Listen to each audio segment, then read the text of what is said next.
House and the Brain. Come with me to London, through the heavy fog of the city to a large house in the suburbs. A young couple enter the portals of that house to attend an art auction. Strange. Seems very wonderful. Well, hello, Jim. We've been looking all over for you. We've got quite a crowd here today. Paul Whitney, Sandra. I'm glad you've come. I thought you two were refugees from this sort of thing. Well, frankly, Jim, I've suddenly conceived a passion for good oil paintings, and I'm going to buy this fabulous painting of the ancient cutthroat. Wow. To tell you the truth, Jim, she suddenly conceived a passion for cutthroats, ancient or otherwise. Oh, my husband abuses me. I'm too nice to her, or she'd never be interested in any other man. But, darling, the man in the portrait's been dead 400 years. Dead or living, he's not beyond your charms. Oh, but my husband loves me, Jim. Must be my fatal fascination. Yeah. But I didn't come here to talk with you, even if it is fun. I came here to see that oil painting. Oh, it's quite a painting. Yes, so we've heard. It's in my study.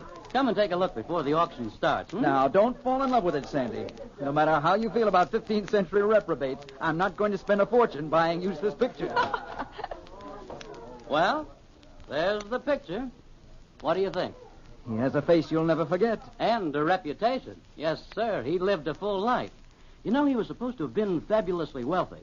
But when he died, his fortune disappeared. Oh, my dumpling aunt. He looks like the kind of man who sticks pins in people for the devil of it. Sandra. The strangest thing about the picture is the man's eyes. You get the feeling that the eyes are alive. Yes, definitely. Clever work. Paul, What's the matter with you, Sandra? I could have sworn I've seen that man in London recently. What man? The one in the picture. What? He's been dead 400 years. Stop snickering at me, Jim. I know what I've seen. Impossible. The only thing left of the Honorable Cutthroat Richards is the house on Orchard Street. He built it 450 years ago, and it's never been really habitable since. Why? Well, this is your chance to laugh at me. It's haunted. Haunted? Oh, not really. Really? Oh, Jim, I've never met a ghost. And you never will, Sandra. Jim, please, oh, please. Imagine a really, truly ghost. Wonderful, Jim. Take us over. Or, better yet, I'll rent the place for a week. I've heard a lot about ghosts, but I've never been able to pin one down. You know, I've been a student of the occult for a long time. Jim, please. Oh, Sandra, I'm serious. It's dangerous business, this ghost hunting. Please, fella, anything to get Sandra's mind off buying that picture. Very well, but you'll find some very real ghosts over there.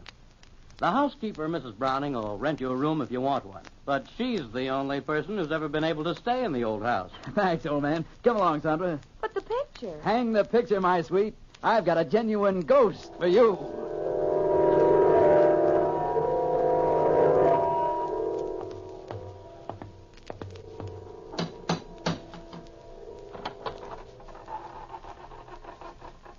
The door's open all by itself. There's no one there. Doors aren't supposed to open by themselves, Paul. What do you expect? The house is haunted, isn't it? Door slammed by itself, too. Woo, tricky place, isn't it? You frightened? Not in the least. And it isn't my knees that are shaking, Pet. It's yours. Wonder where the housekeeper is. Her name's Mrs. Browning. Call her and see what happens. All right. Miss Browning. Don't poke me, Paul. I didn't poke you. Well, I didn't poke myself. Oh, hey. I wonder if we're alone. Look behind me, Paul. If it's a ghost, I don't want to meet it quite yet. Silly, it's broad daylight. Anybody knows ghosts never appear until nightfall. Paul, look. It's the child's footprint right there in front of me, a wet footprint. Great heavens. No, another one. Looks like the footprint of a child who's taken a bath. Oh, my chubby aunt. Listen. The footprints lead upstairs. Shall we follow? Well, it's the obvious thing to do. Ghastly cold in here, Sandy, isn't it? Ghostly cold at any rate. You're not quite up to form, old girl. You sure you want to go through with this? No, I'm positive. Almost, anyway. Sandy, the footprints. They disappear. Maybe it's all done with mirrors. Good afternoon. Do come in the sitting room. Oh, you must be Mrs. Browning. I'm Sandra Whitney, and this is my husband. How do you do? How do you do? Mr. Danvers told me you were coming. Won't you be seated? Thank you, Mrs. Browning. I hope my stepdaughter didn't frighten you. Your stepdaughter? Well, I didn't see anyone. Naturally. She's dead. You mean the footprints we saw? Yes, of course. You didn't see or hear anything else? No. Expecting anyone? Yes. They're coming for me shortly. My time is up, and I must die in the way they've planned it. They? Those who live in this house, Mrs. Whitney. Oh, come, Mrs. Browning, you don't really believe ghosts actually live here. Believe it? I know it. You see, Mr. Whitney, when I was first married 40 years ago, my husband, my stepdaughter, and myself moved into this house.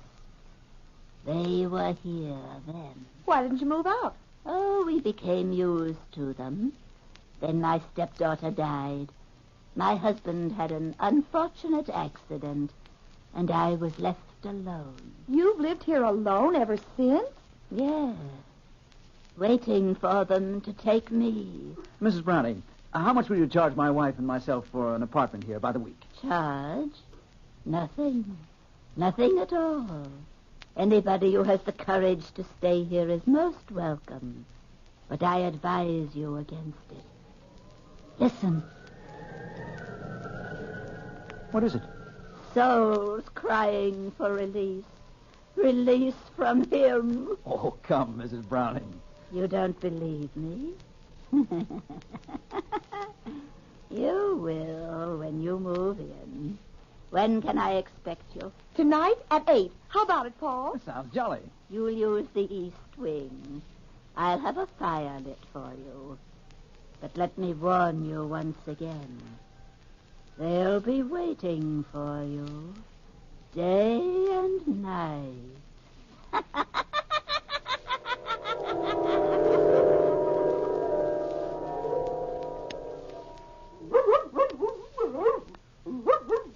Sandra, all back? Of course, Paul. Down, Blackie. Down, I say. Oh, if you keep squirming, I'll never get you on a leash. I'd better take some pistols along with us. Well, I'm not at all sure you can shoot a ghost, Paul. I'm not at all sure it is a ghost. Something awfully phony about all that. Oh, no. My intuition says there were ghosts in that house, darling, and I've a very perceptive intuition. Sandra, you're not going to take Blackie with you. Well, of course I am. He's a watchdog, isn't he? But a dog. Now, darling, remember how nicely he caught pheasant last year? But pheasant aren't the same thing as ghosts at all. Stuff and nonsense. You ready? All ready. Here's your coat, dear. Oh, look out the window, Paul. So peaceful out there. You've always been partial to twilight. Oh, reminds me of the time you courted me. It was such a nice time. Paul, that man, the one on the street. What man? The one standing right out there. Look at him. That's the same man whose portrait we saw at Jim Danvers' house today. Sandra, where are you going? To talk to him, Pat, of course.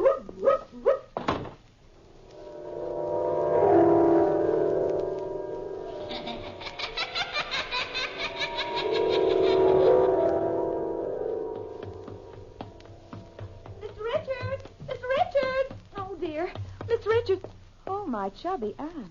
It is him. Oh, excuse me, sir. I couldn't help noticing you, and... You noticed me? You are Mr. Richards, aren't you? I've been known to many, by many names.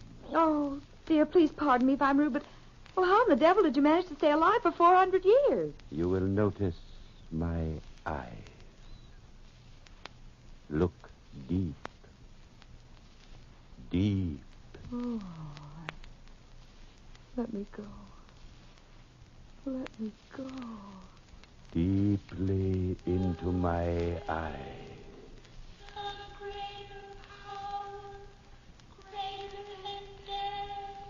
You've never seen me before. You don't know me. You can never remember me again.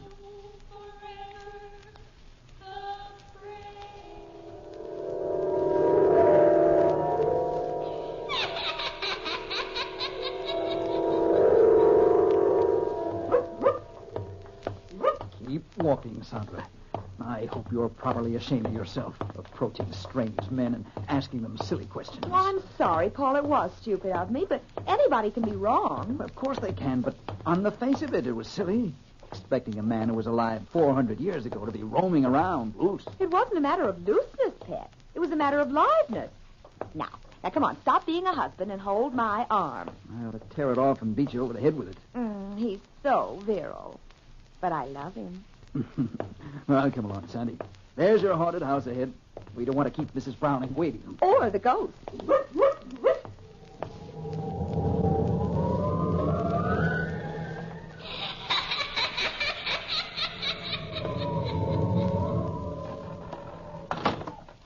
That door again.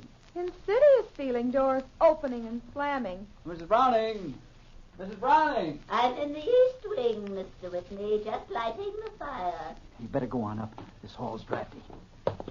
Hey, Paul, more than cold in here. It's almost as if something or somebody is draining your body of all warmth. That's a pleasant thought, Sandy. Now that you've scared yourself stiff, move. Well, I was just getting in the mood for ghosts. Where's the east wing? This way, Mrs. Whitney. Oh, hello, Mrs. Browning. Well, this room looks cheerful. It's as gay as my mood. Nice fire, nice candles. Quiet, Blackie. You'll scare somebody. A dog scare somebody? Not tonight. They came tonight. What came tonight? You'll see. Better make yourselves at home while you can.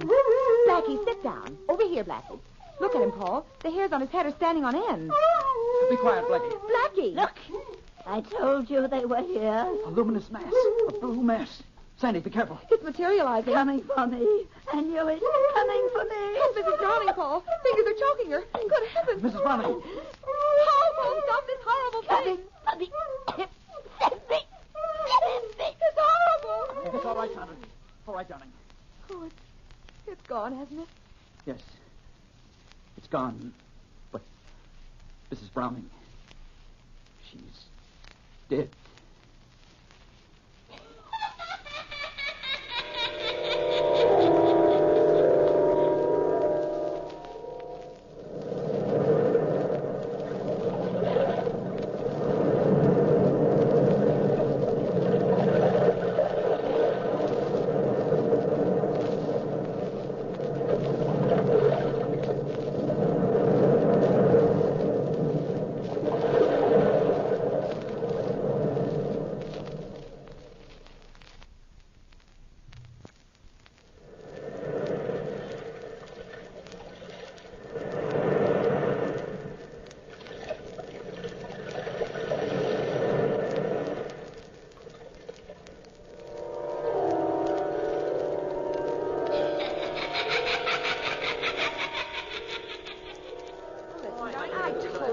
I know. Let's have some quiet in You this wouldn't house. even believe it.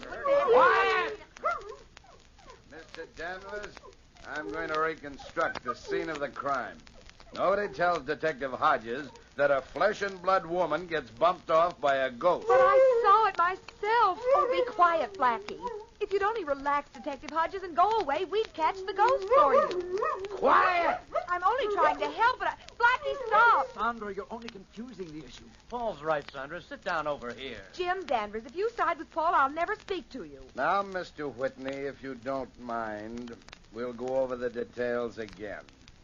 What happened? Well, Mrs. Whitney and I were here in this room with Mrs. Browning when a blue mass suddenly floated in the door.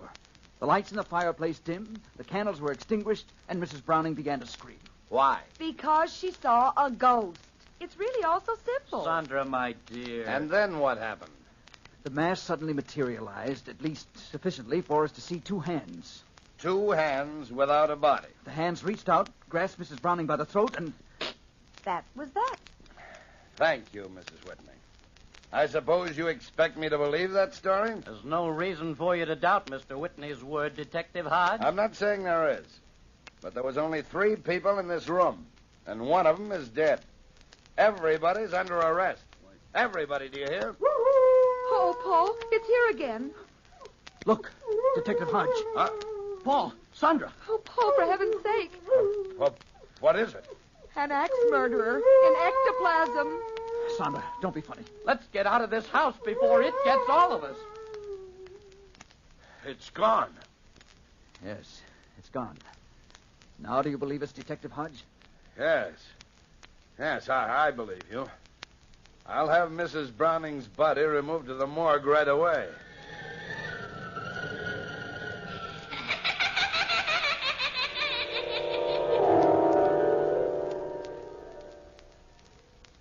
Paul, Paul, if you insist on staying in this house overnight, I'll not be responsible for what happens. But, Jim, I'm convinced that there are no such things as ghosts. Now, please, Jim, take Sandra back home and leave me. I'm not budging without you, Pet. Sandra, don't be foolish. Well, no matter what you two do, I'm not staying here. Oh, go, old fuzzy beard. Take thy tired body and deliver it to a safe, warm bed. Poor Jim. Scared of a little ghost. It's 11 p.m. already. Well, good night, Paul, Sandra. Nighty-night, Jim. What was that? You mean the footfalls? Yes, what is it? The housekeeper's dead stepdaughter. You see? It's all so simple. Good grief. Good night.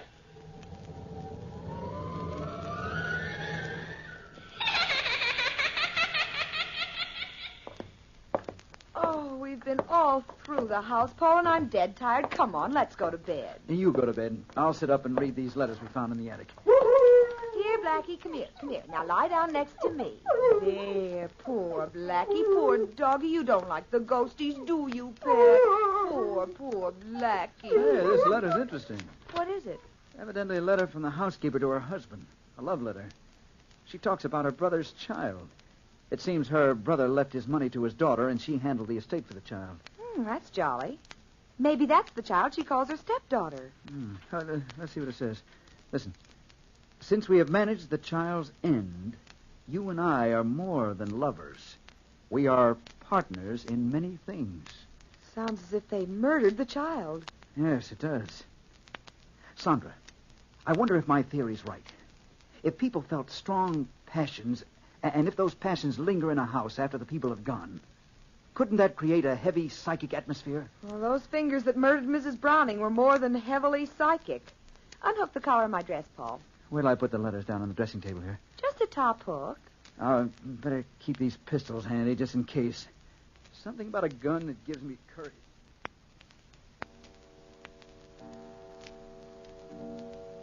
Funny. Oh, it's midnight. I'm tired and nothing's funny.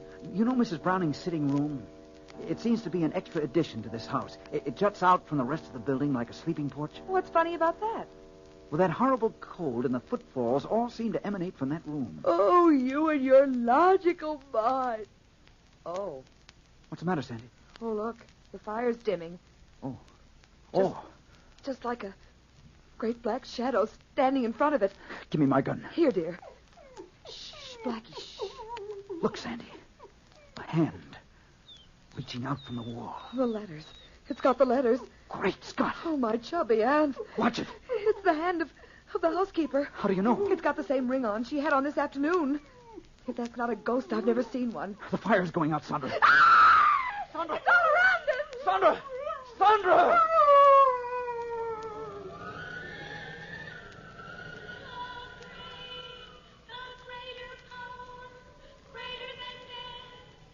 You can't pit your will against mine. My will is greater. No. Succumb. My will is greater. No, you're a shadow. And you are a mere mortal who knows no secrets beyond the veil. I control the world of shadows. Succumb, fool, succumb. No, go away. You're nothing but an image. You will die by my command in this house. You will die before morning. Admit my will. No, I will not admit your will.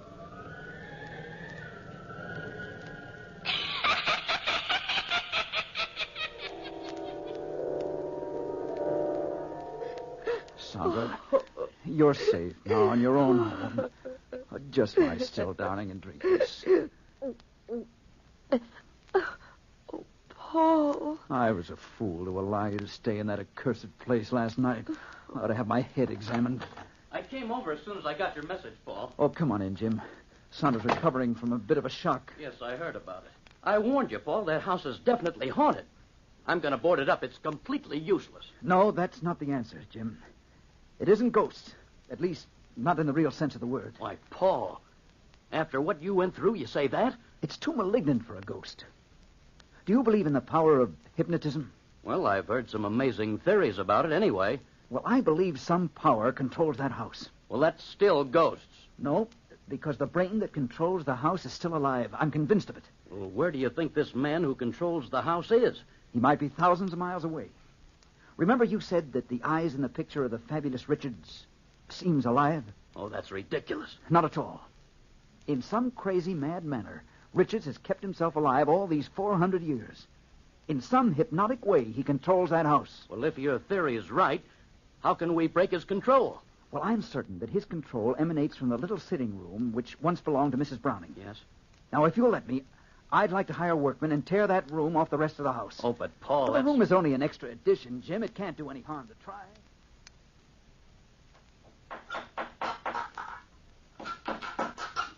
Okay, pull up more of that flooring. Did you hurt yourself climbing that petition, Sandra? No. Oh, imagine a secret room down here, Paul, right beneath the sitting room. You see, Jim, Paul was right. Why, it's like finding a box with a false bottom. That's all for now, boys. Careful of your head, Sandra. This room isn't very big. But it's as cold storage. Well, now you know how a hunk of beef feels in an icebox. That's gay. A musty old room. Bed and 4 walls. And 2 drawers built into the wall over there. All modern conveniences. Try to open them. They look rusty. Just pull. All right. There. The drawer's open. Oh, nothing but a lot of musty old clothes. Listen, Paul. Nothing unusual, Jim. Just the same footfalls we've been hearing all along. I'm beginning to become quite fond of them. Look, here. Why, it's a miniature painting. Yes, a painting of Mr. Richards. Look at it. The same face as that painting in my house. Look at the eyes in the miniature. Paul, they're alive. Great heavens. They're moving. You better put that portrait down, Paul. Yes, they are alive. Living matter in a painting. Oh, Paul, it's getting colder in here all the time. I feel faint, and as if something unearthly's moving around. Open the next drawer, Paul. Hurry, I don't like this growing cold at all. It won't budge. No, the blasted thing. Oh, there it is. Why, Paul, there's a thin china saucer full of crystal liquid with a compass floating on it. That's a strange thing. There's an inscription written in the drawer. What's it say? As this compass moves, so my will dominates everything within these 4 walls. Everything dead or alive. Accursed be the house, and restless the dwellers therein. What's it mean? This is the brain, Sandra. Richards controls this instrument through hypnotism. He can control a piece of paper or a chair or even the souls of the dead. Then this house is haunted. Yes, haunted by a malicious, malignant will. It keeps a man's spirit roving restlessly after death. Paul, look in that corner. Mr. Richards, you are alive. Yes, alive, quite alive, because I will to live. Very clever deduction, Mr. Whitney. Deduction? Yes, I heard your keen analysis of my activities. You are a hypnotist, then. I have been powerful for 400 years. Your blind stumbling onto my secret will not stop me now. I can will anything. I will the specters of the past to re-enter this room. In heaven's name, man, stop this. Oh, that black shadow. It's here with us, closing in. Yes, Oh. closing in. All those who have died in this house are my slaves, as you will be my slaves in a very few brief seconds. You are not the brain controlling this house. You gave that power to this compass. You transferred your power to this moving needle. Am I right, Mr. Richards? Put that compass down! Oh, no, I'll destroy it, Mr. Richards! No, you're completely powerless to harm us. Watch out, Paul. This partition's going to crumble. Paul! Sandra!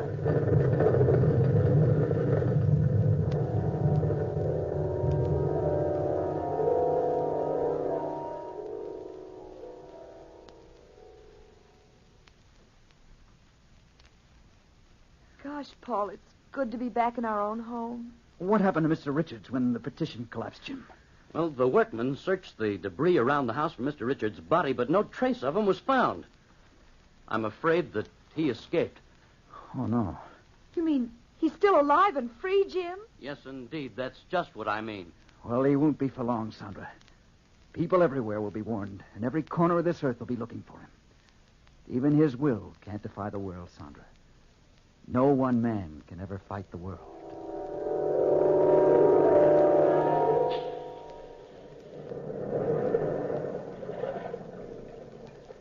From the time-worn pages of the past, we have recalled the house and the brain. Bellkeeper, toll the bell.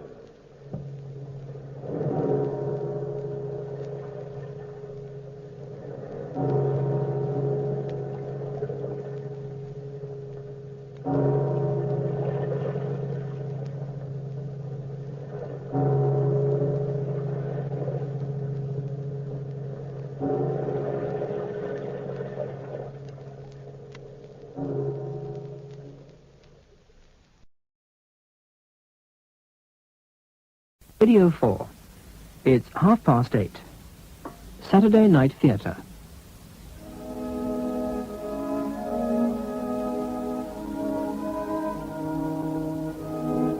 We present Ursula Smith with Stephen MacDonald and Roy Boucher in Mary Stewart's Wildfire at Midnight, adapted for radio by Stuart Hunter. Wildfire at Midnight.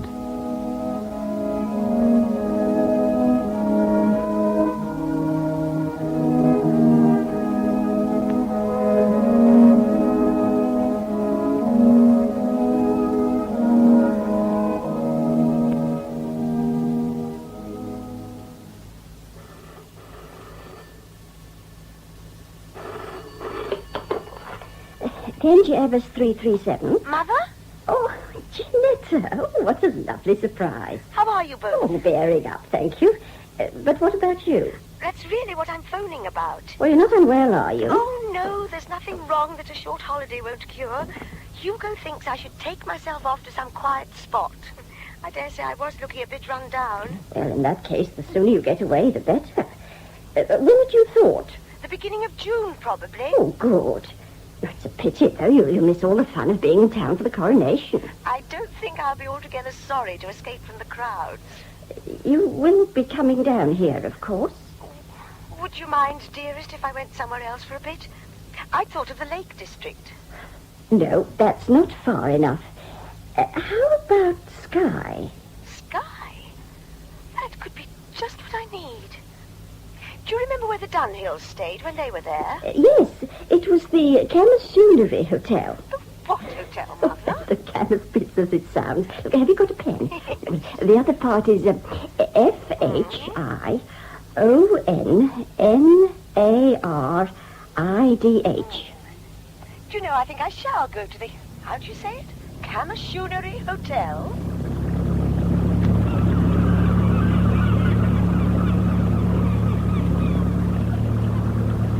I know the island like the back of my hand, but they still take my breath away every time. They?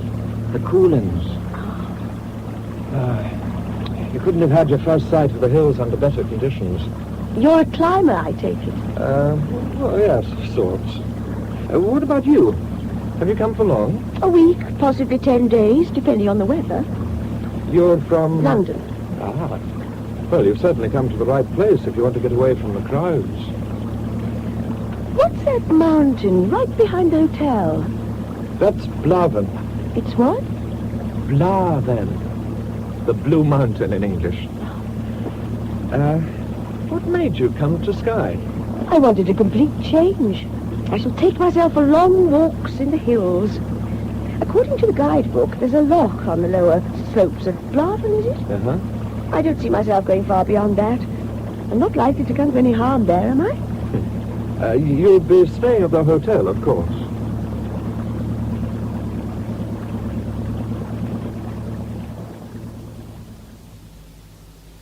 Forgive me, but haven't we met?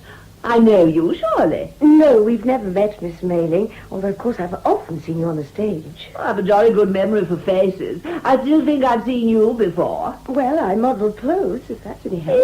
Indeed, that's where. You model for Montefiore, don't you? More often than not. My name's Drury, Janetta Drury. I saw your last show, and the one before, and the one before that. Back to the dawn of time, darling, I know. But how nice of you. You must have been in pigtails when we did Wild Bells. I cut them off early. I had to earn a living. Ah, enter manservant bearing much-needed drink. Stop. Thank you. Slanche. What? Slanche, my dear. That seems to be what they say for cheers in these parts. Oh, I see. Cheers. What? Well, I was about to ask rather rudely, what on earth are you doing here? Resting, my dear. Really resting, not just out of a job. The show came off a week ago. I just read a perfectly divine book about Skye, so here I am. And doesn't Skye live up to the book? In a way. Trouble is you can't really get around. Do you like walking? Rough walking? I do, rather. Well, I don't. And Fergus simply refuses to take the car over some of these roads. Fergus, you're here with your husband, then? Oh, my dear, no. Fergus is my chauffeur. Marcia... Oh, I'm sorry, Miss Mayling. Marcia, my sweet, please. Who else is staying here? Well, let's see. There's Colonel and Mrs. Carter Simpson. They're dim, but rather sweet. I think I saw them come in. Elderly and with an empty creel. That's them, all right. Then there's Mr. and Mrs. Corrigan and Mr. Brain. Not Alistair Brain. A friend of yours. I've met him. He's in advertising. Well, he's with the Corrigan couple. And if ever I could find it in my heart to pity a woman married to a good-looking man, which Hartley Corrigan most certainly is, I'd pity that one. Why? Fish? Oh, I get it. You mean fishing. Exactly. Morning, noon, and night. And she does nothing but moon about miserably. I believe I may have caught a glimpse of her in the hall when I was registering. She didn't look too happy. Ah, who else have we? Well, just before you joined me in here, I noticed 2 women passing. One was about my own age. The other was much younger. They teach in the same school. I met a man on the ferry. He seems to be staying here. Grant, I think. Ah, that would be Roderick Grant. He practically lives here, I believe. Tallish, nice-looking, with rather gorgeous hair. That's the one. Blue eyes. And how he definitely is interesting. Is it one? I gathered that this Roderick Grant is a fisherman, too. Heavens, yes. But I must say he's only spasmodic about it. Most of the time he walks, or something. Anyhow, he's never in the hotel. He's a climber, probably. Oh, there's another climber chap called Beagle. Ronald Beagle? He's a famous mountaineer. Oh. Well, he goes around with another man, a strange little creature called Hubert Hay. Oh, I almost forgot there's another man who got here last night. I have a feeling he writes. Good heavens. We're a positive galaxy of talent, aren't we? This other chap's all dark and damn your eyes. But believe it or not, he fishes, too. There's only one thing for it, you know. We'll have to take up fishing ourselves. I'm told it's soothing to the nerves. Does your husband fish? Possibly the ring misled you. I'm not married. Oh, sorry. Divorced. Oh. So am I. 3 times, darling. Aren't men stinkers? Mine could be, at times. What was his name? Nicholas. Oh. It's fast. But dinner could be said to be in the offing. Thank heaven, I'm hungry. I must say the view from here really is spectacular. The Bladen certainly looms. Not any more of that, please. Do you mind? I'm sorry if I'm being a bore. I can't help it, Gianetta. That bloody mountain gets me down. Let's just not talk about it. Oh, my God. What's wrong? Is it because... Oh, no, it's not you at all. It's the man who's just arrived at the front door of the hotel. Man? Yes, I dare say he's your nameless, dark, damn-your-eyes writer. Except that he doesn't happen to be nameless to me. His name is Nicholas Drury. Nicholas Drury? No. You can't mean... Just that. My husband as was. This holiday is going to be fun. Janet Drury. Alistair, how nice to see you again. Where have you been all these years? Oh, well, America, mostly. Well, Nick didn't tell me you were joining him here. Oh, Lord, Alistair. Don't tell me you don't know. Know what? We got a divorce. When? Ages ago. You really hadn't heard? No, not a word. Oh, well, these things happen. It just didn't work out. I'm sorry, Janet. But, what are you doing in this part of the world? I'm on holiday. Oh. Oh, by the way, have you met the Corrigans? No, not yet. Then I must introduce you. Oh, my name's Brooke, Alistair. Not Drury. Do remember. Not to worry. Hartley, Alma, this is a friend of mine, Janet Brooke. Janet, Mr. and Mrs. Corrigan. How do you do? I gather you and Miss Melling have already introduced yourselves. Yeah, I'm going to desert you two at dinner. Miss Brooke and I have known each other a longish time, and we've a lot to talk about. Is this your first visit to Skye, Miss Brooke? Yes, it is. I'm sure it won't be your last. There's Nick at the foot of the stairs. Oh, yes, Nick. Hi, Nick. Hello. Look who's here. You do remember Janet Brooke? Janet Brooke? Yes, of course I remember her. Hello, Gianetta. How are you? Well, thank you.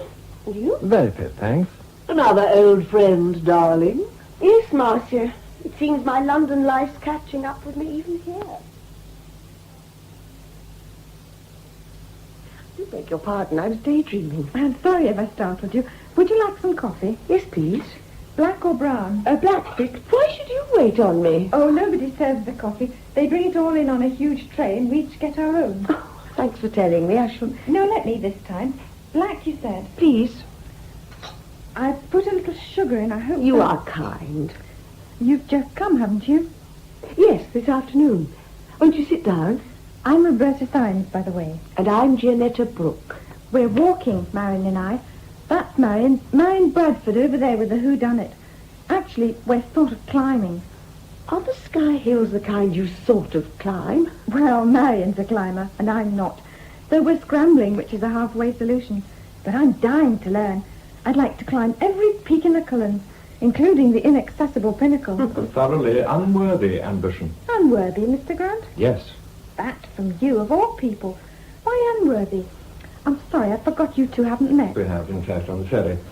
Why unworthy, Roberta? I'll tell you. Just look at the hills. They've been there countless ages. But you have lived out a puny 20 years, talk about scaling them as if they were... Molehill. More of a challenge, surely. Mere men, or worse still, mere women, pitting themselves against the giants of time. Everest, for example. Exactly. How do you rate their chances, Mr. Grant? I think they're going to make it. Did I hear someone mention Everest? Any news yet? No, nothing further. Have you met Beagle? No. Oh, in that case. Ronald, come and join us. Well, he really can speak with some authority on climbing. Jeanette Brooke, this is Ronald Beagle. How did you? How did I? I've just stuck my neck out by saying that I reckon the Everest chaps are likely to pull it off this time. Would you agree, Ronald? Depends on the weather. And, going on the last report I heard, they're going to have it better than we look like having. Oh, no. And I wanted to start really climbing tomorrow. Quite determined to conquer the Coolins, then? Quite, Mr. Grant. Where do you intend to start, Miss Syme? Marion, what do you think? The best climbs are Bruach na Banachdick and Bruach na Frith, but they're too far away. Guardsman's within easy reach, but of course it's just plain dull. Oh, Marion, I'm sure Mrs. Corrigan's right. It doesn't look hard, and there must be a wonderful view. There's a wonderful view from every single peak of the Coolins. Having climbed them all, Miss Bradford? If you mean, do I know what to get my mind where we're going? We're going up Blaven. You did say Blaven, Miss Bradford. I did, Mr. Beagle. Is that, quite wise? It's easy enough from this end. Quite. But, well, if the weather is bad... Oh, a spot of rain won't hurt us. And if the mist threatens, we won't go. Look, isn't it time someone broke the hoodoo on that blasted mountain? Now, I must get some fresh air. It's so stuffy in here. You're coming, Roberta? Okay, Marion. I think I'll follow Miss Bradford's example and have a walk. I wonder if you'd care to join me, Mrs. Corrigan. I'd have liked to very much, Miss Brooke, but I've had all the exercise I need for one day. If you don't mind, Miss Brooke, I too could do with stretching my legs. Or would you prefer to be alone? I shall be glad of your company, Mr. Grant. If you want to climb Anstron, we'd better keep to the Blaven side of the glen. There's a bog farther on nearer the river. It isn't too pleasant. Even the deer avoid it. Not walking too fast for you, am I? No. Is this your home, Mr. Grant? Oh, no. My father was minister of Auchlechty, a little lost village at the back of the North Wind. Do you know it by any chance? I'm afraid not. Oh, you don't have to apologize. That's where I learnt my mountain worship. I'd no mother. My father was a remote kind of man who'd very little time for me. It was miles to school, so as often as not, I just ran wild on the hills. You must have been a very lonely little boy. I don't think I felt lonely until an uncle died and left us a lot of money. After that, I was sent to a public school. Bad luck. I hated it. And now you've spent your time climbing. Oh, pretty well. I travel a bit, but I always seem to end up here in May and June. Here, watch your step now. What? What was it? A cock grouse. Look. That's terrific. Blaven, at its most impressive. I wonder if those two fool women will really go up there tomorrow. Is it a bad climb? Well, there's several nasty places, even there. Miss Bradford said she knew her way about. Yes, she did, didn't she? Mr. Grant? What did Miss Bradford mean about a hoodoo on Blaven? What's wrong with it? Why does everyone shy off it as they do? Don't say you haven't noticed it. You don't know? Of course I don't know. I've only just arrived. Murder's what's wrong. Murder? 2.5 weeks ago. Happened on the 13th of May. A local girl was murdered on... Blavan? Oh, no. On Blavan. Who was the girl? And who did it? We still don't know who did it. The girl's name was Heather McRae. Her father does some gillying for the hotel folks in the summer season. His croft's 3 or 4 miles up the Strath. It seems that Heather was keeping company with a lad from the village, one James Farland. And so, when she took to staying out a bit later in the long summer evenings, her folks didn't worry about it. They thought she was with Jamesy. But she wasn't. Jamesy says not. But then, in the circumstances, he would. And if it wasn't Jamesy, who could it have been? Jamesy says that he and Heather had a quarrel. Yes, he admits it quite openly. He says she'd begun to avoid him. And when he tackled her about it, she flared up and said she was going with a better chap than he was. A gentleman, Jamesy says she told him, a gentleman from the hotel. But that doesn't mean that the man from the hotel was necessarily the murderer. No, I suppose not. But what we do know is that Heather McRae went out on the evening of May the 13th to meet a man. She told her parents she had a date. On Blavan, you said? Yeah. This bit isn't nice, but I'd better tell you. At about midnight that night, some men were out late on Loch Scarveg, poaching sea trout, I expect. Suddenly, they saw what looked like a great blaze of fire halfway up Blavan, and they decided to investigate. And found? Well, by the time they reached it, the fire was out, and it was only the tongue of smoke licking around the rock that guided them to it. They found a whitish ledge, easy enough to get to, with the remains of charred driftwood and birch, and heather blackened and, it seemed, deliberately scattered all over the rock. Lying in the middle of the blackened patch was Heather McRae's body, flat on its back. Oh, could I have one of your cigarettes, please? I don't seem to have any on me. Yes, of course, here. Thank you. A light? Yes, thanks. Do you want me to go on? I might as well know the lot, mightn't I? She wasn't very much burned, and she'd been murdered before she was laid on the fire. Her throat had been cut. Oh, dear God. She was fully clothed, and she was lying, quite peacefully, it seemed, with her hands crossed on her breast. The oddest thing, though, was that she was barefooted, and all her jewellery had been taken off. Jewellery? Oh, not stolen. That was all there in a little pile in the corner of the ledge. Her shoes, leather belt, all the ornaments she'd been wearing, ring, cheek bracelet, even a couple of hair slides, and, and a brooch. It's odd, don't you think? And the police? Do they favour this Jamesy person or the gentleman from the hotel? God knows.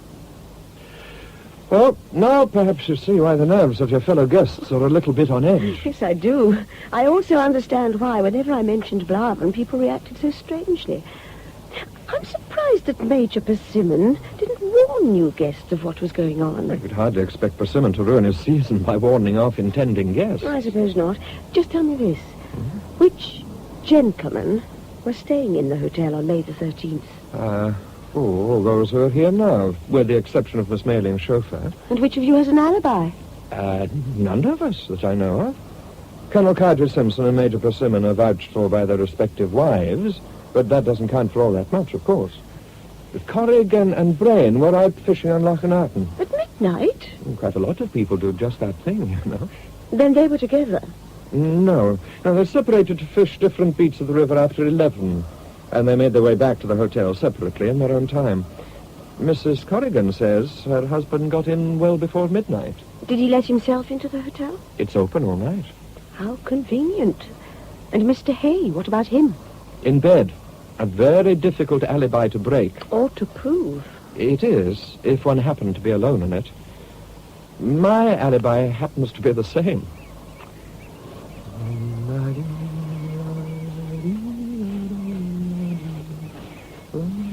What's that?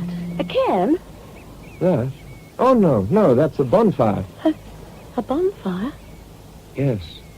It's for the local coronation celebration. They've been building it for weeks back. Here, let's press on. Those are the lights of the hotel. It isn't as far away as you think. Good. I suddenly realize that I'm tired, so I'm going to have a bath and turn in. Janet. Oh, Alistair. Please stop shining that torch in my face. I'm sorry, but what on earth are you doing down here at this time of the night? You just about startled me out of my wits. You can imagine how I felt. Well, I was trying to cause as little disturbance as possible. I wish this hotel didn't have a blackout from midnight on. Well, you're in the Highlands, remember. Our host doubtless feels he's doing us proud by having a generator installed. At least it lets us have light at the touch of a switch up to the time when all decent folk should be abed.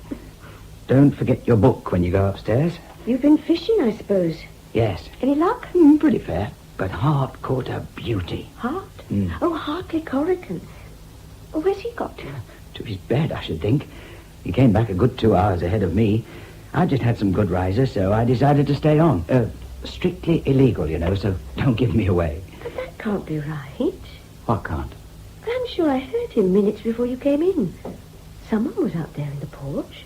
They messed around for a bit, then went away. Oh, that would be Jamesy you heard.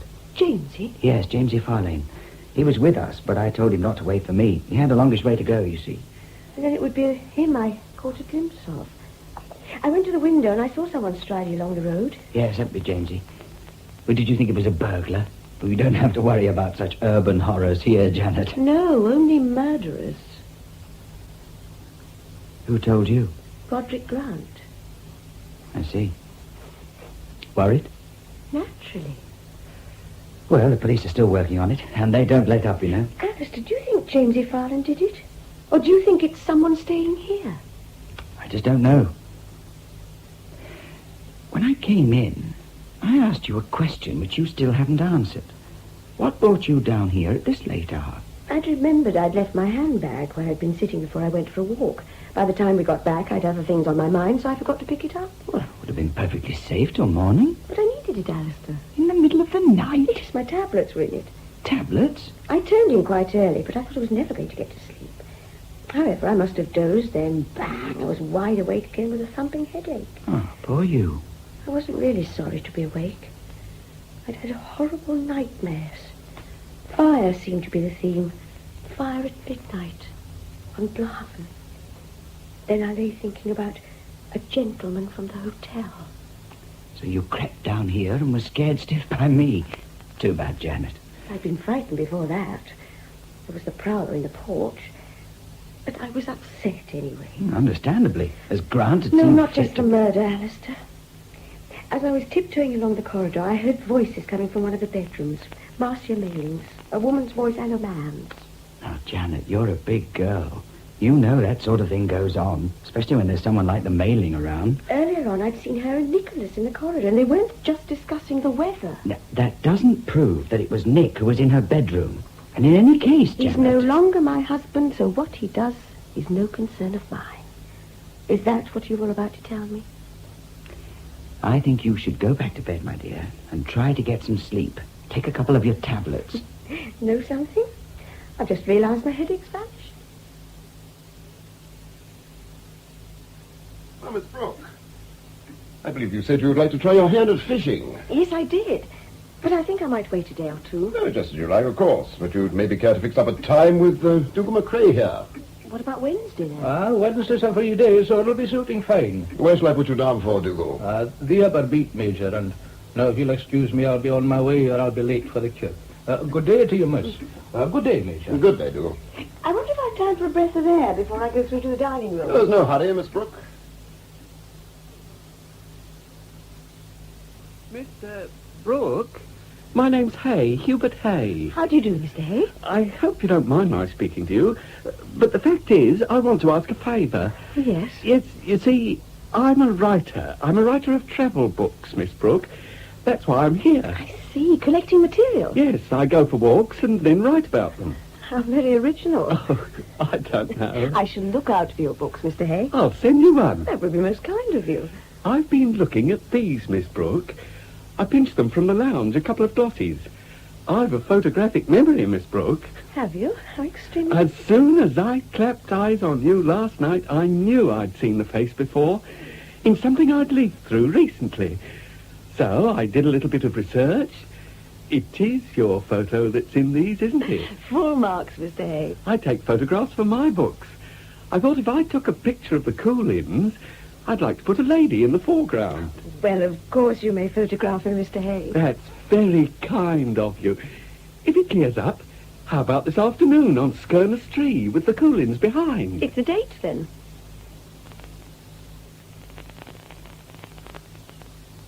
I can't begin to tell you how grateful I It am was to a pleasure. But will the 3 you've taken be enough? Oh, yes, thank you. Miss Brooke, would you take it amiss if I said something to you? Of course not.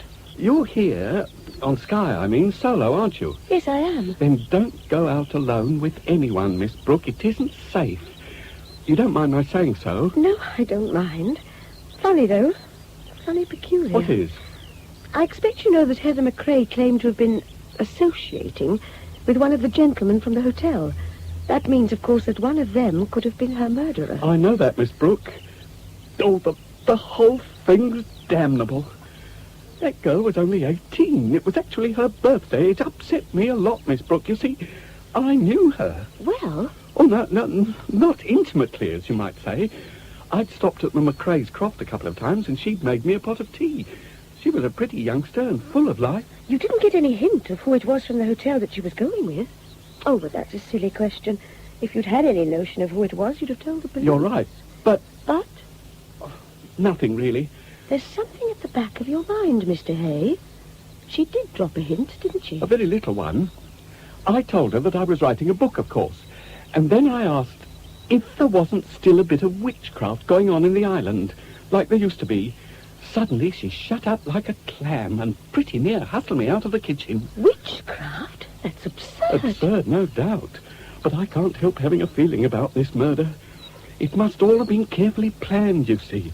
There were branches of birchwood and a big chunk of oak, hardly charred, and a lot of that dry fungus, algaric it's called, that you find on birch trees. Oh, God. Then, when he was ready, he got the girl up there. There was the fire and the shoes and things in a neat pile, and the girl laid out with her throat cut and her hands crossed on her breast, and ash on her face like a sacrifice. But only a madman. Whoever did it must be crazy, and yet most of the time seem as sane as you or me. So I wouldn't go for a walk with anyone if I were you. I won't, I promise. In fact, I'm beginning to think I might go back to London. It wouldn't be a bad idea at that. And now I'm sure you'll be wanting to get back to the hotel. I say, we're a bit thin on the ground, aren't we? Climbers not back yet? They weren't in the dining room. I hope there's nothing amiss, Poor Mrs. Collins. woman. She shouldn't have gone climbing on a day like Coffee this. up. Do you mind clearing the table, Janet? This tray's heavier than you If might only think. that awful woman hadn't gone and done a silliness just to impress Do you that think poor she'd do child anything of rash, Usher. Mr. Grant? Miss Bradford doesn't take kindly to advice, but she's actually a very accomplished climber. I'm sure she wouldn't take any chances with a mere beginner like Miss Symes. Well, after all, Ronald Beagle set out to climb Scourton and Geelan, and he certainly wouldn't have gone in unfavourable conditions. He's not back either, Mr. Grant. Where's your husband, Mrs. Corrigan? He? Oh, he went out walking. Yes, we set out to walk up to the ridge for the view over Loch Slappin. I brought Mrs. Corrigan back, but Hart decided to go a bit further. Did you see any sign of the 2 women then, on Blaven? No, we didn't, but we saw someone. I believe it was you, Nicholas, in the distance. No, I wasn't on Blaven, so I saw nothing of them either. I think I'll have a word with Persimmon. They may have told him that they intended being late. Where did you go today, Marcia? To Portree, darling. I got some marvellous tweed, sort of purple and... our dear Roderick is returning to our midst. I'll show you later. Roderick, darling, what did the Major say? That there's no earthly reason for undue anxiety, but... But? I don't much like the look of that sky. Give that damn music. The Colonel's determined not to miss the latest about Everest. He's really rather a dear. I'd hate him to be disappointed. But, you know, I've the oddest sort of feeling about Everest. I believe I'd be almost sorry to hear that the summit has been reached. Really? I've always thought of it as a sort of remote, white, unattainable vastness. Immaculate, as it were. Exactly. I think it'll be rather a pity to see human footprints in the snow. I didn't know you had this vein of poetry in you, Gianetta. You appear to have developed quite a flair for overhearing what wasn't intended for your ears. Watch it, Nicholas. I don't think you know Miss Brooke well enough to make such a personal remark. You know, Grant, I'm not sure that I'm all that much interested in what you think. Unless I'm mistaken, our friend Beagle is returning to base. Alone? Yes, alone. That's strange. What is, Nicholas? Well, he's coming down the glen from the loch. I was under the impression that he was going up Skua Nangilian. That being so, wouldn't it have been easier for him to come down the west side of the glen? Well, it's certainly a short cut, but the going's terrible. Anyhow, he'll be here in a matter of minutes, so we'll know then if you saw any sign of the two women.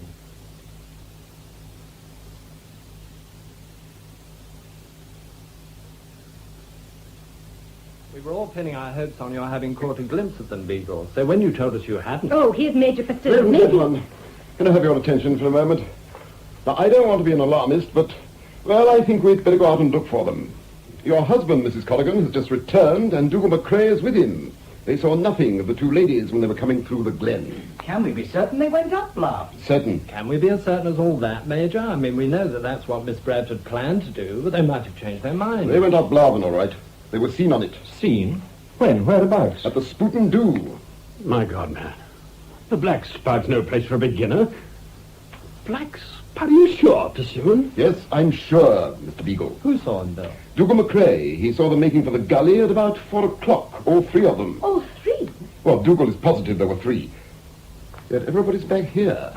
Well, that's odd, isn't it? Well, perhaps the third member of the party was a local, someone they'd arranged to act as a guide. They set off without one, Drury. Gentlemen, could you be ready in 10 minutes? My wife is preparing coffee and sandwiches for us to take with us.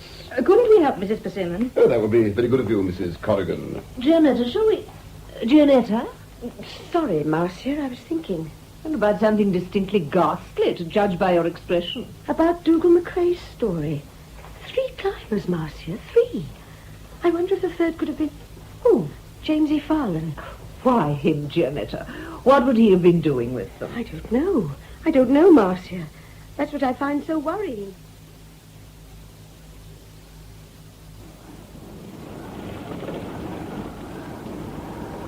Mind if I join you, Marcia? Where are the others? Gone upstairs.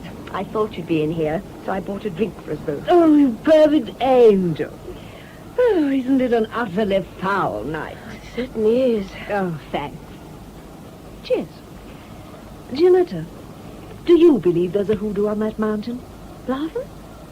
Oh, of course not. The women will turn up all right. But that other climber, whoever it was, he certainly wasn't a ghost. That Roberta child's rather sweet. Pathetic, too, in a way. The other I find pathetic. Frustrated, my dear. She's in love with Roderick Grant, you know. Oh, nonsense. I think I shall go to bed shortly. I do likewise. Janetta? Yes? Would you like to see the piece of tweed I bought? Yes, I would.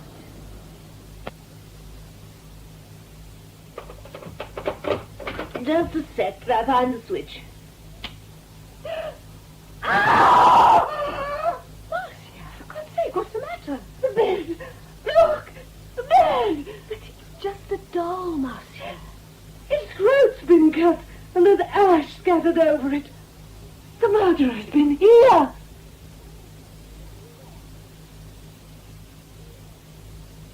Morning, Miss Brooke. What news, Major? Oh, none, I'm afraid. I've just phoned the local rescue team, and we should all be out again by 9. I'd like to help. Well, you and Mrs. Corrigan could tackle the area of scree and heather bordering the Black Spout. And we're leaving at 9? That's right. Now, if you'll excuse me, I've things to see to.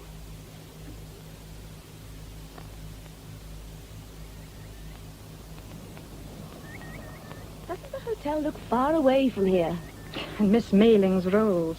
I suppose it would have been too much to expect her to come along with us. But surely she could have allowed her chauffeur to join in the search. Every available man is. She's leaving. Leaving? She's returning to London.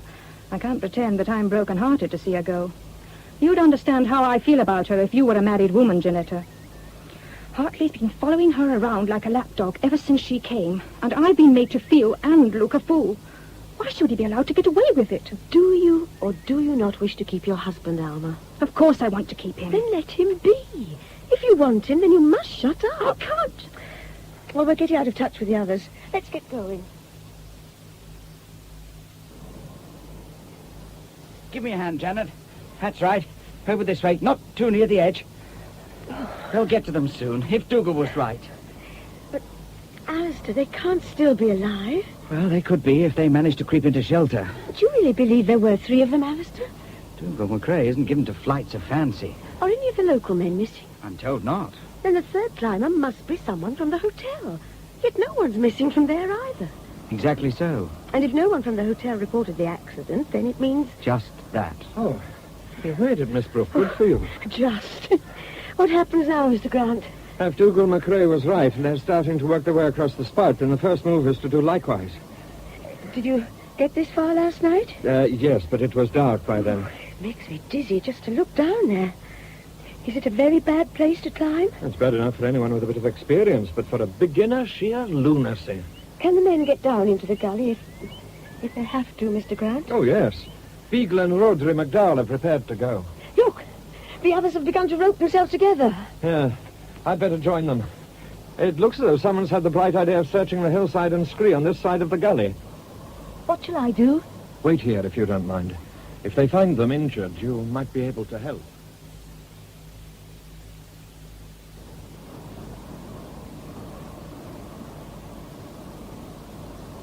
It looks as though Mr. Beagle's worked round to the far side of that overhang, and Roderick's up onto the ledge he was on. He ain't been moving up any minute now. Maybe they've seen something down below. Maybe, but I hope they had sense enough not to let the lassie try that place. They, Dougal. Wasn't it you who said that there were 3 climbers? Aye, there were 3, sure enough. And the third one, was it a man or a woman? Well, at that distance I couldn't be sure, but I could see that one of them had a red jacket on. Miss Symes had a red anorak. Roderick McDowell's pointing. He's seen something. Oh, God, no, please. Please let them both... Steady, Miss Snow, steady. It won't be long now till we know. I can't bear not knowing. I'm going to join the main party.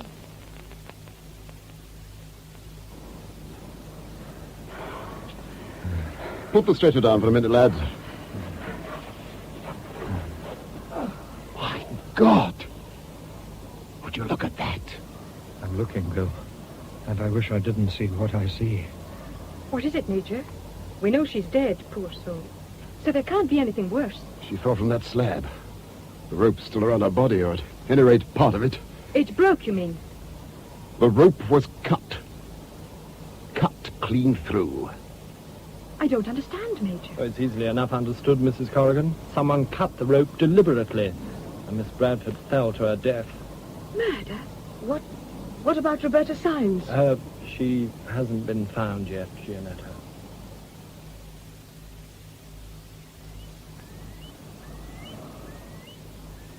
Miss Brooke. Janet.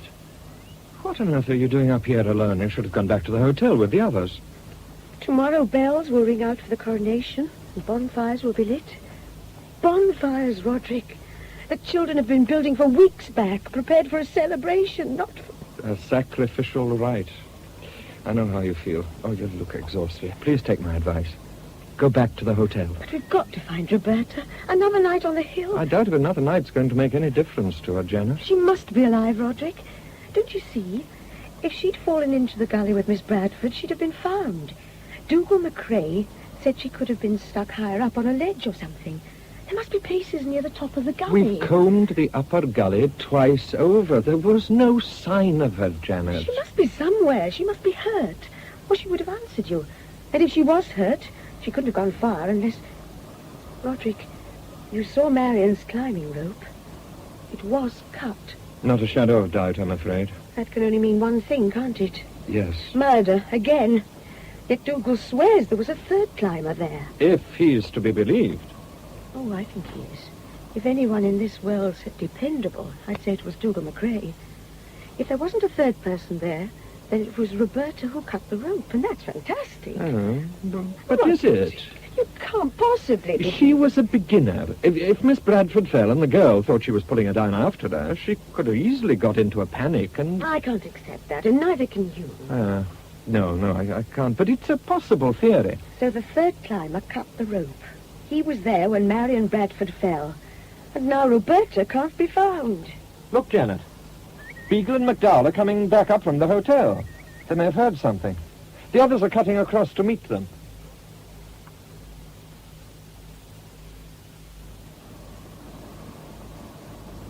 Can you assure me that each of those caves and fissures was searched by at least 2 of you? What exactly are you suggesting, Brain? My question was put to Beagle, not you, Grant. I, however, have just put one to you. What are you suggesting? I overheard your Brain, and I think it was a pretty rotten thing to imply. But he's right, you know. It could quite easily be one of us. But why should it be in the murderer's interest to continue to conceal the second body after the first had been discovered? It would certainly be in the murderer's interest to be the first to find her if she were alive. But he could silence her. But he didn't. Every crevice in that gully was searched, solo and otherwise, by all of us. All right. Forget it. I suppose I'm a bit on edge. And we all... Gianetta, get back to the hotel at once. I can't, Nicholas. I can't give up yet. I couldn't bear having nothing to do but wait and listen with the Cowdrey Simpsons for the latest news of the Everest climbers. Well, Drury's right, Miss Brooke. You should get back to rest. And try to find some way of taking your mind off this unfortunate business. By the way, since your mention of Everest reminds me they've done it. You hear that, you chaps? The news came through a short time ago. They've reached the summit.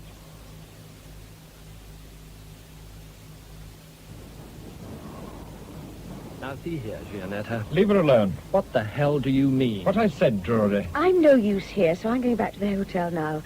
I'll pack the flasks and mugs and take them down. Are you're quite sure? Yes, I'll be all right. This picnic basket's not at all heavy. You go and help the others. And, Roderick... Yes, Janet? Please find her, won't you?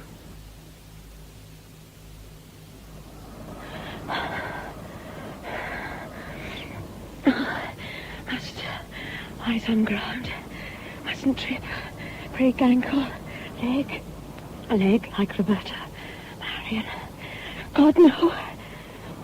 No. Oh, please. Not storm again. Roberta lying cold. Just bees. Carrying smell. Smells. Smells of what? Heather. Peat. Bog myrtle. Something else. Wood smoke. Smoke. Bonfire. Yes. Bonfire lit. Flames. Rising. Oh, it's coronation. No. Too soon. Fire. Roberta.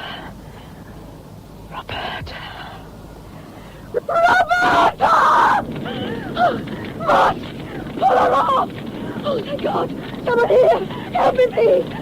Are you all right, miss? Yes! I'm on fire! It's Roberta! Steady now, lass. You're safe now. You're safe. Mr. Corrigan. Is she dead? It's not Roberta Symes, it's Beagle. And someone has cut his throat.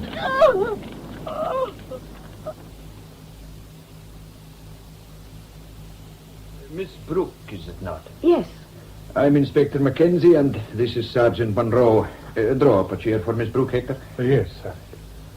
Well, now, Miss Brooke, I've jotted down one or two wee bits of information. Maybe we can check it. I'd be glad to help, Inspector. You are Miss Brooke, of course? Yes. You arrived here on Saturday afternoon. Yes. Before you came here, had you heard anything about the murder of Heather McCrae? No. Not even read about it in the papers? Not that I recollect. Now, I understand it was you who found Mr. Beagle's body on the bonfire last night. I was first on the scene, but I don't know who pulled him off the fire. When was it you first noticed that the fire was burning? Not until I was quite near. I'd been aware, subconsciously, of the smell of wood smoke in the air. Then when I looked up, I saw the flames. And realized someone had lit the bonfire? That's right, Inspector. Then? I saw a shadow like a man's near it. I take it you didn't recognize him? No. Was he carrying or holding a body then? Oh, no, he was just moving about on the fringe of the smoke. It was billowing here and there, as the breeze caught it. I screamed and ran towards the bonfire. I saw there was something, a body on top of it. I was trying to reach it before the flames did when the murderer attacked me. In actual fact, it was James E. Farlin who grabbed you. Well, I know that, surely. Now, let's get it right. You realize, no doubt, that Mr. Beagle cannot have been killed long before you found him.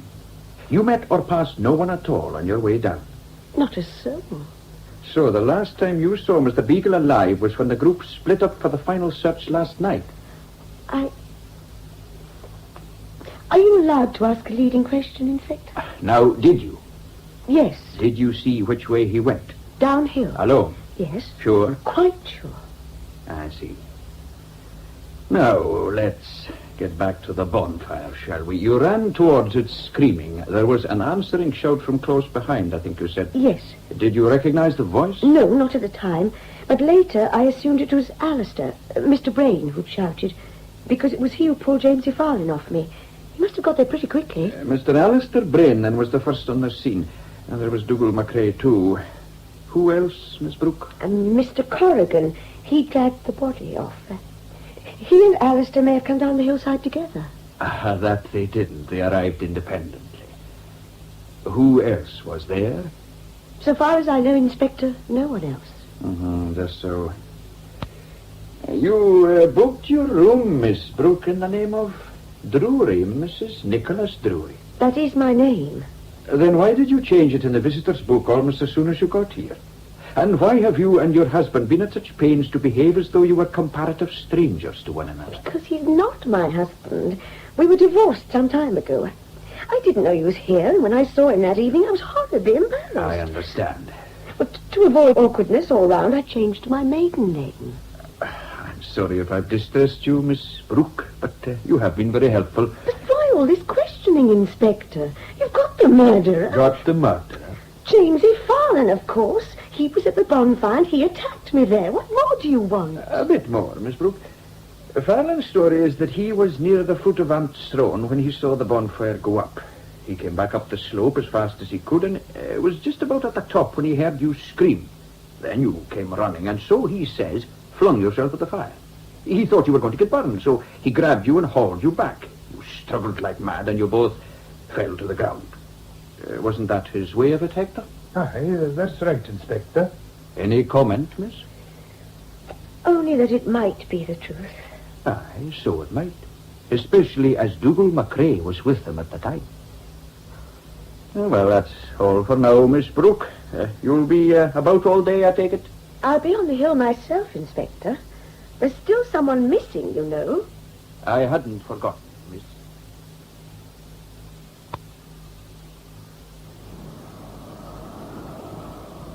Hello, Mr. Hay. Hello there.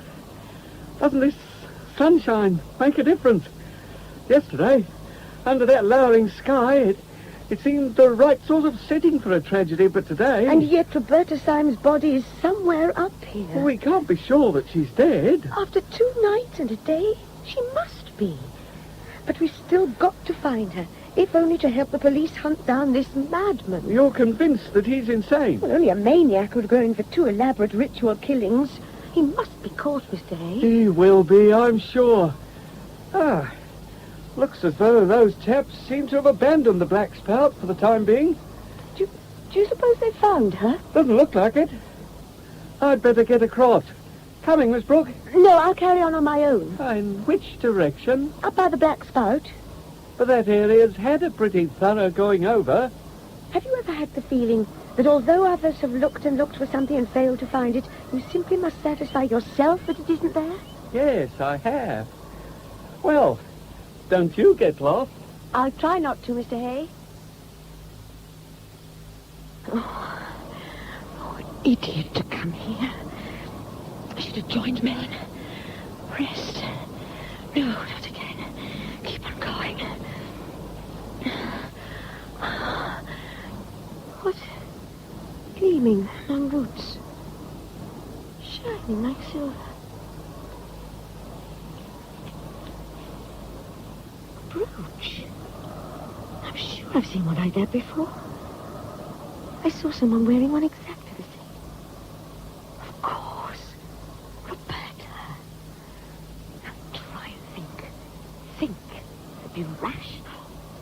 Oh, others have given up, so useless for me to search. But must carry on till I drop. Ledge. Can't possibly. It's too narrow. Must. Roberta could...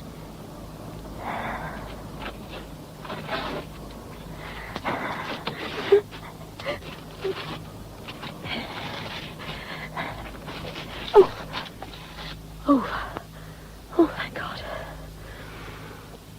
Oh, it's so still. Frighteningly still. Must get my breath back.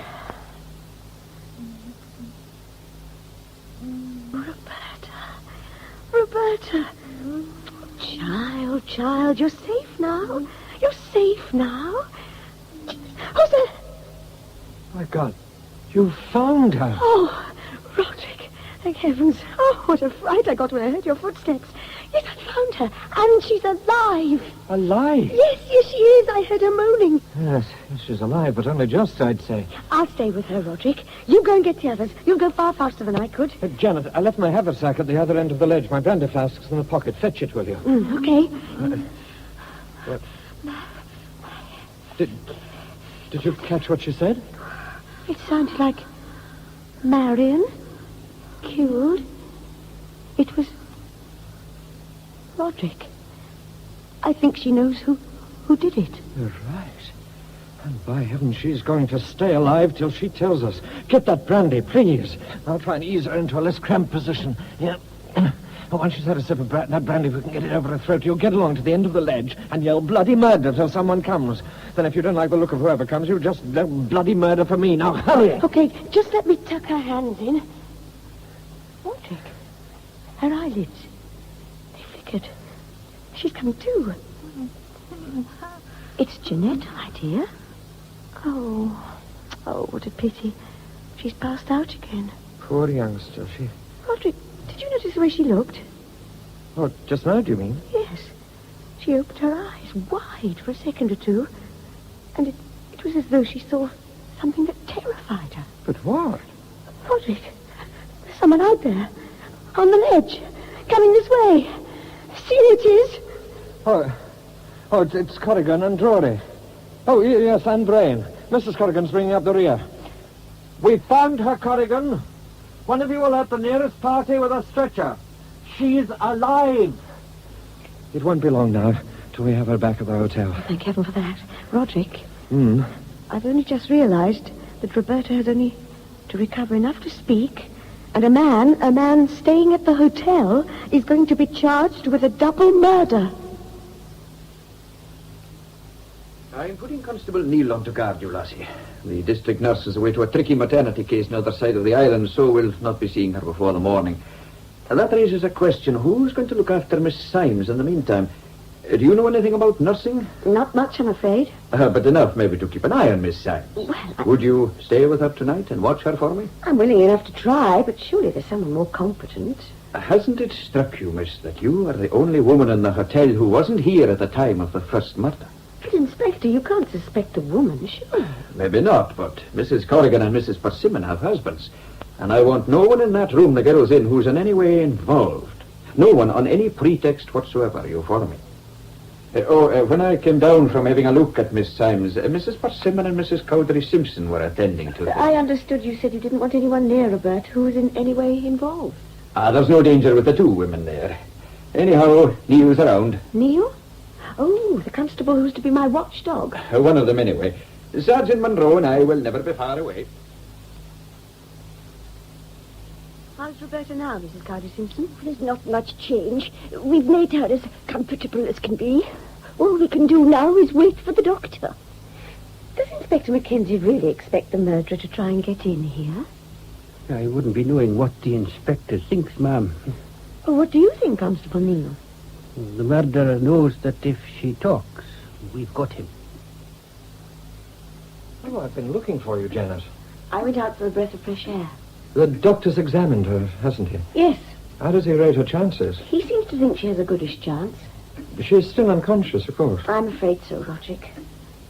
Well, there was nothing really I could usefully do, so I felt I was better out of the way. She's in your room, isn't she? Yes. Oh, where have they put you, Janet? Oh, I'm not moving rooms. The inspector wants me to stay there tonight. As a sort of night nurse? Sort of. But, Janet, I'm not happy about you having I'll to... be all right, Roderick. Oh, does the inspector think there's still a threat to Roberta? I believe so. But Roberta will be safe enough, and by the same token, so will I, so don't worry. Very well, then I won't. As a matter of fact, I've a hunch that you're the only person in the hotel who isn't endangered from the murderer. Roderick, I know how horrible it must be for all of you, this feeling that you're a suspect. I think I'd like a drink. Will you join me? So long as you let me buy you one. What will you have, Janet? Sherry, please. Medium. I'll get them from the bar. It saves time. Okay. I'll be in the lounge.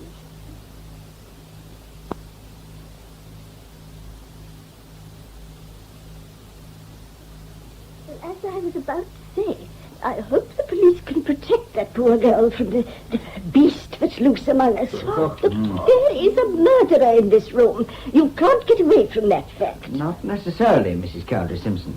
Grant, Drury, Major Persimmon, not to mention Jamesy Farlane, aren't here. They lengthen the odds more than a little.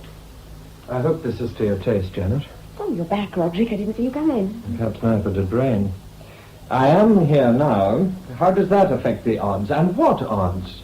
Well, it seems we're beginning to take seriously the idea that someone in this hotel is a murderer. Drink okay, Janet? Yes, I imagine the police can be relied on to get on with their job. if they only look after Roberta Sidens properly, she'll do it for them. A police officer will be watching her all night, and I'm staying with her too. Actually, she's in my room. Won't you be frightened? I don't think so, Mrs. Corrigan. By the way, where's Mr. Drury? Gone to the garage, I think, to fetch a book from his car. Why so interested, Miss Brooke? Has the inspector asked you to spy on us? Oh, Mrs. Corrigan, it's all right, Roderick. Mrs. Corrigan's suggestion isn't really so outrageous. I'm certainly cooperating with the police, as I hope we all are. And if that means giving the inspector an account of anyone's movements at any time, I'll do so. Good for you, Miss Brooke. I second that. Once a man puts his hand to murder, he's automatically an outcast. That's a strong statement, sir. All the same, it's absurd that we should all be treated as suspects. The police must have some idea who did it. If they haven't now, they certainly will have as soon as Roberta Symes can speak. Oh, sorry. Oh, it's you, is it? Why, it's our little copper's knock. Don't you dare speak to me like that, Nicholas Drury. You've got no right. So, my sweet Gianetta, you keep telling me. Where were you going in such a hurry? It's none of your damned business. It's anyone's business in this murderous locality to stop you wandering about on your own. And where's your gallant with the golden hair? Why isn't he playing bodyguard? You always did have a nasty tongue, Nicholas. Yes, I did, didn't I? But I'm quite serious as it happens. You're altogether too fond of wandering about this place alone. Or with someone you don't really know. Aren't you scared? I wasn't until now. So you're afraid I'll kill you, Gianetta mia. Do you really think I'll do it, Gianetta? And all for what? Do you need a reason? What's your proof? I haven't any. If you had, would you hand me over? I don't know, Nicholas. You were my wife. I know that, but You always used to say that you didn't believe in divorce. it wasn't my fault we got divorced. Even so, according to what you used to preach, you should still think of yourself as bound to me. Do you still? Now? Now? I don't follow. No. I was harking back to the blonde boyfriend. Damn you, Nicholas. Oh, you've got a tricky problem, haven't you, Gianetta? Loyalty versus civic duty, or is it old love versus the new? It would simplify matters for you emotionally. I mean, if you could hand me over to the law this very minute. If I were still your wife, legally, I shouldn't help to incriminate you, even if I could. You see, as your wife, I'd feel identified with you in all you did. But I'd leave you. I couldn't stay with you knowing that you were... Kane? Yes. And as things are? As things are, I don't know. God damn you. Now, let me by. The doctor left instructions, Miss Brooke. I've written them down for you. They're on the bedside table. Mostly it's a matter of keeping the patient in the room warm. The doctor's off to a confinement, but if there are any problems, I have to ring up the Broadford Hospital for advice. So if I'm worried about anything, I send Constable Neil for you. No, use the phone there. I'm occupying what was Miss Maring's room. Constable, you know what you have to do, don't you? Yes, sir. All right. Sergeant Monroe will relieve you at 2 a.m., and I'll be along now and again to make sure everything's in order. Let me see. All right, the window. See, there's a mist coming down, a pity. Anyhow, that's the window snicked. You've a long night ahead of you, but a safe one, I hope. Oh, one thing more. Major Persimmon will keep the generator running all night, so the lighting will be on. Try to get some rest, miss. Neil will let you know right away if Miss Symes stirs. Very well, Inspector. I'll say good night, then. Good night. Constable Neil. Sir? As soon as I go out, you'll lock the door. Understood? What is it, Sergeant? Roberta, is she? Oh, she's scarcely stepped since you refilled the hot water bottles. But you were having a nightmare. You were muttering, and I thought you'd rather I woke you. I'm worried about the fire, too. What about the fire? It's almost out, miss. Oh, we'd better get it going again. The doctor said the room must be kept warm. We should have asked Mrs. Persimmon for some wood to help us keep the fire going. Will I go and get some, then? I can't find where it's kept. When I was having a look round earlier on, I saw a pile in a shed at the back. Should you go, do you think? Well, either I go or that fire goes out. Well, if I turn the key in the door and don't open till you get back, there'll be no harm done. But I must be sure that it's you I open it for. I'll give a knock like this.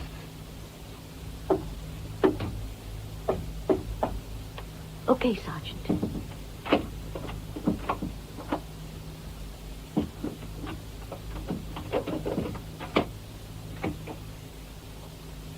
Okay, Sergeant.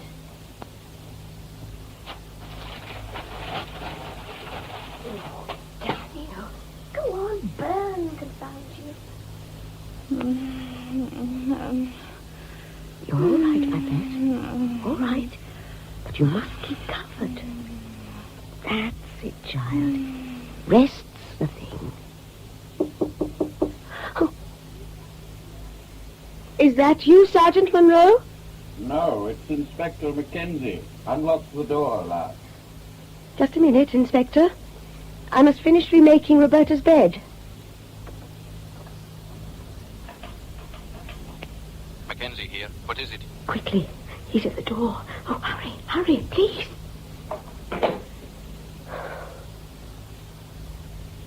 Oh. What's wrong, Inspector? Where the devil have you been, Sergeant? To get wood, sir. Oh, you're enough, have you? Now, Miss Brooke, are you there? This is Inspector Mackenzie, and Sergeant Monroe is with me. Go on, man, tell her you're here. I want her to be sure that there are two of us and that we're who we say we are. It's me, miss. And I've got the wood. I'll knock. Okay. I'll unlock now. Don't you touch that handle, nor this side of the door. Oh, I'm glad to see you, Inspector. He was at the door. The man. Now, you sit down there, miss. It's all right. I'll hear all about it in a minute or two. Don't you bother trying to talk just yet. Oh. Sergeant, get the fingerprinting equipment from my room and give the outside of that door a good going over. Right, sir. Inspector Mackenzie, do you know who the murderer is? I could make a pretty good guess, but we've no real proof as yet. And if that lassie on the bed there doesn't tell us something soon, I'm afraid of what may happen next. You take tonight, for instance. He took a desperate chance and very nearly got away with it. He'll tempt his luck once too often. He's not just lucky, Miss Brooke. He's diabolically cool. Do you feel up to finishing your watch, Miss Brooke? Yes, of course. Good. But don't send Sergeant Monroe away again for anything. I won't, Inspector. Have you something to help you pass the time, then? I found a book, Golden Bough. Golden Bough? Isn't that about primitive religions? I wouldn't know. I'll not be on the end of the telephone, miss. I've one or two things to do. But don't worry. Sergeant Monroe will be back in a minute, and I'll not leave you till he comes. You're sure you'll get him, Inspector? Oh, yes. We'll get him.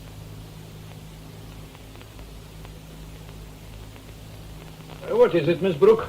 The Golden Bough. The book you saw me with last night. I put a marker in the bit I'd like you to read. Central Highlands bonfires, 1st of May, human sacrifice, island of sky very combustible. Where did you find this? In the lounge. And when did you read this passage? Last night after you'd gone. I was just browsing through. Do you know whose book this was? No. You had other things to tell me, I believe. Now, Miss Brooke, what was it you thought I ought to know? The cut climbing rope. Yes? On my first night here, I lay awake for hours. I came downstairs to the lounge in search of my handbag.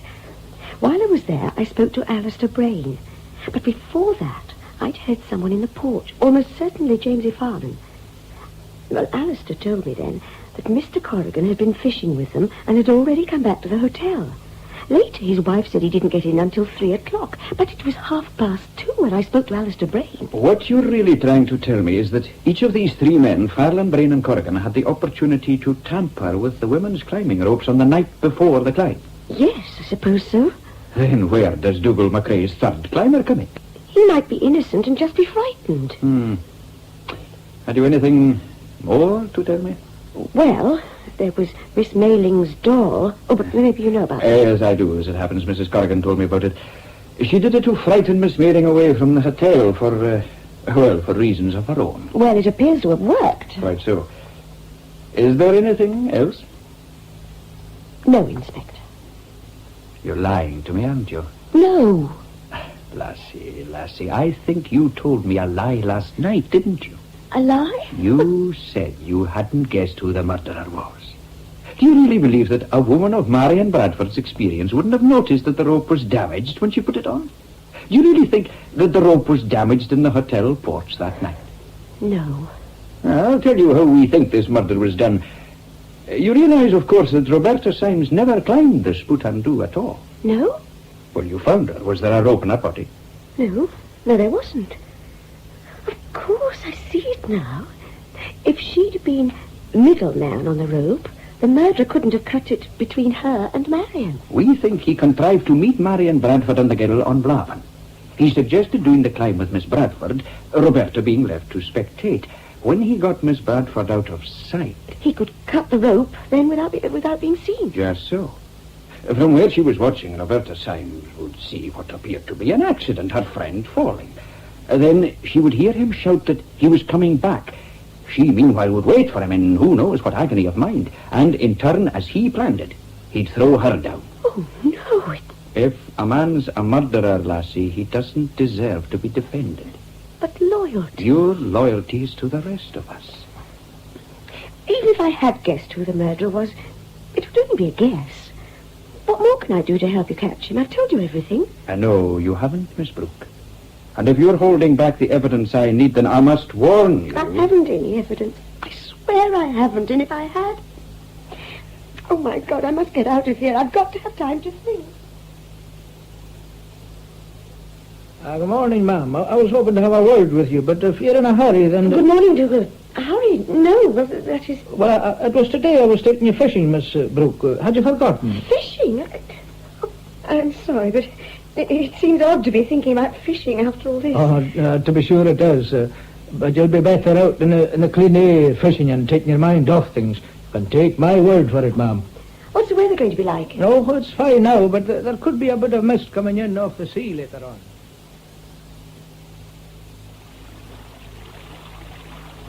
Can I take time for a cigarette, Dougal? Oh, of course, miss, and I'll have a draw at my pipe. You've no objections. Heavens, no. Have as many drawers as you like. Now, where's my package? Too many pockets, that's my trouble. Oh, damn. Roberta's brooch. I meant to hand it over to Inspector Mackenzie. I must... Where did you get this? Up near the Spoutandu. Miss Symes must have dropped it. That brooch belonged to my daughter. Oh. I'd just given it to her for her birthday, and she was wearing it for the first time when she went out that night. You give it to the inspector and you tell him where you found it. God knows it won't help my lassie now, but it might help him.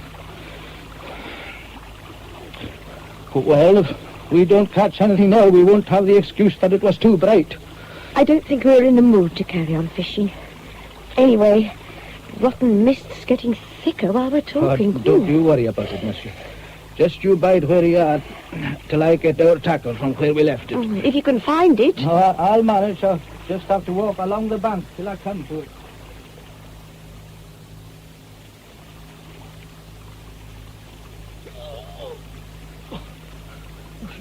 You bloody murdering bastard! What is it, Dougal? Run, lassie! Run! Run!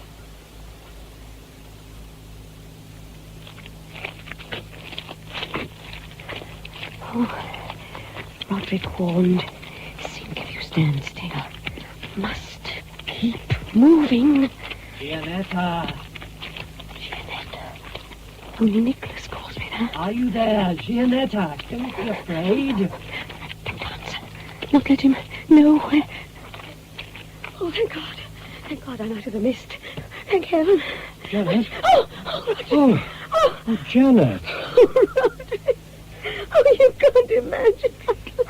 Oh, Janet, just sit down. Get this boulder. Take off your coat. It's soaked through.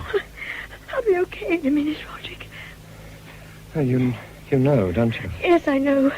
But back there with the mist all round, Nicholas was hunting me down. I told you were safe from him. I was wrong, though. It was wrong of me to try to protect him once I suspected that he was what he is. Why did you? Because I'm his wife. Were his wife, Janet? Loyalty dies hard. Why talk about loyalty when you mean love? That's it, isn't it? I suppose so. What exactly happened? The mist closed in. We'd left our rods and other bits and pieces down on the bank, and Dougal had gone to collect them. There was sounds of a struggle. I got in a panic and ran. While I was floundering about, I heard him calling Gianetta. He was within yards of me at times. He must know that you've guessed what he is. I should think so. How far away? Only minutes ago, since he was far too close. Come on. On your feet. Here, let me give you a pull-up. We're above the mist now. Shouldn't we wait till it clears all the way down? We're not going down. We're going up. What do you mean, Roderick? I will lift up mine eyes unto the hills. Now, don't ask questions. Do as I say. Are you putting on your coat? No, I'll carry it. It's really too wet. Oh, let me have it then. Here. Oh, thanks. Oh, I must get my handkerchief out of the pocket. Here, you've pulled something else out. What's this, Janet? Oh, brooch. It was Heather McRae's. Uh-huh. I found it yesterday near that dreadful ledge. I thought it was Roberta's, but today Dougal McRae recognised it as his daughter's. Oh, my God. What's wrong, Janet? You told me about the little pile of jewellery found on the ledge. You told me about it when you were describing Heather's murder. A bracelet, you said, and a brooch and other things. But the brooch wasn't on the ledge when the body was found. And since she'd only been given it that day for her birthday, you couldn't have known about it unless you'd seen her wearing it. Unless you, yourself, put it on the ledge beside the bonfire. What a pity you remembered. So it wasn't Nicholas. You were the killer. I really am sorry, Janet. I knew when I overheard you talking to Dougal McRae back there by the river that sooner or later you'd remember about the brooch, but I'd no intention of killing you. But of course I'll have to now. No, don't try and make a run for it. And don't scream, Janet, because then I'll have to throttle you and... Well, I always cut their throats if I can. It's the best way. Why did you kill Heather McRae? They wanted it. They? The mountains. A life a year. That's what they need. They must have the May Day sacrifice they received when the world was young and when men knew that gods lived on the mountains. Together we collected the 9 woods, the algoric and the oak to make the wildfire. She helped me to build it. Then I cut her throat. But why did you kill Marion Bradford? The little one talked sacrilege, chattering about conquering Everest. Impudence. Bradford was no better. that was quite easy. That dreadful, stupid woman was a little bit in love with me. She was delighted when I met them up by the Spoot and Do and offered to show her the climb across it. I suppose you thought they were both dead when you left them. They should have been. Wasn't it bad luck? I'd been along that ledge 3 times already. Never occurred to me that she'd reached that little cave. Anyhow, you found her. I did. Yet you nearly gave me the chance I wanted, Janet. When you asked me to go for your flask? A little pressure on the throat and... But you came back too soon. That explains. What? While I was trying to make her comfortable, she opened her eyes. She seemed to be looking at someone beyond me and was terrified. For an instant, I thought it might have been Nicholas who'd found his way into the cave, but it was you she saw. She knew that you were the killer. Of course she knew, Janet. But you were so sure Drury had killed the Bradford creature and Beagle. Why Beagle? That night on the mountainside, he wouldn't stop talking about Everest having been conquered, as he put it. Everest! Snow was defiled and trampled where I'd hoped no human being would ever set his sacrilegious feet. You said that, Janet, you remember? You spoke about Everest like that, and because you did, I thought I could never hurt you. But Beagle... I followed him downhill, caught him from behind, and killed him. Now, my knife. Where is it? I was sharpening it on a stone. I put it down somewhere. There it is, Roderick. On the ground, just behind you. Where? I don't see it. Janet, come back. You won't get away. That ledge. Must reach that ledge. Come down here, Janet. Come down here, Janet. You are trapped. Very well, I shall have to come up. Keep away. There are plenty of stones here. Big ones. Stay where you are. I'll smash your head in. That piece of rock would smash my skull. You couldn't do a thing like that, could you? No, I can't. I thought not, Janet. Don't worry, Gianetta. I can. Nicholas, I'm perfectly all right now. Tell me, please, what happened when you caught him? Well, he put up a pretty desperate struggle, and I shouldn't like to bet on what the outcome might have been if Sergeant Munro and his sidekick hadn't arrived on the scene. That's a nasty cut on your cheek. Oh, I'll live. Here comes the law in all its majesty. Hello, Inspector. I'm for off as good as. We're just waiting for transport to take us and the accused back to Inverness. Are you quite recovered, Miss Brooke? Quite, thank you. Good. Well, it would seem I was wrong in thinking that you were withholding vital evidence. But what did you imagine I knew that I hadn't told you? I thought you'd recognized the man you saw in front of the bonfire. I hadn't. I believe you now. Even so, I could have sworn you were lying about something. I was, but not about that. Concerning Mr. Drury, I suspect. It doesn't matter now. Take care of her, sir. She's had a rough time. I will, Inspector. Oh, by the way, Mr. Drury, I hope you've a license for that gun of yours. Now I'll say goodbye to you both. Goodbye, Inspector Mackenzie. Bye, Inspector. My God, you have me worried, Gianetta. The inspector had put Neil on to watch Grant, but the mist came down and Grant gave him the slip. I knew where you and Dougal were fishing, so I made my way upriver. I heard a yell from Dougal, so I ran like blazes. I found your rods, but you'd gone. I started a frantic search for you, which landed me in that damn bog. I know, I heard you. I was scared out of my wits. I thought you were the murderer. And you didn't help by calling in such a sinister way. Well, I didn't want him to reach you before I could. So you knew then that it was Roderick? So did Inspector Mackenzie, but there was no proof. What was the information the inspector was waiting for from London? It concerns Roderick Grant's family. His mother died when he was born, and his grandmother, his father's mother, brought him up. Then she died in an asylum. Oh, Nicholas, how dreadful.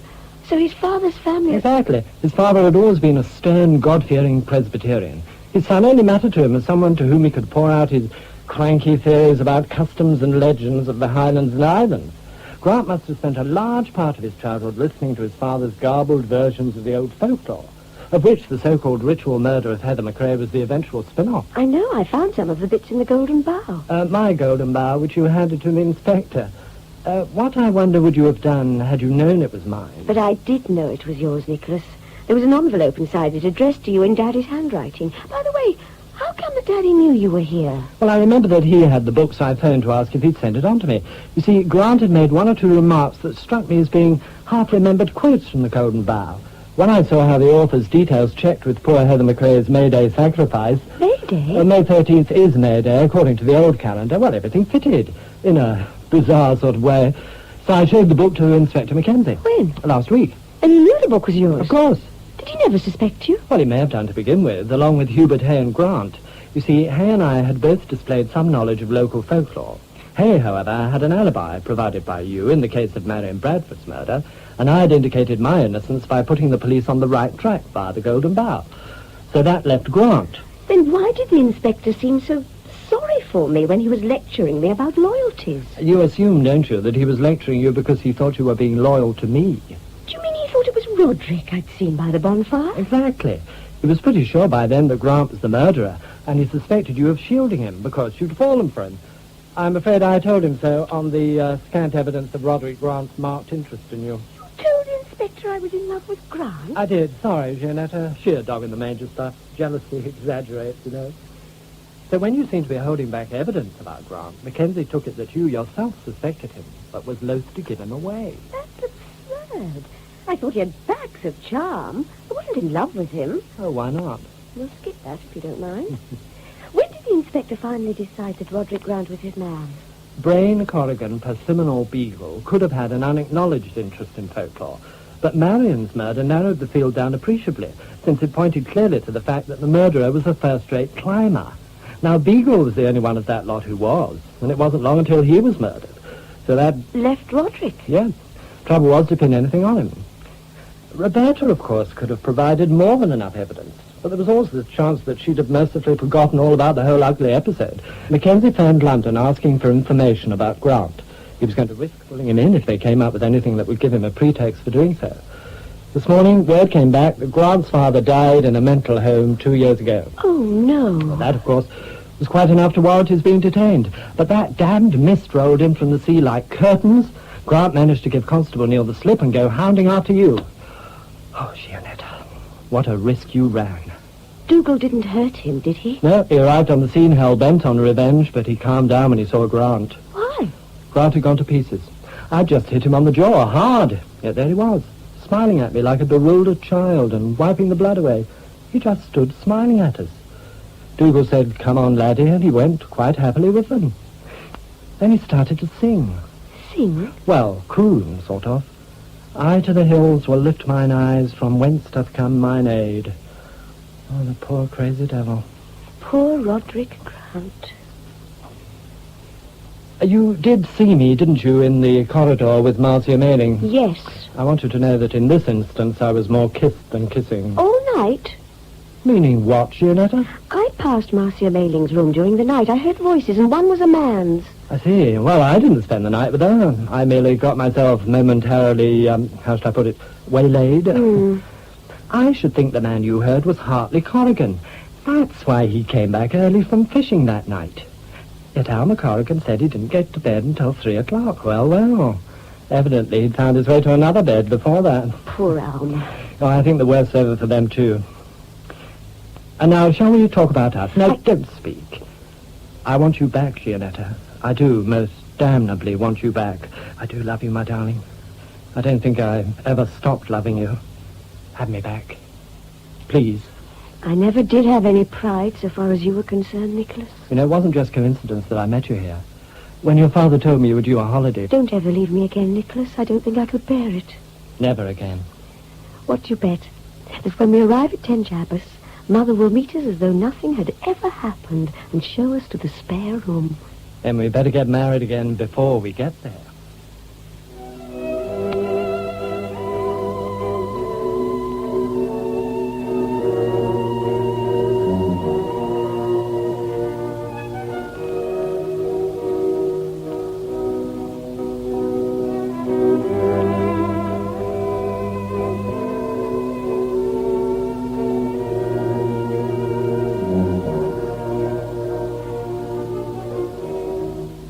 Wildfire at Midnight was adapted by Stuart Hunter from the novel by Mary Stewart.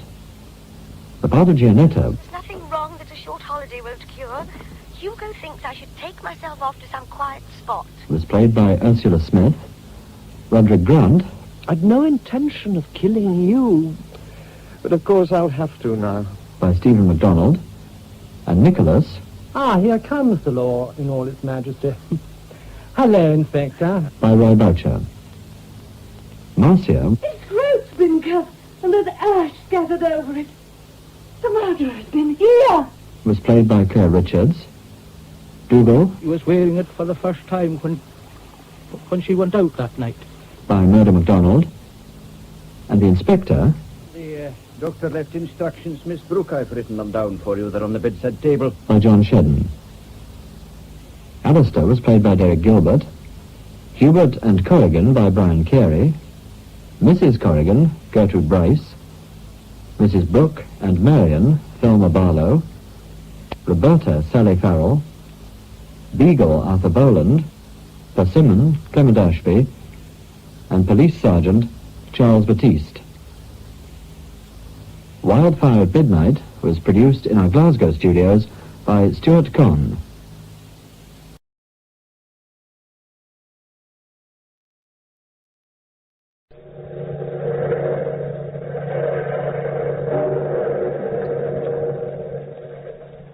Out of the past, phantoms of a world gone by, speak again the immortal tale, declared insane.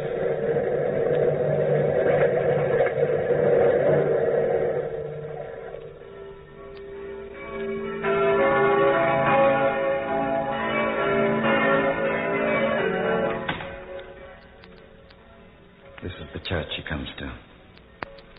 There she is, Renee, kneeling in the pew. Third row from the left.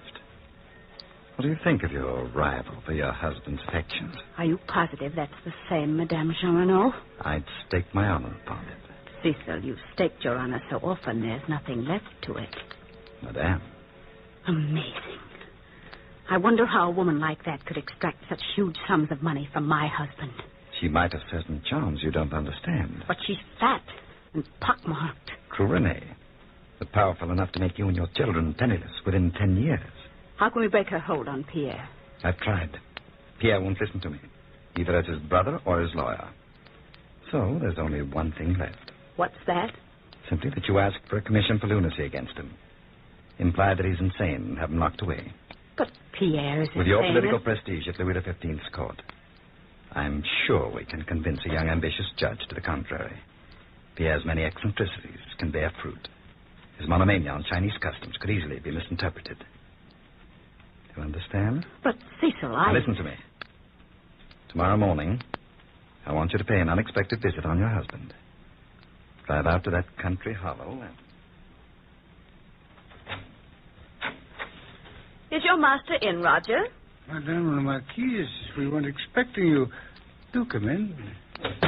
Monsieur's in the study. If you follow me, he'd be pleased to see you, madame. It's been such a long time. Thank you, Roger. Monsieur, Madame la Marquise? Renee. I'm sorry to disturb you, Pierre, but you know what the court says. This separation of ours does not do my reputation any good. Your reputation? Naturally. What are you doing dressed up in that silly outfit? I am writing a history of China, Renee. One can't understand the Chinese mind without trying to feel the tempo of their mode of life. Oh, that's neither here nor there. I've been hearing about the way you're handling the children. The children are well and healthy. I don't feel comfortable about them out here. So I'd like to change nurses. The woman you have now is too old for the job. I've brought an Englishwoman out here with me today. Her name is Maggie Campbell. I think you'll find Maggie a gem in many ways. Your absent-mindedness endangers our children's very existence. What are you hinting at? Hinting? You know very well what I mean. That woman, Madame Jean Renaud. She's no concern of yours. My son's future inheritance, however, is my concern. I can't prevent you from throwing it away on a swine-headed woman. Oh, Renee, but really? Really, what? Who is this Jean Renaud? What power has she got over you? Why do you insist on living in the country and giving her the major part of your income? That's one question you'll never have answered. You wouldn't understand. That's why I've hired Maggie Campbell to act as nursemaid. The children are never to be in that woman's company. And Miss Campbell will follow those instructions to the letter.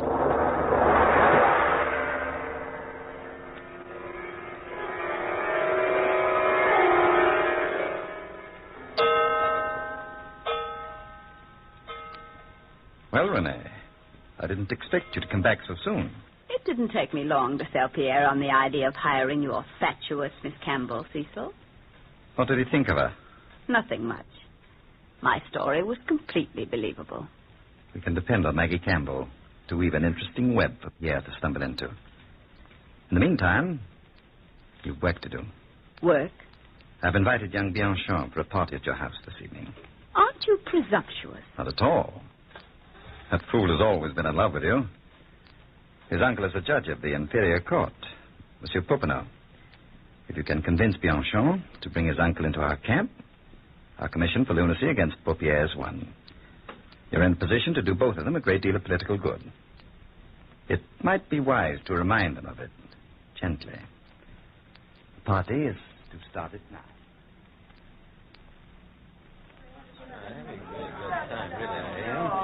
Bianchon, I'm so glad you could come to my little party. Oh, you're playing with my heart, madame. Ah.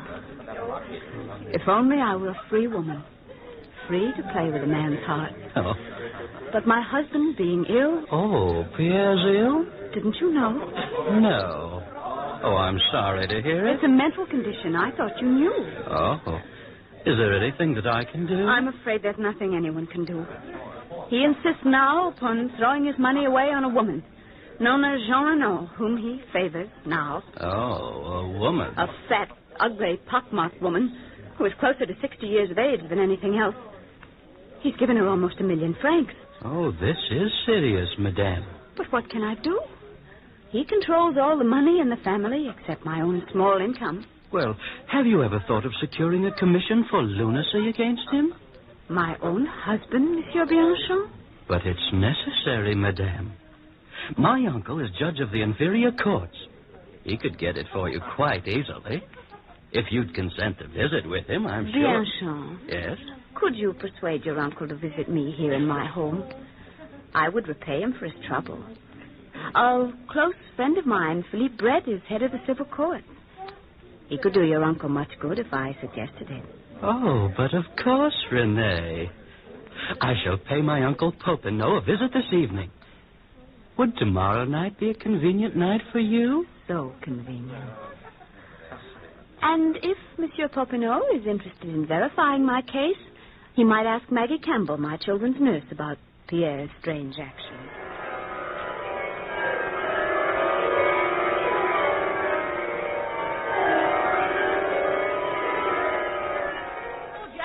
Roger, if you're the butler in this loony house, come over here and bottle. Yes, Maggie. What is it now, nurse? Listen to them, will you? Her father playing with his sons, twisting their arms so they scream in agony. Look at them there in the garden. He's teaching the boys how to wrestle, Maggie. Wrestling's a fine art in China. Wrestling, is it? It's a fine kind of wrestling.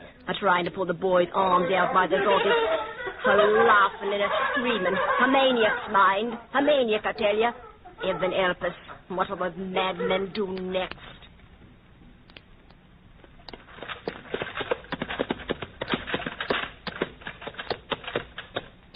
Thank you, driver. Uncle Popinot? Uncle Popinot? This isn't my nephew.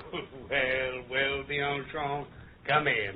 Oh, how can you live in this rat trap? And if this is a rat trap, Bianchon, then you should throw your old uncle a piece of cheese.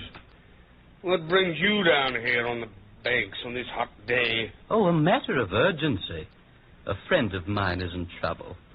Trouble. Life was ever thus. Her husband is stark staring mad. And the poor woman hasn't the faintest notion how to go about getting a commission for lunacy. Who is the lady? Madame la Marquise d'Espard. Madame de la Marquise? Yes. She probably knows more about these things than you do, nephew. Nevertheless, I'll see her when she arrives. She's not well, Uncle. You can't expect her to visit you in a place like this. Besides, she's a close friend of Philippe Brett, and he's the head of the civil courts and can do you a lot of good. That crook? Oh, Popinot. Madame le Marquise had the kindness to invite us to dinner at her house tomorrow night. Bianchon, I'm surprised at you. You know very well that I'll be the examining judge on the case, and our courts forbid a judge to dine in a petitioner's home. It's against the law. Oh, yes, I'd forgotten. After dinner, then, Uncle? Well, she can see me here. In all fairness to her, she's ill, Uncle. Drop in at her house. Was it a request or a demand from Bianchon? Both, I imagine, Uncle. Even a judge is afraid not to grant her demands. A woman like that is a powerful factor at court. Then you will drop in and see her? Yes, tomorrow afternoon at 3. But warn her not to serve any food or drink to me at all. Oh, yes, Uncle. She will be well warned.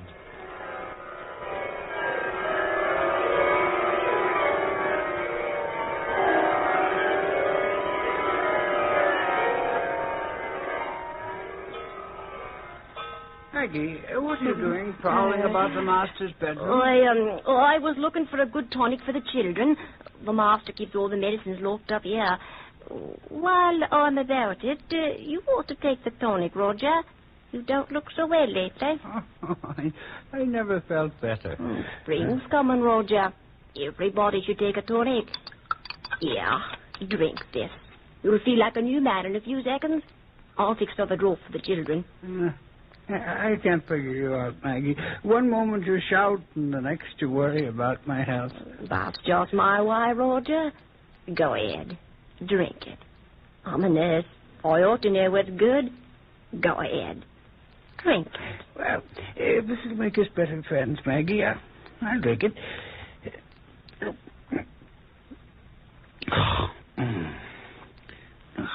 Tastes like poison. Roger. The master's calling, Roger. See what he wants. I'm going, Monsieur le Marquis. Better come along to the study, Roger. I'm expecting a visitor, and I'd better have the place looking spick and span. visitor, monsieur? Madame Jean Renaud will be here soon. Then the business between Madame and I will be over, finally. I'm glad. Monsieur, look at the study. More Chinese books than all of China. I need them. What's the matter, Roger? I feel so ill. Monsieur le Marquis. In heaven's name, Yeah, I better don't sit down know. over here, Roger. Help. Roger! Maggie! What's the matter, monsieur? Roger, old fellow. Roger! He's dead. Dead. His skin is turning black, monsieur. Black? As if he had drunk. Yes. Just as if he drunk a strong draught of Chinese poison. How do you know the effect? I'm a nurse, sir. Now your madness is no longer innocent. You're a murderer, too. Poisoning a poor, helpless man just because he disagreed with you. What are you talking about, Maggie? You know what I'm talking about, monsieur. You're a murderer. A murderer. I'll get the police for you, poisonous all in the middle of the night.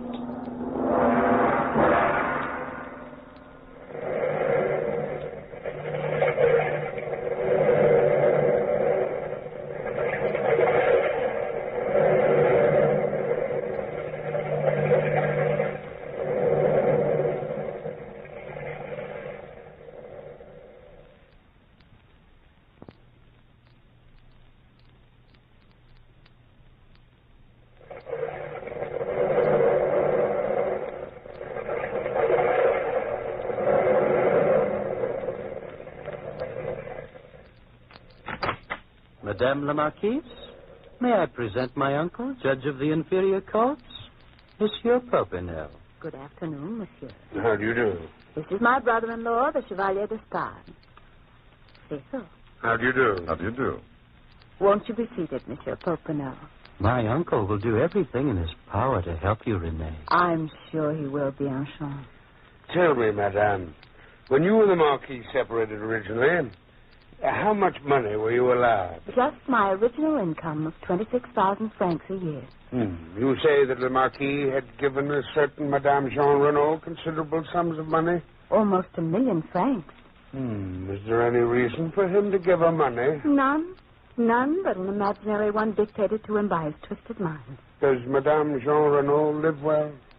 Live well? How much does Madame Jean Renaud spend on her house? Oh, the stables alone cost 16,000 francs. Judges are apt to be incredulous. If the stables alone cost 16,000, then how much for the entire establishment? Between 50 and 60,000 francs. So much? You don't say. Now, how much do you spend for this lovely place? About the same, 50 or 60,000. Renee. Huh? Oh.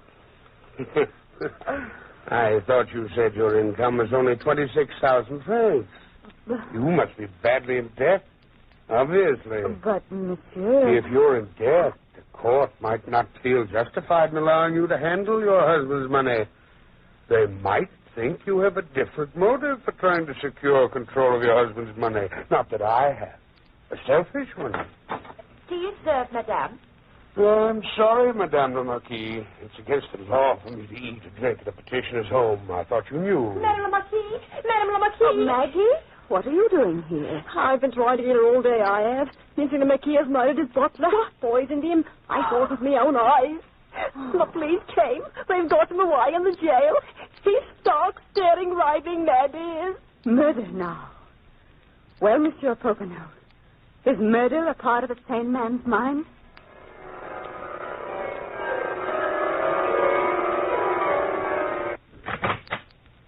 Such a place for a judge to live. Oh, if I lived here, I'd never make old bones. Monsieur Popinel. Yes? I got your summons to come and see you in your house. Well, here I am. Here you are. But who are you? Madame Jean Renaud. Kind of a judge are you, anyway, living here. Huh? You must be an honest one. Yeah? What do you want to see me about? I've learned that you've been receiving extraordinary amounts of money from Monsieur le Marquis d'Espargne. Well, as a matter of fact, I have. What seducer's art have you been using on Monsieur le Marquis? Oh, seducer's art? Look at me, monsieur. Fat, ugly, hideous.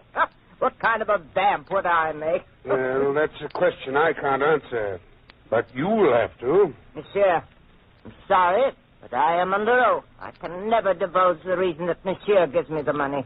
Madame, if you have any pity for your benefactor, you'll tell me. A commission for lunacy has been taken out against him. Huh? You're named as having some strange power over him. Power which is supposed to have driven him mad. Oh, great heavens. I am as good as Monsieur le Marquis and warned him. He's a saint, that man. A saint, monsieur. Yes, but he isn't at home. He's at jail. Madame Jean Renaud.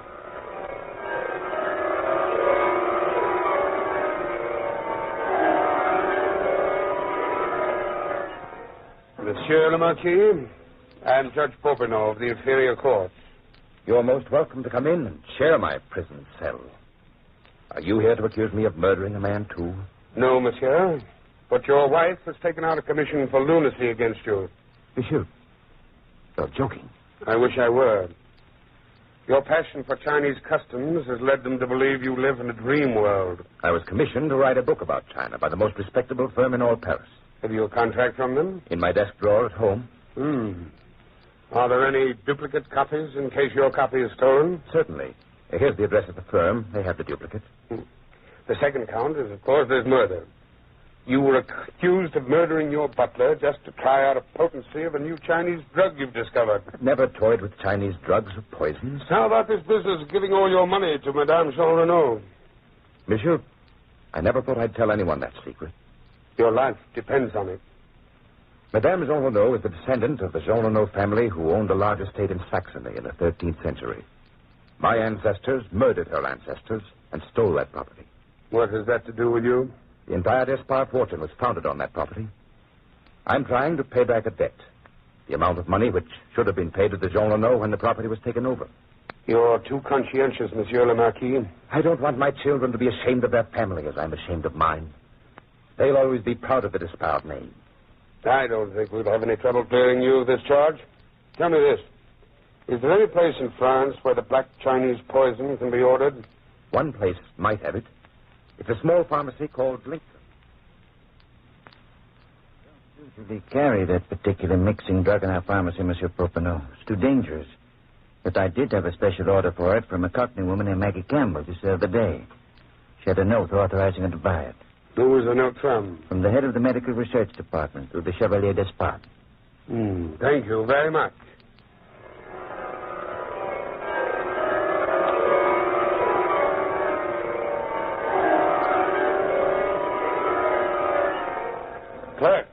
Clerk, has Monsieur le Marquis Despard's contract arrived from Paris?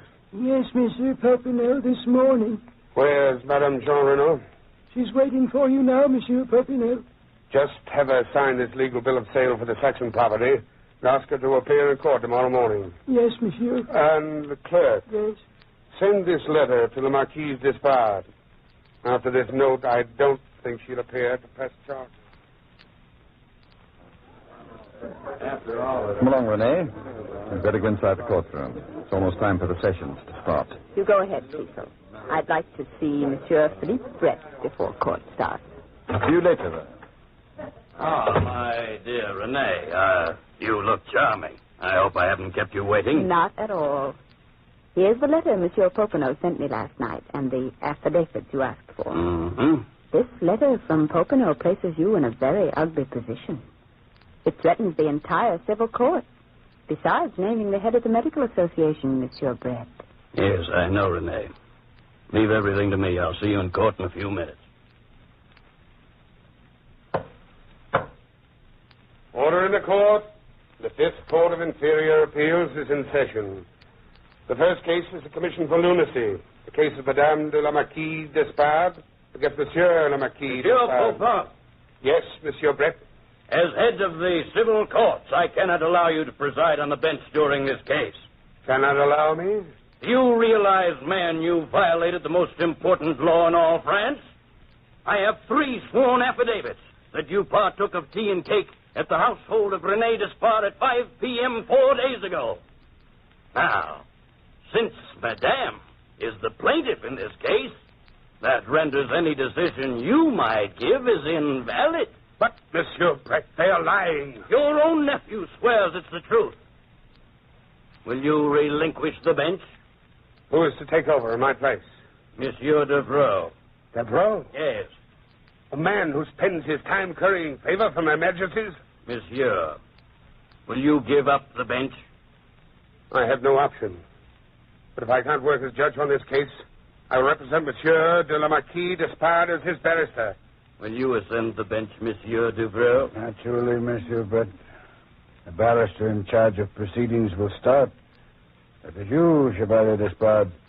Is it not, Cecil? Yes. Thank you, Monsieur Devereux. In behalf of my client, Madame la Marquise, a poor innocent woman who has been robbed of her children, her income, and her home by a lunatic husband who is guilty of murder. You only presume he's guilty of murder. I presume nothing, Popinot. You've already been tried and convicted. When? 10 minutes before court starts. I signed the papers, Monsieur Popinot. You did, Brett? Yes. You haven't the foggiest notion of what this case concerns. I have definite proof that Maggie Campbell was hired to murder the butler. Here it is. My proof that Monsieur le Marquis is innocent. Judge Devereux, you can set aside this conviction. Chevalier, let us proceed. A woman named Madame Jean has forced Monsieur le Marquis to give her over 1 million francs. We all know that Monsieur Popinot made up that story about the Saxon's property to fool the court. But these are lies, Monsieur Devereux. Continue, Chevalier. And last but not least, we base our claim on the fact that Monsieur le Marquis thinks he lives in China. Ha! Is that a thought for a sane man? Monsieur le Marquis is writing a book on China. He has a contract for that book. We investigated the contract, Monsieur Popinot. The Paris firm swears they never drew it up. You've done well, gentlemen, to make a mockery of the courts of France. This trial is a farce, a plain farce. Of course, you grant the commission for lunacy, you will be heaped with honors by these weakling fools. That is only your opinion, Popinot. Judge Devereux, remember, your conscience will weigh heavily on your soul. If you send this man away, you will have only yourself to answer to. When you wake up in the middle of the night screaming for forgiveness to your Maker. Think on it carefully, Judge Devereux. Think before you make the decision. There is no need for thought. I demand an immediate decision. There's only one decision I can possibly make. An honest one. A decision dictated to me by my conscience and the evidence on hand. The commission for lunacy is granted. Monsieur Devereux, I'm as sane as you are. You can't lock me up. Popinot, tell them. In heaven's name, stop them. Don't let them. God! Take that man out of court and put him in a straitjacket before he loses his mind completely.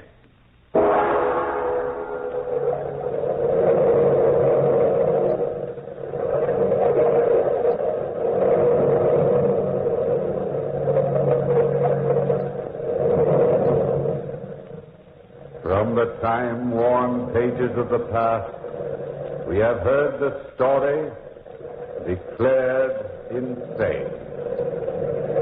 Bellkeeper, toll the bell.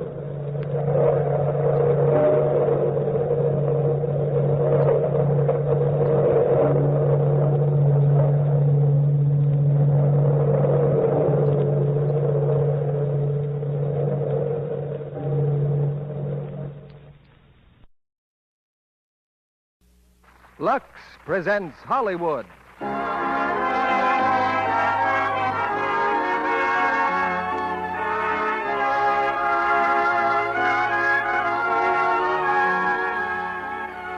The Lux Radio Theater brings you Margaret O'Brien, Charles Lawton, and Tom Drake in The Canterville Ghost.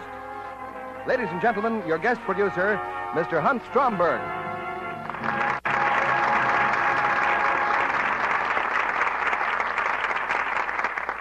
Greetings from Hollywood, ladies and gentlemen. Maybe you've heard that story of two ghosts indulging in a bit of phantom conversation. One turned to the other and asked that question that has troubled ghosts since time began. Do you believe in people? We bring you tonight the story of a ghost who cherished very little confidence in people, and even less faith in himself. though legend dubs him one of England's most spectacular phantoms. Charles Laughton plays the title role in Metro-Goldwyn-Mayer's comic fantasy, The Canterville Ghost. Co-starred with Mr. Laughton is an actress still young on the vine, and shortly to be starred in MGM's Our Vines Have Tender Grapes. 7-year-old Margaret O'Brien, winner of this year's Academy Award. Also in our cast is Tom Drake, who, as Cuffy Williams, finds himself billeted with an American expeditionary troop in the ancient castle of the Cantervilles, where what transpires may sometimes challenge your belief, at the same time that it sparks your risibility. While the setting of our play is wartime England, America has had its share of ghosts, too. In fact, there was a time when it was considered a safe precaution to dunk all suspicious characters in water. If they stayed under, they were innocent of harboring antisocial spirits. Well, we'd hardly tolerate such laundering in our present-day society, unless, of course, we added Lux Flakes to the process. Give Lux Flakes a ghost of a chance, and you'll never work yourself into a skeleton with old-fashioned methods. Nor will your nice things ever wear that haunted look. As we lower the lights in our theater, we suggest you do the same at home and draw up a chair to hear the first act of The Canterville Ghost, starring Margaret O'Brien as Lady Jessica de Canterville, Charles Laughton as Sir Simon, and Tom Drake as Cuffy Williams.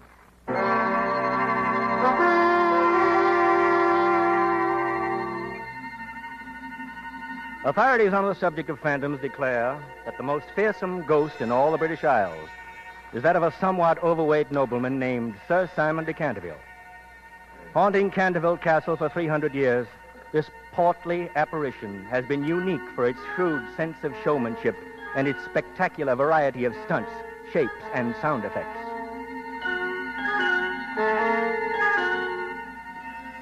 The ghost originated in 1634, when Sir Simon was scheduled to fight a duel. He took one look at his fierce and towering opponent and ran away from the field of honor in a startling display of speed and cowardice. He was chased to his father's castle by his frustrated opponent, Sir Valentine.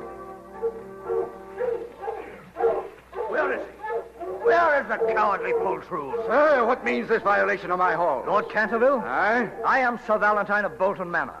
Your son, Sir Simon, having accepted my challenge, fled before my sword. Fled? You lie, Sir Valentine. My honor has been twice offended.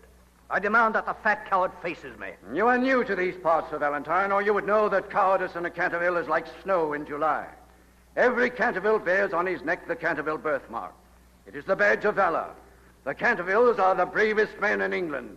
So call off your hounds and leave these halls. Fine words, my lord, but it seems the hounds have found their quarry. That room there. Why is the door closed, and why do my hounds leap upon it? No son of mine cowers behind a door. No? Then my lord can have no objection to sealing up the door with stone and mortar? I certainly can. I have too great a regard for my house. For your house, my lord, or for your son? Childs, Thomas, fetch the stonemasons. Tell them to bring their brick and mortar. One more stone, Sir Valentine, and the room is sealed. Are you satisfied? Aye. And you still think my son is in that room? If he's a coward, why is he not called? He is a coward. Father! Father! Ah, he finds his tongue at last. Masons, stop. I heard nothing. Continue, Masons. Seal up the wall. Father, father! It is Simon, thy son. My lord. There's no one in that room. Put in the last stone, I say. Put it in. Father, father! It is I. But, my lord, 'twas only meant in jest. Leave my house. Aye, but 'tis thy son thou hast entombed there. And you, Masons, get you hence. Aye, my lord, aye.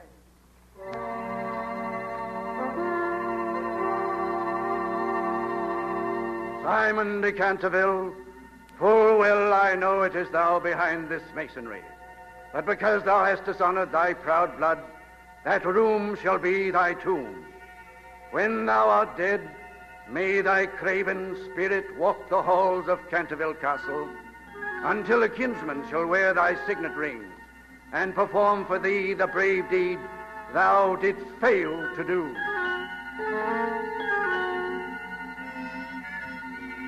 So did Sir Simon die, and so was born the Canterville Ghost. Now it's 1942. Canterville Castle stands silent and deserted. inhabited only by a slightly tired but still fearsome phantom. The only remaining Canterville is Lady Jessica. She and her aunt find living less disturbing in a modest cottage on the castle grounds. Lady Jessica is 7 years old. Auntie, I just saw him. I just saw the ghost. The ghost, dear? Where? On the roof of the castle. Oh, that was the tinsmith, darling. He's mending the water spouts. We're turning the castle over to some American soldiers. American soldiers? Rangers, I believe they're called. Like commandos. But good gracious, Auntie, can they live in the castle when it is haunted? Your family did, darling, until 20 years ago. Excuse me, ma'am. Oh, yes, Potter. Everything's ready at the castle. We were wondering about tea, ma'am. Oh, of course. I'll be there shortly. Yes, ma'am. You're going, Auntie? Certainly, dear. They'll be our guests. Noblesse oblige. But, Auntie, you're not well. Remember what the doctor said? Well, perhaps I shouldn't. Auntie, what does it mean? Noblesse oblige? Oh, it's just an expression, darling. But what does it mean? Well, noblesse oblige is French. Those of us who are nobly born must prove ourselves worthy by being kind and thoughtful of others. So, when guests arrive, we must see that they enjoy their stay. Auntie, those Americans, will there be cowboys and Indians? Some of them, I dare say. What does one do to make Indians welcome? Jessica, you're not going to the castle. Well, someone should greet the soldiers. But aren't you afraid of the ghost? Oh, yes, Auntie. And you still want to go? Well, I really should. It's my castle. Noblesse oblige. It starts when you're born, doesn't it? Run along then, darling. The Americans should be there now. And don't worry, Auntie. Ghosts almost never come out in the daytime.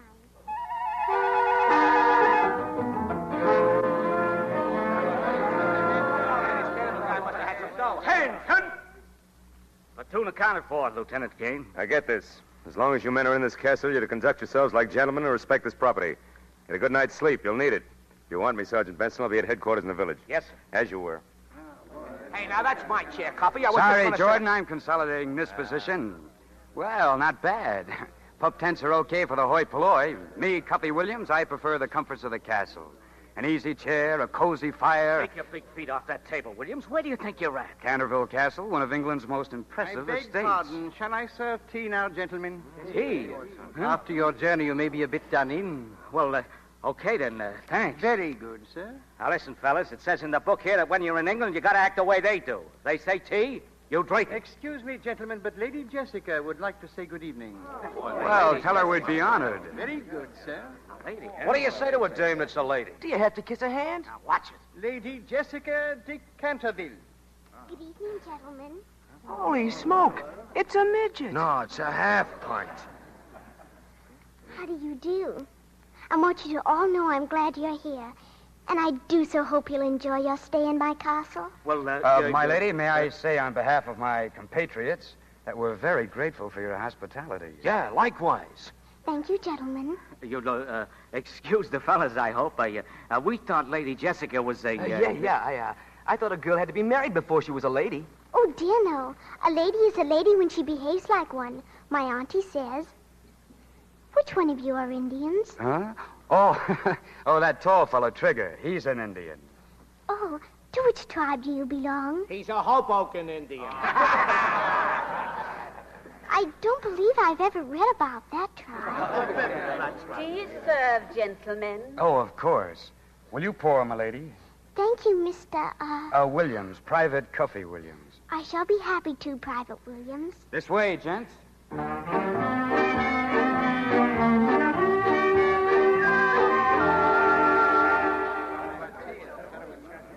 Would anybody like some more tea? No, thanks. Who did that? Come on now, who did it? Who did what, Sergeant? Who made that spot on the rug? Who spilled the tea? Speak up. Oh, that's not tea, sir. It ain't? No, sir. Nothing will remove that spot. It's blood. Blood? Quite so. The blood of Lady Barbara Modish. She stabbed herself in the throat when she saw him. Him? Who was him? Sir Simon, our ghost. Your ghost, did you say? Oh, yes, he's quite the most famous ghost in England. And he lives here in this castle. Now, wait a minute. Well, if you don't want me to tell you about Oh, it... but we do. Now, give the lady a chance, fellows. If she says her castle is haunted, well, who are we to quibble? If It may sound irregular to you, but I have seen the ghost myself. No fooling. That's the door to his bedchamber behind that tapestry. Isn't it, Mrs. Potter? Aye. He was walled up in there centuries ago. Holy catfish. Oh, that's awful. Yes. And every night now on the stroke of 12, his spirit walks the halls. Searching for a kinsman with the birthmark of the Cantervilles. Oh, gentlemen, beware. I shouldn't tell you this before bedtime, but the Dowager Duchess of Stutfield was found one night on her balcony, stark, staring mad. There's the loveliest picture of her gibbering like an idiot. Oh, you don't say. That's awful. And Lady Margaret Bilton, she drowned herself in the fish pond. Do you know why? No. Because there he was again, with long green fingers twitching with palsy and his eyes burning like coal. The bloodsucker of Bexley Moor. Bloodsucker? Didn't I tell you, fellas? Who are we to quibble? What is your name, please? Cuffy Williams. Well, Cuffy Williams, I know right well that you've been laughing at me. Oh, no, m'lady. But just you wait until midnight.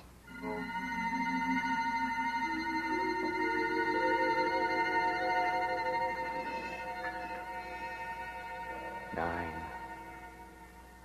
10, 11, 12. Hey, Cuffy, it's 12 o'clock. Oh, so what? Oh, nothing. Boy, this bunk's hot. I can't get to sleep. Well, fill out a complaint and mail it to the colonel. Hey, Cuffy, do you think there's anything in this ghost business? Oh, for crying out loud. Pipe down, you guys. I said pipe down. That ain't us, Sarge. Sounds like somebody dragging ash cans around. No, it's James. Hey, look.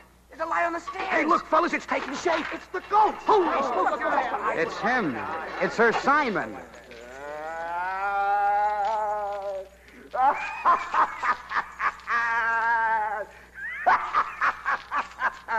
I am the ghost of Sir Simon de Canterville.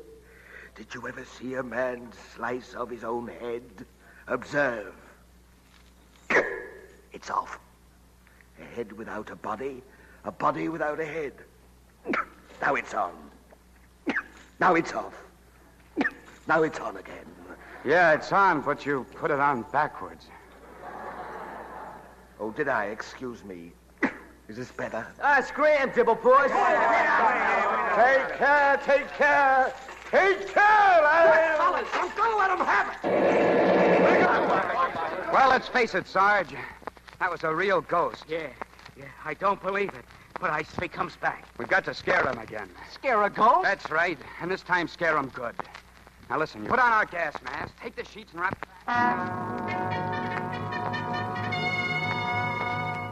Company, attention. Morning, men. Morning, sir. Well, from now on, we're officially attached to British commandos. We're going to celebrate with a 10-hour endurance hike. Forced marching rate 8 hours, double time last 2. What's the matter with the men, Sergeant?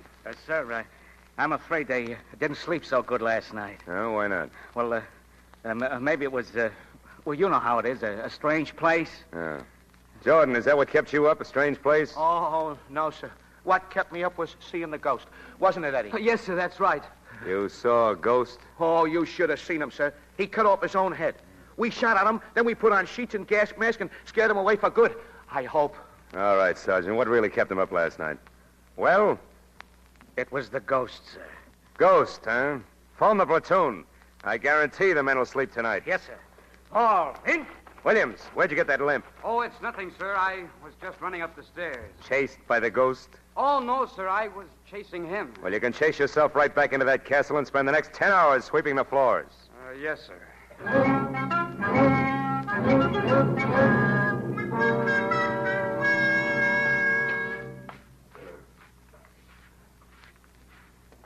Well, hello there, lady. Oh, it's you. Well, who did you think it was? No one. I was just bringing these onions into the pantry. Really? Then why did you take that great circle route? Auntie thought the mess sergeant might like some onions. I'm a brownie, and brownies raise onions. Oh, come now. You were afraid I was a ghost. Well, what if I was? Well, he's nothing to be afraid of. Didn't he come last night? Sure, and we chased him right up the chimney. Oh, you didn't. Oh, you think I'm kidding, huh? Well, we'll ask old Foxy Grandpa himself. Who? The ghost. Oh, that won't be necessary. Now, let's see. This is the door to the room that's walled up, isn't it? Pretty solid. Hey, Grandpa, open up! Oh, what do you know? It wasn't locked. Oh, no, please. Auntie's expecting me home. Oh, come on over here. Come on. That's right. Now, look. You just pretend you're not afraid and you won't be. That's all there is to it. Are you sure? I'll prove it to you. Come on. Hey, Ghost, where are you hiding? That must be where he was walled up. Those bricks look loose. Maybe I could find a Well, what do you know? Look. What? Over there on top of the mantel, Sir Simon. He's sitting on the mantel. Must you invade even my tomb? Will there be no place I could call sanctuary? What are you doing up there? Trying to keep out of drafts. I've got a slight head cold.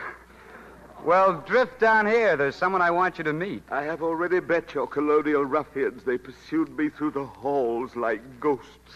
Humans. Now, nobody's going to hurt you, Grandpa. I want you to meet Lady Jessica. Sir Simon the Ghost. Milady. How do you do? Not at all well, thank you.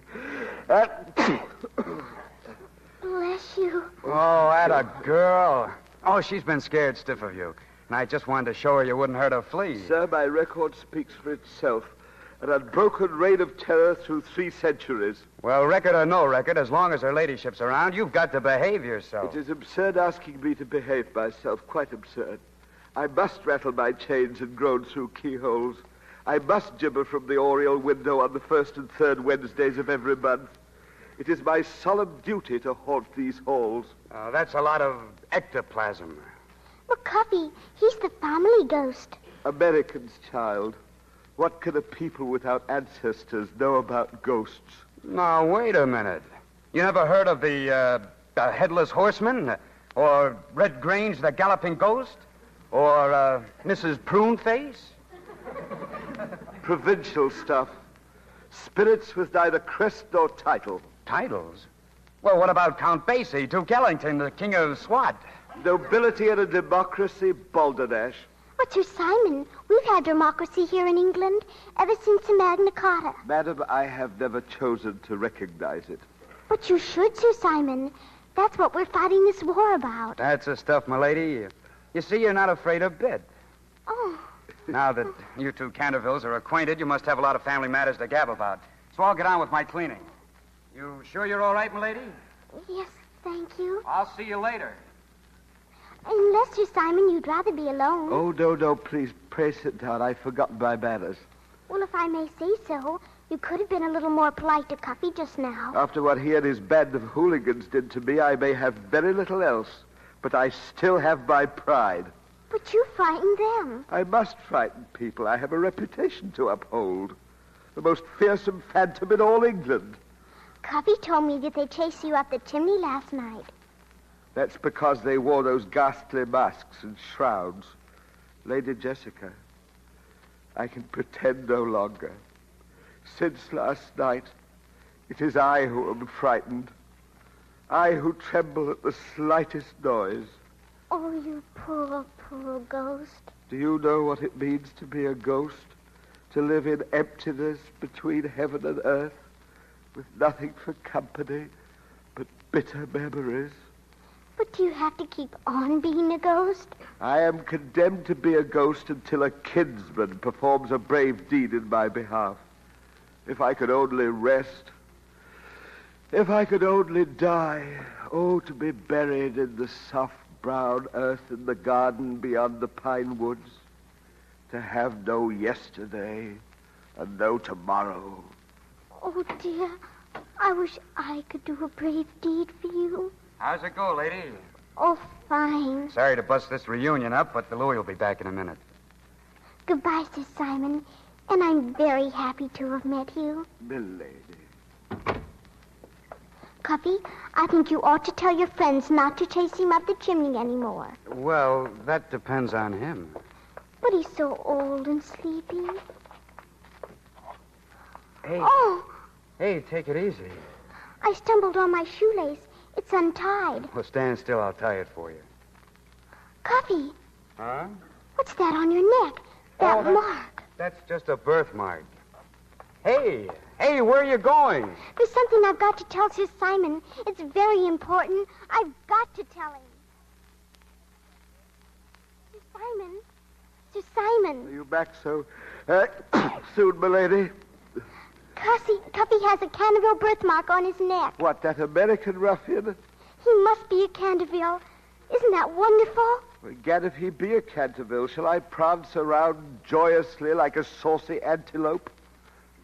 But if Cuffy is a Canterville, and if he does a brave deed for you, he can save you, can't he? Can it be that they have concealed from thee why I am still here? Dost fancy it is merely because I cannot find the kinsman? Well, I've overheard Mr. Potter say that all the Cantervilles always turn out to be cowards. But that isn't true, is it? Cowards? Gross flattery. Had they twice the courage, 'twould only give them half the name. Sir Simon. Thy grandfather, would he mount a horse? Thy father so fearful of water that he trembled in his bath? Or thyself, swooning at the mere sight of my shadow?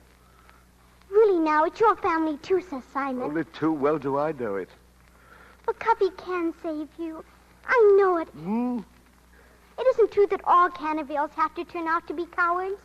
I was a coward, wasn't I? I was frightened to death of you. And now look at me. I'm not afraid of you in the least. Oh, don't you see, Sir Simon? Nay, it is in the Canterville blood and bones. It isn't in my blood and bones, and it isn't in Cuffy's.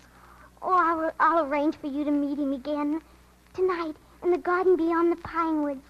And if it turns out that he is a Canterville, my goodness, maybe you'll be able to go to sleep.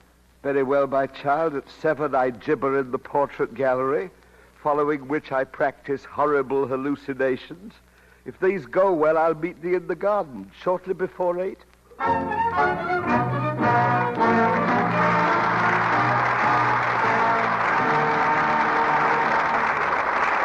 Act 2 of The Canterville Ghost, starring Charles Lawton, Margaret O'Brien, and Tom Drake, will continue in a moment. Now, let's listen in on a conversation in one of Hollywood's popular restaurants. Oh, no dessert for me, just coffee. Oh, dear, this new diet. Why, Betty, what are you staring at? That girl at the table in the corner. She has on a rayon print dress just like yours. Where? Oh, she must have bought it last year, too. What do you mean? Yours looks brand new. Oh, heavens, no. I got it at the beginning of last summer. Well, you'd never know it. Hers looks much older than that, sort of faded and washed out. Meow. She probably did wash it out the wrong way. Better not wash yours, then, if that's what happened. Silly, I've done it lots of times already. No, but they look so different. You must have a knack. No knack, just Lux Flakes. I always use them, and I never had a dress look like that in my life. Not so loud. She's coming this way. Well, it'd do her good to listen. Yes, it would help that girl to know about Lux Flakes. Actual washing tests prove that gentle Lux Care keeps colors lovely up to 3 times as long. So don't risk wash day methods that are hard on fabrics. Strong soap, hot water, rough handling can make colors look drab far too soon. Let Lux keep your washables lovely longer. We pause now for station identification. This is CBS, the Columbia Broadcasting System.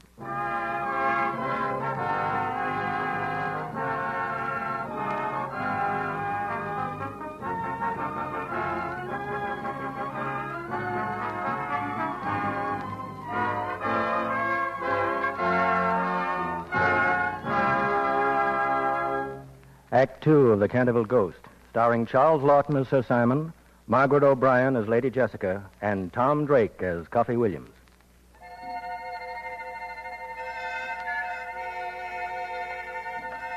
Nightfall envelops the massive turrets of Canterville Castle. In a garden beyond the pine woods, Lady Jessica and Coffee Williams patiently await the ghost of Sir Simon. Suddenly, Jessica sees a faint phosphorescent glow. Her face brightens in response. Here we are, Sir Simon. Here we are. See, I brought him. Hiya, Sir Simon. What's cooking? Cooking? Yeah, I mean, what's all the mystery? Go on, Sir Simon, asking. Tell me, prithee, dost thou by any miracle remember aught of thine ancestors? Ancestors? Well, my old man would never look his up. Said he was afraid one might turn up that ended in the hot seat. Hot seat? Nowadays, England and America have everything in common except, of course, the language. Think back, Cuffy, and try to remember. Well, I had an Aunt Martha. She was a little wacky on the subject. Traced my mother's family tree back to some guy that landed in Massachusetts, way, way back. Name was, Marmalade. No, Montmorency. No, Marmaduke. That same Marmaduke who fled to Salem after Cromwell scattered the chivalry of England to the four winds? Oh, Sir Simon. You knew him? The son of my brother Anthony. Oh, now, take it easy. How do you know it's the same Marmaduke? By the birthmark of the Cantervilles, observe, beneath the ruffle of my collar. Holy cats. A birthmark same as mine. Now show me thine, please. Holy cats, indeed. What did I tell you? Well, Well, that makes me your, Nephew. Great-great-great-nephew. Aye, thou art a kinsman who can free me from these earthly bonds. Huh? By performing a brave deed in his name. You mean that's all I have to do? Thou art a Canterville, the bluest blood in all broad England. Wilt wear my signet ring and carry it into battle in my behalf? You must save him, Cuffy. He's so old and tired. Okay, it's a deal. The first time they turn me loose on those gnats. I shall be everlastingly grateful, nephew. I, too. Thumbs up, Uncle. It's in the bag. Good night, Sir Simon. Good night, and Godspeed. Oh, Father, grant that he be not like the others.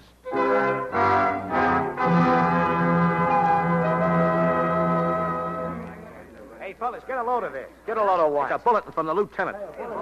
Well, will you listen to this? Because of inefficiency of the platoon billeted at Canterville Castle, cause of which has not yet been satisfactorily explained, all leaves to London are hereby canceled. I can tell him the cause. Nobody around here can get any sleep. How can we sleep with a ghost in a joint? What gets me is the Louis still thinks we stayed up all night shooting crap. If he'd only seen the ghost. Wait a minute. Perhaps we can take a picture of the ghost. Yeah, with a camera. Hey, listen, you guys. Why don't you lay off that poor old ghost? He's perfectly harmless. Harmless, huh? He just ruined our weekend. Well, he's just doing his job. A ghost has to groan through keyholes and rattle chains. Why the sudden sympathy? Well, I've got a sort of personal interest in him. Gentlemen, I have every reason to believe that I am the long-lost Duke of Canterville, the bluest blood in all England. Oh, the Duke of Canterville yet, eh? Seems to me I seen you in the induction center, buddy. If I were you, I'd be careful what I said and did, see? Like what? Well, like loafing on my lawn. So this is your private lawn, huh, Dookie? Yeah. Only you can lie on it? Yeah. Excuse me, Your Grace. Then lie. Hey! Sit on him, Eddie, and leave us remove his royal breeches. It's an old English custom. Sure. The pants and the Duke. Hey, cut it out! I got him. Here's his pants. Okay, Dookie, now you can get up. Hey, fellas, look. Here comes a carriage. It's Lady Jessica and a dame. Give me my pants. Get behind us, Cuffy. Gather around him. Gents, his dame's coming. Yeah, cover him him. Good afternoon. Hello. This is my aunt, Mrs. Culverdine. How do you do?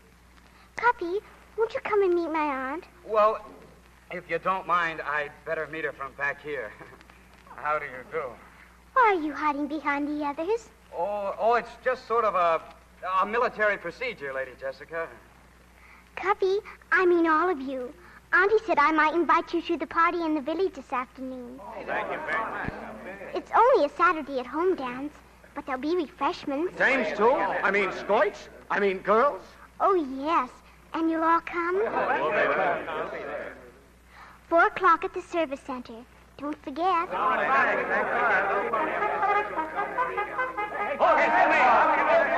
fellas, wait! Hey, fellas, wait! My pants! Auntie, look at Cuffy. Well, what sort of a uniform is that? Why, Cuffy's wearing kilts.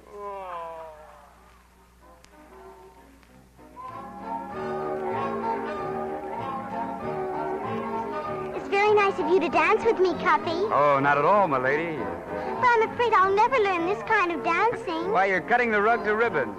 cutting a rug. Well, what I mean is you give with the jive. How's it feel to be a slick chick? Fine. But does it always make you so dizzy? Okay. What do you say to a glass of punch? Hey, Cuffy!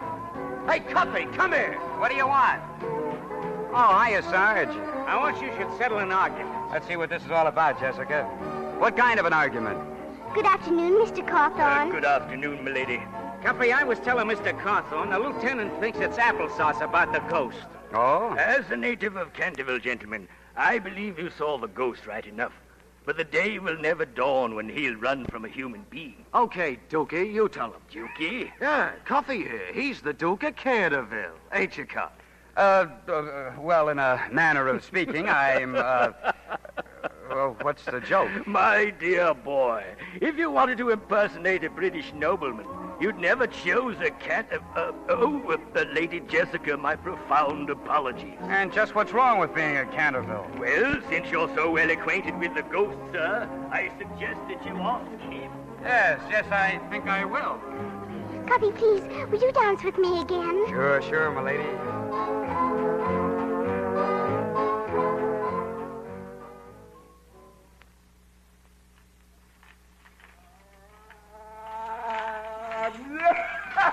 Hey, Sir Simon, cut it out, will you? Cut it out. Who's that? It's me, Cuffy. I've been looking for you since midnight. Where have you been? In the north turret, gibbering. I'm sorry you overheard. I'm in poor voice tonight. Look, if you're supposed to hang around here until the Canterville does a brave deed for you, how come you're still here after 300 years? Oh, I've been waiting for you to ask that. And all that time, someone must have tried to help you. Excuse me, I really must get back to work. Now, wait a minute. Quit stalling. What's wrong with the Cantervilles? If you're trying to hold out on me, I'll... Nay, kinsman. I was merely trying to spare thee. Spare me what? Go on, spill it. Mayhap it is better if thine ancestors speak for themselves. Come with me into the portrait gallery. This is the portrait gallery, nephew. Hey, would you look at those pictures? Gaze upon them, our noble family. Sir Gerald de Canterville, proud skipper of the frigate Cranston. When she sank, he was the first to leave the ship. Sir Andrew de Canterville, he saw a grenadier lose a finger at Blenheim battle and swooned away. And the blessed twins, Lieutenant Paul rode the wrong way in the charge of the Light Brigade. Lieutenant Peter was 10 lengths ahead of him. You mean they were all cowards? All I. Of all the heroic families that for centuries have brightened the glory of England, ours had to be a brood of lily-livered titmice. So that's why you held out. You thought if I found out I'd be the same way. Oh, nay, not at all. It never entered my mind. Well, then what are you making all the fuss about? I don't care what the others did. This is Cuppy Williams, see? Aye, verily. Well, all right, then. That's all I wanted to find out. I've got to get back to my bunk before the sergeant misses me. Adieu, kinsman. Would that I could believe that he were different. All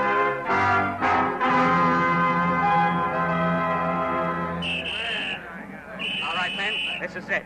Start loading the trucks, battle equipment. Walker, look after dynamite plunger boxes, fuse and the wires. We're going over. Okay, Sarge.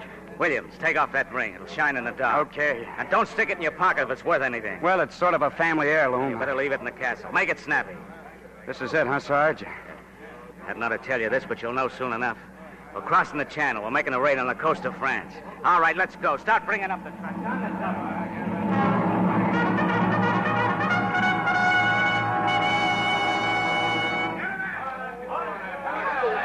You're going away. Looks like it, Lady Jessica. Then maybe you'll have a chance to do a brave deed. Maybe you'll save Sir Simon. Listen, lady, I know there's a yellow streak down the family back a mile wide. Sir Simon told me. But you're not going to let it worry you. Well, how do you think it makes me feel? Cuffy, you told me yourself you don't have to be afraid. Yeah, I know. Cuffy, I believe in you. And if you have any children of your own, I know they'll believe in you. Children? I haven't any children. I haven't even got a wife. Well, maybe you'll want to marry someday. Somebody. Well, that's the last thing on my mind. Now lay off. I got to get going. Cuffy. Oh, Cuffy. Goodbye, Cuffy. After the wars, our kinsman hies himself to battle. Oh, Sir Simon. Oh, there. Now, milady. But I'm so worried about Cuffy. Tears never steeled a noble heart to valor. Upon the craven foe, our hero's furious might will... You're worried. How do you think I feel?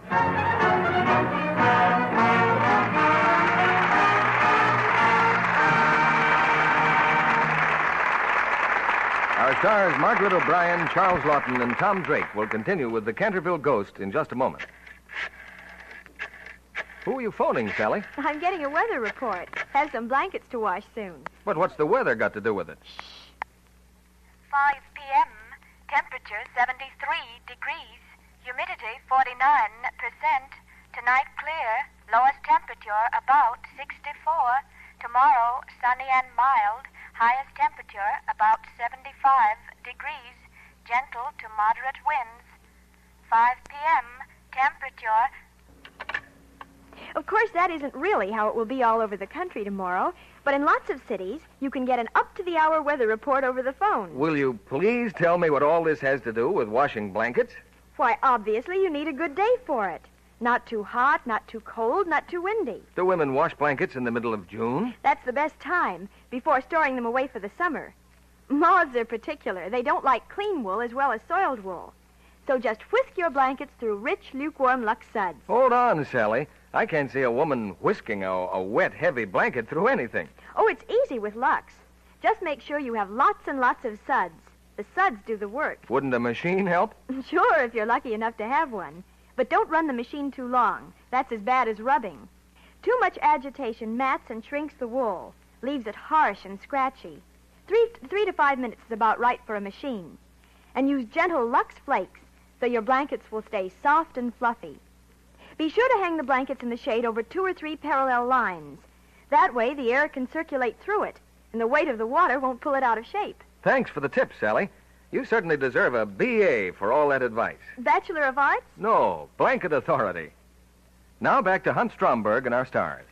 Act 3 of The Canterville Ghost, starring Margaret O'Brien as Lady Jessica, Charles Lawton as Sir Simon, and Tom Drake as Cuffy Williams.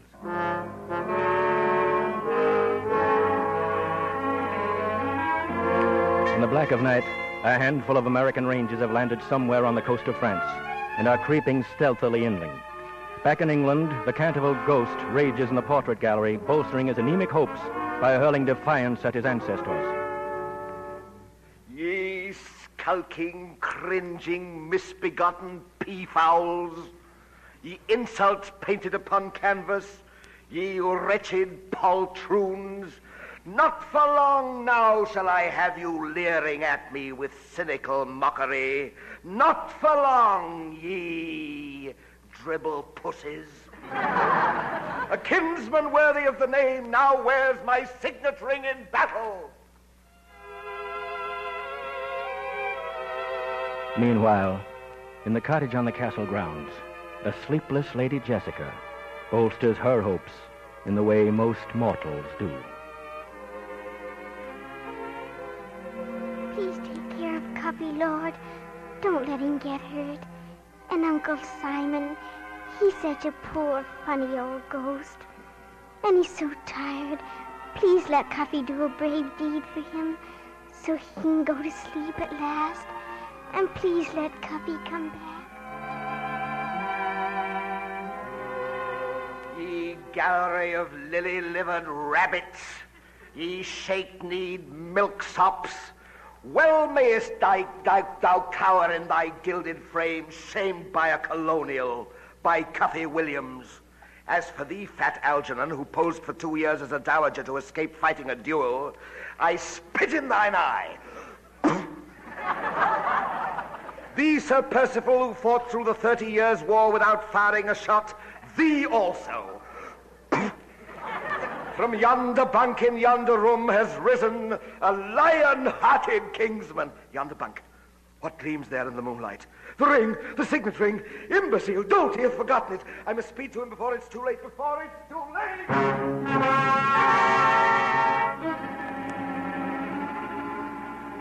Okay, men.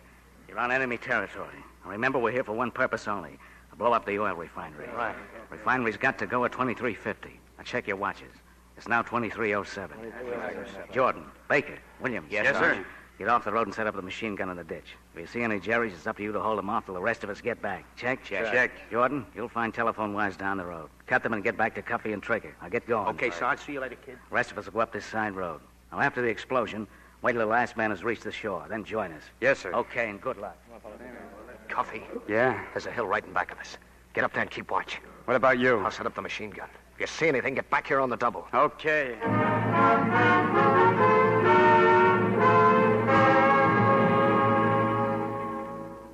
Who's that? Who's there?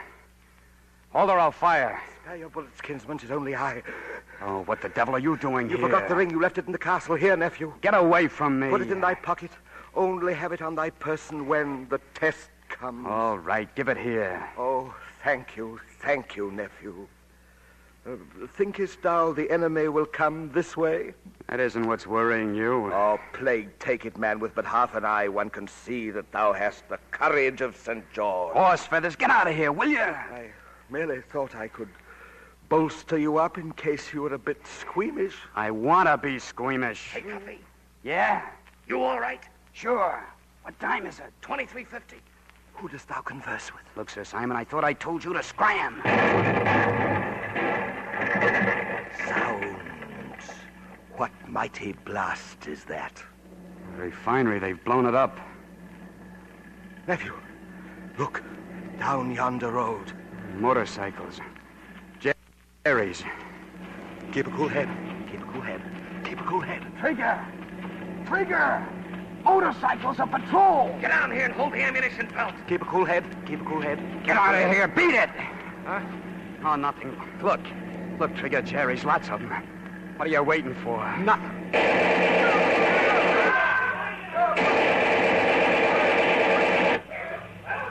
Trigger, what's the matter? What's the matter? Looks like you've got to take over, Cuffy. Trigger. Cuffy. Get him, Cuffy. Get him. The machine gun. Jordan, be back soon. To hell. Yeah, Jordan. Fire, nephew. Fire. Nephew. Blood. Trigger's blood. Nephew, they're drawing closer. Fire! Blood. Cuffy, what's the matter with you? Trigger's dead. Get out of here. Give me that machine gun. Give me it, you fool.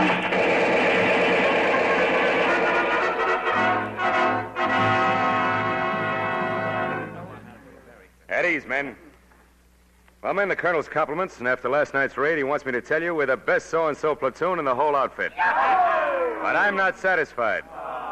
So we're going to take a little jaunt into these woods and iron out the mistakes we made right now. Follow me. Williams. Yes, sir. Here a minute. Yes, sir. All right, Chris. Williams, I've discussed your case with the colonel. We both considered what happened last night, and he feels that we have no alternative but to transfer you back to your old outfit. Yes, sir. Line up there. Now, remember, Williams, there are many men who may be psychologically unfit for combat who can still perform useful roles in service. Now, pack up your things. I'll arrange for your transfer when we get back from maneuvers. All right. Thank you, sir. Good luck, Williams. Sir, the platoon is formed. All right, Sergeant. Left. Face. Right shoulder. Turn. Forward. Turn.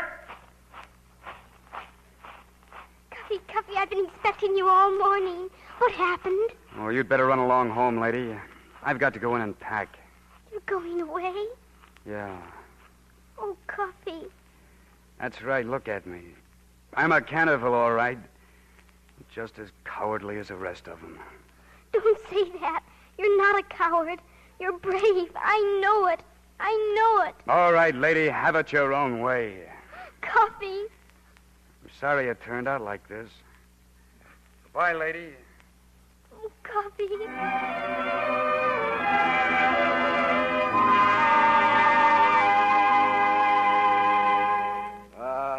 Wretched me that I should have pinned my faith again upon a Canterville. Oh, pipe down, Sir Simon, will you? And get down off that chandelier. It makes me nervous. Nervous, aye, that I well believe. Oh, shut up. Get on. I've got to pack. Pack then and leave me to my fate. Thou who hast raised my hopes only to dash them like a robin on a rock of granite. Cuffy. Oh, milady, you can't come in here. I know it's your castle, but, well, this is barracks. Cuffy, there's a parachute. I saw it coming down. Parachute? Maybe a Nazi came down in it. Oh, Cuffy, what'll we do? Well, where did you see it? On this side of the stone bridge. Where is the stone bridge? Do you know the old side road? No. Then I'll take you there. I know a shortcut. All right, come on. No, wait. Where's my rifle? All right, come on. We'll grab a seat. Hurry.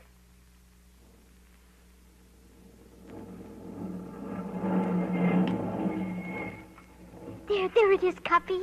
The parachute. Yeah, caught in a tree. I don't see anybody, but you'd better stay here. I'm going to look around. Duck down in the Jeep. Keep down now. Cuffy, look over there. Huh? All through our woods. Those men. Who are they? Oh, don't worry about them. They're rangers. Maneuvers. Yeah, that's where I'd be if I hadn't... Cuffy, what is it? In the bushes. A parachute mine, a bomb, a blockbuster. Oh, let's get out of here, lady. That thing goes off, it'll kill every living thing within a half a mile. We gotta get... Oh, the rangers. They're scattered all through the woods. They'll be killed. Get back to the castle. Quick, run. Aren't you coming? No, I've got to drag it away with the Jeep. Dump it over the cliff. Get going. Run now. Run. Hide in the cellar. Run! Lady Jessica? Oh, Uncle Simon. Where's Cuffy? Has he encountered the enemy? Oh, no. Cuffy's moving a blockbuster. He's doing the bravest deed there ever was. Egad, darest I believe again? Where? This way. Down through here. There. Oh, save thy breath, child. Look to his quaking knees, his eyes that tremble with the ague, his hand that shrinks from contact with yon lethal instrument, the portrait of a Canterville. No, Uncle, no. Cuffy. Cuffy, you're not afraid. You're not. I can't. I can't touch it. There's a timer on it. The least little jar would set it ticking. Well... Cuffy, you were doing a brave deed. Don't you see? You can do it. You don't have to be afraid because you're a Canterville. Look, Cuffy, I'm not afraid of the bomb. Look, Cuffy, I'm kicking it. Look, Cuffy, look, I'm not afraid. That sounds. It's ticking. You've started it ticking. Okay, lady. Thanks for the lesson. I'm all right now. You run for it. Go on, get out of here. This thing goes off in 60 seconds. Oh, Cuffy. Hurry, I'm dragging this thing out of here. Go on, get out of my way, milady. Run for it. Careful, nephew, careful. Hop in, Uncle. Keep your eye on the tow chain. Let me know if it slips.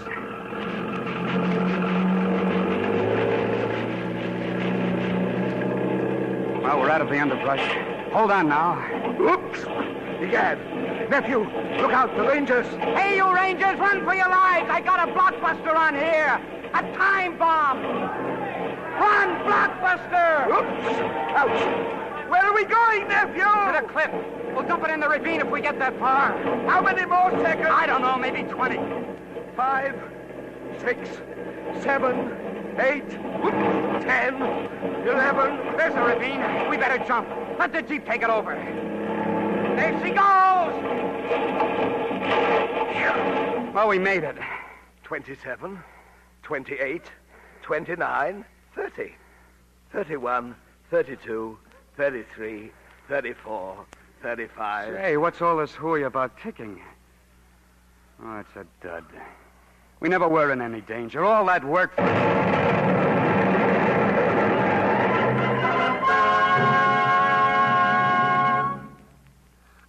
Auntie. Oh, Jessica, dear, thank goodness you're all right. It must have been an air raid. No, it was Cuffy. Cuffy? Near the stone bridge. A bomb from a parachute. Cuffy blew it up. Cuffy saved everyone. And if Cuffy blew it up, then he's blowing up, too. Roll out the barrels, we'll have a barrel of fun. Roll out the barrels, we've got the booze on the run. Cuffy. Ring out a song of good cheer. Now's the time to roll the barrels, for the gang's all here. Cuffy, you're alive. What happened? Happened? I just dumped the cockeyed thing right into the ravine. Like St. George slaying the cockeyed dragon. What's your Simon? What, child? If Covey's a Canterville, and if Covey did a brave deed for you, then why are you still here? Yeah. Why aren't you in the garden beyond the pine woods? Yea, verily. Why not? Well, if you're going, you better hurry up. Here come the Rangers.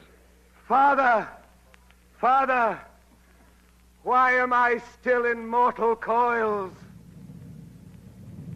Look, Uncle Simon's glowing. Hey, Sarge, Lieutenant, look, the ghost. Thank you, nephew. Thank you, niece. Farewell. Farewell. He's gone. Did you see that, Lieutenant? Yeah, that's what we've been trying to... Hey, Lieutenant.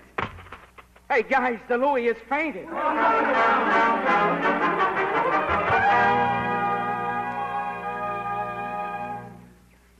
Here it is, Uncle Simon's grave. The garden beyond the pine woods. It looks mighty restful here. Isn't it nice that he can have a little plot to call his own and a headstone of his own, too? Well, that was the Ranger's idea. We had it inscribed, see? Sir Simon de Canterville, 1603-1943. Gee, that's a long time to go without sleep. Yes, but you nearly always have to wait for something that you want very much, Cuffy. How old are you? How old? Why? I shall be 8 in May.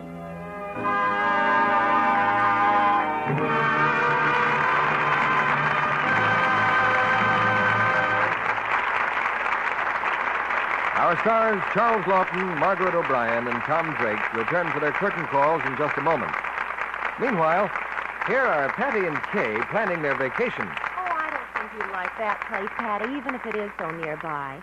I was there last summer, and it was awfully noisy. Oh, but it sounds good. Beach, tennis, dancing every night. Well, that's just the trouble. It's right near a Coast Guard station, and the boys come over to the dances. And sometimes everybody ends up singing. It's impossible to get any sleep. Why, Kay, you sound like an old fuss budget. I thought you liked dancing. Well, there were more girls than fellows, and... Well, a little thing like that shouldn't stop a cute gal like you, unless... What? Oh, skip it. I forgot what I was going to say. Patty Have you seen the new movie at Proctor's? Patty didn't forget what she had in mind, but how could she tell Kay what she was really thinking? Kay's cute enough to get any man she wants. If only she were as sweet and fresh as she looks. But you just can't tell even your best friend that she's careless about daintiness. If I could only give her a hint about luxing underthings after every wearing, luxing her dresses and blouses often. If I could tell her how fresh and sweet it leaves them, then she wouldn't risk offending. She'd have all the fun she deserves. Gentle Lux Care does protect daintiness, and it's kind to fabrics, too. Keeps lovely underthings new-looking 3 times as long.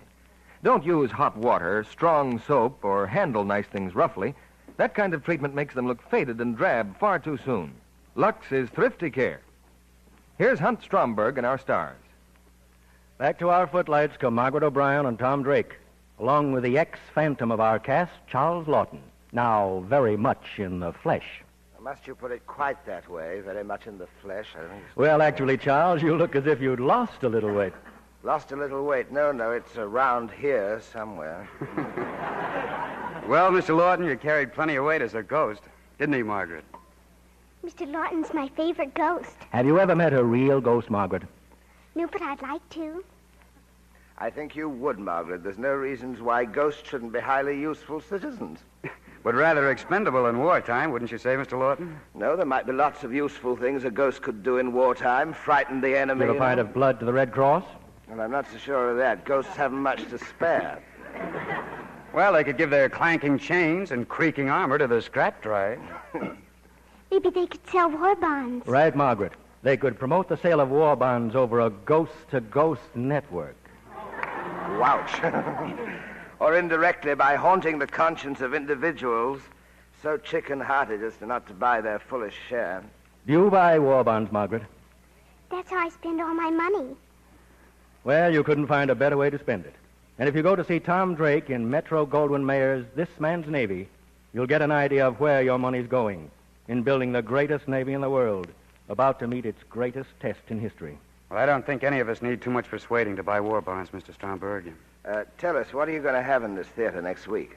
Next Monday night, we bring you one of the most talked of dramas of the year, The Woman in the Window, starring Edward G. Robinson, Joan Bennett, and Dan Duryea. If you ever felt sympathy for a murderer, you will in this gripping story of a man who is trapped to kill in self-defense and teams with a woman to conceal their crime from the police. Well, for sheer suspense, I don't think I know any more exciting play than The Woman in the Window. We'll be listening, Mr. Stromberg. Good night. Good night. Good night, Margaret. All our thanks.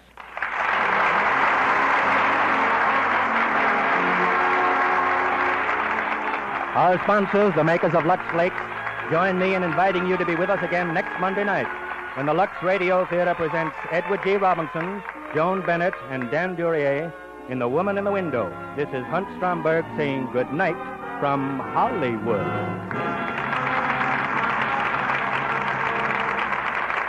The Canterville Ghost was presented through the courtesy of Metro-Goldwyn-Mayer, producers of the Technicolor musical Anchors Aweigh. Hunt Stromberg's next picture will be Young Widow, starring Jane Russell. Charles Lawton will soon be seen in the Benedict Boges picture, Captain Kidd. Heard in tonight's cast were Eric Snowden, Boyd Davis, Claire Verdera, Ed Emerson, Gerald Moore, Gloria Gordon, Eddie Marr, Clifton Young, Robert Cole, Charles Seal, and Norman Field. Our music was directed by Louis Silvers. This program is broadcast to our fighting forces overseas through cooperation with the Armed Forces Radio Service. And this is your announcer, John M. Kennedy, reminding you to tune in again next Monday night to hear The Woman in the Window with Edward G. Robinson, Joan Bennett, and Dan Duryea.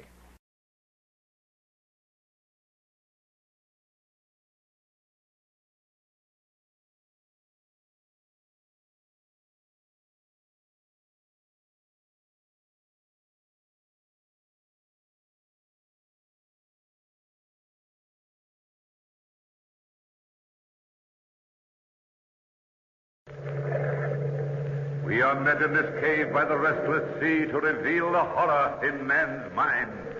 Listen to the weird circle.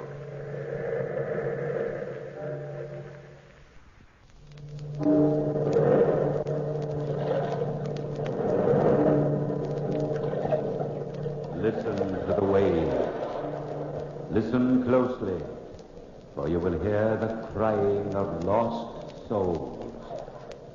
Our story discloses the horror in man's mind.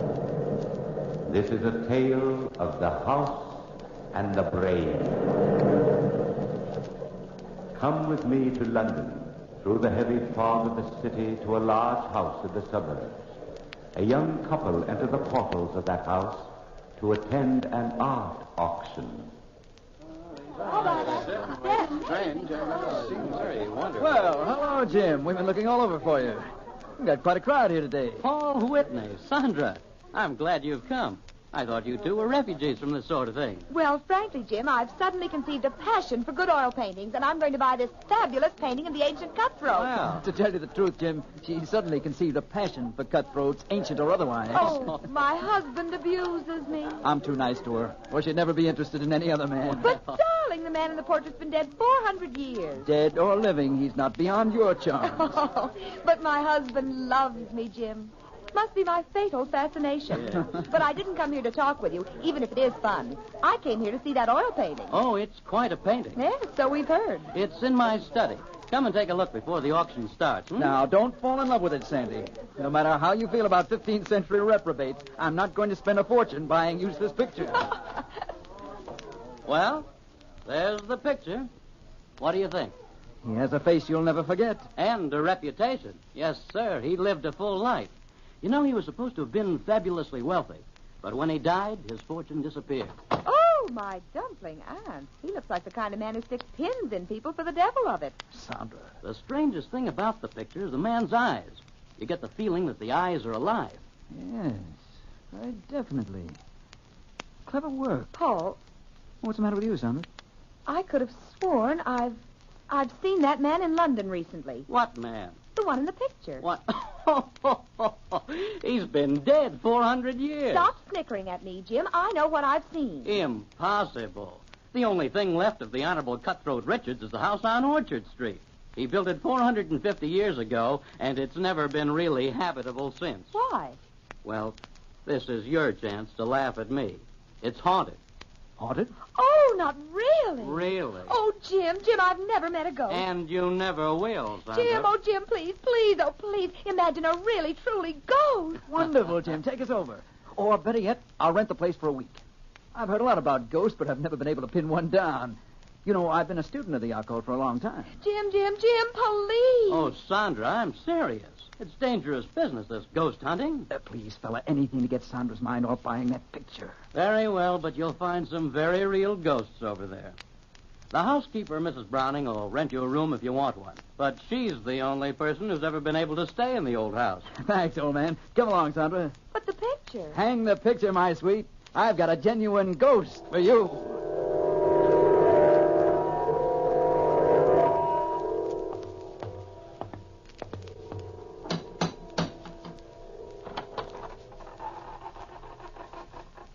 The door's open all by itself. There's no one there. Doors aren't supposed to open by themselves, Paul. What do you expect? The house is haunted, isn't it? Door slammed by itself, too. Woo, tricky place, isn't it? You frightened? Not in the least. And it isn't my knees that are shaking, Pet. It's yours. Wonder where the housekeeper is. Her name's Mrs. Browning. Call her and see what happens. All right. Mrs. Browning. Don't poke me, Paul. I didn't poke you. Well, I didn't poke myself. Oh, hey. I wonder if we're alone. Look behind me, Paul. If it's a ghost, I don't want to meet it quite yet. Silly, it's broad daylight. Anybody knows ghosts never appear until nightfall. Paul, look. It's a child's footprint right there in front of me, a wet footprint. Great heavens. No, another one. Looks like the footprint of a child who's taken a bath. Oh, my chubby aunt. Listen. The footprints lead upstairs. Shall we follow? Well, it's the obvious thing to do. Ghastly cold in here, Sandy, isn't it? Ghostly cold, at any rate. You're not quite up to form, old girl. You sure you want to go through with this? No, I'm positive. Almost, anyway. Sandy, the footprints. They disappear. Maybe it's all done with mirrors. Good afternoon. Do come in the sitting room. Oh, you must be Mrs. Browning. I'm Sandra Whitney, and this is my husband. How do you do? How do you do? Mr. Danvers told me you were coming. Won't you be seated? Thank you, Mrs. Browning. I hope my stepdaughter didn't frighten you. Your stepdaughter? Well, I didn't see anyone. Naturally. She's dead. You mean the footprints we saw? Yes, of course. You didn't see or hear anything else? No. Expecting anyone? Yes. They're coming for me shortly. My time is up, and I must die in the way they've planned it. They? Those who live in this house, Mrs. Whitney. Oh, come, Mrs. Browning, you don't really believe ghosts actually live here. Believe it? I know it. You see, Mr. Whitney, when I was first married 40 years ago, my husband, my stepdaughter, and myself moved into this house. They were here then. Why didn't you move out? Oh, we became used to them. Then my stepdaughter died. My husband had an unfortunate accident, and I was left alone. You've lived here alone ever since? Yes. Waiting for them to take me. Mrs. Browning, how much will you charge my wife and myself for an apartment here by the week? Charge? Nothing. Nothing at all. Anybody who has the courage to stay here is most welcome. But I advise you against it. Listen. What is it? Souls crying for release. Release from him. Oh, come, Mrs. Browning. You don't believe me? You will when you move in. When can I expect you? Tonight at 8. How about it, Paul? That sounds jolly. You'll use the east wing. I'll have a fire lit for you. But let me warn you once again. They'll be waiting for you day and night.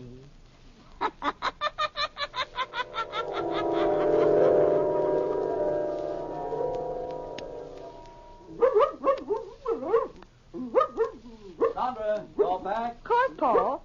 Down, Blackie. Down, I say. Oh, if you keep squirming, I'll never get you on a leash. I'd better take some pistols along with us. Well, I'm not at all sure you can shoot a ghost, Paul. I'm not at all sure it is a ghost.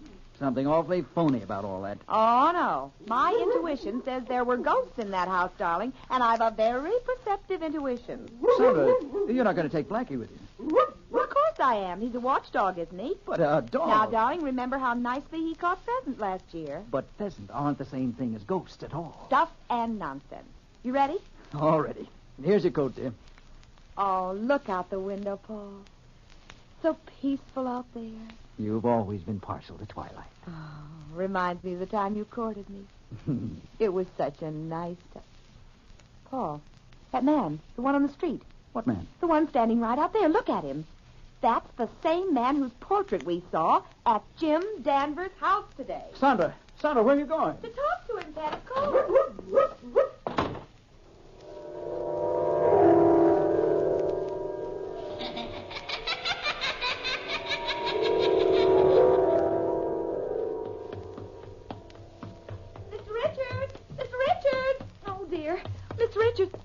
My chubby aunt. It is him. Oh, excuse me, sir. I couldn't help noticing you, and...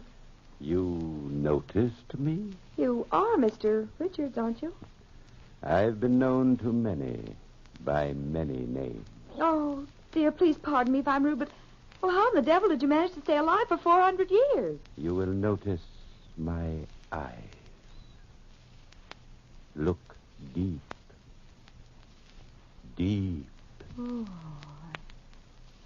let me go. Let me go. Deeply into my eyes.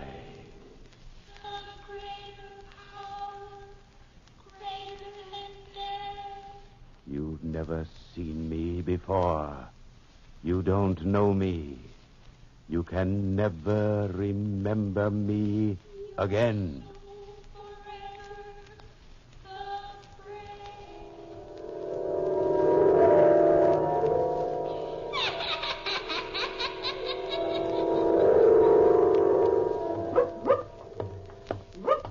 Walking, Sandra. I hope you're properly ashamed of yourself, approaching strange men and asking them silly questions. Well, I'm sorry, Paul. It was stupid of me, but anybody can be wrong. Of course they can, but on the face of it, it was silly.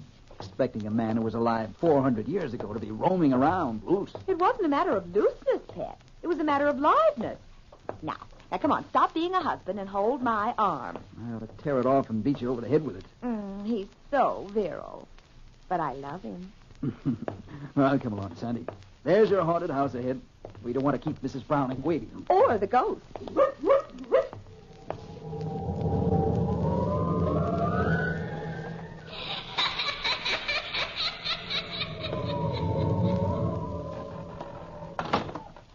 That door again. Insidious feeling, doors opening and slamming. Mrs. Browning! Mrs. Browning! I'm in the east wing, Mr. Whitney, just lighting the fire. You better go on up. This hall's drafty. Hey, Paul, more than cold in here. It's almost as if something or somebody is draining your body of all warmth. That's a pleasant thought, Sandy. Now that you've scared yourself stiff, move. Well, I was just getting in the mood for ghosts. Where's the east wing? This way, Mrs. Whitney. Oh, hello, Mrs. Browning. Well, this room looks cheerful. It's as gay as my mood. Nice fire, nice candles. Quiet, Blackie. You'll scare somebody. A dog scare somebody? Not tonight. They came tonight. What came tonight? You'll see. Better make yourselves at home while you can. Blackie, sit down. Over here, Blackie. Look at him, Paul. The hairs on his head are standing on end. Be quiet, Blackie. Blackie! Look, I told you they were here. A luminous mass. A blue mass. Sandy, be careful. It's materializing. Coming for me. I knew it. Coming for me. Oh, Mrs. Browning, Paul. Fingers are choking her. Good heavens. Mrs. Browning. Oh, Paul, stop this horrible thing. Coming for me. It's horrible. It's all right, Sandra. All right, darling. Oh, it's gone, hasn't it? Yes. It's gone. But Mrs. Browning, she's dead.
canvas, I'm going to reconstruct the scene of the crime. Nobody tells Detective Hodges that a flesh-and-blood woman gets bumped off by a ghost. But I saw it myself. Oh, be quiet, Blackie. If you'd only relax, Detective Hodges, and go away, we'd catch the ghost for you. Quiet! I'm only trying to help, but Blackie, stop! Sandra, you're only confusing the issue. Paul's right, Sandra. Sit down over here. Jim Danvers, if you side with Paul, I'll never speak to you. Now, Mr. Whitney, if you don't mind, we'll go over the details again. What happened? Well, Mrs. Whitney and I were here in this room with Mrs. Browning when a blue mass suddenly floated in the door. The lights in the fireplace dimmed, the candles were extinguished, and Mrs. Browning began to scream. Why? Because she saw a ghost. It's really all so simple. Sandra, my dear. And then what happened? The mass suddenly materialized, at least sufficiently for us to see two hands. Two hands without a body. The hands reached out, grasped Mrs. Browning by the throat, and... That was that. Thank you, Mrs. Whitney. I suppose you expect me to believe that story? There's no reason for you to doubt Mr. Whitney's word, Detective Hodge. I'm not saying there is. But there was only 3 people in this room, and one of them is dead. Everybody's under arrest. Everybody, do you hear? Oh, Paul, it's here again. Look, Detective Hodge. Paul, Sandra. Oh, Paul, for heaven's sake. What is it? An axe murderer in ectoplasm. Sandra, don't be funny. Let's get out of this house before it gets all of us. It's gone. Yes, it's gone. Now do you believe us, Detective Hodge? Yes. Yes, I believe you.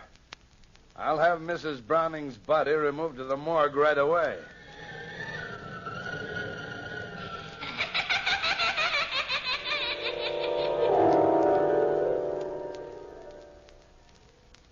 Paul, if you insist on staying in this house overnight, I'll not be responsible for what happens. But, Jim, I'm convinced that there are no such things as ghosts.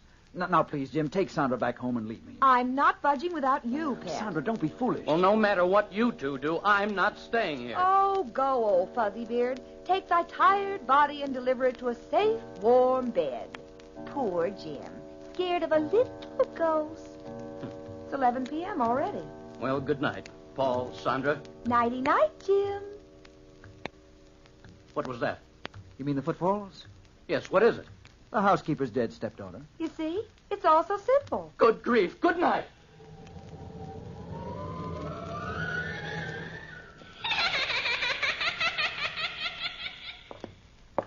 Oh, we've been all through the house, Paul, and I'm dead tired. Come on, let's go to bed. You go to bed. I'll sit up and read these letters we found in the attic. Here, Blackie, come here, come here. Now lie down next to me. There, poor Blackie, poor doggy. You don't like the ghosties, do you, Pet?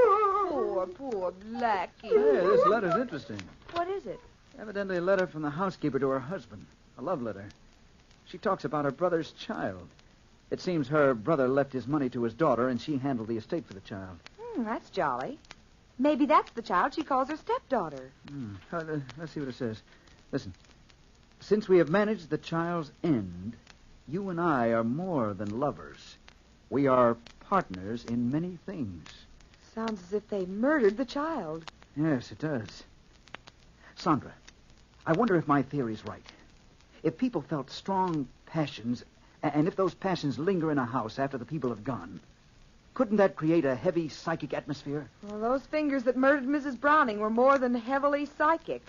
Unhook the collar of my dress, Paul. Where'll I put the letters down on the dressing table here? Just a top hook. Better keep these pistols handy just in case. Something about a gun that gives me courage.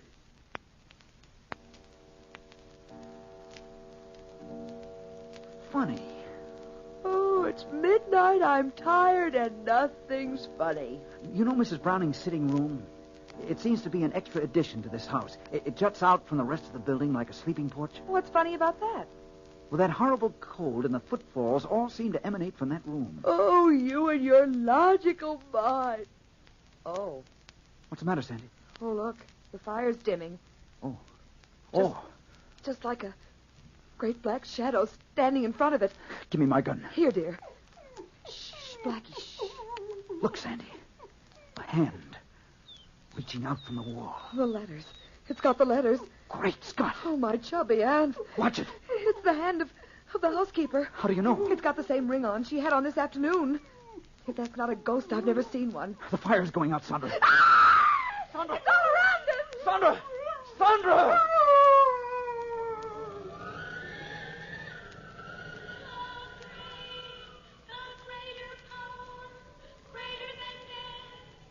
You can't pit your will against mine. My will is greater. No. Succumb. My will is greater. No, you're a shadow.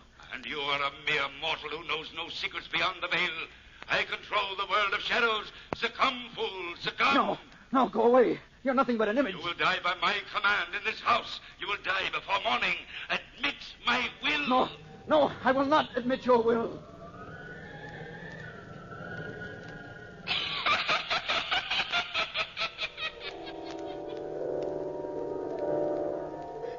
Sandra, you're safe now on your own home.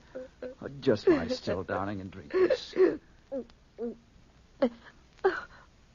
Paul. I was a fool to allow you to stay in that accursed place last night. I ought to have my head examined. I came over as soon as I got your message, Paul. Oh, come on in, Jim. Sandra's recovering from a bit of a shock. Yes, I heard about it. I warned you, Paul. That house is definitely haunted. I'm going to board it up. It's completely useless. No, that's not the answer, Jim. It isn't ghosts. At least, not in the real sense of the word. Why, Paul, after what you went through, you say that? It's too malignant for a ghost. Do you believe in the power of hypnotism? Well, I've heard some amazing theories about it anyway. Well, I believe some power controls that house. Well, that's still ghosts. No, because the brain that controls the house is still alive. I'm convinced of it. Well, where do you think this man who controls the house is? He might be thousands of miles away. Remember you said that the eyes in the picture of the fabulous Richards seems alive? Oh, that's ridiculous. Not at all. In some crazy, mad manner, Richards has kept himself alive all these 400 years. In some hypnotic way, he controls that house. Well, if your theory is right, how can we break his control? Well, I'm certain that his control emanates from the little sitting room which once belonged to Mrs. Browning. Yes? Now, if you'll let me, I'd like to hire workmen and tear that room off the rest of the house. Oh, but Paul, the room is only an extra addition, Jim. It can't do any harm to try.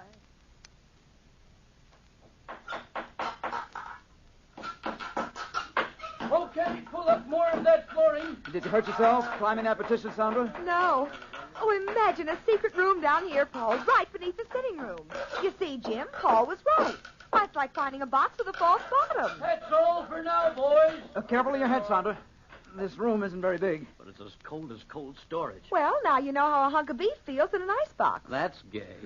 A musty old room. Bed and 4 walls. And 2 drawers built into the wall over there. All modern conveniences. Try to open them. They look rusty. Just pull. All right. There. The drawer's open. Oh, nothing but a lot of musty old clothes. Listen, Paul. Nothing unusual, Jim. Just the same footfalls we've been hearing all along. I'm beginning to become quite fond of them. Look, here. Why, it's a miniature painting. Yes, a painting of Mr. Richards. Look at it. The same face as that painting in my house. Look at the eyes in the miniature. Paul, they're alive. Great heavens. They're moving. You better put that portrait down, Paul. Yes, they are alive. Living matter in a painting. Oh, Paul, it's getting colder in here all the time. I feel faint, and as if something unearthly's moving around. Open the next drawer, Paul. Hurry, I don't like this growing cold at all. It won't budge. The blasted thing.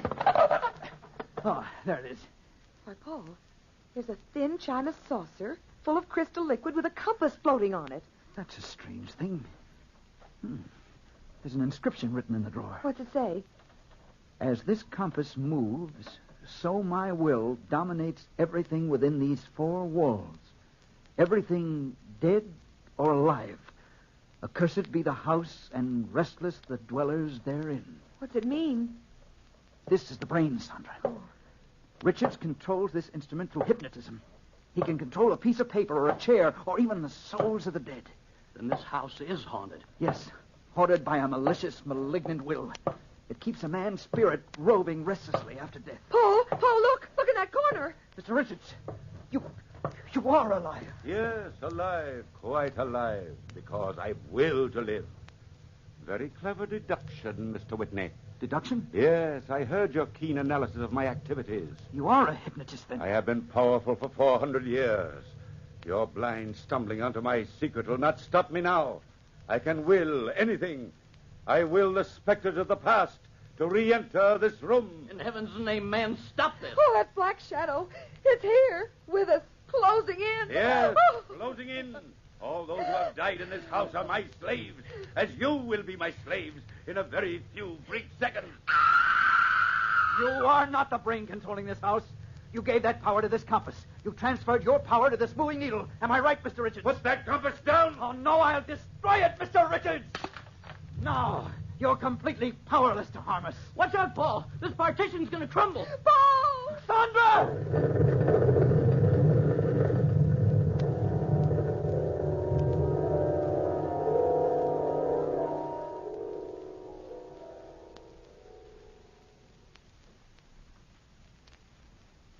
Gosh, Paul, it's good to be back in our own home. What happened to Mr. Richards when the petition collapsed, Jim? Well, the workmen searched the debris around the house for Mr. Richards' body, but no trace of him was found. I'm afraid that he escaped. Oh, no. You mean he's still alive and free, Jim? Yes, indeed. That's just what I mean. Well, he won't be for long, Sandra. People everywhere will be warned, and every corner of this earth will be looking for him. Even his will can't defy the world, Sandra. No one man can ever fight the world.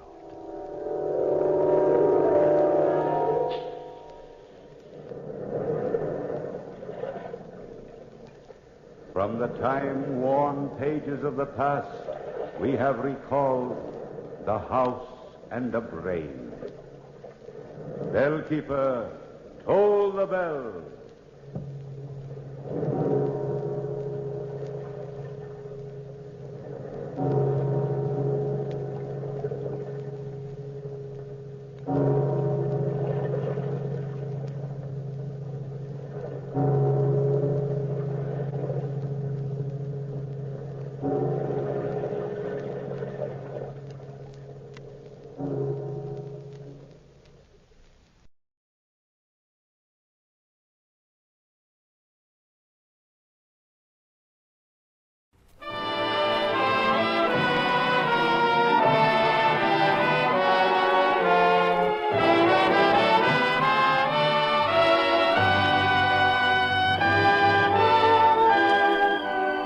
Good evening, ladies and gentlemen. Shadow of a Doubt, starring Ann Blythe and Ray Milland. Now to introduce tonight's program, here is our director, Fletcher Markle. Tonight, we introduce to you rather nervously a gentleman known as Mr. Charles Oakley, also as Mr. Charles Spencer and Mr. Charles Otis. But mostly he's Uncle Charlie, and when he's being Uncle Charlie, the family favorite, this man is probably a lot like someone you may know yourself. Tall, attractive, with a slight blur of gray at the temples, who often wears a curious, preoccupied expression, as if he had an important secret to keep.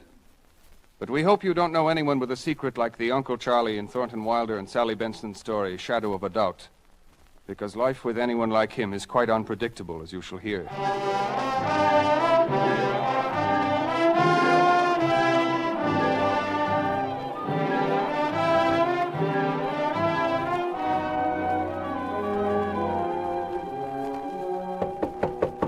Mr. Spencer.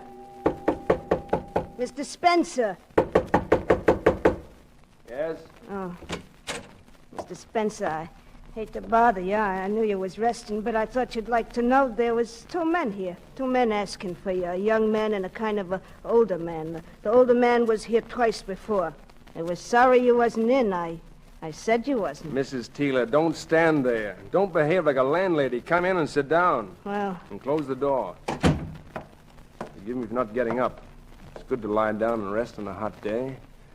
Did they say they'd be back? They didn't say exactly, but I think they will. Just now when I had to walk down the A&P, I seen them standing there at the corner. Maybe I should have let them in, only you said not to disturb you, and... Yes? And I'm sure they'll be back. Mr. Spencer, you do look awful tired to me, and that's a fact. Maybe New Jersey doesn't agree with you. Have you got a headache or something? I think maybe you need a real rest. That's what I think. Maybe I do, Mrs. Teeley.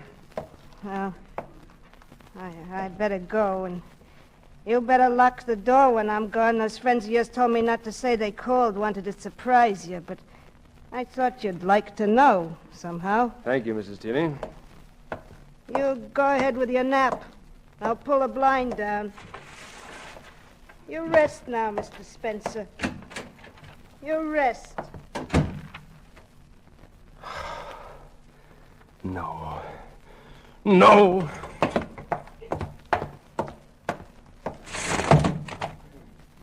Yes. You're there, down at the corner. But what do you know? You're bluffing. You don't know anything. You've got nothing on me. I'll get out the back way.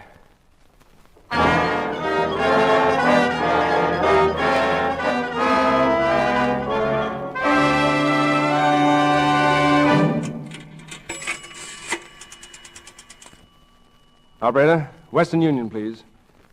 What do they know? They're bluffing. And it was very easy getting out the back way. Western Union? Oh, I want to send a telegram to Mrs. Joseph Newton, Santa Rosa, California. That's right. Here's the message. You ready? Homesick for you all. Coming to stay a while, arriving Wednesday. Will wire exact time later. Love to everybody and a kiss for little Charlie from her Uncle Charlie. Yes, operator, that's the signature, Uncle Charlie. Yeah, that's right. Going to Santa Rosa, California.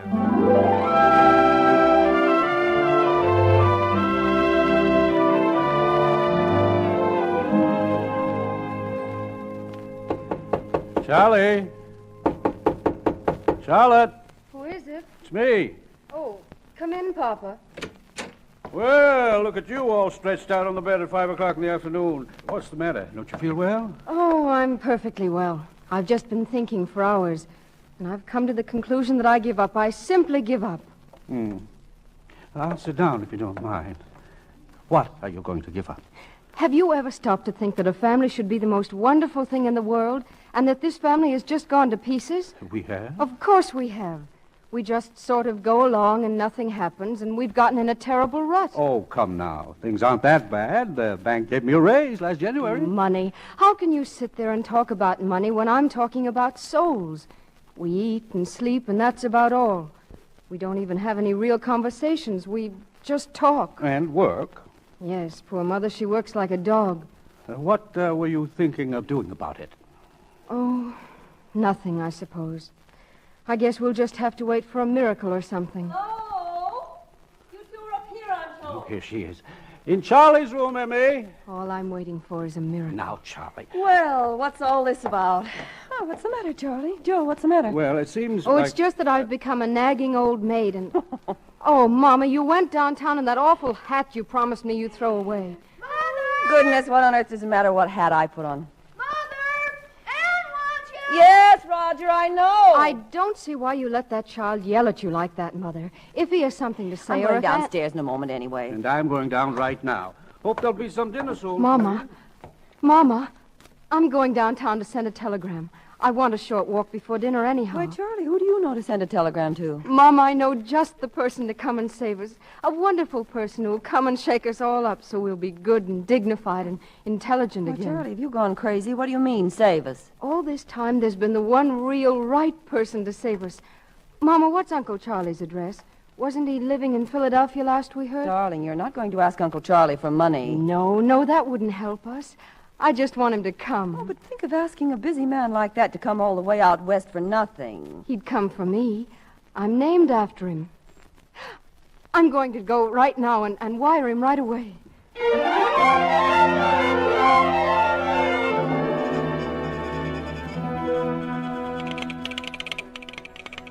Well, hello, Charlotte.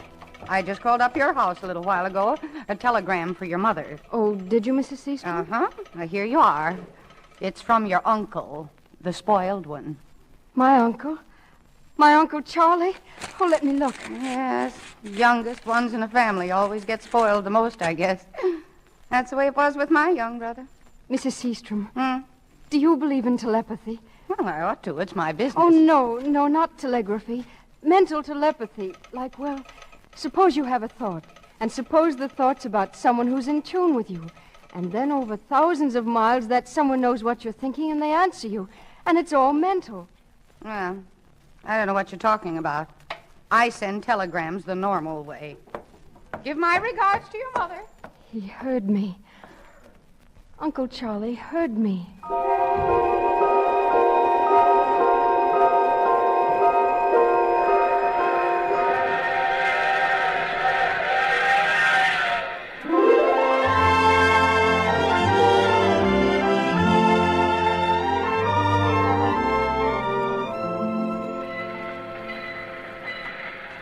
Sir, you'll like it here in Santa Rosa, Mr. Otis. Nice little town. I'm sure it is. I got all your bags here ready to unload. I'll help you down, Mr. Otis. Here, let me take your arm. Thank you. That's it. I sure hope you feel better, Mr. Otis. Too bad you had to stay in your room all the way. There you are, sir. Thank you very much. Here, you've been very kind. Oh, thank you, Mr. Otis. Thank you, sir. Look, down there. I think that's him. Oh, I think it is, too. Yes, I think so. Are you... Why, young Charlie. Oh, gosh, at first I didn't know you. You look so sick standing there. Why, you aren't sick, are you? Me sick? Papa! Papa, here he is. I thought so. Why, Uncle Charlie, you aren't sick. That was the funniest thing, the way you were standing there. Come on, let's go. Mother's waiting at home.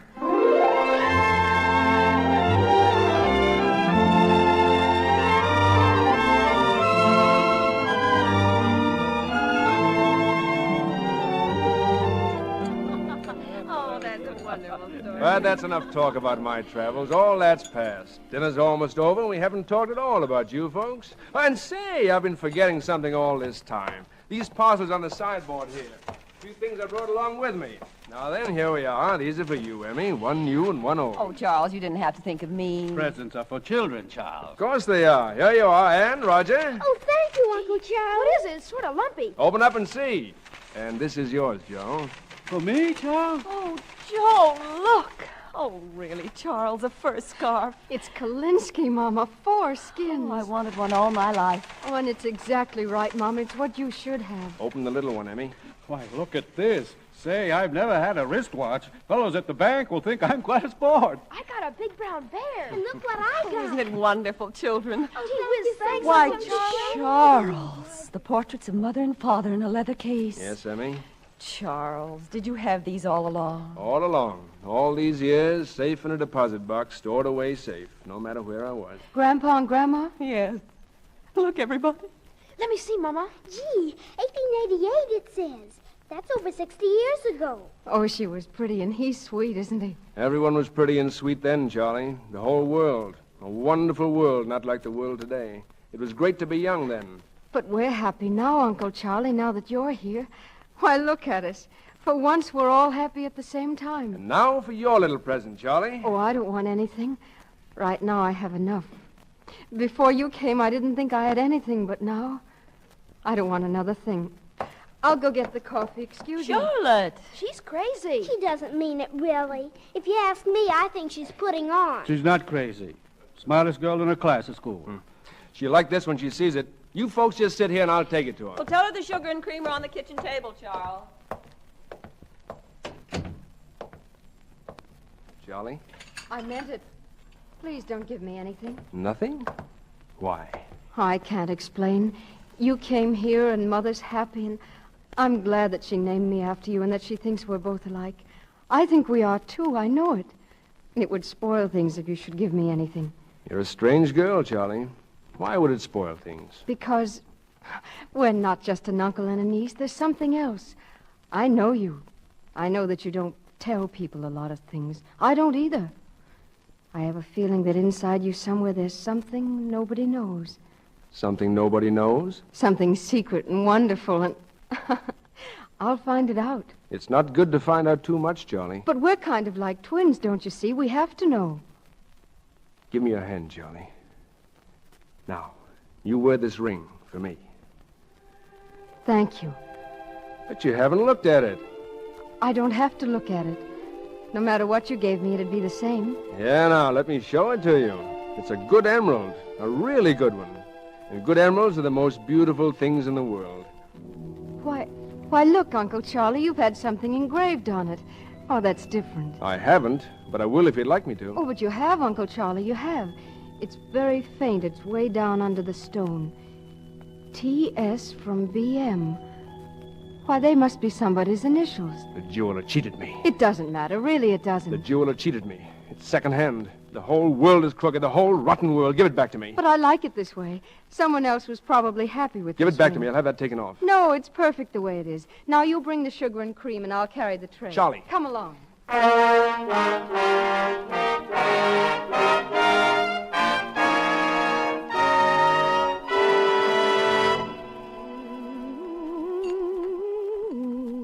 Charles, more coffee? Not yet, thank you, Emmy.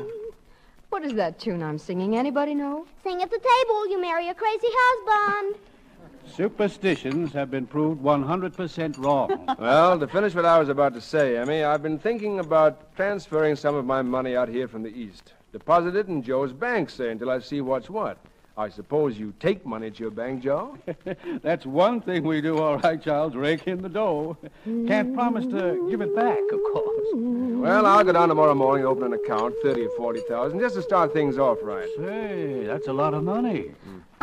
I can't get that tune out of my head. If somebody will tell me what it is, maybe I'll stop. It's a waltz, dear. Of course it's a waltz, but what waltz? You know, it's the funniest thing, but sometimes I think of a tune and I can't get it out of my head. And then pretty soon I hear somebody else whistling it or humming it, too. I think tunes jump from head to head. What is it, Uncle Charlie? I don't know. I know what it is. It's right on the tip of my tongue. It's a waltz, and it's Victor Herbert. Victor Herbert wasn't a waltz. He was the composer who composed operettas. It's the Blue Danube Waltz. Oh, of course. That's what it is. No. No, it isn't, Uncle Charlie. It's not the Blue Danube. It's the Merry Oh! Oh, now look what I did. A half a cup of coffee. I'm terribly sorry, Emmy. Hand me another napkin, Ann, will you? Golly. Oh, now it's nothing to make a fuss about.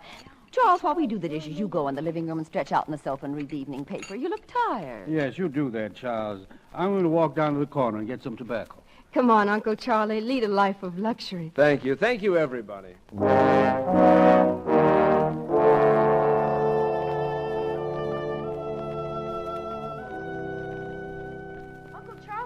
Mama wants to know if you'd like another cup of coffee or anything.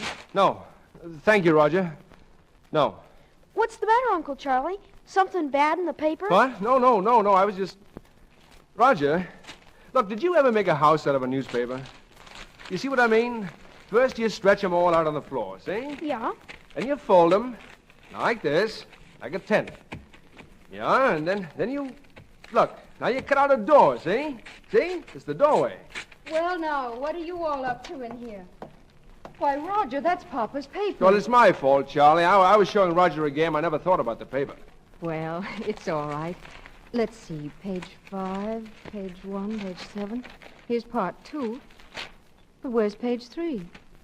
3 and 4, where is it? I never touched it. Uncle Charlie's the only one that touched it. Well, Papa may not notice if we fold it very neatly and very evenly. That's it, Charlie. Nobody will ever miss it.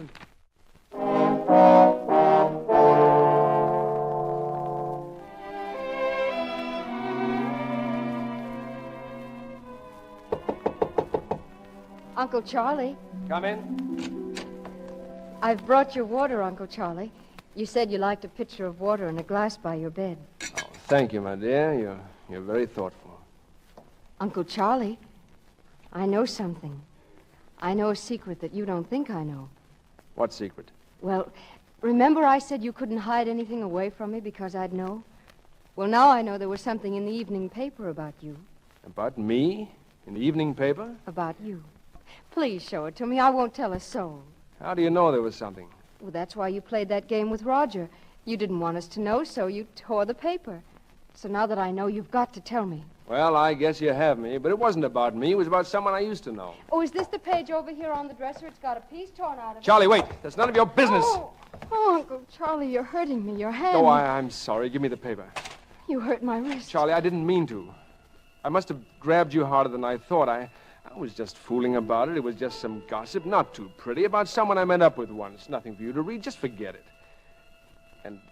And don't look at me like that, Charlie. You have eyes like a child. The piece in the paper was nothing, really. just like a child. Have I? Good night.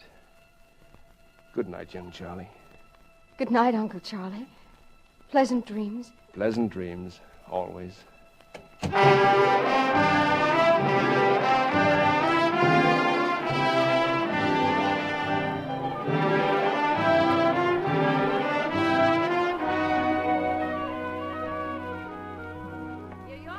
Dear, breakfast in bed. Such spoiling. Oh, Emmy, you're magnificent. You know, I really can't face the world in the morning. I must have coffee before I can speak.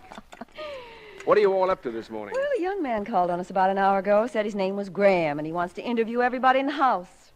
Interview everybody? Yeah, that's what he said. He's been sent around the country by a committee on an institute or something, and he's to pick out representative American families and ask them questions. It's kind of a poll. How'd he happen to pick this family? Well, he said he looked around and asked around, and he decided we were the ones he wanted. Well, if he's going to ask a lot of questions, you can leave me out of it. Why, you'd have more to tell him than any of us, Charlie. He's going to take our pictures, too. Pictures? Yes. You see, there were really two young men. One takes the pictures. Oh, so there were two of them? No, Mr. Graham was the nicest. He doesn't want us to dress up or anything. He wants us to act just the way we always do. Oh, Emmy, women are fools. They fall for anything. Why you let two strangers come into your house and turn the place upside down? Why expose your family to a couple of snoopers? I thought you had more sense. Charles. Good morning, Uncle Charlie. My, isn't this grand? Good morning, Charlie. Well, the way Mr. Graham put it, Charles, it wasn't like snooping at all. It was our duty as citizens. Look here, Emmy, I won't have anything to do with it. I'm just a visitor, and my advice to you is to slam the door in his face. Oh, I couldn't do that. I think it's kind of exciting. And they'd take a photograph of you, and then we could have it. It would be free. No, thank you. I've never been photographed in my life, and I don't want to be. Why, Charles, what makes you talk that way? I had a picture of you. I gave it to Charlie. I tell you, there are none. Oh, I guess you've forgotten all about it. Get it, Charlie. Oh, that. It's over here on my desk. I think you were cute, Uncle Charlie. Let me see it. Here you are. See? Oh. Oh, I don't remember this at all. Well, you were 9, Charles. You had it taken the Christmas you got your bicycle. Uncle Charlie, you were beautiful. Oh, wasn't he, though? I always said Papa should never have bought him that bicycle. Charlie, he took it right out on the icy road and skidded into a streetcar. We thought he was going to die. I'm glad he didn't. Well, he almost did, let me tell you. He had a fractured skull, and he was laid up so long, and when he got well, there was no holding him. It was though all that rest was too much for him, and he had to get into all sorts of mischief to blow off steam. The whole world is rotten. The whole world's changed. Oh, I can remember that Christmas day when this picture was taken. Mama wanted a picture of you with your curls. Did she? Then that very afternoon you had your accident. And when the picture came a few days later, how Mama cried. She wondered if you'd ever look the same. She wondered if you'd ever be the same. Oh, what's the use of looking backward? What's the use of looking ahead? Today's the thing. That's my philosophy. Today. Well, Charles, if today's the thing, you better get your clothes on, get down at the bank. Joe'll be waiting. He's arranged for you to meet Mr. Green. Mr. Green? He's the president of the bank. And don't be late back. The questionnaire man's coming at 4 o'clock.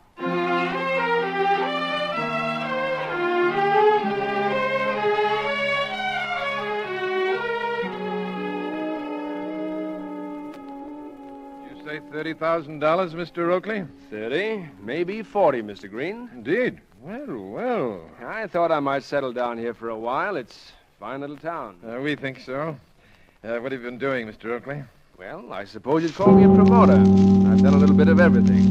You know, it's not hard to make money, Mr. Green. The only trouble I find is that once I make it, I'm not interested in it. Not interested in money? Well, you know as well as I do that there's plenty of money lying around waiting for someone to pick it up. Making money's a boring business. Shall we start with 40,000? Yes, well, yes, Mr. Oakley, if you'll just fill out this slip. Details. Well, I'm glad to see you're a man that understands details, Mr. Green. They are most important to me, most important. All the little details. Harry, I wonder if you... Oh, dear, I'm sorry. I didn't know you were busy. Oh, we can come back. Come in, Margaret, now that you're here. Come in. I am sorry, dear. This is Mr. Oakley, ladies, my wife, Mr. Oakley, and Mrs. Potter. Oh, you're Emma Newton's brother. We've heard so much about you. Oh, how do you do, Mrs. Green and Miss Potter? Mrs. Potter. Oh, I'm sorry. You know, there was something about you that made me think that... Yes. What did you want, Margaret? Oh, well, we were going shopping, Laura and I only have $5, and I thought... Here you are, my dear. Thank you, Harry. There is something to being a widow, isn't there, Mr. Oakley? One doesn't have to ask a man for money anyway. Well, goodbye, Mr. Oakley. I'm so glad we met. Goodbye, Mr. Oakley. Goodbye, Mrs. Green and Miss Potter. Oh, Margaret, isn't he just as charming as Emmy said? Now, Mr. Oakley, where were we? Attractive woman, that Mrs. Potter. Widow, is she? Yes, he was the Potter of Potter Chain Stores. Oh, indeed. Indeed. Yes, Mr. Green, as you say, where were we? Suspense, which is usually heard at this...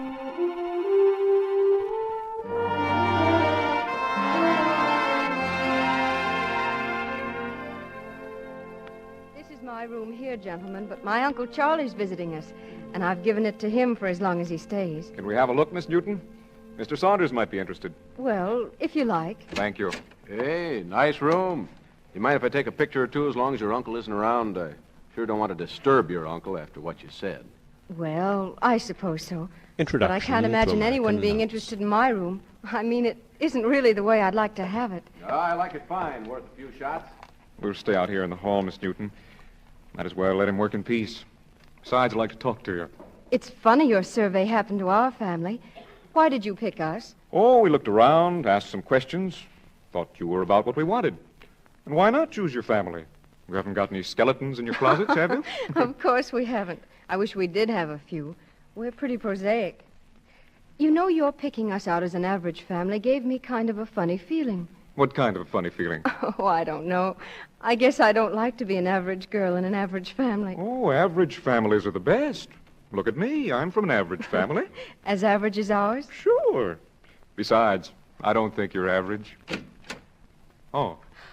Oh, why, Uncle Charlie, you scared me. I got the back stairs in the kitchen, Charlie. All through in here, now I better get one in the hall. Mr. Saunders has been taking pictures of my room. Well, my sister's just asked me to tell you she was ready for pictures in the kitchen, gentlemen, and I don't like to be photographed. I'm afraid I'll have to ask you for that roll of film. Oh, Uncle Charlie. Give it to me, please. Give it to him, Fred. Too bad. There's a picture of Mrs. Newton and the children on this roll. Thank you. I'm sorry to have troubled you, but that's the way it is. I'm sorry, too. Excuse me. I'm sorry, Mr. Graham. We want to help you in an important work, but Oh, please. You've been very helpful. And, I'd like to ask another favor, if I may. Can I borrow you tonight for a walk around the town? I'd like to pick up a little atmosphere, and you know everybody. Why, of course. Anything I can do. Thanks. I'll call around about 6:30. You can show me the best restaurant in town, and we can have dinner. All right. See you then. Come on, Saunders.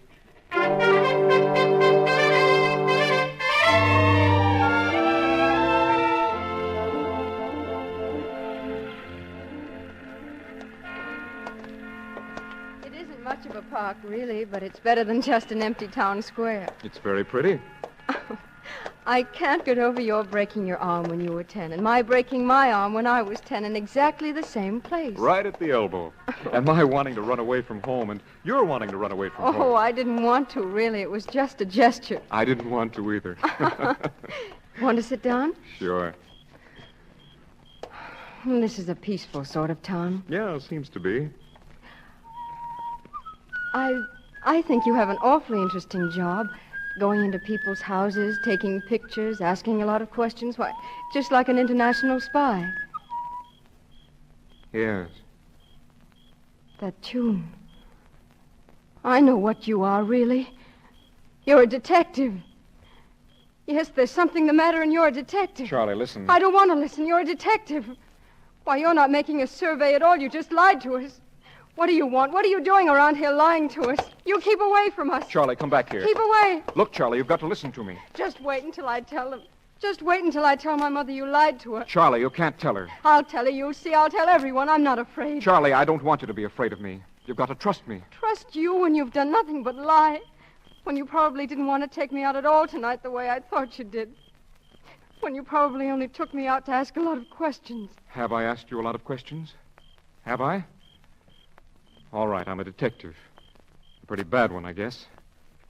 Now, won't you even listen to me? Why should I when you lied to me? I had to. You've just got to believe I had to. When I came here to this town to find a man, I hadn't counted on you. I hadn't counted on your mother or your family. Find a man? What man? There's a man loose in this country. We're after him. We don't know much about him. We don't even know what he looks like. Charlie, this man we want may be your uncle. I don't believe you. Get away from me and leave me alone. We're after one man. Your uncle may be that man. But in the east, there's another man who's being hunted, too. Hunted through Massachusetts and into Maine. He may be the man. My uncle hasn't done anything. Why don't they arrest that man in the east? Why don't you go away and leave us alone? If it weren't for you, you don't think I'd care when or how I caught up with your Uncle Charlie, do you? Because if he's the guy, I am going to catch up with him, Charlie. Remember that. If your Uncle Charlie's the man we want, we'll get him out of town quietly. We won't arrest him here. Arrest him here in town with Mother? I'm trying to tell you we won't. Charlie, you've got to help us. All right. I won't say anything. The parking lot's over this way. Take me home, please.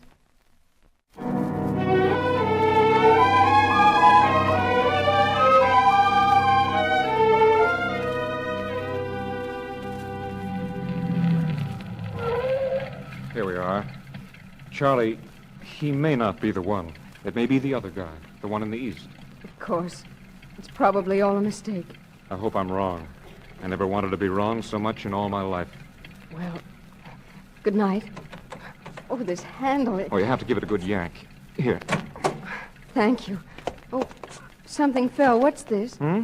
Oh, it's nothing. Just yesterday's paper. This car gets to be a regular goat's nest sometimes. Yesterday's paper? May I have it, please? Sure, you're welcome to it. Thank you. Good night. Good night, Charlie. I'll be in touch with you. Yesterday's paper. It was page 3. Page 3 and 4. Let me see. Record storms in Midwest. Edward Fairbairn appointed to new post. No, that couldn't be. Where is the Merry Widow murderer?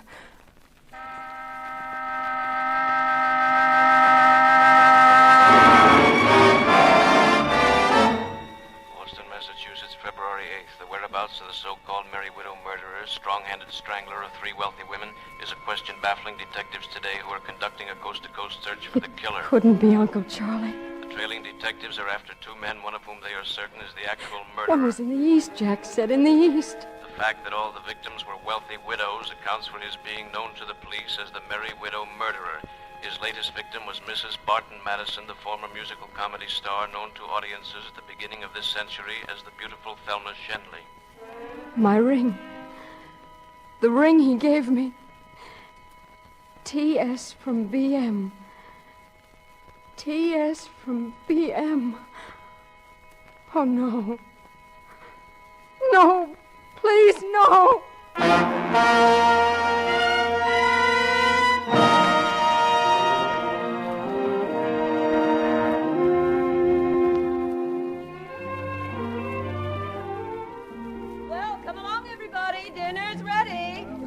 Well, where's our little Charlie? I've missed her all day. She'll be in the kitchen in a minute. She's getting some things in the kitchen. Well, she slept very late today. She was tired, I guess. She doesn't look quite herself. Here's the sauce, Mama. I nearly forgot about it. Well, here she is. Here's my girl. Gee, I wonder how many hours you slept today. Sit right down, dear. You won't be able to sleep tonight. Nobody who sleeps all I day. slept all right. And I kept dreaming perfect nightmares about you, Uncle Charlie. Nightmares about me? About you. You were on a train, and I had a feeling you were running away from something. And when I saw you on the train, I felt terribly happy. Charlie, how could you feel happy about seeing your uncle on a train? Goodness knows I don't want him on a train. I hope he stays here forever. Well, I suppose he'll go sometime. I mean, we all realize he has to go sometime. We have to face facts. Yes. Yes, I like people who face facts. Well, I'm not going to face any such facts as those. Oh, I forgot to tell you, Charles. I promised Mrs. Green, the president of our club, that you'd talk to the ladies, and she wants to know what you're going to talk about. Well, what am I going to talk about? Lecturers usually give travel or current events, don't they? Oh, not current events. We get current events. Well, what sort of an audience would they be? Oh, women like myself, busy with our homes, most of us. Yes. Women keep busy in towns like this. In the cities, it's different. The cities are full of women, middle-aged widows, their husbands dead. Husbands who have spent their lives making fortunes, working and working, and then they die and leave their money to their wives, their silly wives. And what do the wives do? These useless women. You see them in the hotels, the best hotels, by the thousands, eating the money, drinking the money, losing the money at bridge, playing all day and all night, just smelling of money. Proud of their jewelry, proud of nothing else. Horrible, faded, fat and greedy women. But they're alive. They're alive. They're human beings. Are they? Are they, Charlie? Are they human or are they fat, wheezing animals? And what happens to animals when they die, when they get too fat and too old? I seem to be making sort of a speech. Well, for heaven's sake, Charles, don't talk about women like that in front of my club. You'll be tarred and feathered. And that nice Mrs. Potter's so anxious to have you there, too. She was asking me all about you. The Greens are bringing her here to a little party I'm having after the lecture. Excuse me, please, everybody. I'm not hungry at all. I'm going for a walk instead. Charlie! Where do you suppose she's going? Into town, I guess. Oh, that's nothing to get excited about, Charles. She often goes for walks. Maybe she's got a date with that young man. Well, I'm not hungry either. You all stay here and finish your dinner. I'll catch up with her.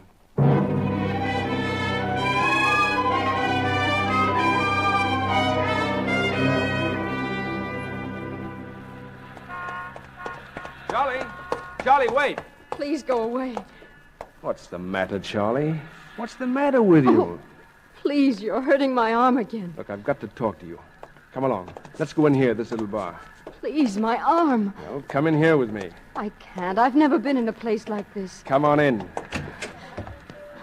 Why do you make me come in here? It's an awful place. What does it matter where we are? Let's sit over here. Little table in the corner. Hello, Charlie. Hello. Oh, hello, Louise. Uncle Charlie, this is Louise Finch. Hello. Glad to meet you. This is my uncle. I was in Charlie's class in school. Gee, I sure was surprised to see you come in, Charlie. I never thought I'd see you here. I've been here 2 weeks. I lost my job at Kearns. What do you have, Charlie? Oh, I'll have a chocolate milkshake. We haven't got anything like that. Bring her a ginger ale. I'll have a double brandy. Brandy? We may have some. Never heard of anybody wanting brandy. I'll see. Well, Charlie? Well? You think you know something. That young fella told you something. Jack? Why should he know anything about you? Now, look, Charlie. Something's come between us. I don't want that to happen. We're like twins, you said so yourself. Give me your hand. Don't touch me, Uncle Charlie. What did he tell you? What did that boy tell you? He's got nothing to do with it. I hope he never knows anything about you. Charlie, you're a pretty understanding sort of girl. Now, if you've heard some little things about me, I guess you're a woman of the world enough to overlook them. I guess I've done some pretty foolish things. Made some pretty foolish mistakes. Nothing serious, just foolish. How could you do things like that? You're my uncle. You're my mother's brother. We thought you were the most wonderful man in the world. Charlie, what do you know? Here's your ring back, Uncle Charlie. I'm sorry I was so long. We're awful busy. Oh, whose ring? Ain't it beautiful? Oh, I could just die for a ring like that. Yes, sir, for a ring like that, I just about die. I love jewelry, real jewelry. You notice I didn't even have to ask if it was real. You can tell. I can. Bring me another double brandy. Sure. Gee, I just die for a ring like that. Someone will. Will what? Die. Someone did. Oh. Sit down. Sit down. You think you know something, don't you? Or what do you know? You're just an ordinary little girl living in an ordinary little town. You wake up every morning of your life. You know perfectly well that there's nothing in the world to trouble you. You go through your ordinary little day, and at night you sleep your untroubled, ordinary little sleep, filled with peaceful, stupid dreams. And I brought you nightmares, did I? Charlie, how do you know what the world is like? Do you know the world is a foul sty? Do you know if you ripped the fronts off houses, you'd find swine? The world's a hell. What does it matter what happens in it? Wake up, Charlie! Oh, please. Please. Charlie, you've got to help me. Help you? Yes. There's an end to the running a man can do. You'll never know what it's like to be so tired. I was going to... Hell, then I got the idea of coming out here. It's my last chance, Charlie. Give it to me. Graham and the other fellow, they don't know. There's a man in the East. They suspect him, too. And if they get him, why, I... Oh, Charlie, give me this last chance. Take your chance and go. I'll go, Charlie. I'll go. Just give me a few days. Think of your mother. It'll kill your mother. Yes, it would kill my mother. Oh, take you a few days and then get away from here.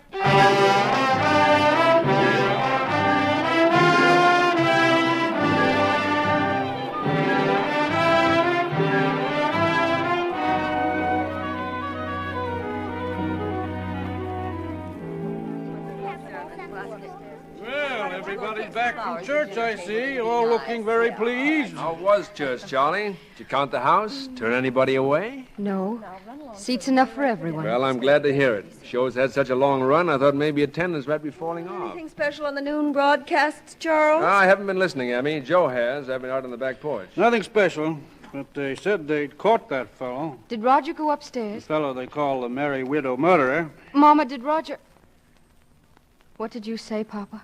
They caught that strangler fellow. Oh, they did they? Where? Up in Maine, Portland, Maine. Didn't catch him exactly. He was running from police at the airport. They were about to nab him when he ran plunk into the propeller of an airplane. Cut him to pieces. They identified him by his clothes.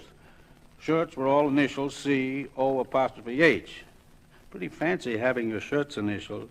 It must have been an Irish fellow, C-O''H. Well, he deserved it. Never cared much for reading about that case. Come help with lunch, Charlie. As for me, I think I'll go upstairs and wash up.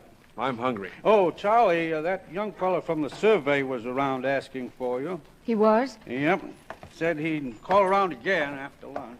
Well, I really don't know when I've been so hungry. See you at the lunch table, Charlie.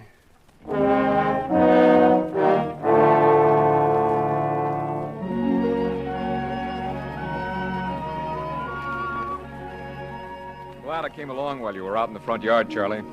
It's more private out here. Yes, I know. I came out to wait for you. Papa said you were coming back after lunch. Well, we got a wire from Maine. They called us off the job. I'm just coming up for air. Me too. Now that it's over, I don't want to talk about it anymore.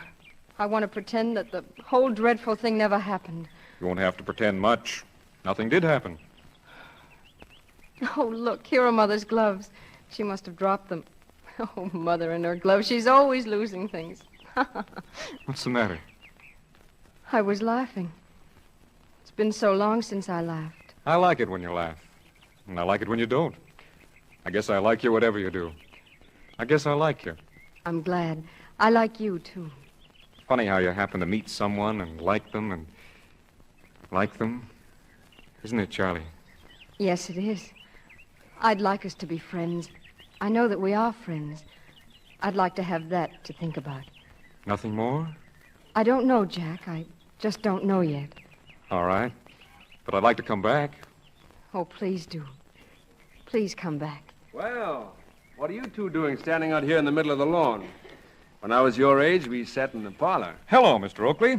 I was saying goodbye to Charlie. You all finished here, Mr. Graham? All finished. But I'll be back. You'll be seeing me around. Oh? Not on business, though. Well, I can understand you coming back. Charlie's a fine girl. She's the thing I love most in the world. Really? Yes, I mean it. Well, have a nice trip, Mr. Graham, but don't take any more photographs without permission. Rights of man, you know. Freedom. We'll have a talk about freedom someday, Mr. Oakley. Goodbye. Goodbye, Mr. Graham. Goodbye, Charlie. For now. Goodbye. You like to go for a walk, Charlie? When are you leaving, Uncle Charlie? Oh, come now. That other business, it's all over. I'd like to forget it. We're all happy here, and I'm going to build a new house for you folks. Give it to you as a present. When are you leaving? I'm not going, you see. I'm not going. I want to settle down. Live in a place where people know me, have some money in the bank, some sort of business, be part of the family. I see. The most sensible thing for you to do is to be friends with me. I can do a lot for you, Charlie. I can do a lot for all of you. No, not you. We don't want anything from you. Oh, I wish I'd told my mother about you. I wish I had.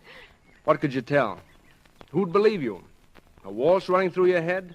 You don't like the initials in a ring, and you connect it all up with a newspaper clipping. And now you haven't even got the ring. I don't know what became of it. Why, you have it. I gave it to you in that little bar that night. And I gave it back to you. No. No, you didn't at all. Yes, I did, Charlie. I don't want you here, Uncle Charlie. You and your lies and your fears and your evil. I don't want you to touch my mother. So go away. I'm warning you. Go away or I'll kill you myself. You see, that's the way I feel about you.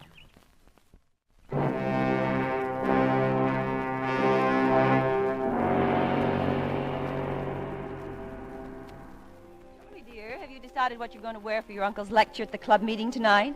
I'm not going to go, Mama. What's that, dear? Why, you're joking. No, I've heard Uncle Charlie's speech. He was rehearsing it on the porch this afternoon, and anyway, somebody has to stay and get things ready for the party. Oh, but we're all getting dressed up, dear, and everything. Your father's going to wear his tuxedo, and I have the new dress Uncle Charlie bought me. I know, but I'd rather stay home and have everything ready for the party when you all get back. Please, Mama. I'd like it better that way. All right, dear.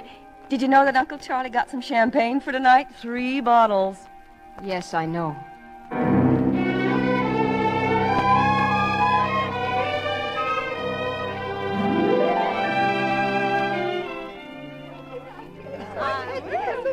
Now, Mr. Oakley, I thought champagne was only for battleships. Not tonight, Mr. Green. I'd like to propose a toast to... Well, where did young Charlie go? Yeah, she disappeared a moment ago. I guess she's out in the kitchen for a moment, Mrs. Potter. Will you have another sandwich? Oh, thank you, Emmy. No, I have to remember my figure, you know. Well, then how about you, Mrs. Green? What would you like? Oh, I'll have just one more little one, Emmy. Ladies and gentlemen, I'd like to propose a toast myself. To our distinguished visitor, to the man who has made the best speech heard in this town for years, to that very good fellow, Mr. Charles Oakley. We don't get many speakers of your caliber, Mr. Oakley. Yes, isn't he just wonderful? Why, thank you, Mrs. Potter. I particularly appreciate that from you. Why, here's Charlie now. Where have you been, for goodness sake, dear? Well, I nearly forgot my ring. I took it off in the kitchen while I was fixing things. Oh, yes, Charlie, show everybody your ring. It was a present to young Charlie from her uncle, you see. It's an emerald, a real one. Yes, Uncle Charlie's been keeping it for me. I nearly lost it last week, but I remembered it tonight and went up and got it while you were all at the lecture. Isn't it beautiful, everybody? Isn't it beautiful, Uncle Charlie? Yes. Yes, it is. Good emeralds are the most beautiful thing in the world. Charlie, you're just in time for my toast. A farewell toast. I hate to break the news to you like this, but tomorrow I must leave Santa Rosa. Why, Charles? Oh, not forever, Emmy. Well, if that isn't the strangest coincidence. Why, I was planning to go to San Francisco myself tomorrow morning. Well, is anything wrong, Charles? Oh, Emmy, darling, I didn't mean to spoil your fun tonight, but I got a letter today, that's all, and I have to catch the early morning train. Oh, but I can't bear it if you go, Charles. Oh, Emmy, I'll be back. Well, you see, everybody, we were so close growing up, and then Charles went away, and I got married, and then, well, you know how it is. You sort of forget you're you. You're your husband's wife. Yes, Mama, that's what you are. But you're you, too. We'll be looking for you, Mr. Oakley. We feel you are one of us, don't we, Margaret? Oh, indeed we do. And I want to thank you on behalf of our club members. Thank you, Mrs. Green. You've all been very kind.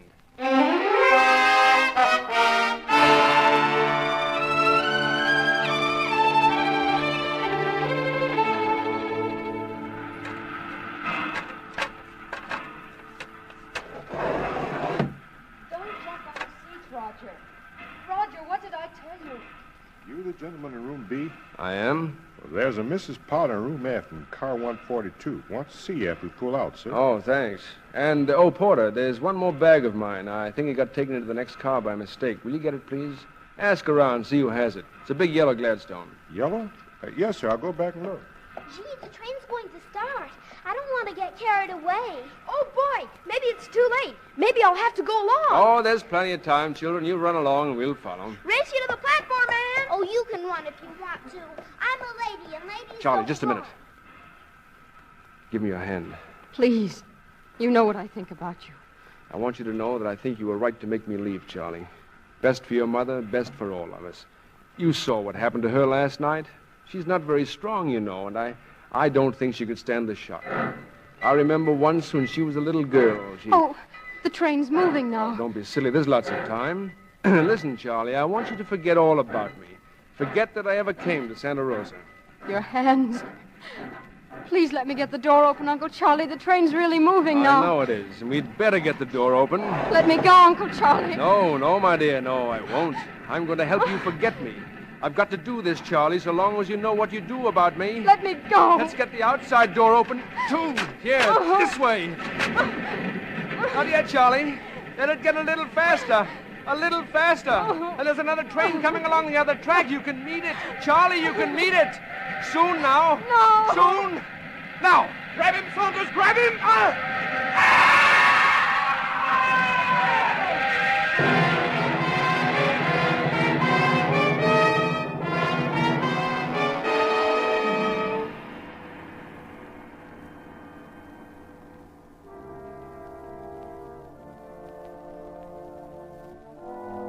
Santa Rosa has gained and lost a son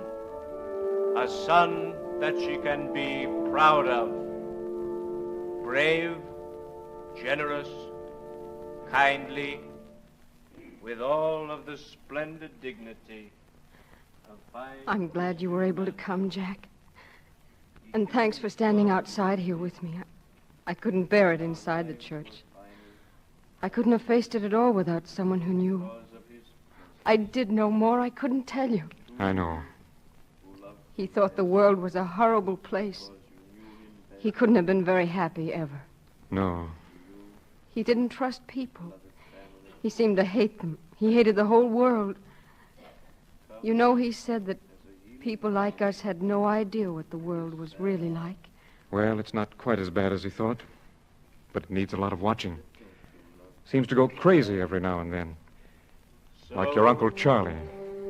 The memory of our loved ones, the beauty of their souls, the sweetness of their characters, live on with us forever.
The past, phantoms of a world gone by, speak again the immortal tale, a terribly strange bed.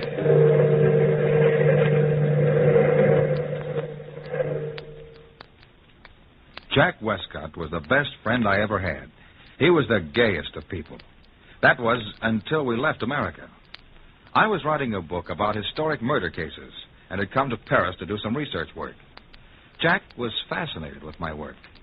Strangely fascinated. Almost horribly so. He enjoyed finding twisted minds and probing them. His hunger for crime was bound to end in tragedy.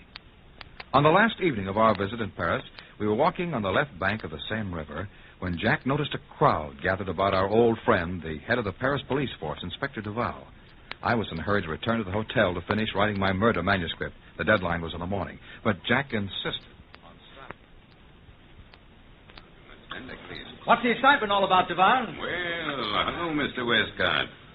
Still looking for ancient murders, Mr. Manning? Not tonight, Duval. Ancient or otherwise. Stick around, Mr. Manning.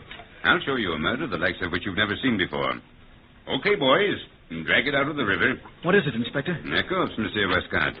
A corpse that's been squashed thin as a piece of paper. Oh, let's see it. Oh, what do you mean, thin as a piece of paper? Hey, bring it over here, boys. Right under the gaslight. Horrible-looking thing, isn't it? Horrible and fascinating. Why, it looks like it got squeezed in a giant press. We've had an epidemic of these corpses lately. Any idea who's doing it? Not even a vague notion, Mr. Hey, Hey, you. You, the fat man. You mean me, Inspector? Yes, I mean you, fat man. How come you're always around when we pull a corpse out of the river? Why? I enjoy murder. You enjoy it? You enjoy murder? It appeals to my sense of the artistic. Oh, it does. Well, there's something fascinating about these bodies. Something for a connoisseur alone to appreciate. The symmetry of the remains. The beautifully flawless flatness of the corpse. The hollow in the stomach. Lying in this puddle of gaslight, this mass of flesh and bones makes a nice picture. I should enjoy painting this if I could paint. I know what you mean, fat man, but wouldn't you prefer probing the mind of a man who conceived this crime? A man's mind is his secret self. Well, enjoy the ghastly spectacle, my friend. Enjoy it. Good evening, gentlemen. All right, men. Take the body down to the morgue and try and find out who it is. Come on, Burke. I'd like to follow that fat man. In heaven's name, why? He's nothing but a psychopathic case. I want to satisfy a hunch. Well, if you're such a good detective, why don't you join Scotland Yard? Well, I might, Burke. I might at that.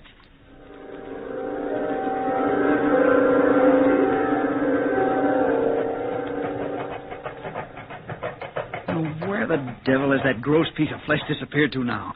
He was right in front of us until we turned this corner. Now, we've lost him, Jack, and I don't wonder. We've passed through every side street in the whole city. If you ask me, he knows he was being followed. Good. If he knows, he'll show his hand sooner. Now, the only place he could have gone around here is into the back door of this house. I wonder what house this is. It's a gloomy dump. Let's go back to the hotel, Jack. I've got to finish that manuscript tonight. Looks like a public bar to me. The La Belle Tavern. Are you coming with me, Burke, or are you going home? I'm with you, old boy. I brought you to Paris, and by heaven, I'm going to return you to America. Now, this must be the doorbell. Here goes. And Burke, no matter what I do tonight, don't worry. Come in, gentlemen. Come in.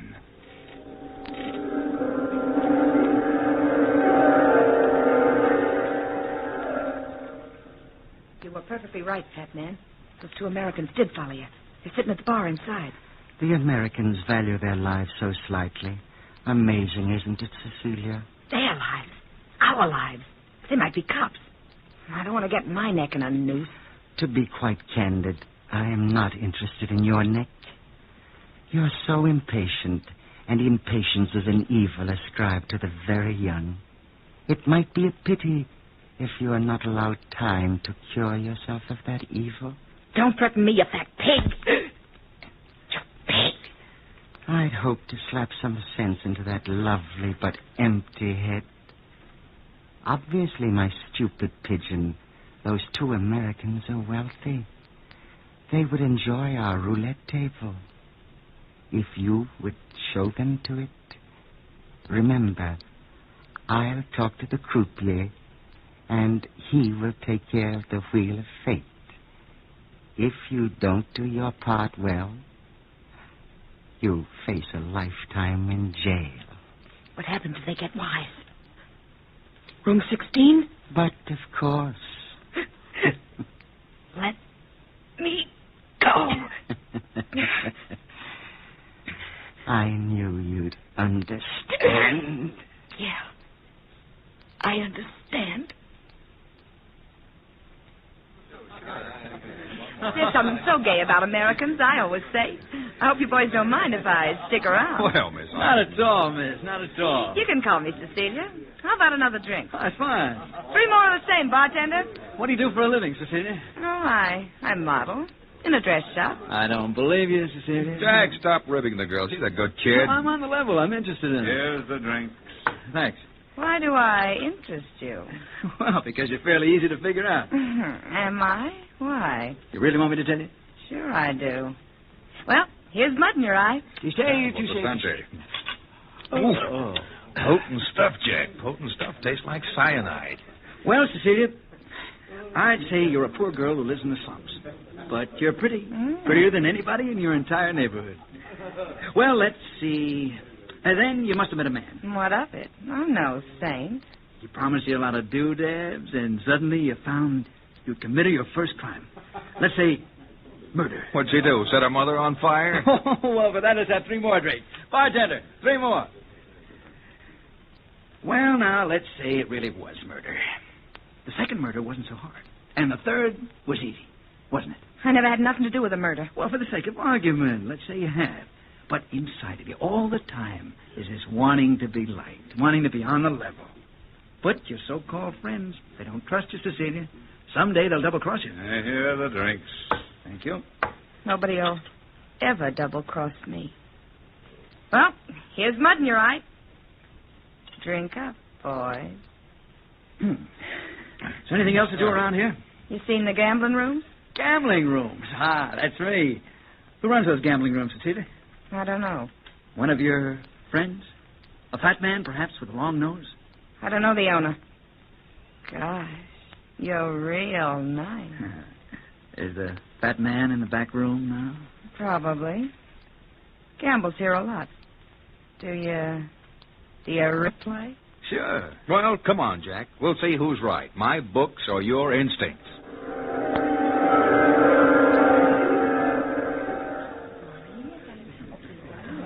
Number 21 wins.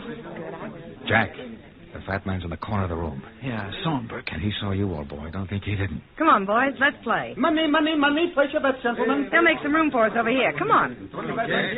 Hello, Cecilia. Hello, Monty Lauriard. You playing again? I thought you lost every cent you owned last night. A desperate man finds desperate ways to raise money. Even murder, eh? You heard about it. Perhaps, and perhaps not. I'd like you to meet some new friends of mine, Monty. This is Jack Westcott and Burke Manning. Monty Lauriard. How do you do? Money, money, money, gentlemen. Place your bets. I bet 30 francs on odd. How about 100 francs on number 13? Good boy, Jack. The play is dead. Round and round the little ball goes. Where she stops, nobody knows. Hey, Burke, I feel a little dizzy. You've had too much to drink, pal, and those drinks were strong. Number 13 wins. I won! Good for you, American. Lucky for you. I won the first time I ever played here, but never again. Money, money, money, money, money, money, money. That was the first time Jack won in that incredible evening. But as the ball spun, his winnings increased. The table seemed to have gone crazy. Jack became gambling drunk. The croupier seemed desperate as that wheel spun round and round, each time increasing Jack's winnings. The room was tense with excitement, and even the little thin loser Lauriard seemed surprised. Monsieur Westcott, your luck is phenomenal. You've won 30 times. 30 times. Jack, you won a fortune, man. Stop now before it's too late. Leave him alone, Burke. Let him play if he wants to. Sure, let me play if I want to. I want to break the bank. Careful, monsieur. Let me warn you. Careful. Jack, it's almost midnight, and I've got a lot of work to do tonight. Please, let's go. And remember the fat man. The fat man be hanged. Here, Jack. Have another drink. Thanks, Cecilia. Jack, be sensible. Ah, stop being an old auntie, Burke. I'll see you later at the hotel. Make the book have a bloody ending. I'm in the mood for a good murder tonight. Remember, Jack, I warned you. Goodbye. Money, money, money, gentlemen. Place your bet. I told the croupier you wanted to see him back here, fat man, but it wasn't the croupier's fault the American broke the bank. That is for me to decide? Where is the American now? Outside. Buying drinks for the house. Good. That ought to keep him busy. You called for me, monsieur? Yes, I did. I'll need you too, Cecilia. Shut the door. I don't like to frighten our patrons. I'm sorry about the wheel, monsieur, but it was broken and I couldn't control it. That is unfortunate for you. What are you going to do, monsieur? Come here. Don't put your fat hands on me, fat man. Let me... Don't fight the fat man. You can't move, can you, croupier? Because if you move, my arm will break your neck. Call my men, Cecilia. I might need a little aid with this stupid fool. What are you going to do, fat man? Have his brains pressed out of his body in room 16. His mind is no good where it is now. No, monsieur. Please, monsieur.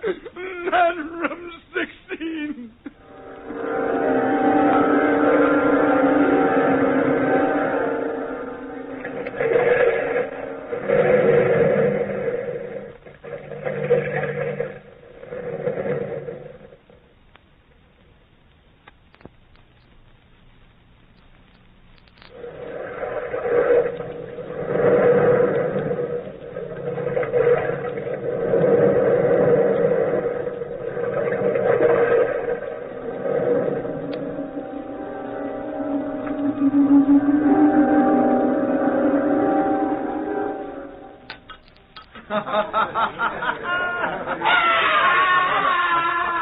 What's that? What was that, Monsieur Lorient? We'll probably be luckier if we don't ask questions. I want another drink. Jack, listen to me. Put on your hat and coat and leave this place. You're being watched all the time. Who's watching me? Hello, Jack. Oh, have a drink. No, Jack. You've had enough to drink. Leave this place right away. She's right, Jack. You must leave. I'll see you home personally. Come on, then. Oh, no, you don't, Monty Loriard. I know your tricks. The last man you saw home was found with a dagger in his breast. How come you're so interested in me, Cecilia? Because you're the first person who ever treated me decent. Oh, please go home. All right. Sooner or later, every woman develops some mother complex over me. Now, I don't want to be mothered. Who is trying to mother you, my friend? Oh, hello, fat man. Cecilia. Ah, she's developed a rather latent maternal instinct. I think a maternal instinct is out of place tonight. After all, tonight's a night for celebration. Yeah, the fat man's right. Celebration. Bartender, open a bottle of champagne. Bartender, champagne. Champagne for Monsieur Westcott. Won't you join us, Cecilia? Yeah. Of course I will. Here is the champagne, monsieur. Won't you drink with us, Monsieur Loriard? No, thank you, fat man. I don't think so. I never enjoyed toasting to death. Death? Open the bottle, bartender. Good night, Jack. And good luck. Good night. Good night, good night, good night, good night, good night.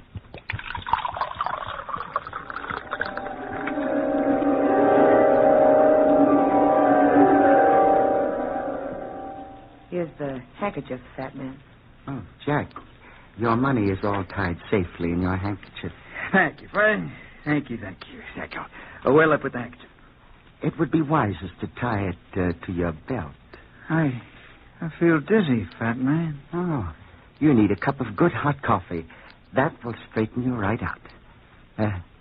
Cecilia, go in the kitchen and fix our friend a cup of coffee. But I really... Don't tell me, my little pigeon, that your hearing is failing you. I'll get it right away. I'm glad we're alone, fat man. I want a chance to talk to you. Talk away, Jack. Tell me confidentially. Why do you enjoy seeing a mutilated body dragged out of the river? There's beauty in death. In the act of death?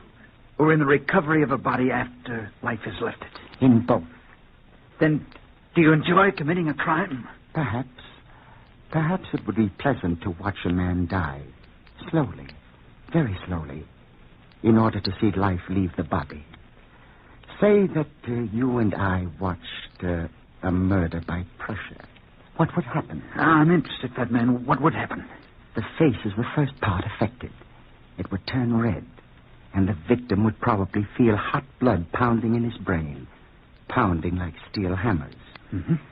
Then his eyes would feel sore, as if the fluid creating sight were ebbing slowly away. That would be painful?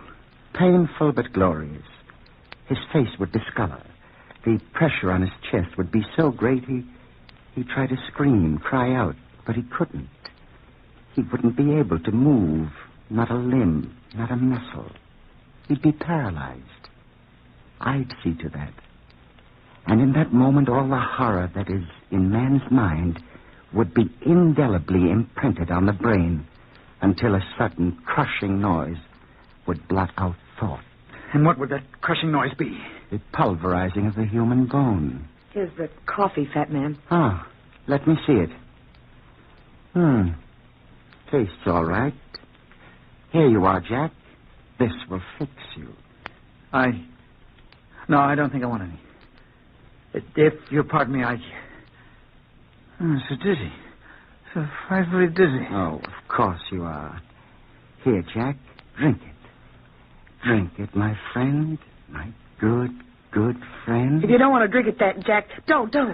Open your mouth, my friend. It will sober you very quickly. No, Open your mouth. No. There. Now, how do you feel?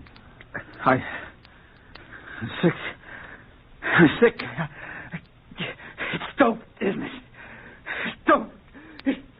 Let me get... Oh. Our friend Jack is asleep, Cecilia. Call the bartender. I think our friend will spend the night with us in room 16.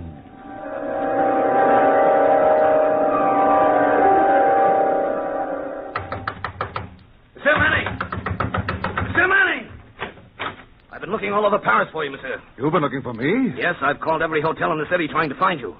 I know you don't remember me, but I met you earlier this evening at the La Belle Tavern. My name's Loriot of the Paris Police Force. Yes, of course. Won't you come in? Where's Mr. Westcott? I had to leave him at the tavern. He wouldn't listen to me. You see, monsieur, I've been assigned to watch that tavern.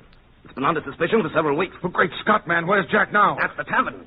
He's carrying an enormous amount of money on his person.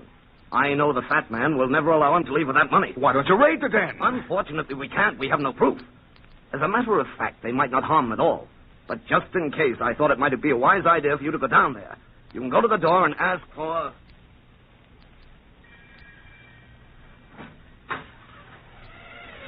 Yes?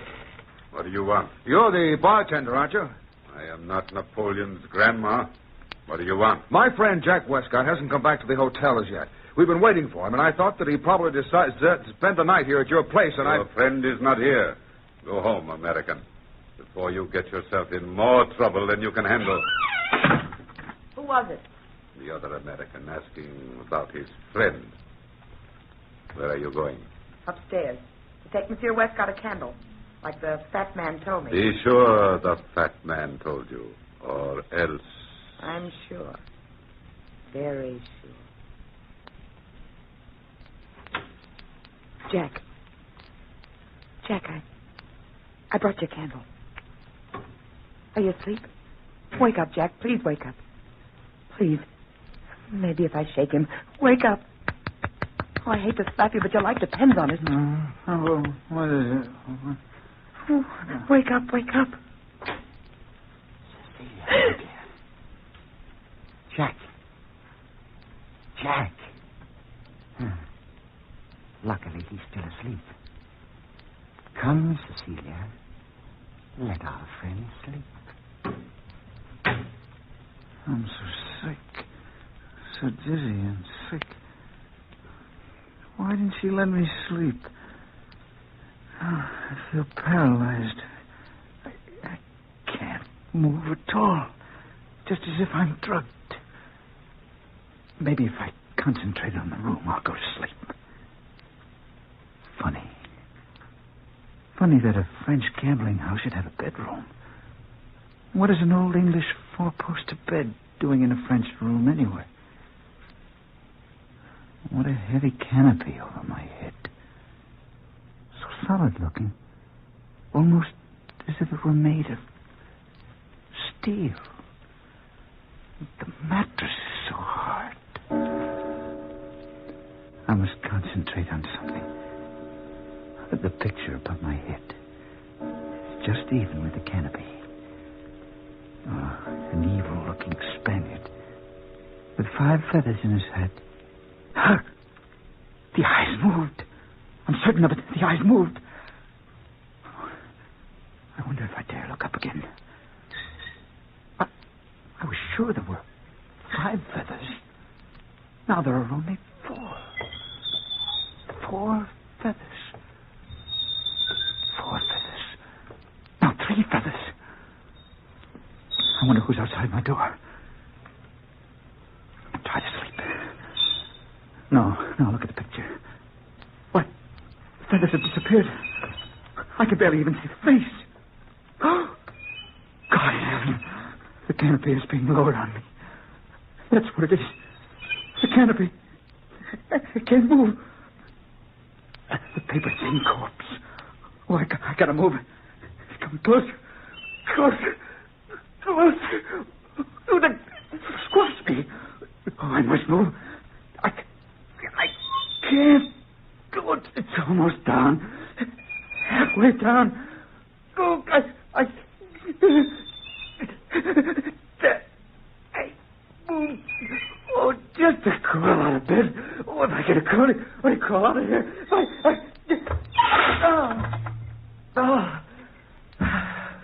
I'm safe. Safer in that horrible contraption. Now to get out of here. The window. Open the window slowly. I'll crawl to the window. Now, I can push the window open slowly. Very slowly. The bed must have clamped down on him by now. Listen to me, men. Push the window open. Oh, it's stuck. Be sure and deliver the money back to me. Now to open it wide and crawl through. You can raise the canopy now. Let's go in, gentlemen. Help! Help somebody! Help me! Get those men before Help! Somebody! I've got him. Out of the window! If the bed didn't work the first time, Mr. Westcott, I've ways and means of making it work the second, and perhaps it would be more pleasant to watch life ebb out in front of me. No. Place him carefully on the bed. Let me go. Let me go. Good. This ought to prove most enjoyable, Mr. Westcott. It's a pity you haven't my detached viewpoint. Put him in. Then lower the canopy. No. This way, Bert. Up this way. Hurry, Mr. L'Oreal. I can hear the bed moving. Cecilia, you fool! Get Jack out of that bed.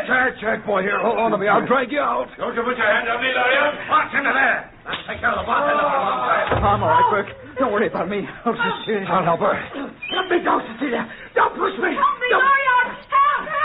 No, you don't, Batman. You little... No, you don't. You're on to making me a Frankenstein. Try to get out of your own bed now.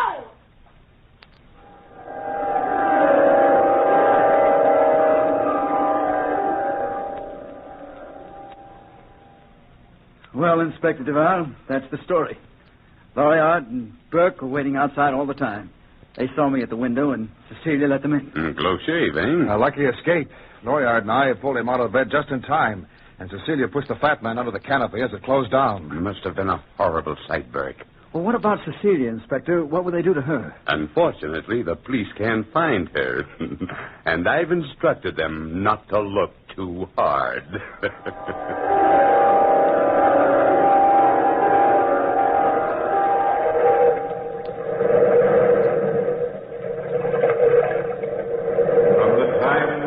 Pages of the past, we have heard the story, A Terribly Strange Bed.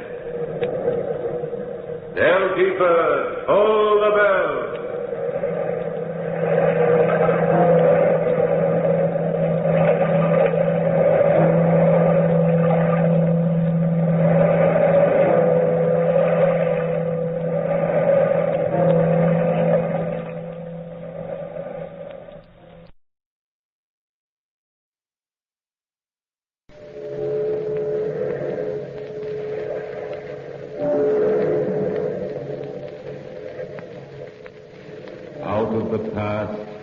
Phantoms of a world gone by speak again their immortal tale, the Vendetta.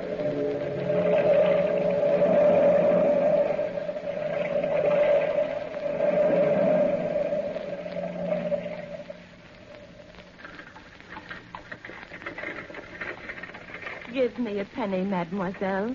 Just a penny for an old lady. I'll tell you a story if you'll give me a penny, monsieur. Sorry, Gypsy, not today. How about you, madame? Me? How about a penny for my story? Well, Just a penny for a story you won't forget. I never could resist a story. It's a deal. You tell the story and I'll give you the penny. Well, we'd better sit down on the front steps of the museum here. Now, the story starts in an attic of an old pension. The story is of two lovers who were sitting together in an old attic in a two-gabled building where the wind softly shook the old shutters as it blew by. The girl was beautiful, and those two were in love, and she was telling him the story of the vendetta. Jenny, my darling, tell me about the vendetta. It was so long ago, Louis. But I'll never forget the fires and the flames. Sometimes at night I still think of myself as that little girl in Corsica, sitting with her mother in the living room. I can still see our sworn enemies, the Porter family, breaking in, pouring kerosene on our rugs, and see the fires start. Those fires which were meant as our funeral pyre. I can still hear my mother scream before she died. Somehow, my father saved my life and told me to hide in the wastelands and wait for him.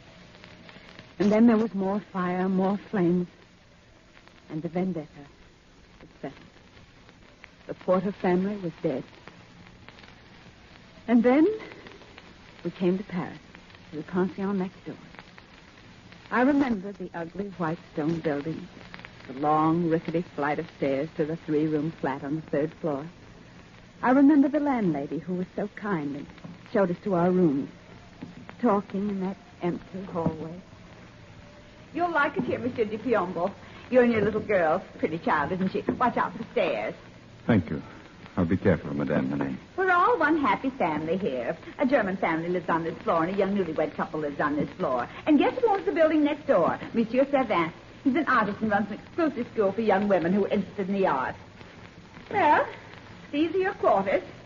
Your room's in the back. The child's room is just to the left. You have your own cooking facilities if you wish to use them. Yes, you told us. Well, I guess you want to be alone to make friends with your new quarters. Rooms are like people, have to be treated with kindness. Be happy. Are you tired, Jenny? Very, very tired. Father, are we going to see Mother again? They took her from us, Jenny. But the Porters have paid for it. With their lives. All of them. You're all I have left, Jenny. You're all I have left in the world. You will be a little queen someday. I'll make you a queen, Jenny. And Paris will be at your feet. You've such lovely black hair, Jenny. Such lovely, warm black hair, darling. Never leave me. Father, darling, I'll never leave you. How could I? We belong together.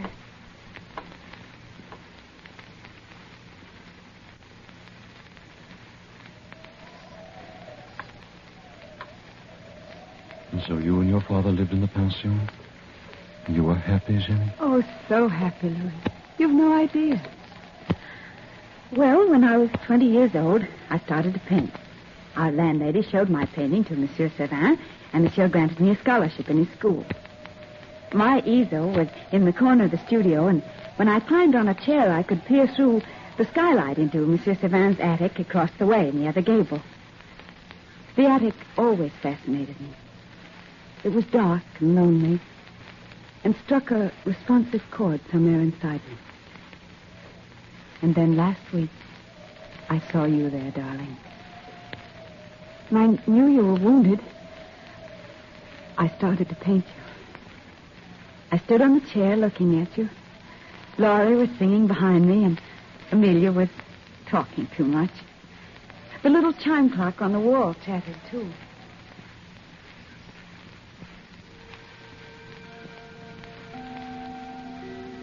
They say the soldier escaped somewhere in this neighborhood, but they'll get him. There's no doubt of that. After all, he deserves to die. Every Bonapartist soldier deserves to die. After all, who are they? Nothing but a lot of cutthroats and Corsicans. Amelia, what a cruel thing to say. Think of our darling Ginevra. Oh, honestly, Laurie, you make me sick. What are you doing standing on a chair, Ginevra? I was seeing something in my mind's eye. You were talking about Napoleon, Amelia. I'm interested in your views. Oh, of course. You're a Corsican. Are you for or against Napoleon? Since Napoleon's been vanished, it doesn't make much difference, does it? Well, maybe not. Except there's a soldier of Napoleon's army hiding out in this district.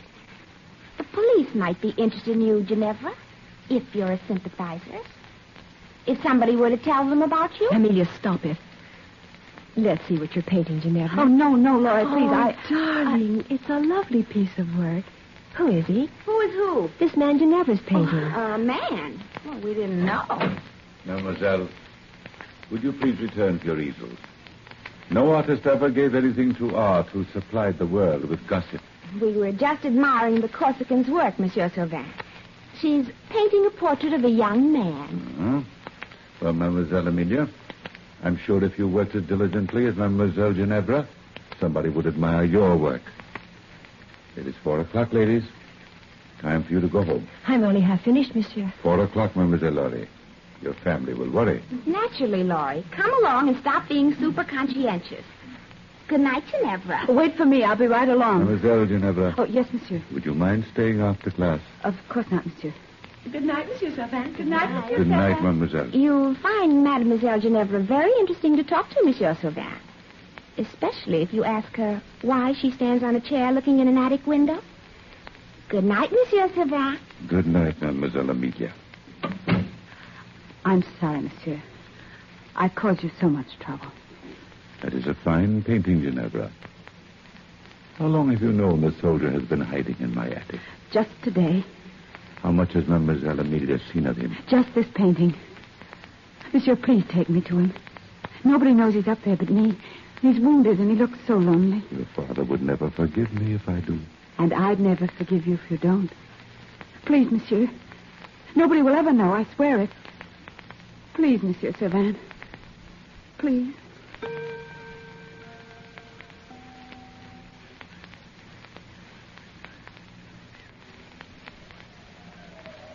And so he brought me to the attic. And I met you and loved you from the first time I saw you 2 weeks ago, Louis. Oh, I know all the words that rhyme with your name. I know all the funny little wrinkles in your face. And the way you smile and the way you talk. Oh, Jenny. Jenny, darling, you don't know what you're saying. I'm a hunted man. If I'm caught, I'll be hung. If you were killed, I'd be by your side. I'm sick and wounded. And you know so little about me. I know everything about you. We're fellow Corsicans. You're a brave soldier, and I love you. Oh. Where you go, I shall go. And your people shall be my people. Jenny, I've wanted to tell you. I wanted to tell you so many times. Oh, darling. Don't stop me, please, darling. We can't be married. Don't you understand? I love you. I love you so much. Oh, Louis, Father can help you leave the country, and I can join you later. And we'll return to Corsica. Corsica, Jenny. Warm sun and green meadows and the yellow pasture land. Oh, darling, you'll like Corsica so very much like it. Tempestuous and warm. And your eyes are brown like the trees in the fall, and when you're happy, they're brown with red flames. Those are the fires of a vendetta, Louis.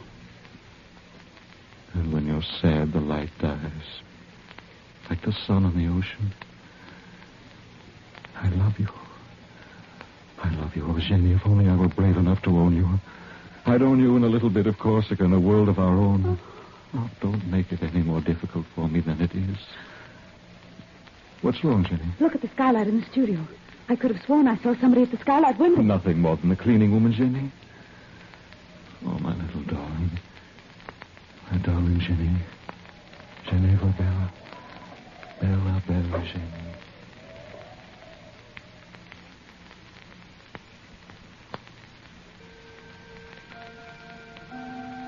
What are you doing standing on the chair looking out the skylight window, Amelia? Oh. What are you looking at? You know very well what I'm looking at, Laurie. You've known all along about Ginevra and her lover and their secret rendezvous, haven't you? What if I have? My father, as head of the Paris police force, will be very much interested in finding this escaped soldier.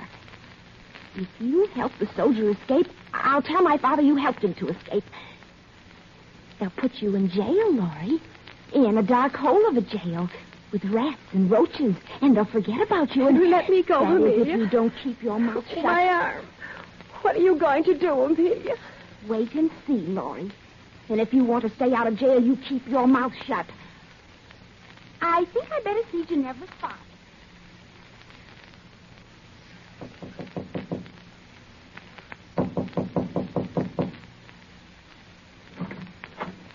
Monsieur de Piombo?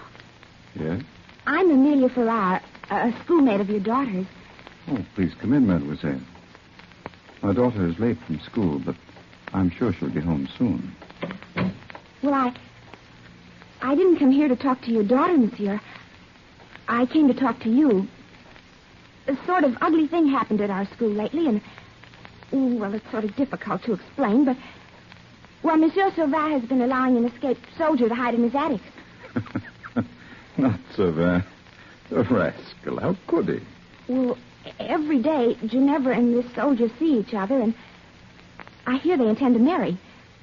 It's the scandal of the school, monsieur, and, well, if he's arrested, Ginevra will be in trouble, and... Are you positive of this, mademoiselle? Oh, yes, and I'm worried for her. You see, my father is head of the Paris police, and I found out this escaped soldier is a fellow Corsican of yours, and, well, you probably know him. He's parading under the name of Louis D'Angelo, but in reality his name is Luigi Porta, youngest son of the Porta family and the only survivor of a tragic fire which occurred in Corsica 15 years ago. Luigi Porta. I'm sure Ginevra can take care of herself. Well, shall I report him to the police? No, maybe it won't be necessary for 24 hours. No, I think I'll wait. Good day, Monsieur Di Piombo.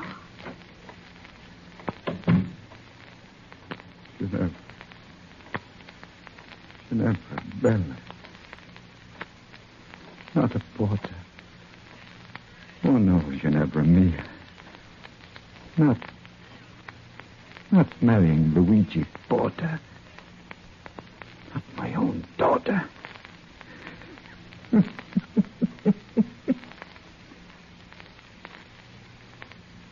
Blood in my hands cannot be my daughter's. But if she be married to a porter, she must die by my hand, by the terms of the vendetta.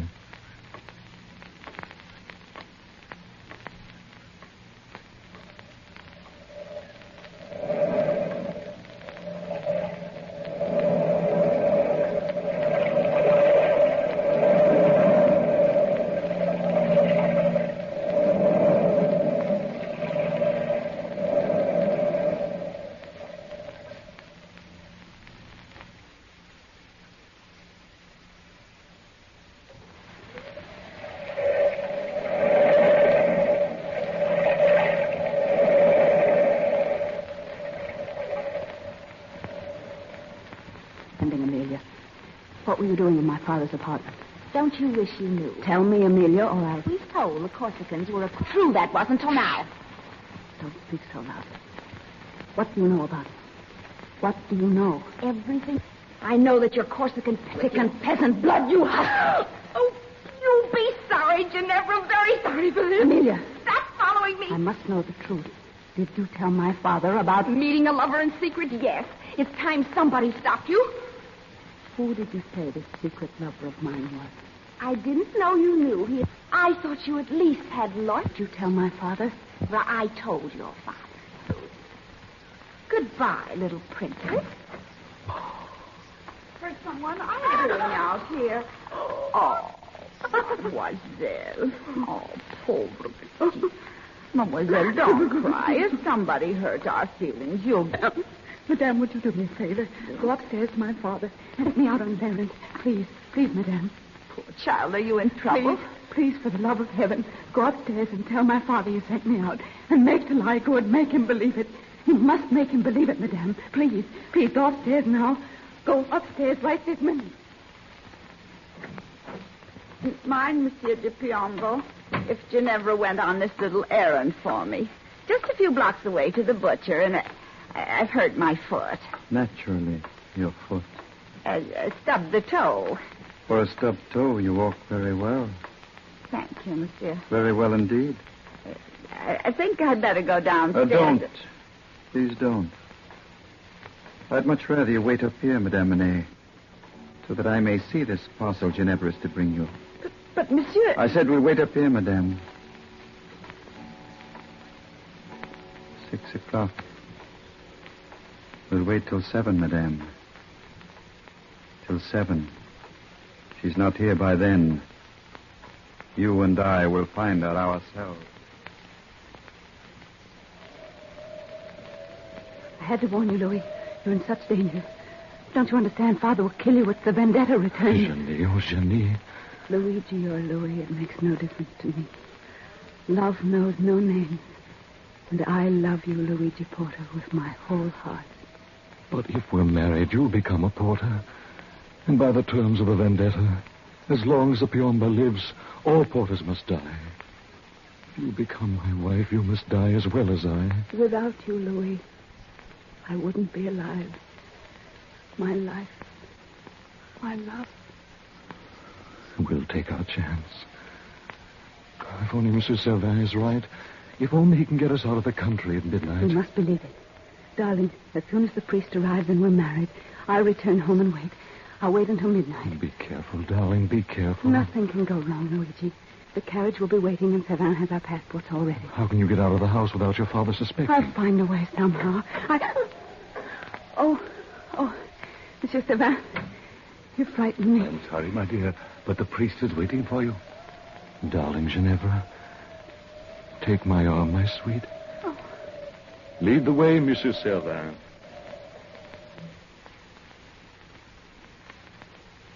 Father, I'm sorry I'm so late, Father.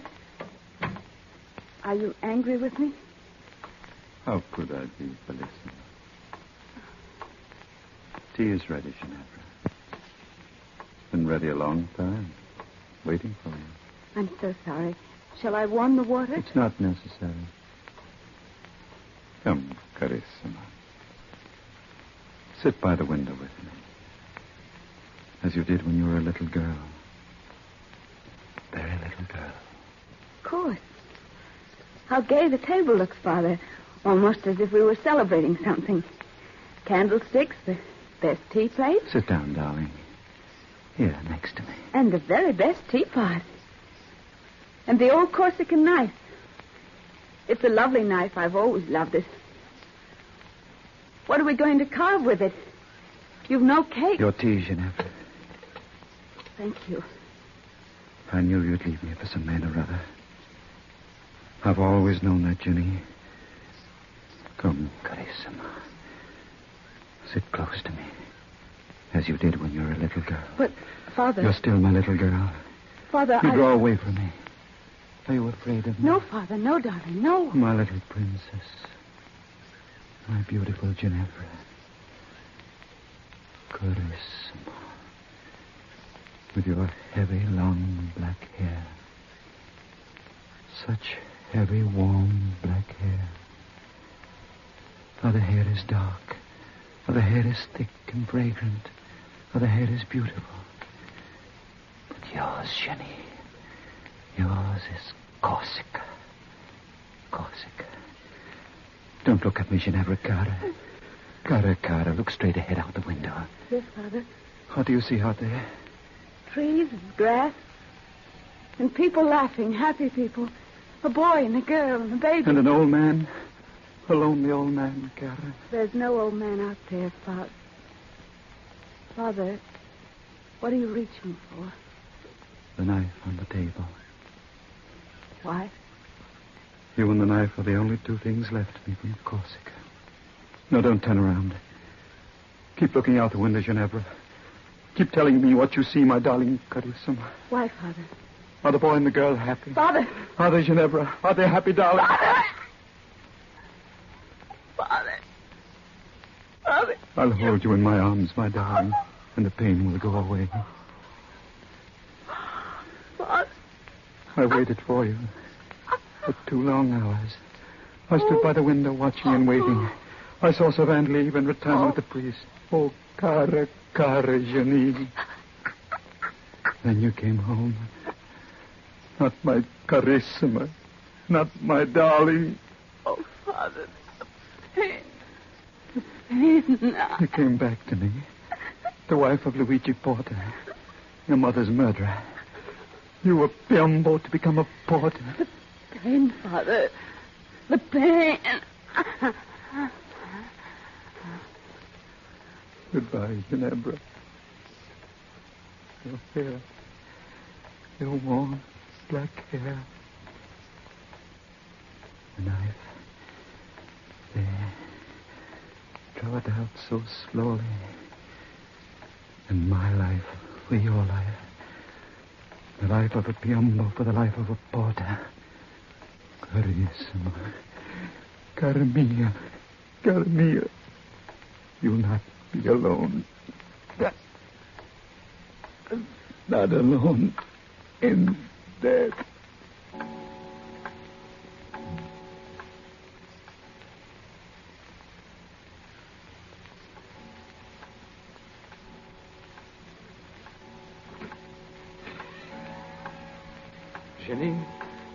Jenny, we've waited so long. Jenny. Jenny, my darling, what's happened to...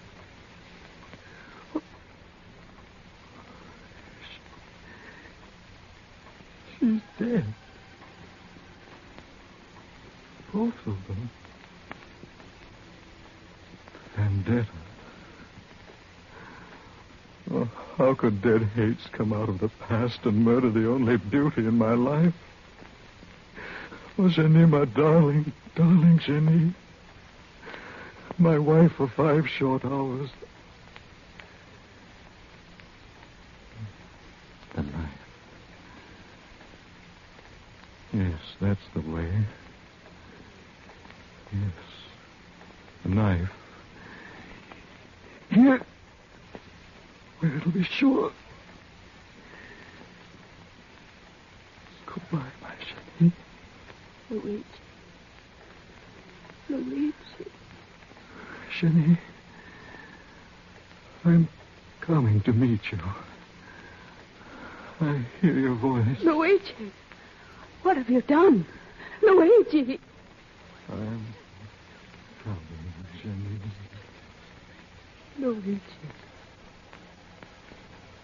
Oh, Luigi, could you wait? I'm not going to die, Luigi. I'm not going to die.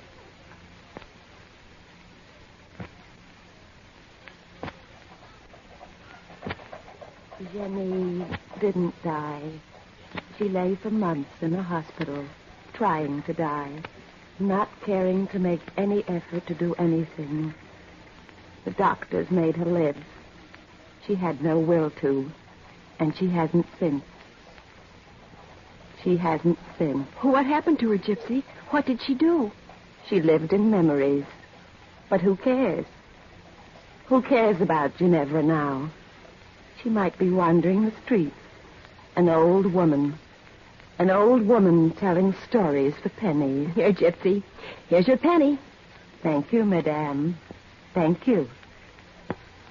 A story? A story for a penny? Just a penny, please.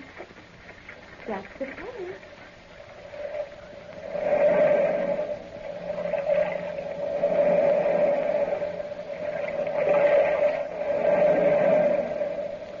From the time-worn pages of the past, we have heard the immortal tale, The Vendetta. Bellkeeper, toll the bell.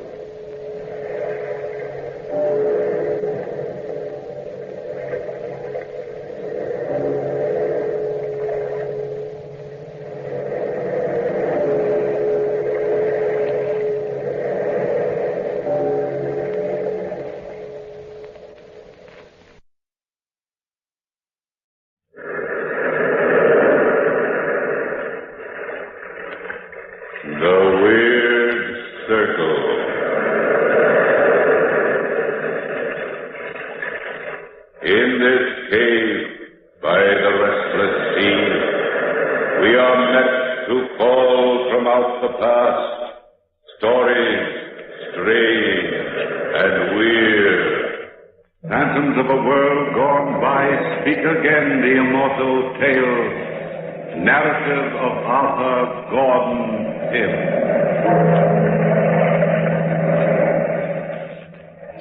I was down on the waterfront looking for the old whaling vessel Grampus. Captain Bernard was in charge, and though I hadn't seen the old captain in more than 10 years, I still felt he was a pretty good friend of mine. I could remember him telling Dad and myself some pretty wild tales. I drank it all in, main rig, compass, and anchor. Maybe I never would have seen the old captain and his son Weston if I hadn't been visiting some friends in Boston. I was reading the shipping news one morning, and there it was. Benjamin Bernard. Experienced whalers wanted to man vessel Grampus, sailing July 13th, 1 a.m., 1881. Well, I packed my digs, slung them over my shoulder, took a lungful of salt air, and, 6 hours before sailing time, I was looking for the ship. It was dark as I walked down the waterfront, and I stopped the stranger. Yeah, Bud? What do you want? I'm looking for a whaler known as the Grampus, and I think I'm lost. There it is, right in front of you. What's the matter? Can't you read? Yeah, it seems that way. Thanks, fella. Do you happen to know if Captain Bernard's on board? Yeah, he's there. You shipping out on her? I'm looking for a job. I'm pretty green, but I'm an old friend of his. I'm an old friend of his, too. I was out in his last voyage. I wouldn't ship out again under that yellow curve. I was to starve first. When Dirk Peters says, don't go, don't go. What's the matter? Is the ship haunted or something? Nothing's the matter with the ship. The captain's nuts. Are you sure you're talking about the same man I am? There's only one Captain Bernard, and that's him. He and his son both. Two of a kind. Don't take my word for it. Ask any man that was aboard the Grampus last trip. Ask Sanford Allen, our second mate. Talk to the cook, little Tony Mateo and Sale. Ask him. Captain got playful and cut little Tony's arm off. Look, I'll take you aboard. I've been trying to collect my scratch ever since we landed 2 weeks ago, and I get word tonight it's ready. Watch out for the loose boards on the gangplank. Yeah, I see what you mean. I'm right behind you. I don't think this ship's sailing tonight, Mr. Peters. Look at that sky. Little squall don't bother Bernard. Human life's cheap. Climb over the gunwale. It's fastest. All right. It's a dirty-looking ship. Captain Bernard! Captain Bernard! I guess he's in the cabin now. Follow me. That doesn't sound like a little squall, does it, Mr. Peters? Yeah? Oh, incidentally, my name's Gordon Pym. Everybody's got a name. Life is like that, I guess. Now we get on the passageway here. Captain Bernard, All right, then. Take Mr. Peters and his friend and put them in irons. What's this? You dirty swine, you double-crosser. Shut up, Peters. Take them down to hold until we sail. Then we'll see what you have to say, Mr. Peters. We're being Shanghaied, Mr. Pym. Shanghai!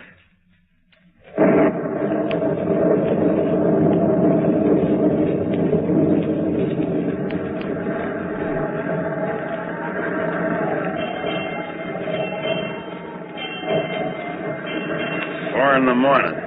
Been aboard 3 hours, Mr. Pym. Your friend, the captain, ought to come below any minute with a pep talk, now that we're too far at sea to swim back.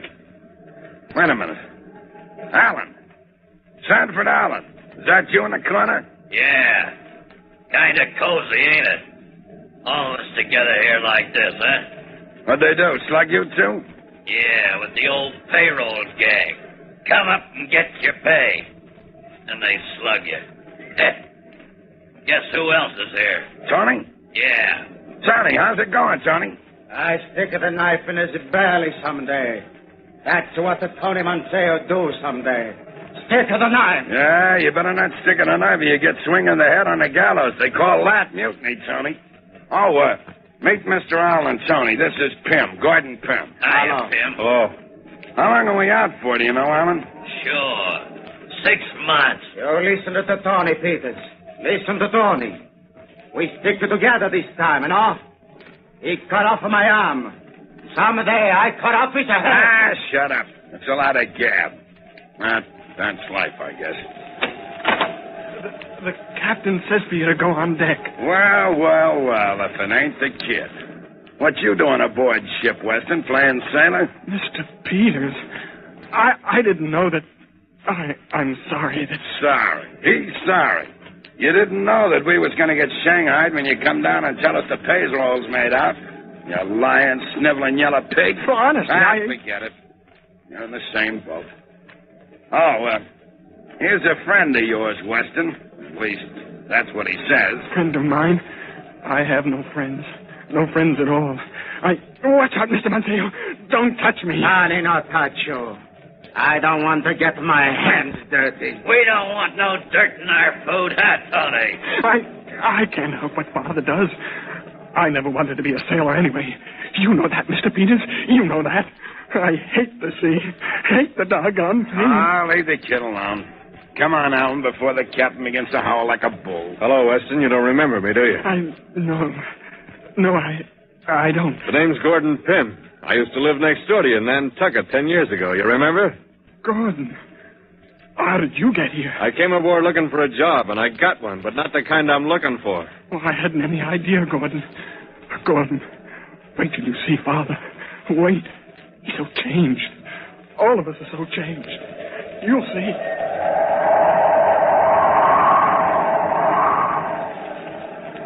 We walked slowly up to the deck, and we lined up. 2 lines, 10 men. 10 of the toughest, dirtiest-looking men I've ever seen. Captain Bernard kept moving his hand back and forth, sort of a nervous habit, and then started to stand muster. He didn't recognize me, and I didn't mention our old friendship. As the days went by, he seemed to take a kind of joy in making a fool out of me. But then he didn't treat his own son any better. As for Peters, he hated him and wanted to get something on him. But Peters was smart and stayed out of trouble. He was the only man who wasn't flogged during those first 40 days at sea. One night, we called the 10-man crew to a secret meeting and advised them never to try and talk to the captain. Well, a storm was brewing on the 42nd day of the journey, and I was called into the captain's cabin. I opened the door. You called for me, Captain? Yes, Mr. Pym. I called for you. Shut the door behind you. You're just standing there like an idiot. My son tells me that you're giving out free advice these days. Gordon, I didn't. I swear. Shut up. You sniveling swine. Calling you my son makes me ill. Father. Now, Mr. Pym. I heard you've been advising the men to obey me blindly because you think I've an idiot mind. Captain Bernard, I said nothing of the kind. Don't lie to me, Mr. Pym. I've known you for many years. Oh, so you do remember. I couldn't very well forget, could I? Despite my idiot mind. I tried to treat you as I treated the other men. You've taken advantage of me. Whispering behind my back. Trying to turn my son against me. Plotting with Mr. Peters. I'd have none of this on board my ship. Gordon, he's making it up. I never said it. Are I you never said calling me a liar, Weston? No. You see, Mr. Pym? My son denies it now. But I checked his story through our cook. Why don't you admit it, Mr. Pym? I thought I was helping. That's what I told him, Gordon. Shut up. Helping me. Since when have I asked for your help? Answer me, Mr. Pym. Answer me. Well, you didn't, sir, but... But what? What did Mr. Peters say to you about my idiot mind? He said nothing at all, sir. Nothing, is it? No, sir. Tell me the truth. It is the truth, Captain Bernard. Liar. I'll cut your lying tongue out with my own hands.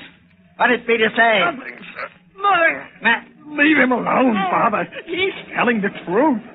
Don't hurt him. He's my friend. My only friend. The only one I ever had. I'll leave him alone. Since you love this friend, my son, I'll allow him the pleasure of trying to make a man out of you. Mr. Pym, you take this sniveling son of mine and tie him securely to the mainmast. No, Father. For 48 hours. No. Then, when he's securely tied, you will report to deck for 40 lashings until I get the truth about Peters out of you. Yeah, but it's suicide for a man to be tied to the mainmast in this weather, If anything Captain. happens to him, Mr. Gordon, you'll pay for it with your life. So be sure he's tied securely.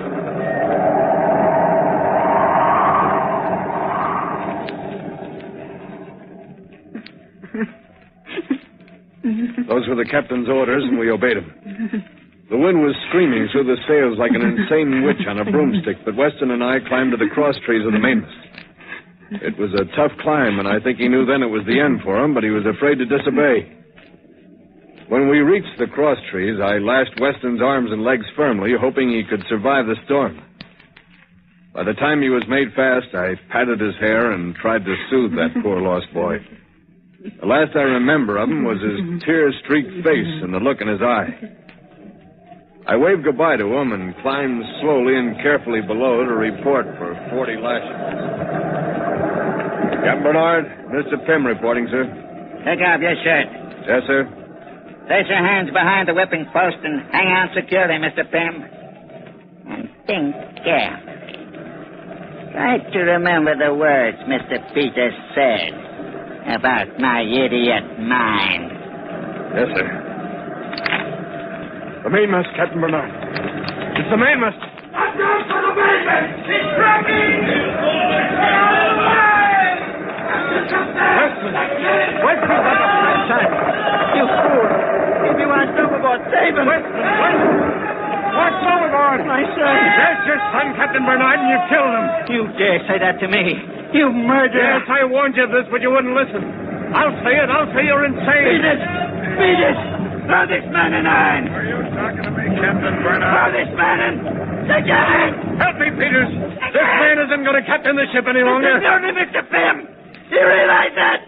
Do you want to swing on the gallows too, Mr. Peters? I can't hear you, Captain Bernard. Ain't that a shame? I just can't hear you at all.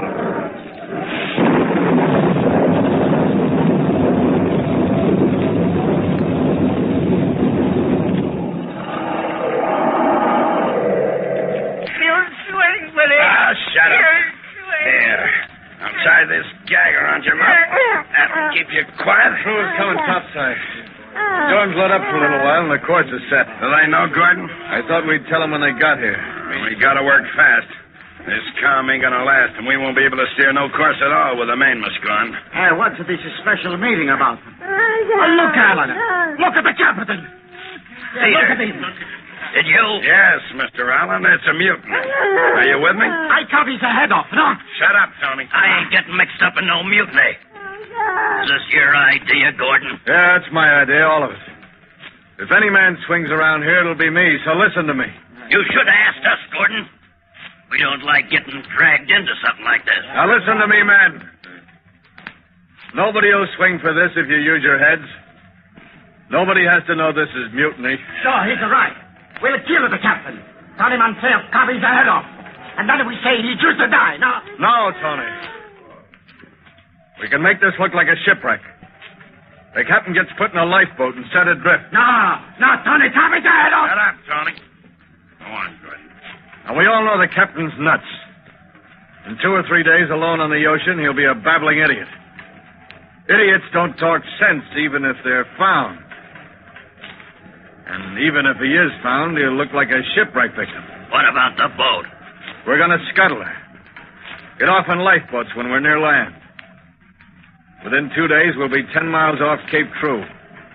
We can row to safety, and it'll be up to you men to keep quiet. Now, are you with me, men? We're with you. We're with you. All right, let's go. And work fast, you monkeys, because we're in for a whale of a blow tonight. I was so smart. Smarter than anybody. You could see it then. I had the whole thing planned perfectly from beginning to end.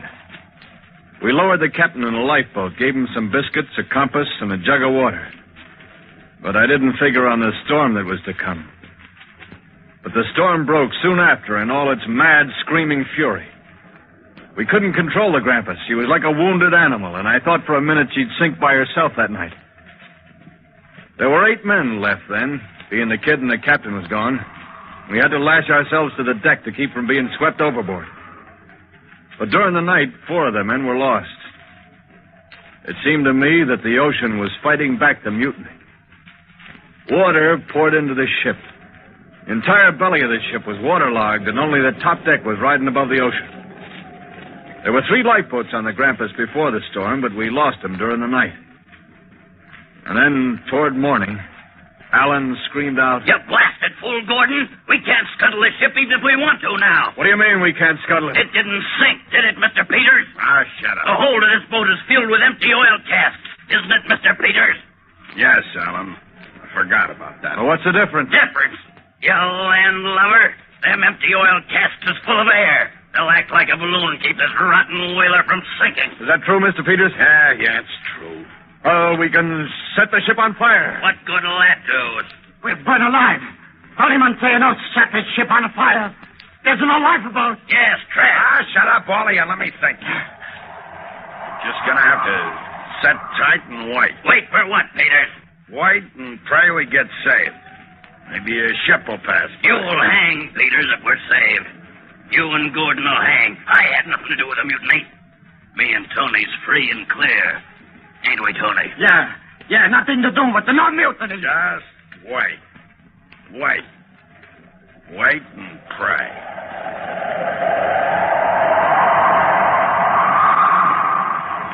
We did wait and pray. Waited for 13 horrible days without food or water. 13 days. And then one morning, Alan began to complain as usual.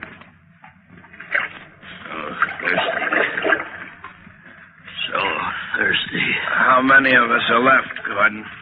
It's not light yet, Peters. I don't know. How do you feel, Gordon? I'm not sure. Take it easy, kid. The sun will come up shortly. Alan. Yeah? Where's little Tony? Tony! He isn't around. Listen to me, both of you. There's just 3 of us left. None of us can last very long floating around on a derelict ship. None of us. But there's a chance. There's always a chance we can be saved. If we can last. What are you getting at, Alan? One of us will have to die so the others can live. One of us must. No. No, Alan, if we all die here first. Maybe you won't, but I will. You were the ringleader, Gordon. You started this thing. You'd hang if we got the land, so would you, Peters. But I'd be free. I got a knife. Put that knife down. Alan's right, Gordon. If any of us is going to live, one of us has got to die. Oh, Peters, no. It's better to die than... Gordon. I know what I'm saying. Alan's right. It's 2 against 1. Yeah, 2 against 1. We're going to choose for the privilege. Here are 3 pieces of wood. Take them, Gordon. Hold them in your hand. The man who gets the shortest stick is the victim. Is that level with you, Alan? Sure. All right. Put your knife right here in the middle. Okay. There it is. Okay. Choose, Alan. This one. It's short. It's my turn now. There. Yours is the long one. Whose is the shortest, mine or Gordon's? Let's see. Gordon? It's you, Alan. No. No, I won't. I'm the one that should live. I'm innocent. Give me that knife. Let go of it, Alan. Oh! You double cross. Take that, Peters. And that. Now I get the knife. And no, Peters, you. Oh.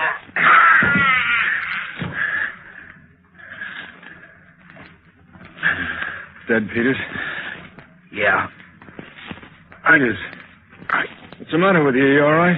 I'll be all right. Hound. Always double crossing. Alan wounded you badly, Peters. I'll get some salt water and wash the blood off you. That'll keep the wound clean. It's too deep, Gordon.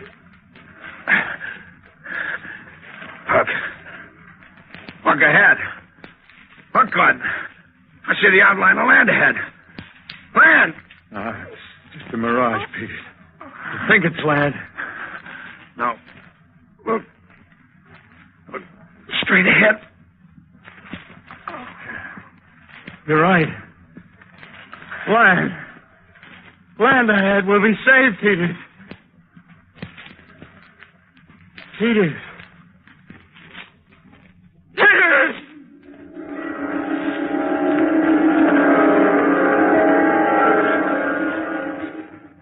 But Peters was dead. Peters and Alan lay side by side. They climbed over the gunwale of that ship and started for land. I don't know how I ever made it. I couldn't swim 4 miles in good condition, yet I swam 4 miles after 13 days of no food or water. I climbed out of the water, wet and tired, and fell exhausted on the beach. I don't remember what happened after that. I was in a native village of some sort, I knew, and some native women had taken me in and cared for me until I was well. They thought I'd been shipwrecked. They would have kept on taking it, too, if it hadn't been for the first day I was well enough to walk around. I stopped in at the settlement's only inn to figure things out. And as I opened the door... What do you mean there's a derelict ship out there, huh? I mean what I say. All the grampus. This old loon keeps saying he was once the captain of that ship. Oh, loon. I'm crazy, huh? You men think I'm crazy. But I'll prove I'm sane. There was no shipwreck. It was mutiny. Mutiny. And my son was killed. He did it. Yes, he did it. Mutiny. And he did it. There he is. Right there. Standing at the door. Look at him. Don't let me get away. Don't let me get away. Hey, mister. You mustn't get away. Mister, come over here. Talking to me? Yeah. Come on over here to this table, stranger. This old loon claims he knows you. Yes, I know you. Don't I? Well, answer me. You were hired on board the Grampus and led a mutiny against me, and you'll swing for it. I was picked up 3 days after you put me in that rowboat. I've stayed alive for one reason and one reason only. To watch your body swing from the gallows. Tell these men the truth. Speak up, man. Speak up. Are you A. Gordon Pym? I demand an answer. Are you A. Gordon Pym? Well, mister, are you? It's your word against his. Tell the truth. Are you A. Gordon Pym? Frankly, I don't know who I am. I guess I'm just something washed up out of the sea. Yeah, I'm just somebody washed up out of the sea.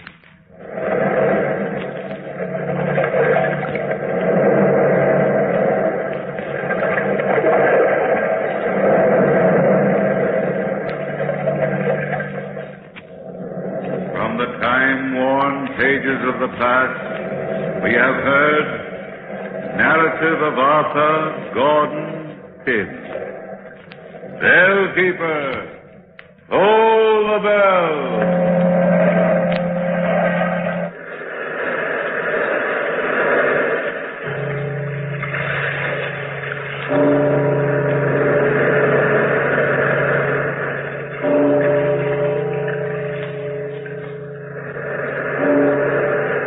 This is the United States Armed Forces Radio and Television Service.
Lux presents Hollywood.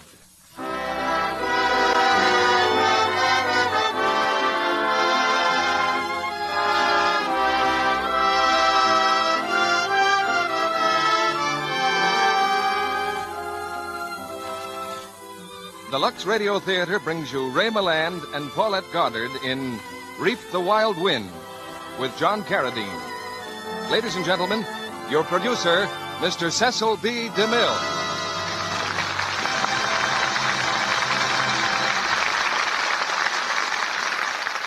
Greetings from Hollywood, ladies and gentlemen.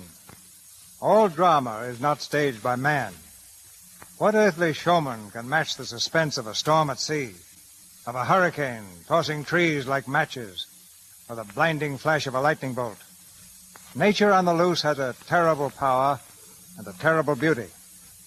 It's some of this that I tried to capture on the screen in Reap the Wild Wind. Because this powerful love and adventure story, adapted from the Saturday Evening Post novel, is also a saga of man's unending contest with the forces of nature. The fine acting of Ray Milland and Paulette Goddard accounted for a good deal of the success of this picture, this Paramount work, and tonight they co-star in the Lux Radio Theater. Suppose you were the casting director on a picture like this, and I called you in and said, we'll need 100 beautiful girls for the scene we're shooting tomorrow morning. That's a pretty tall order, even in a place where so many girls know about Lux toilet soap. How would you go about choosing the 100 girls? Would you pick 100 blondes or 100 brunettes or 100 with blue eyes? I don't think so. They should represent all types of beauty. And if they're going before my camera, there's one thing they'd all have to have, and that's a beautiful complexion. Lux toilet soap points in that direction, and millions of women are on the right road. Our cast are in their places now. The lights are up, and the curtain rises on Reap the Wild Wind, starring Ray Milland as Steve Tolliver and Paulette Goddard as Luxie Claiborne, with John Carradine as King Cutler.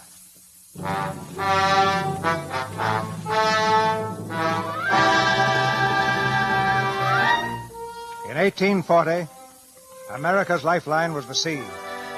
Great sailing ships linked the busy states of New England with the rich Mississippi Valley. But along this lane of commerce lay the shark-like teeth of the Florida Keys, where savage hurricanes came screaming out of the Caribbean to drive tall ships onto the destroying shoals. Here, storm-riding men in frail schooners, the salvage masters of Key West, stood guard beside America's lifeline. They reaped the harvest of the wild wind, fighting the hurricanes to save lives and cargo from the wrecked vessels. But here also, drawn by tales of great salvage profits, appeared lawless captains who destroyed for their own gain the ships they were pledged to save. One of these vessels was the Southern Cross, bound north from Havana. That's the shore! That's the shore! What boat is it? What boat? The Southern Cross. She's on Satan Shoal, driven hard and breaking up fast. The Southern Cross foundered on the reef and sank to her grave. In a courtroom at Key West, a captain stands trial for the death of a gallant vessel, murdered on Satan Shoal. This court will remain quiet. Captain John Stewart is on trial here for the gravest offense known to the sea. Except that no loss of life has been shown, this man, if guilty, might well hang. Proceed with your case, Mr. Cutler. Captain Stewart, there is just one more question. You have heard the prosecution assert that you deliberately drove the Southern Cross onto the reef at Satan Shoal for the last time. Is this true? No, it is not. Thank you, Captain Stewart. Your Honor, I move that this case be dismissed. We admit the defendant's error, but you cannot convict a captain for bad seamanship. Your Honor, we will show that behind the bad seamanship lay criminal conspiracy. One moment, please. What is your connection with this case? I am assisting the prosecution, Your Honor. Do you have the authority to cross-examine a witness in this court? Yes, sir. Your name? Stephen Tolliver. If Your Honor, please. Mr. Tolliver is here from Charleston. He is a member of the bar and a practicing attorney. I might add to that, Your Honor. Well, Mr. Cutler? I might add that my worthy opponent, Mr. Stephen Tolliver, is also the sea lawyer for the Devereaux line, the owners of the Southern Cross. I submit that his interest in this case is purely personal. My interest lies in bringing criminals to justice and in ridding the Florida Keys of captains who wreck their commands and divide the profits with the salvages. With the court's permission, I should like to question Captain Stewart. Proceed, Mr. Tolliver. Thank you. Captain Stewart, on February the 18th, you assumed command of the Southern Cross in Havana, did you not? I did. Tell me, Captain, on the night before that, did you or did you not talk to King Cutler, the same man who is now conducting your defense? Sure, I talked to King Cutler. I've talked to him plenty of times, and so have you. What you talk about? That's my business.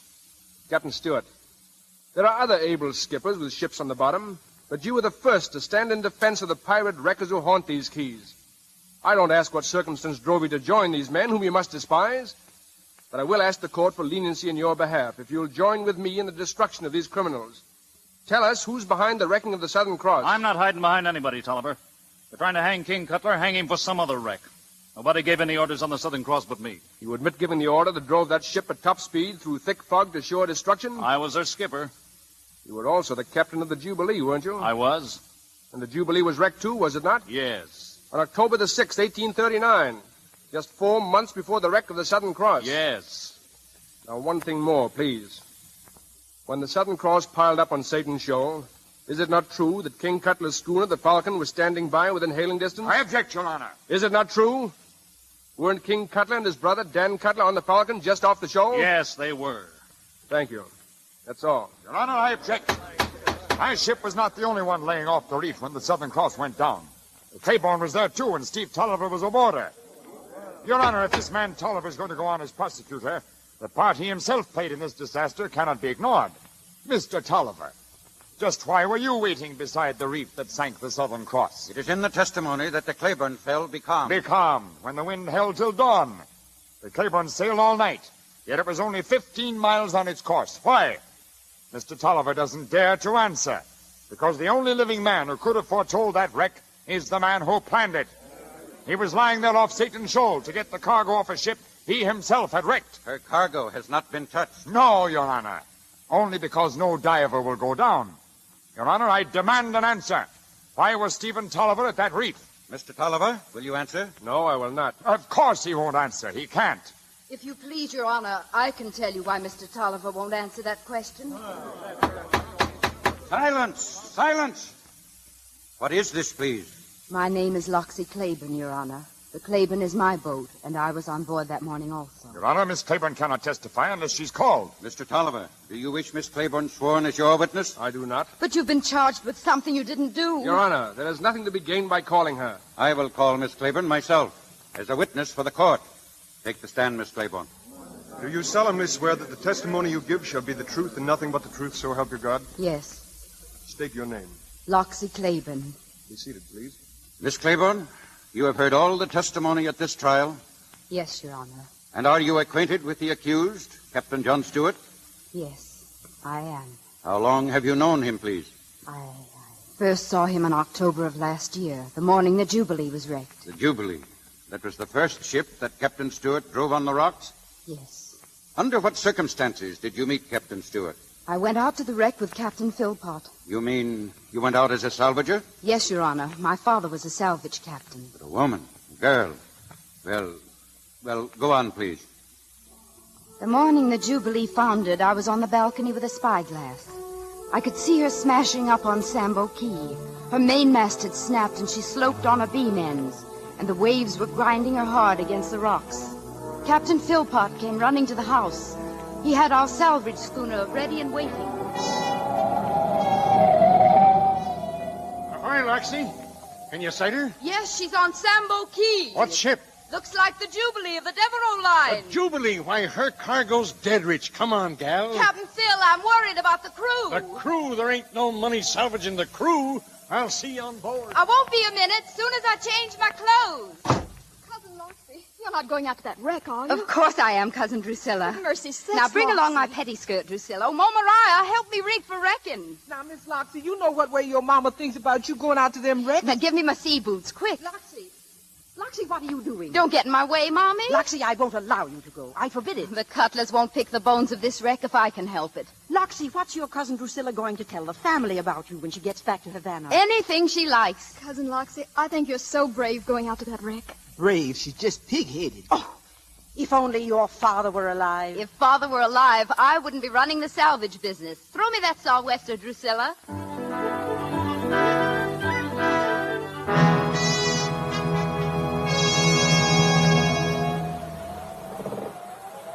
Captain Phil, look! The Morrow's fallen astern. We'll speak the wreck ahead of them all. Wreck ho! Where away? Dead ahead on Sambo Key. There she lies, Loxie. See her? Yes, and I see the Falcon, too. The Cutler brothers are there before us. Why, them folks so rats they must have knowed. No man alive can foretell a wreck less than he plans it himself. We'll get no part of her cargo, Captain Phil. Cutler and his brother are boarding her now. Then we'll board her ourselves. Heave to! Lower the dory! We're boarding the Jubilee! Ahoy, Cutler! King Cutler! Hang on, Loxie. Ahoy, King Cutler! What do you want, Philpott? Get off this ship. We want salvage shares in this vessel, Cutler. Oh, you don't say. You're a little late, Miss Claiborne. I'm taking charge of the cargo. You can take the crew. Why, there ain't no pay for that, you benighted blowfish. Oh, take him anyway, Captain Phil. Cutler'd let him drown. All right. Morning, Captain Philpott. Late again, huh? Listen, Dan, you and your brother seem to be mighty sharp at reaching these wrecks. We get up early, Captain. You folks taking the crew off? Yes, we are. Well, there's the captain laying over there in the scuppers. What's the matter with him? Got a wallop on the head, Miss Loxie. He's out clean. He's had a wallop, all right. Look at his head. Oh, he's coming around a little. Lobberjail. Lie still, mister. We're taking off your crew.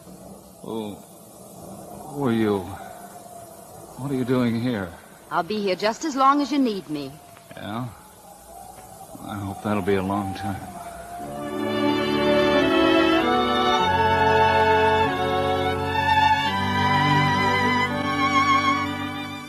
That was the first time I saw Captain Stewart. We took him ashore and carried him to our house. It was a week before he was well enough to see anyone, and his first visitor was Captain Philpott. He'd come to talk about the wreck. I tell you, son, that fella Cutler'd sink his own grandmother to salvage the gold in her teeth. You're not saying he pushed that reef in front of my ship, are you, Captain Phil? No, I'm saying he's a bad Yankee. I'm a good one. How'd you get knocked out the morning of the wreck? I don't know. The lookout called breakers ahead, and I started to give an order, and that's all I remember. Uh-huh. That's when somebody stepped up behind you with a belaying pin and then drove the Jubilee onto the reef. Well, I thought that wreck was planned. I'd make a topsail out of Cutler's hide. You hark to me, sonny. That's Shark Now, Cutler. no more bilge talk, Captain Phil. You up anchor and let him rest. He needs it. Oh, sure. Just leaving, Loxie. Morning, Captain Stewart. Morning, Captain. Now, you get to sleep. Do you hear me? All right. Tell me, is your room? Yes. Oh, does it bother you being in a lady's bedroom? My cousin Drusilla's in the guest room. Bother me? Took me a long time to be sure I wasn't in heaven. I feel like a Hulk putting you to so much trouble. You stop looking at me and get some rest. Just remembering where I saw you before. Under a sou'wester? No, you sort of came out of that storm like one of Mother Carey's chickens. Only you were good luck for me. Will you please close your eyes? Yes, ma'am. And if you want me, I'll be right outside the door. I'll rest easy knowing that. Just sing out. I will. Don't worry. Cousin Loxie, is he better? Oh, he's coming along fine, Drusilla. Oh, he's mighty handsome, isn't he? A man like that would rather lose his life than his ship. Loxie, why do you all hate King Cutler so? 'Cause he needs hanging a little. Cousin Loxie? Well, he does. But his brother's different, isn't he? Different front name, that's all. What are you studying about Dan Cutler for? Oh, I'm not. Really, I'm not. I thought girls raised in Havana never even looked at men till they were married to them. Loxie, did anyone say anything about getting married? No, Drusilla, and I hope nobody ever will. Not to a seagoing rat like Dan Cutler.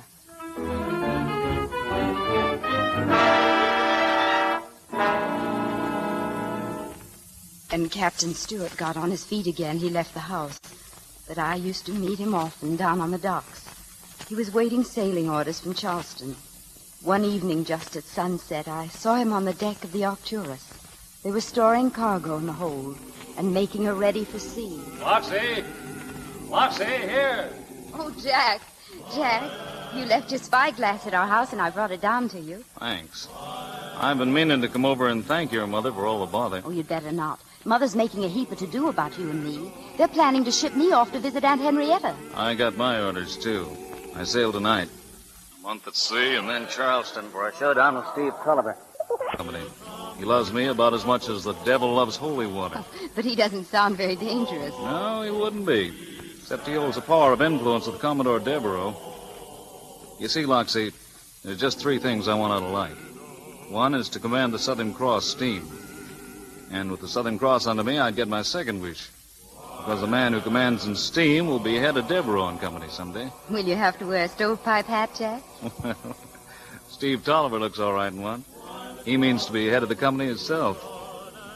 Now that I've lost the Jubilee, he'll crack down with everything he's got to break me. Break you? That's a man-sized job. I promise you he won't do it. You see, I found something in these keys worth fighting for. Nights on watch, I'll see you like this, Loxie. With your hair catching fire in the sunset. That look in your eyes 10 fathoms deep. What was the third thing you wanted, Jack? You think I'm going to say you, don't you? Oh, aren't you? Yes. Oh, Jack. You're in my blood, Loxie. Same as the sea. I'm coming back for you. You won't have to come back. I'll be waiting for you in Charleston. They're not going to break you, Jack.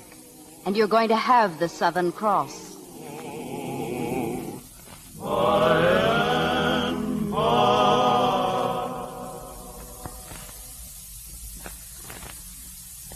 Days after Jack sailed, I went to Charleston. At a tea party there, I met Steve Tolliver. He was everything Jack had told me, or so I thought then, a Charleston dandy with lace cuffs and a fancy silk cravat. When we were introduced, I noticed that he carried a tiny black dog in his arms. I thought it very strange. Miss Loxie Claiborne, Mr. Stephen Tolliver. Charmed, Miss Loxie. How do you do? Oh, excuse me, Romulus. Miss Loxie Claiborne, Mr. Romulus Tolliver. Come on, Miss Loxie. A talking dog? Well, I never. Yes, and speaks pointedly good English, don't you think, Miss Claiborne? You're not a very good ventriloquist, Mr. Tolliver. I saw your lips move. No. Romulus, did you hear? She doesn't believe you can talk. Now, what do you think of that? Oh, I don't mind. I think she's lovely anyhow. What a wonderful pair of performing dogs. You know, Mr. Tolliver, I've heard a great deal about you. Oh, yes? Where? In Key West. Well, we're flattered. You're jumping at conclusions, Mr. Tolliver. Sorry. And who's been telling you about me? One of the finest men I ever met, Captain Jack Stewart.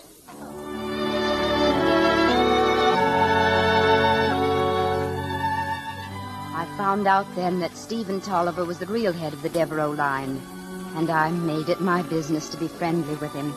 I saw him every day for weeks. We went out walking together and for picnics along the river.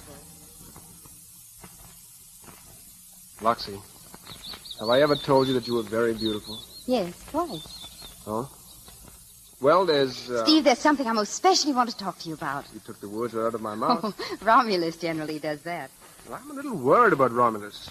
He's been a changed dog ever since he met you. Oh, don't, Steve. This is really important. It's about the Southern Cross. What I have to say is much more important than the Southern Cross. Oh, but she's the newest ship in the line. Yes, I know, and she's steam and all. But she's hardly fitted for a honeymoon. Honeymoon? Oh, but Steve, you don't mean... Yes, I do, Loxie. When you walked into Mrs. Motlin's tea party, it was like all the winds of the Caribbean getting together at the same time. I was shipwrecked, Loxie. Oh, but Steve, my whole life is Key West. This is another world to me. There's only one world, Loxie, inhabited by two people. But, Steve, listen, Mr. Tolliver! Mr. Tolliver! Oh, here's trouble on horseback. What is it, Bixby? Anything wrong? Mr. Tolliver, sir. Commodore Devereaux says, can you come to the counting house at once, sir? Captain Jack Stewart has just landed in Charleston.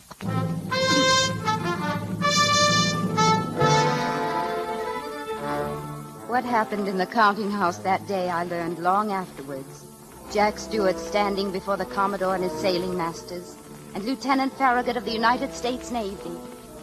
Behind him on a shelf stood the models of all the Devereaux boats that had gone to the bottom. Rotten Row, it was called. A line of crippled ships leaning against the wall. Don't talk to us of barratry when you've got no proof. In short, Captain Stewart, you were not only unconscious when your ship struck, but you don't even know what hit you. I've already said, Commodore Devereaux. I'm not interested in excuses. I'm interested in performance. Take up the model of your command, sir. Put her in Rotten Row. Go on, put her with the rest of the fine ships that you and your kind have sent to rot on the bottom. Commodore, you can cat-haul me both ways. But if you'll just give me a chance Choke your luff. Get out, man. I'm only asking you, sir, to give me a... I said get out. Very well, sir. Weren't you a little hard on him, Commodore? Hard on him? Steve, that parroting Jack Stewart has cost us one of our It wasn't Jack Stewart who cost us the Jubilee, sir. It was the Florida Reefs. Am I to remove the reefs or the captains who can't miss them? Well, perhaps you should remove the Key West pirate wreckers who swarm those reefs like a school of killer whales. And get rid of the man who's behind them all, King Cutler. Cutler or no Cutler, I'll get my ships through if I have to hire and fire every captain on the line. Gentlemen, I asked Lieutenant Farragut to sit with us today, hoping the United States Navy may give us protection against Cutler and his kind. Gentlemen, the Navy is more anxious than you are to blast those vultures out of the Keys. Good. But you present no evidence against this man Cutler. Give us proof of deliberate wrecking, and we'll do the rest. Proof? No one dares testify against Cutler. We sent men down there to find witnesses. What became of them, Steve? I don't know, sir, but I suggest that you send one man more. Who, for instance? Well, me, for instance. You? Why, Tolliver, you wouldn't last 15 minutes in that pirate's nest. I know Cutler, Steve. Why, you wouldn't stand any more chance than a rat in a tar barrel. Wait, gentlemen. I say let Tolliver go if he wants to. Confound it, if they kill him, then he's not the man for the job. That's very aptly put, sir. Perhaps Jack Stewart could sail south with me. The Southern Cross is refitting at Havana. You mean you give the Southern Cross to the man who just lost us the Jubilee? Gentlemen, we're in business. Captain Stewart has increased the earnings of every vessel he's commanded. I personally don't like him, but he gets the most out of a ship. And then throws it away on a Florida reef. I expect to get proof that Cutler, not Stewart, wrecked the Jubilee. Very well. Ormsby, order Captain Stewart to proceed to Key West immediately as mate of the Pelican. There he will be set ashore without pay to wait orders. But that's unfair. Oh, you'll have his papers in your pocket. If you find proof that clears him, give him the Southern Cross. Yes, sir. I'll tell him. You'll do nothing of the sort. Let him sweat on the beach and see how he takes it. And my personal opinion of you is that you're a young fool. Thank you, sir. And what's more, I'll give odds that you'll never leave Key West alive. Oh, but I have to, sir. You see, I expect to be married very soon.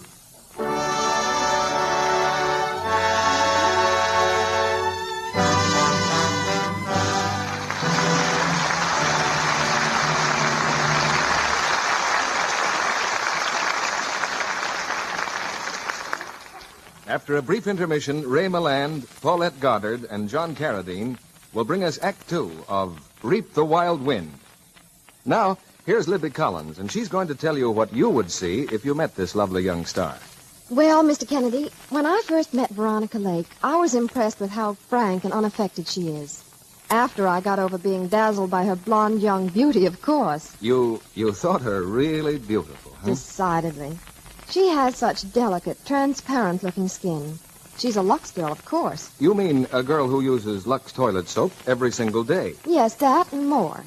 Veronica's a girl who feels active lather facials with Lux soap are really a wonderful beauty aid. Really give delicate skin the protection, the gentle, cherishing care it needs. She says, this care's easy. All you do is smooth the Lux soap lather well into your skin. Rinse with warm water, splash with cold, and pat with a soft towel to dry. And one look at Veronica would convince any woman that the care she uses really does the trick. Well, thanks, Libby. You've certainly convinced me. And I think that a 30-day trial of Hollywood's beauty care will convince any woman who hasn't tried it that Lux toilet soap can help skin to look smoother, fresher, lovelier. Why not get some Lux toilet soap tomorrow? Use it faithfully and see. We pause now for station identification. This is the Columbia Broadcasting System. You're listening to Same Time, Same Station, the best of old-time radio. And I'm your host, Jerry Hendigas. And now let's get back to Reap the Wild Wind.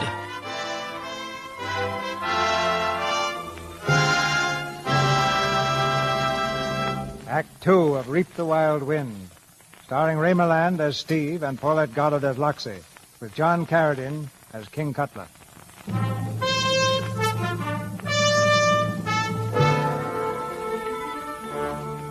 In the crowded courtroom at Key West, Luxie Claiborne tells her story.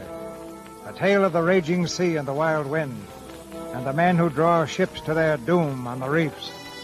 Of this crime, Captain Jack Stewart stands accused. It is of him she speaks. I learned that night that Jack Stewart had lost his rating as a captain. He came to a ball my aunt was giving, and I saw his eyes flashing as he moved across the room. Jack, tell me, how did it go with the Commodore? They got me busted flat in a haddock. Oh, but your new command. Aren't they going to give you the Southern Cross? Southern Cross? I'm second mate on the Pelican. We sail within the hour for Key West. They're beaching me there till I dry rot. Oh, no, Jack. Nobody's going to break us up that easy, and that's what he's trying to do. He? Who? You just wait here a minute, will you? Mr. Tolliver's bitten off just a little bit more than he's going to be able to chew.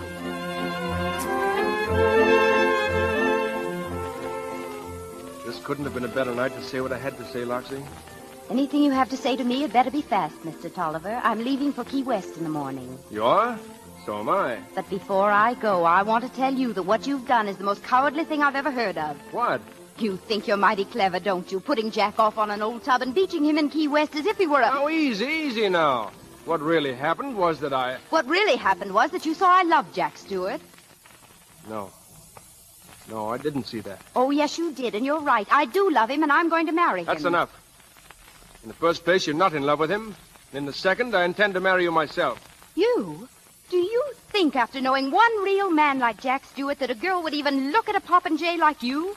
If I played up to you so you wouldn't break Jack, that's all. So you'd give him command of the Southern Cross and no other reason. Oh, I see. That's very enlightening, Miss Loxie. What are you taking your gloves off for? I take it you prefer the rough ways of your Key West pirates. Well, we'll see. Well, what are you going to do?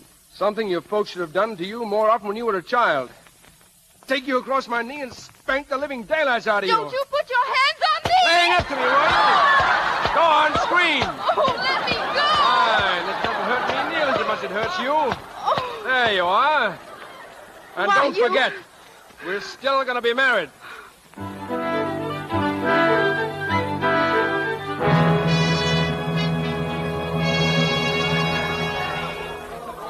Stand by the stern line.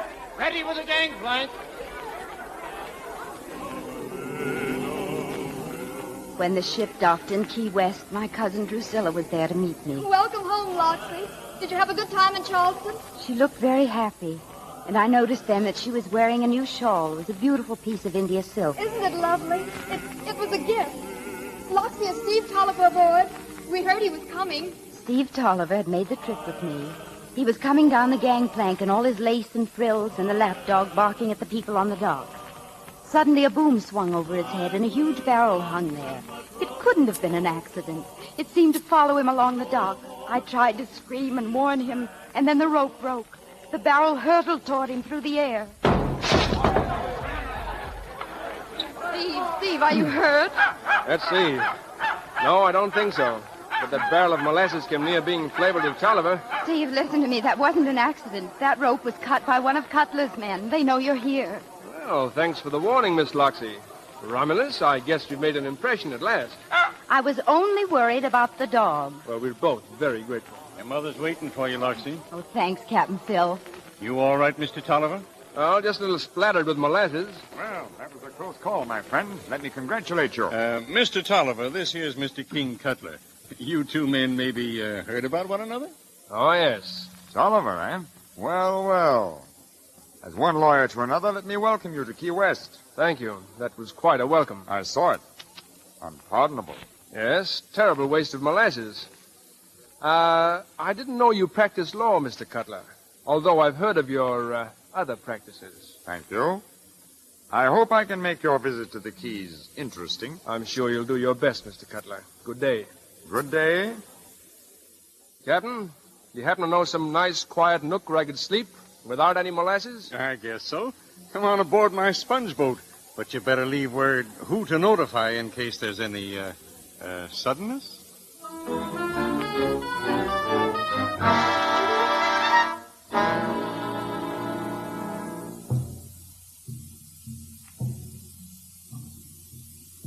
Listen, Loxie, those voodoo drums. They've been going all night. Ma Mariah? Yes, Miss Loxie? Ma Mariah, what are the voodoo drums beating for tonight? Long about dusk, I see something. Couldn't be in this world or the next. It was shaped like Miss Drusilla, and it was traipsing along the edge of the jungle with a demon. Only the demon make himself look like Dan Cutler. Ma Mariah, that's ridiculous. Of course, Miss Drusilla. The drums do that. Drusilla, look at me. Loxie, I wish I didn't have to go back to Havana tomorrow. Are you meeting Dan Cutler on the sly? Are you? Yes. When did you see him last? This evening.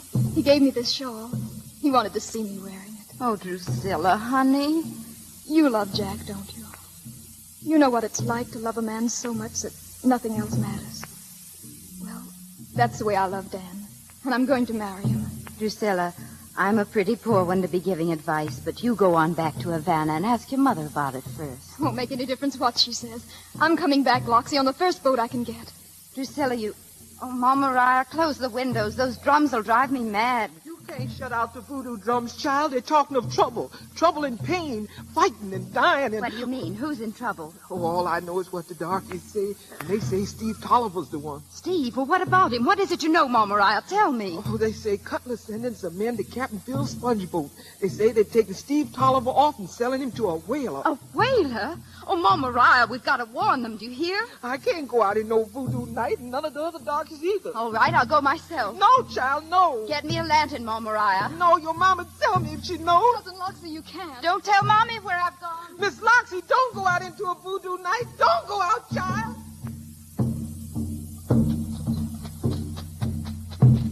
Loxie! Oh, Jack. What's your course, lady? Jack, we've got to get down to Captain Phil's old boat. Steve's in trouble. Steve Tolliver? What do you care what happens to him? Oh, you ninny, this is no time to be jealous. Come on.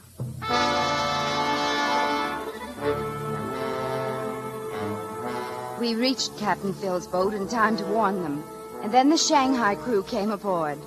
But I guess they weren't expecting the reception they got. Watch that one! I got the big one, take the others! Don't let him get away! The fight didn't last long. Jack and Steve and Captain Phil were too much for them, and the crimping crew got off. Those who could, anyway.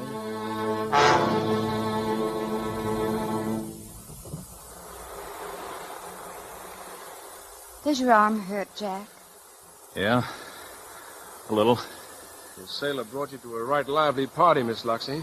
Hey, Tolliver, help me pass a line around this carrion shark. He's coming too. Right there. Jack. Yes? But that paper that fell out of Steve Tolliver's pocket, did you see it? Look. What is it? It has your name on it, Jack. My name? I guess if it's about you, we can read it. That'll hold him, Captain. Jack, look at this. It's your appointment. The Southern Cross. Oh, Jack, you're captain. Captain, let me see. That's what it is, all right. Why didn't Tolliver tell me? I don't know. Throw him below, Captain. Tolliver, who's going to command the Southern Cross? What? Oh. This is my appointment, isn't it? Yes. How long you been carrying it? Since I left Charleston. Commodore Devereaux gave you that appointment to give to Jack. Why didn't you give it to him? I had my reasons. And I know what they were, too. Why, you'd stoop to anything. Oh, yes? Yes. Land alone. I'll bet that's the quickest Steve Tolliver ever went to sleep in his life. Come on, Loxie. I'll row you home before I call on Mr. Cutler.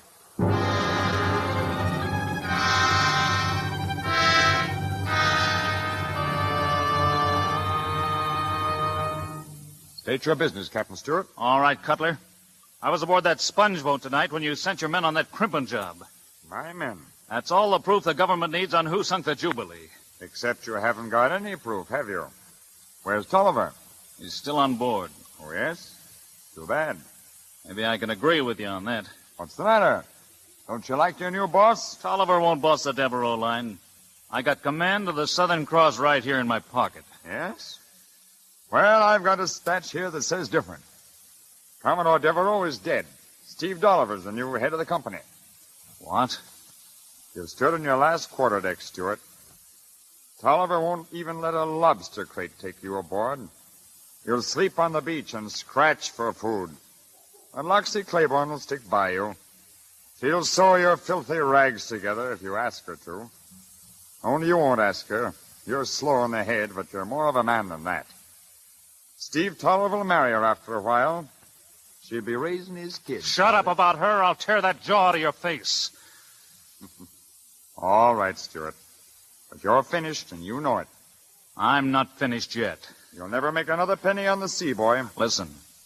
You know what cargo the Southern Cross carries from Havana? Teak, ivory, spices, silks, and indigo. Can you get me to Havana before she sails? Yes. Why? I'll show you how to get rich in one night. Get your wreckers out to meet me at Satan's Shoal. I'm going to pile up the Southern Cross. Steve Tolliver suspected that Jack Stewart had made a deal with Cutler. The next day he commandeered my boat, the Claiborne, and headed out to sea. I was on board. I demanded that he turn about and make for Key West. Keep her on her course. This is piracy. Stand away from that wheel. She stays on her course. I'm acting under federal authority. You've done everything you could to down Jack Stewart, and now you're racing to Havana to break him. You believe in Jack above all things on earth, don't you? I'll always believe in him. Come here, Loxie. And I'll never forgive you, Captain Phil, for helping. Honey, you got to know the truth.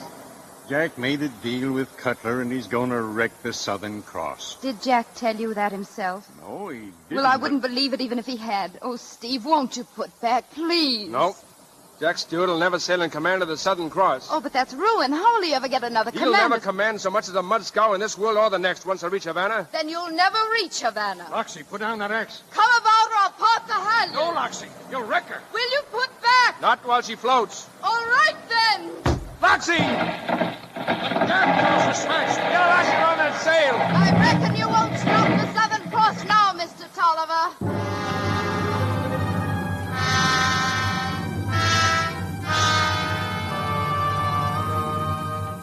I had crippled the Claiborne. She lay drifting for hours while the fog closed in around us. The wind fell and we stood becalmed, just off Satan's Shoal. If the Southern Cross goes down, you'll be guilty of barratry, Miss Loxie. The Southern Cross isn't going down, Mr. Tolliver. Captain Stewart's in command. Leadsman, what's the word? No bottom, sir. Well, we missed it by a split hair. Missed what? I wasn't going to say nothing to you folks, but we pretty near drifted onto Satan's Shoal. That's the worst pack of reefs around here anywhere. Oh, that horn's driving me crazy. Near all the time, but never gets here. I never heard a horn like that. It sounds like something out of the bottom of the sea. That horn's worked by steam. It's a Southern Cross. The Southern Cross? Well, suppose it is. Jack knows what he's doing. He can pick a channel. Listen, I suppose you know what boat that is, too, eh? That's Cutler's boat. Yes. Cutler. You don't need to smell the bait to know somebody's going fishing. Oh, but the steamer's safe. She's got power, wind or no wind. She's not drifting around helpless like a cracker box like us. No bottom, sir. Yeah. Marky. What is it? You hear? That's her engines. The Southern Cross. Can you see her? You'll be seeing her soon enough. She's coming closer. That's the Falcon leading her on. If only this fog would lift. Listen, she's pounding hard. She's got full steam up. Full steam in these waters? There she rises, laying straight for the reef. It's the Southern Cross, all right. Oh, no, Steve. No, it can't be. Give me that horn, Sam. You'll never stop her now. She's almost on the reef. She's going to strike. Jack! Jack, hard astern, Jack! The reef! The reef! You're going to strike!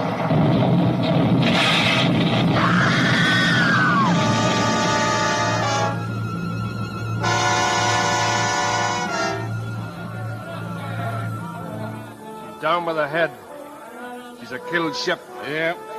There ain't nothing left now but to get her people off. There's one thing left.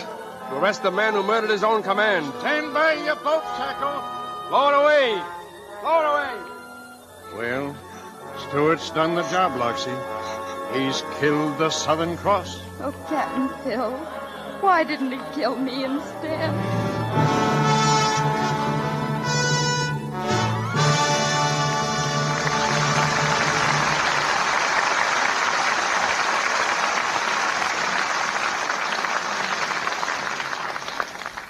In just a moment, Ray Milland, Paulette Goddard, and John Carradine will return in Act 3 of Reap the Wild Wind.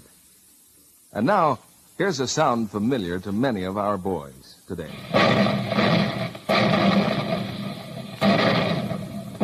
Well, it takes tons of smokeless powder to keep those big guns booming. The big guns that help our fighting men to victory. And right in your own kitchen, Mrs. America, you can help supply that ammunition. How?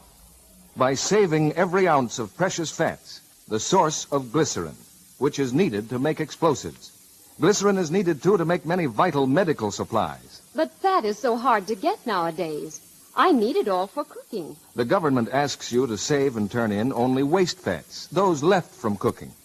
Drippings from meat pans, leftover vegetable oils and shortenings. Even the grease skimmed from soup or stew is needed. But we have such a small family. What I'd have left over would hardly matter. Almost any home kitchen can contribute at least a tablespoonful a day, and that small amount will add up to a pound a month.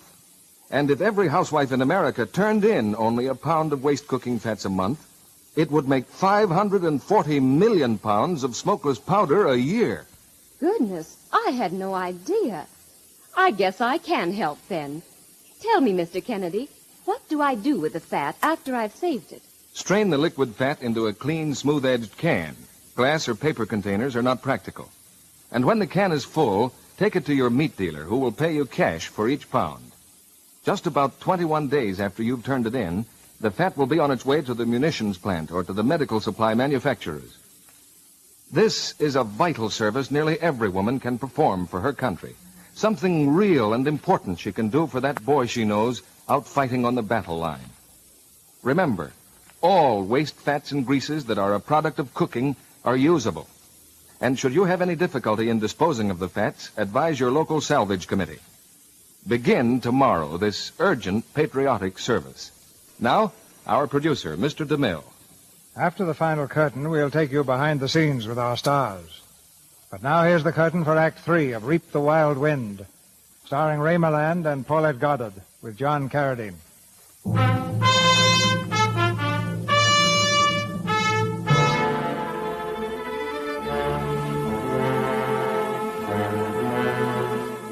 Slowly but surely, the testimony given by Loxley Claiborne is weaving a net of evidence, a net which is drawing tighter and tighter about the men who wrecked ships on the Florida Keys. The court is silent, hanging breathlessly on her every word. That's why Steve Tolliver lay off Satan's shoal when the Southern Cross went down. Because the Claiborne was becalmed. I disabled her. I think that's all, Your Honor. Have you any questions, Mr. Tolliver? None. Mr. Cutler? I certainly have, Your Honor. So, Miss Claiborne, you disabled this vessel, virtually knocked her apart with your own little hands. Oh, no, gentlemen. What you've heard is a girl caught hopelessly between two men who have fought over her as dogs fight over a bone. Your Honor, I object. Sustained. Didn't you play these men one against the other, encouraging each in turn? Isn't that why they're both hopelessly entangled in this disaster? I won't answer that. You won't answer. Gentlemen, isn't it obvious to you that this girl is trying to protect Steve Tolliver? And why? Because she knows that Tolliver had entered into a conspiracy to wreck the Southern Cross. What man on board was responsible for the death of that ship, we do not know. But certainly, Captain Jack Stewart had no knowledge of it.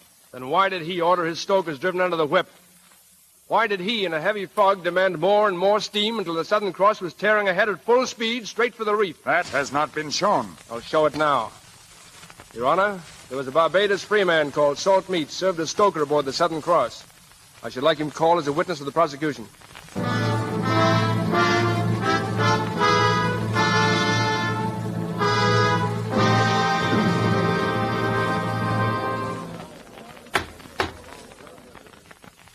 Your name is Salt Meat? Aye, sir.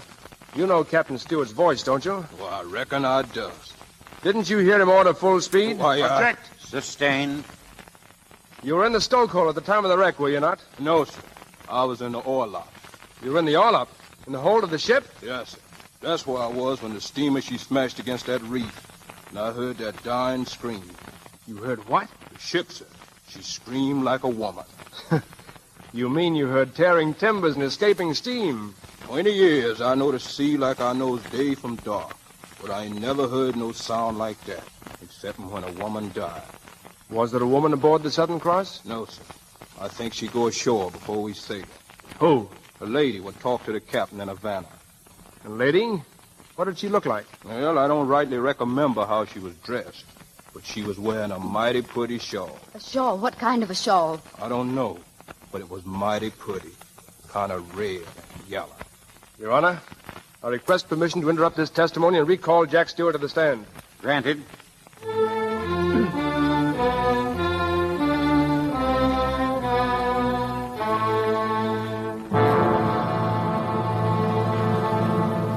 Captain Stewart, did the Southern Cross carry passengers? No. But a woman came aboard just before you cast off in Havana. What of it? She didn't sail. Are you sure of that? She might have stowed away in the hold. She wouldn't have stowed away. Then you knew her. Yes, I knew her.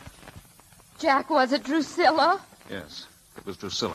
Oh, Jack. Who screamed? Who screamed, Stewart? Dan, keep out of this. If that scream was Drusilla, Stewart, I'll tear the throat out of you. Dan, shut up, you fool. Order! Order in this court! Your Honor, I call Dan Cutler to the stand.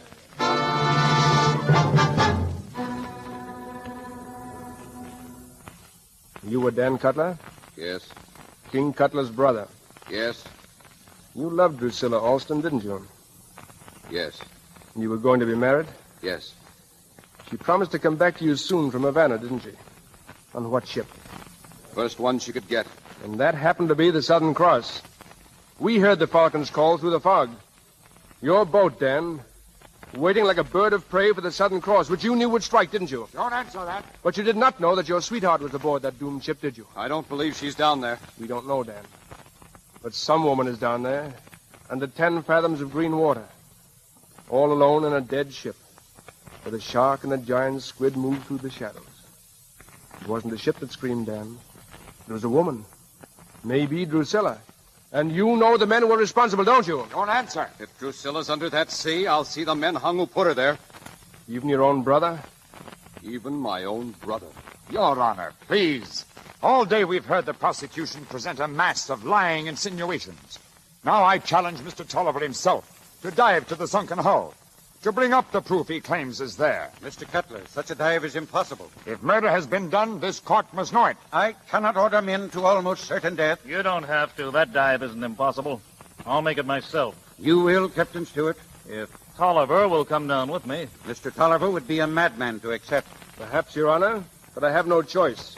I move that this court be adjourned to the wreck of the Southern Cross.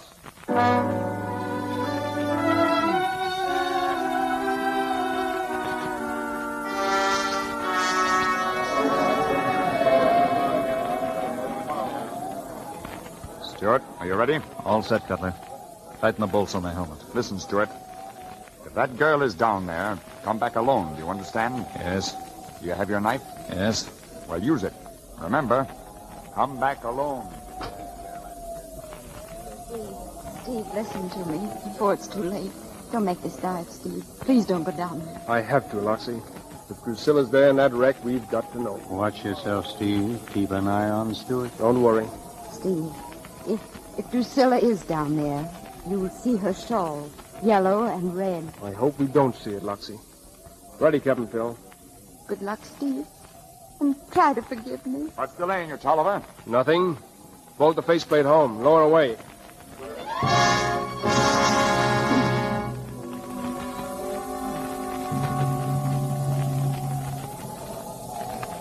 How far down are they, Captain Phil? 10 fathoms. Must be on the wreck by now. Are they still taking out line? No, sir. They've stopped. Stop. They're there, Loxie. Oh, Steve, be careful. Be careful, Steve.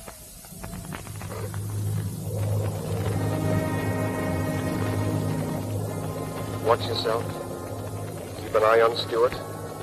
Keep an eye on him. There's the wreck. Move slowly. Don't foul your line. Keep an eye on Stewart. Watch. If the girl is there, come back alone. Come back alone. Remember. There's the hatch. Move slowly. Down the ladder. Into the hold. Watch Stewart. Watch him. If the girl is there, come back alone. There's the cargo. If Drusilla was aboard, she... What's that? Behind that chest. Floating up in the current. There again. It's a shore. A red and yellow shore. Drusilla's shore. So, Stewart sees it too. He's coming this way. if the girl is there, come back alone. There's a knife in his hand. Watch him. Be careful. Come back alone. Watch him. Use your knife. Use your... Wait. Get back. Go back, quick. He stopped. Why? Why did he stop? Tolliver, behind you. Look behind you. It's a squid. A giant squid. Get back. Get out of the way. Don't you shoot. A squid, you fool. It's turning. He's...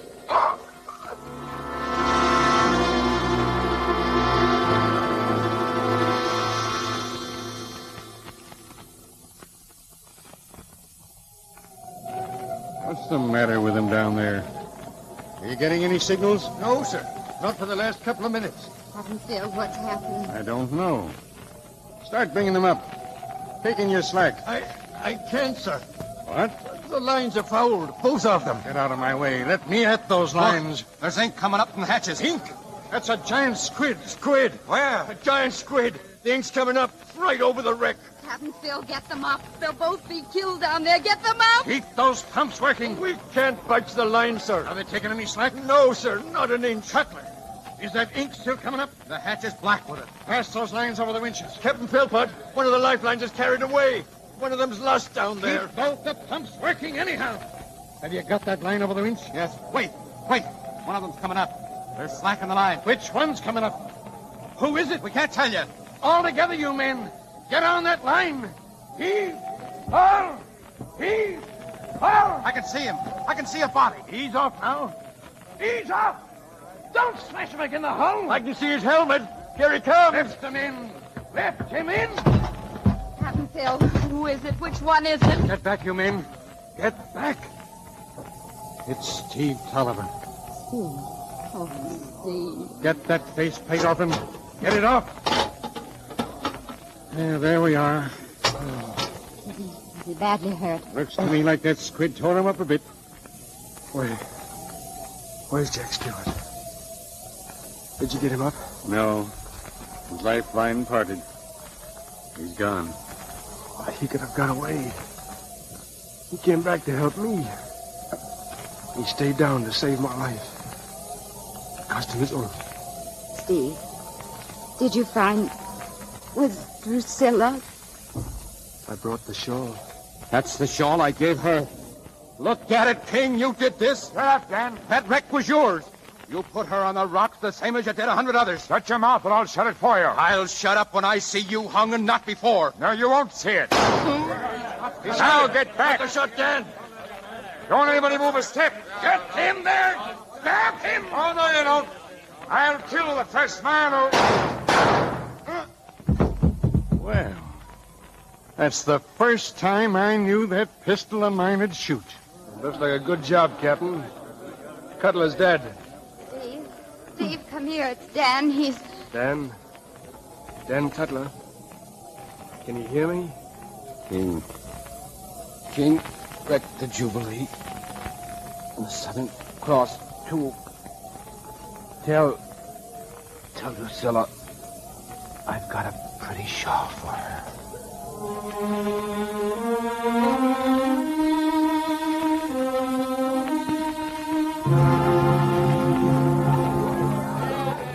Stand by, fire!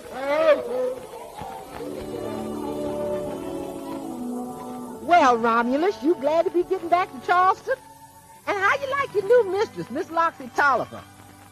Dog, what's the matter, dog? Is you busted? No, not me. I just shot. Land sakes, Romulus done came back. They seem to be having a little trouble getting acquainted.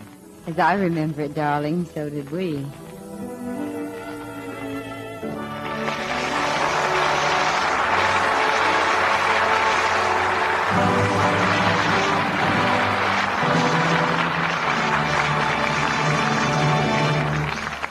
Curtain comes down, the lights come up. And thanks to Ray Milland and Paulette Goddard, we reaped a hurricane of good acting tonight. Thank you, C.B. I have a very embarrassing question to ask. A fellow I know says that there never was a giant squid anywhere near as big as the one you had in Reap the Wild Wind. How about it? Uh-oh. Well, I've been defending that poor little giant squid ever since the picture came out, Ray. Actually, several have been found much larger than the one we used. Ours had a tentacle spread of 60 feet. One was killed in the waters off St. Augustine that was twice as large, 120 feet. Sounds like one of the sea monsters the sailors were afraid of when Columbus crossed the ocean. Well, there's been at least one instance of a giant squid attacking a boat, Paulette. A fishing smack in the North Atlantic. So perhaps the superstitious sailors weren't so far wrong after all. Well, after wrestling around underwater in a diving suit with that squid for about 2 weeks, I can testify that he was a hard-working actor, C.B. Any actor that works for DeMille is a hard-working actor. Just a minute, Paulette. Don't blame me. You got yourself into it. Back there when I was trying to cast a half-breed girl in Northwest Mounted Police. Oh, yes. That was when she borrowed that buckskin outfit from the costume department and went into your office and said, what did you say? How you like, huh? I guess he did, huh? Well, what could I do, huh? I'm going to give your next director a little advice. No, I'll give you some advice, Mr. DeMille. Something you should watch out for. You see, you aren't being fair to your audience unless you make sure that every woman knows what a Grand Complexion Care Lux soap is. I use it both at home and in my dressing room at the studio, so I know. Well, after all the Technicolor film I've shot of you, Paulette, I know all about you and Lux soap. Now let me tell you about next week. Yeah, who'll be here, Seabing? Next Monday night, Ray, our stars will be Ronald Coleman. And with him, we'll have Otto Kruger and Edna Best. The play is the Broadway stage success, Libel. One of the strangest stories I've ever come across. You'll hear Ronald Coleman as a veteran of the First World War, faced with the almost impossible task of proving, against the doubts of his friends and even his wife, that he is himself. It's a great part for Ronald Coleman and a great play for all of us. Well, count me in as a listener, CB. Good night. Good night. Good night. Good night, mate. That was an exciting voyage.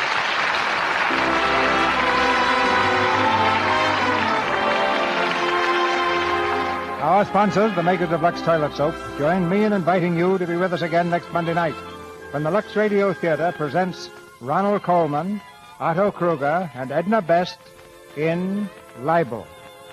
This is Cecil B. DeMille saying good night to you from Hollywood.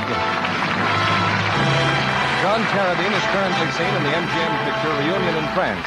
Heard in tonight's play were Fred Mackay as Jack, Norman Field as Philpot, Lois Collier as Drusilla, Jack Mather as Dan, Lillian Randolph as Mum Mariah, and Stanley Farrar, Griff Barnett, Bruce Payne, Leo Cleary, Crayon Denton, Regina Wallace, Art Gilmore, Charlotte Treadway, Earl Keane, and Horace Willard. Our music was directed by Louis Silvers, and this is your announcer, John M. Kennedy, reminding you to tune in next Monday night to hear Ronald Coleman, Edna Best, and Otto Kruger in Libel.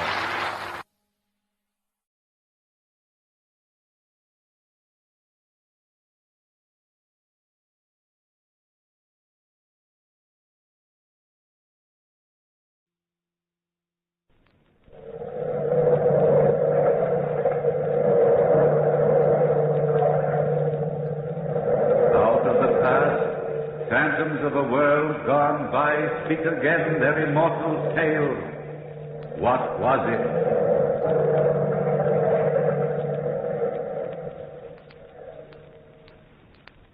All right, then. What was it? What was it? Nobody knows. But the house was haunted by something or somebody. The boarders here at Mrs. Dimity's boarding house didn't believe in ghosts either, myself included. But we were curious about them. That's why we voted to move into the old brownstone house on 49th Street. And once we were in, we were still convinced that ghosts don't venture abroad in a New York tenement building.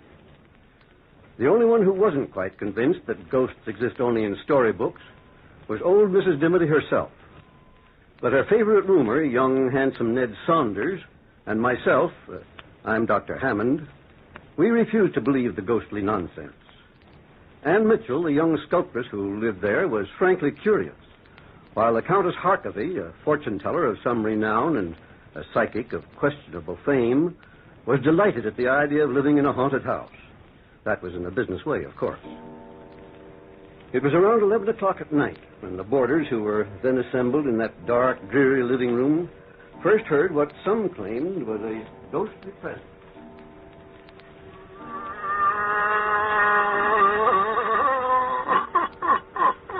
Listen to that, Dr. Hammond. I hear it, Ned. An uncommon sort of sound for the wind. That is not the wind, Dr. Hammond.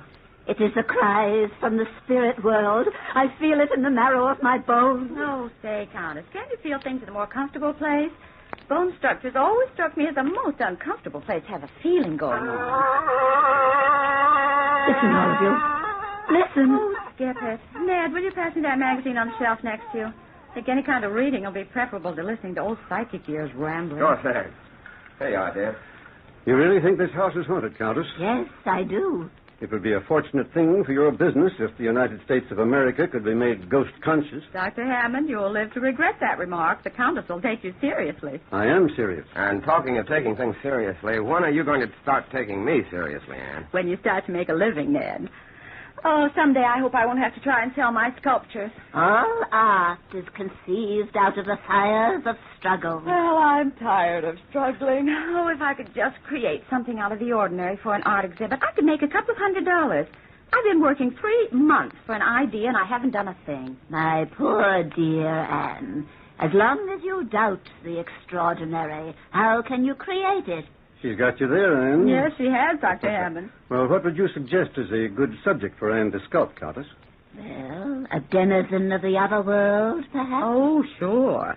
That's rather a hot place for a girl to venture in order to sculpt the devil, isn't it? Don't speak so lightly of his satanic highness. No one knows where the devil's hand may be next. How about sculpting me, Anne? I'm an extraordinary young man. That you are, darling. Extraordinarily broke, at any rate. Oh, the woes of the world revolve on that ugly stuff called money. People take money much too seriously, Ned. Well, frankly, Dr. Hammond, if I had some of it, I wouldn't take it at all seriously. I'd scatter it around the world like a veritable windmill. Oh, frivolity. That's your trouble, my dear friends. Frivolity. You feed on it. Here in this very house is a poor, earthbound spirit, and yet you ignore it. Come, Countess, you don't expect us to take it seriously? I expect nothing. What do you expect us to do? Call the spirit in and ask him to sit for me? Possibly, Anne. Possibly. Come, Countess, you're joking. I have never been more serious in my life. I think we ought to hold a seance and command the spirits to enter the room. That would be interesting, at least scientifically so. Oh, nonsense, Doctor. Besides, Mrs. Dimity would never stand for it. Ever since she moved us into this house, she's been scared stiff with the very idea of spirits. Have you seen the amulet she's been wearing? Yes. She carries it around like a sword. Why don't we ask her? Oh, we were just talking about you, Mrs. Dimity. Oh, dear. I tell you, I just can't stand being alone in my room. I just know something was in there with me, Anne. I just know it. The spirits probably have been attracted to you, Mrs. Dimity. I've always felt you're strongly psychic. Oh, don't say it, Countess. Don't even think about it. It was all a mistake, moving into this house. All a mistake. I've just never been as nervous. Dr. Hammond, feel my pulse. Feel it. It's practically non-pulse, so to speak. Well, I wouldn't take it seriously, Mrs. Dimity. We all know there are no such things as spirits. You see, we've been talking about the ghost for so long that at times we half believe, but that's purely imagination. It wasn't imagination at all, Dr. Hammond. You know very well there are only 5 of us living here. You 4 were downstairs, and I was alone upstairs, and, oh, I did hear footsteps in the hall. I opened the door, and I felt something cold touch me. Ah, you see, I knew it. Oh, listen. Oh, it came from upstairs. Listen, all of you. Ah, and was that also the wind, Dr. Hammond? I don't know, Countess. What do you think, Ned? I think the Countess' idea of a seance is a good practical suggestion. I'm all for it. A seance? Oh, dear. Yes, let's give it a try. Well, we're all agreed. Yes, come on, Les. I think it's a good You're idea. in charge, Countess. Now tell us what to do. Well, now, for the first thing, bring your chairs into a circle, please. Now, hold hands. Will someone turn off the light? I'll get the switch. Good. Now we're in the dark. Quiet, please. Quiet while I summon the spirits.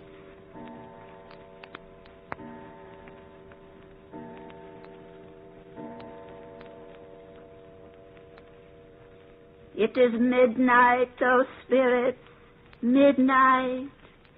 Enter the portals of our room and speak to us. Speak to us. We are gathered to commune with you who have passed on. Withhold not your secrets. Speak. Speak. It is I, Countess Harkavy, asking you to descend to this mortal plane. Answer me. Answer me. If my Uncle Ezekiel's in the room and wants to talk to me, I'd talk to him, Countess. Yes, Mrs. Dimity. Ned, stop squeezing my hand. I'm not squeezing your hand, Anne. Or whatever you're doing, stop I'm doing not doing anything. Ouch, doggone it. What's the matter with you, Anne? You're so coy, pinching me now. I'm not pinching you. My hands are in my lap. Well, who's ever sitting next to me? Stop it. Dr. Hammond. I'm sitting across from you, Anne. Mrs. Dimity. Oh, dear. I wouldn't have the courage to squeeze anybody's hand at this point. Ouch. Well, whoever it is. Turn on the light, somebody. Turn on the light. No. Somebody's got hold of my No, hand. don't turn on the lights. The spirits have entered the room and are attracted to you, Anne. To you. Oh, please turn on the lights, please. I'll do it, Anne. I'll do it. Oh, let go. Who? There's nobody sitting next to you. That's a vacant chair. But I felt it. Anne, did you imagine it? Imagine what? That somebody squeezed my hand? I imagine nothing. Look at my hand. And tell me that's imagination. Let's see it, darling. What? Dr. Hammond, look. Our hand is bruised. Yes, it is. Pretty badly bruised. Countess, where were you sitting? Exactly where I'm sitting now, Dr. Hammond, and I haven't moved. You had your chance to do something extraordinary, Anne, but you muffed it. A pity is all I can say. A great pity. The seance is ruined. But, Countess, wait a minute. What for? To try another seance and have you become hysterical all over again? Good night. Dr. Hammond, is it possible that I really was holding the hand of something or... Anything's possible, Anne, but not very probable. Oh, dear. Oh, dear. I said not very probable, Mrs. Dimity. I think perhaps the Countess has been playing a trick on all of us. It's a cute trick, Doctor. A pretty difficult one. If she wasn't playing a trick, she shouldn't have been so upset when you turned on the lights, Ned. Oh, Doctor, I think you've got a point there. Nothing like a good dash of logic to take the cold chills out of my spine. Well, how could the Countess do it, Doctor? Well, Mrs. Dimity, psychic phenomena is the Countess's business. After all, she makes a living out of calling imaginary spooks from the outer world. I don't think it's very nice of us to try and pry into her secrets. I hope you're right, Doctor. I do hope you're right. Well, I wouldn't worry, Mrs. Dimity. Well, I'm going upstairs to bed. I've had enough spooks to last me for years. Oh, wait for me, Mrs. Dimity. I'll go up with you. Good night, Ned. Good night, Anne. Good night, Dr. Hammond. See you in the morning. Good night, my dear. And don't worry about the spooks. They're purely harmless make-believe. Oh, dear. I'll never sleep a wink again. Well, Doctor, what's the tongue-in-the-cheek look? Oh. Ned, I'm afraid we've had our first touch of real psychic phenomena tonight. What you just said. I didn't want to frighten the women. And you believe this house is haunted? Haunted? Well, I don't like the phrase, but in essence, that's the idea. I was wondering if you'd be interested in trying an experiment with me tonight. Certainly, Doctor, anything. Well, suppose you and I spend the next few nights down here. We'll turn off the lights and wait. Just wait. Perhaps we can invite some trouble. We waited that night through without sleeping, but nothing extraordinary happened, except for the fact that Mrs. Dimity's rocking chair kept rocking all night long, creaking and squeaking as it moved. But the wind could have been responsible for that. The next night and the next and the one after that, we kept our nightly vigil, creeping up to our rooms like thieves just before daylight broke, so that nobody would suspect our secret experiment. On the fifth night of our wait, we heard the rocking chair creaking, creaking, creaking. Doctor. Yes, Ned? That rocking chair couldn't be moved by wind tonight. There isn't a breath of air stirring. I noticed that, Ned. I wonder... Listen. Yes, the creaking stopped. Same as usual. I'll try to get some sleep. I can't. I'm as nervous as a cat over this whole thing. Yes, I'm jittery, too. Ouch, let me... What's the matter, Ned? I don't know. Somebody attacked me. Help me, Doctor. Help me. It's got its arms around my throat. There, I feel it. We'll find out who this ghost is in a short time. There, I've got his arms, Ned. My throat. Let go of my throat. There. It's free. Can you hang him for him alone, Doctor? I think so, but he's as strong as an ox. No, you don't. Doctor? His voice certainly doesn't sound human. Turn on the lights, Ned, while I hang on to him. We'll find out who this practical prankster is. I'm afraid to let him go, Doctor. I can handle him, Ned. You turn on the lights. Hurry, Ned, hurry. All right. Go ahead. Doctor, where is he? He's right in front. I've got him by the arms. I'm hanging on to it. Well, this is amazing. Amazing, Doctor. Well, we can't see it. It's invisible. Help me, Ned. He's trying to escape. Help! If I could only see him. There we are. I've got it. I've got it. But what is it, Doctor? What is this thing?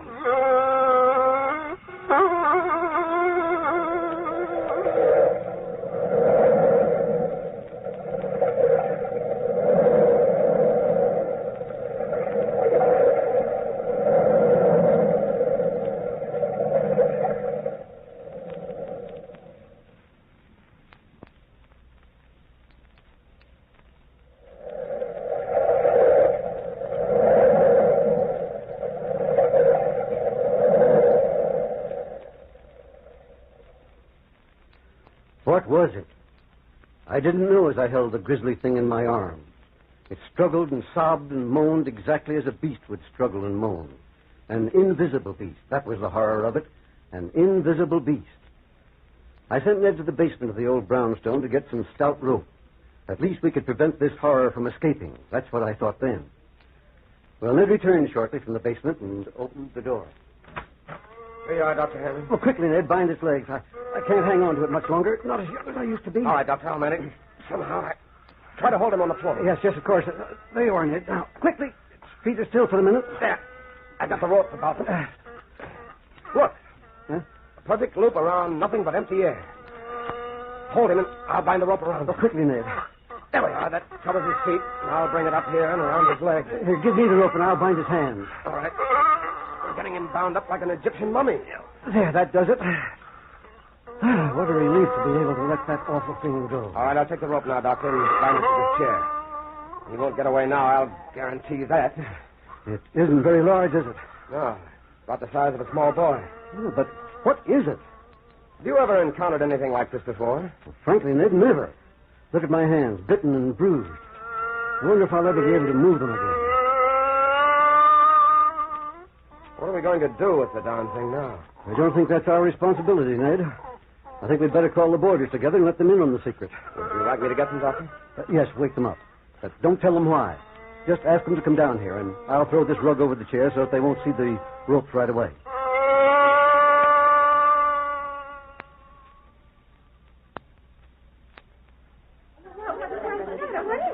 Don't ask so many questions, everybody. Dr. Hammond will explain everything. Oh, good evening, Dr. Hammond. Have you possibly discovered that psychic phenomena does exist? Come in, Countess. Come in, everybody. Don't be afraid, Mrs. Dimity. I'll explain it in a minute. Explain it, Dr. Hammond? Sit down, everybody, please. No, Mrs. Dimity, not in the rocking chair. Oh, dear me. I'm afraid we're in for a revelation this evening. Ned, please close the door. Strange are the ways of the world. Yes, Countess. The ways of the world are very strange. Mrs. Dimity, and the Countess has been correct about this house. There is something in it. Oh, There's nothing to be frightened of, Mrs. Dimity. Oh, spirits are often kind. Indeed, they're friendlier than many mortals. This isn't exactly a spirit, Countess. What do you mean? Exactly what I say. It's a beast of some kind. Oh, but Doctor, is it in this room? Mrs. Dimity, please. Yes, Anne, it's in this room, in that rocking chair. I threw a rug over it. Oh, unfortunate spirit. If you wish, Countess, remove the rug. Yes, of course. Why, where is it? It's there. You can see the ropes being held in place by it. What kind of a hoax are you trying to play on me, Dr. Hammond? It is not a hoax. There's a living, breathing something bound in that chair. But it's invisible. Invisible? Why, that's incredible. It's more than incredible. Would you mind if I touched it? I don't see why I should. It's not my beast. The problem is, what are we going to do with it? What do you suggest, Mrs. Dimity? Mrs. Dimity! Oh, she's fainted, Dr. Hammond. I'll get a smelling salts right here in the desk drawer. Oh, I felt it. I felt it, Anne. I felt it. A captured spirit. I must tell my co-worker, Dr. Zarcox, right away. He'll be so thrilled, so thrilled. I'm not sure that we ought to tell anybody about it. Are you, Dr. Hammond? Ned's quite right. We should not. Oh, but Dr. Zarcox is the only living person constantly in touch with the spiritual night and day. Day and night, constantly. The smelling salts should be in here someplace. Oh, here they are. Until we find out exactly what it is, I don't think we ought to divulge the secret. Heaven knows what we've stumbled into. You're right, Ned. Here, Mrs. Dimity, take a deep breath of this. And how do you propose going about finding out what it is? Breathe deeply, Mrs. Dimity. Well, I was thinking it might be possible for Anne to make a plaster cast of it. Oh, that's a gay idea, Ned. Breathe deeply, Mrs. Dimity. You'll be all right. That's quite a good idea, as a matter of fact. No, you'll hold it while I make a cast. Now, if it happens to bite me with a pair of invisible teeth, that'll be my ruin. No, being a doctor, I shall use a little chloroform and put it to sleep for a while. We'll be able to make a perfect cast. Mrs. Dimity, are you all right? Oh, I'll never be all right again. Well, Anne, are you willing to give it a try? Oh, I suppose so, Ned. I'll prepare the plaster right away.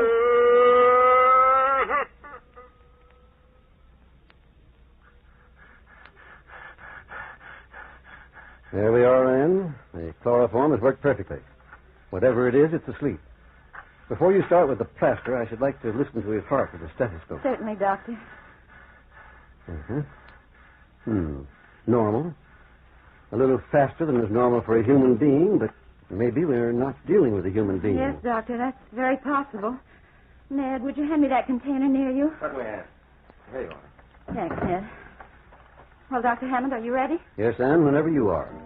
We might as well start. 2:00.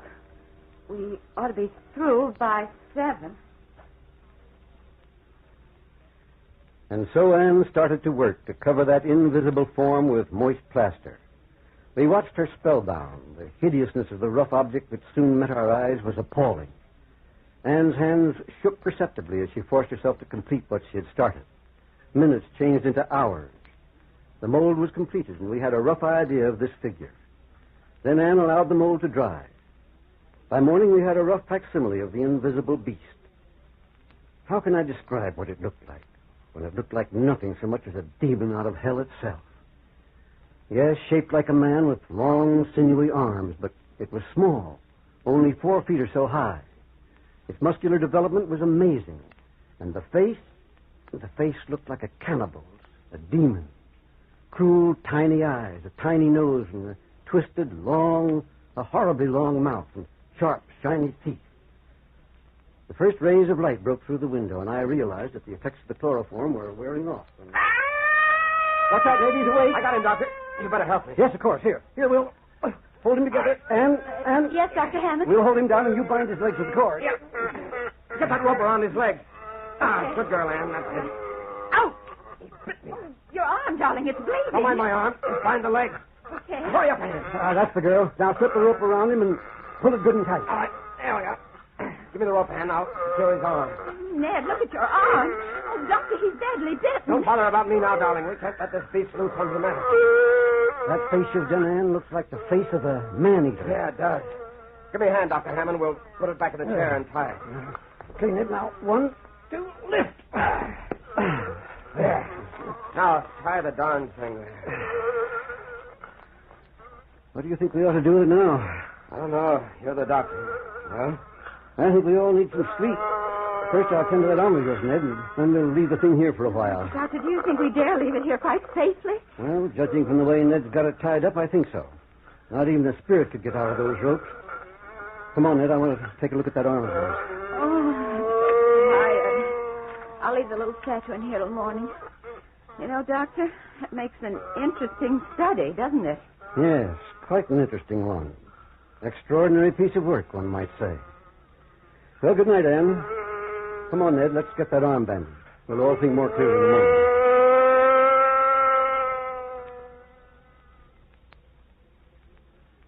We thought we could think more clearly after some sleep. And so the days went by. Ned and Anne and I stayed with that invisible beast constantly. I took test after test. Its heart condition, its breathing, every test I took baffled me completely. For this invisible beast reacted to every test exactly as a reptile would react. Or to be more specific, a python, a type of snake which swallows an animal or a man whole and then digests it. As the days passed, we realized that since this was living matter, it must eat. We tempted it with every kind of food imaginable, tried force-feeding it, but the animal never swallowed one bite of food. And then one evening, all of us were collected in the living room when those horrible sounds started. Oh, I tell you, Ned, It's hungry. Anne, darling, we've tried feeding. But you've got to get it out of this house. I can't take it any longer. Capturing a spirit will evoke the anger of the gods. My advice to you is to let it go. That's not very good advice, Countess. Whatever this is, it would be fairly dangerous news. Oh, isn't there anything we can feed it? It must be suffering horribly, Doctor. No food or water for 2 weeks. Yes, Anne, there is something we can feed it, but unfortunately or fortunately, we can't. What are you talking about, Doctor? Human flesh, Ned. This creature is a man-eater, an invisible man-eater. There's only one thing for us to do. Call the police and the medical society and turn it over to them. There's nothing more we can do. Oh, you'll regret this, Doctor. You'll regret it. You can't evoke the anger of the spirit world without payment in full. Anne, will you make the call? Certainly, Doctor. I'll go with you, darling. Don't tell them anything about it. Just ask them to come over here immediately.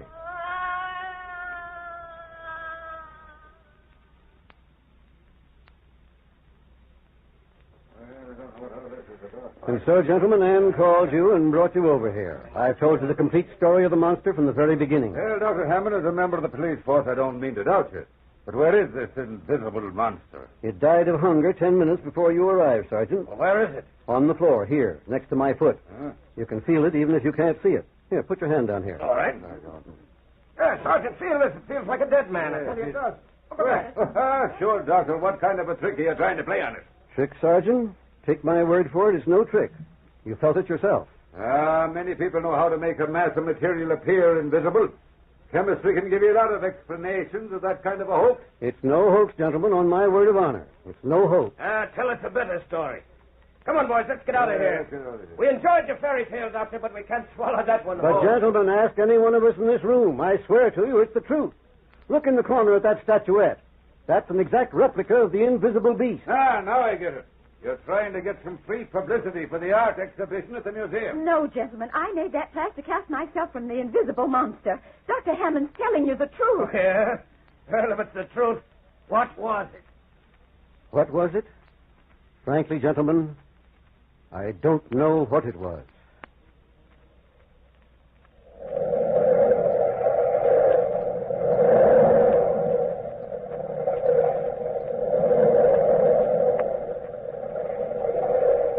From the time-worn pages of the past, you have heard, what was it? Bell keeper, toll the bell.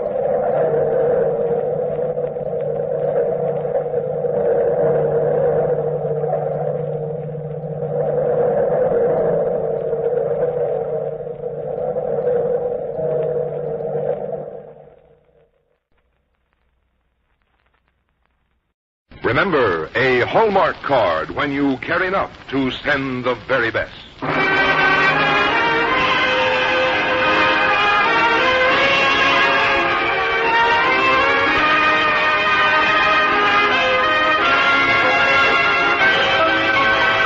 Tonight from Hollywood, the makers of Hallmark greeting cards bring you Edward Arnold in Laura Ingalls Wilder's The Long Winter on the Hallmark Playhouse.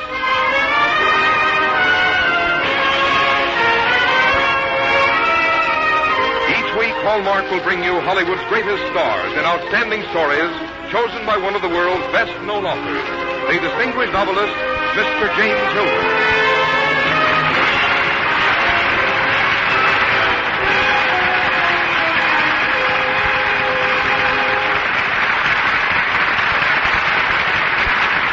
Good evening, ladies and gentlemen. This is James Hilton.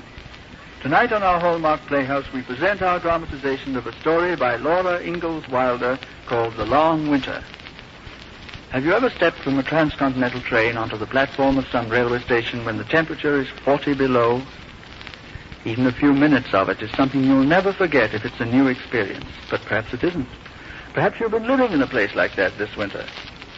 Well, the characters of our story lived in the Dakotas many years ago. Indeed, they were the kind of people who founded the Dakotas, a fine breed. And to play one of them in our leading role tonight, we have chosen a fine actor, Edward Arnold. And now a word about Hallmark cards from Frank Goss before we begin the first act of The Long Winter. May we remind you once again that for every occasion important to your friends and loved ones, there are Hallmark cards to carry your thoughts across the miles, across the years, or merely across the way. A Hallmark card says what you want to say, just the way you want to say it. And that identifying hallmark on the back says that you cared enough to send the very best. Now, Hallmark Playhouse presenting The Long Winter, starring Edward Arnold.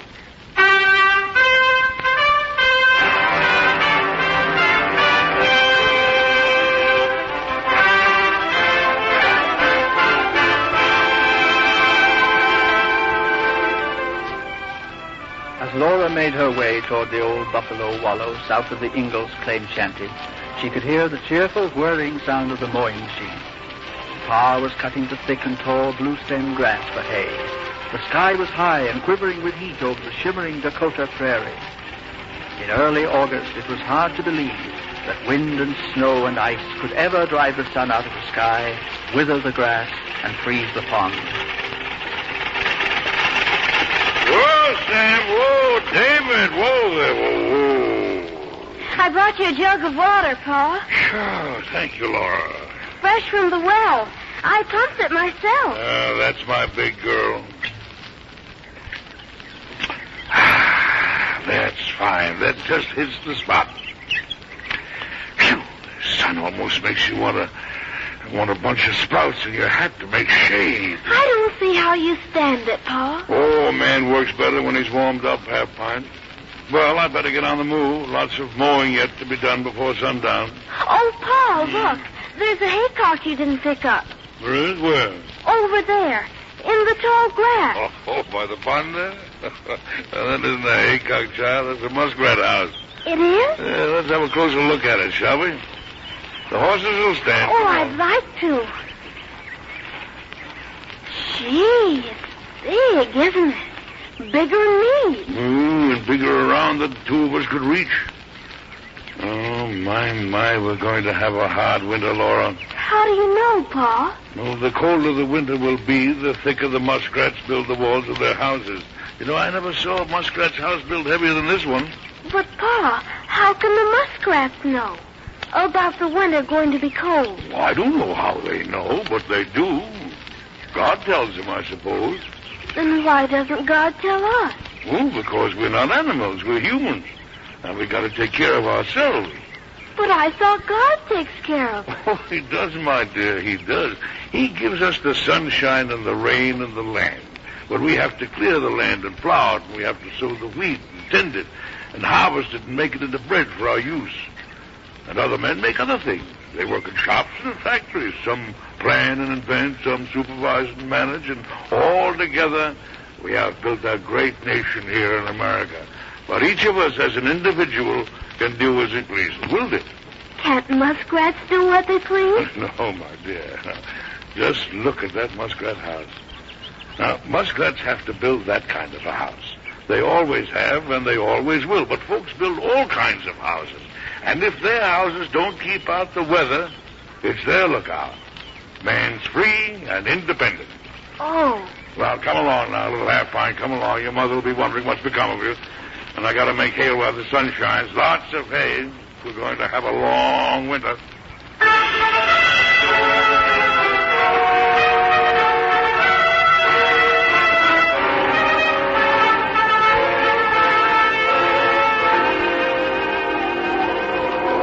Wind almost scares you, doesn't it, Ma? No reason why it should.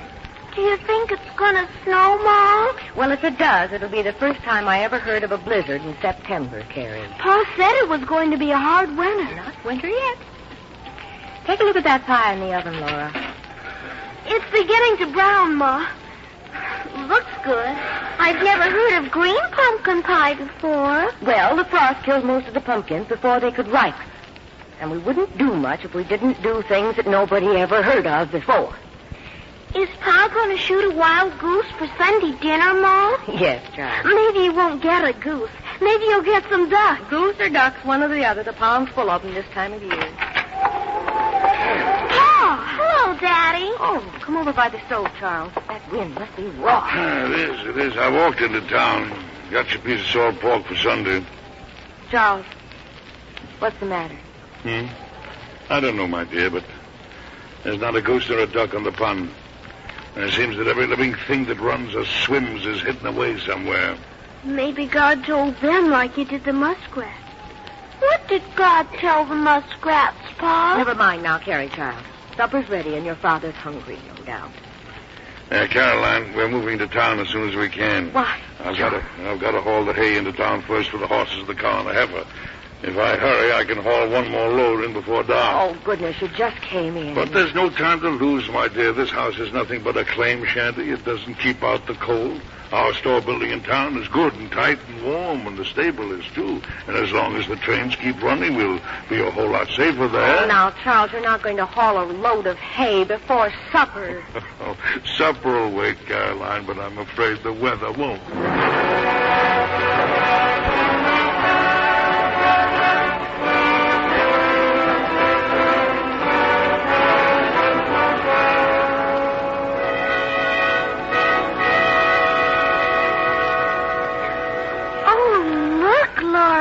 Look out the window.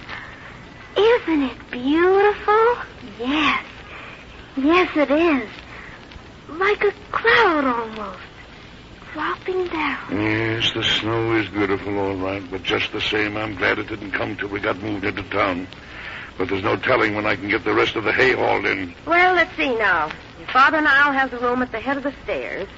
You girls can have the front room. I wish we had a place like this out in the claim. Well, you could be glad we have it in town, where a train comes every day with coal and supplies.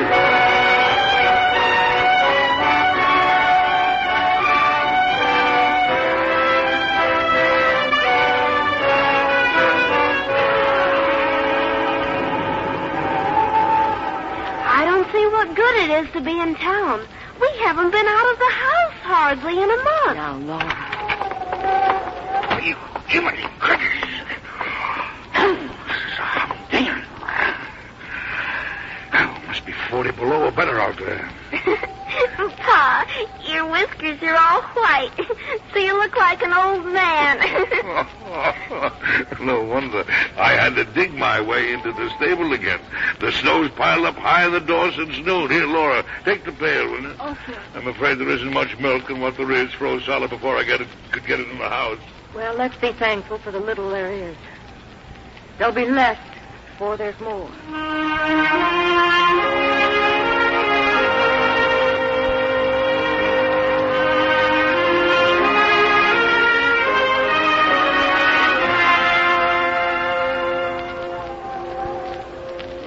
Things don't look too bright, my dear.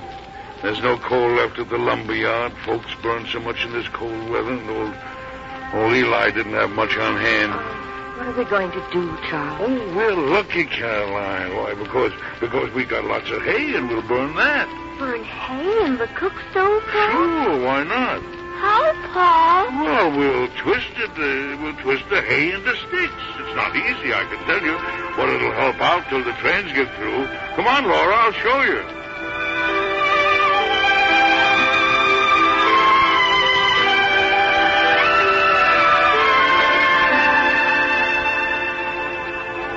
Well, there isn't a drop of kerosene in town. And Loftus hasn't got a bit of meat or flour left in the store. Armando Wilder let me have his last bucket full of wheat, though. Well, we'll just have to make that do. Laura, child, fetch in a couple of handfuls of beans. Still a few left in the barrel. And 5 potatoes. Plenty of them, thank goodness. All right, Ma. You know, I wish there was a grist mill in town. You can't just boil the wheat, can you, dear? Oh, but Charles, we have got a grist mill. We have? Sure. Hand me that old coffee grinder. We'll get along until the train gets through. Oh, my dear. You're wonderful. Yes, we'll get along. Together, I know we will.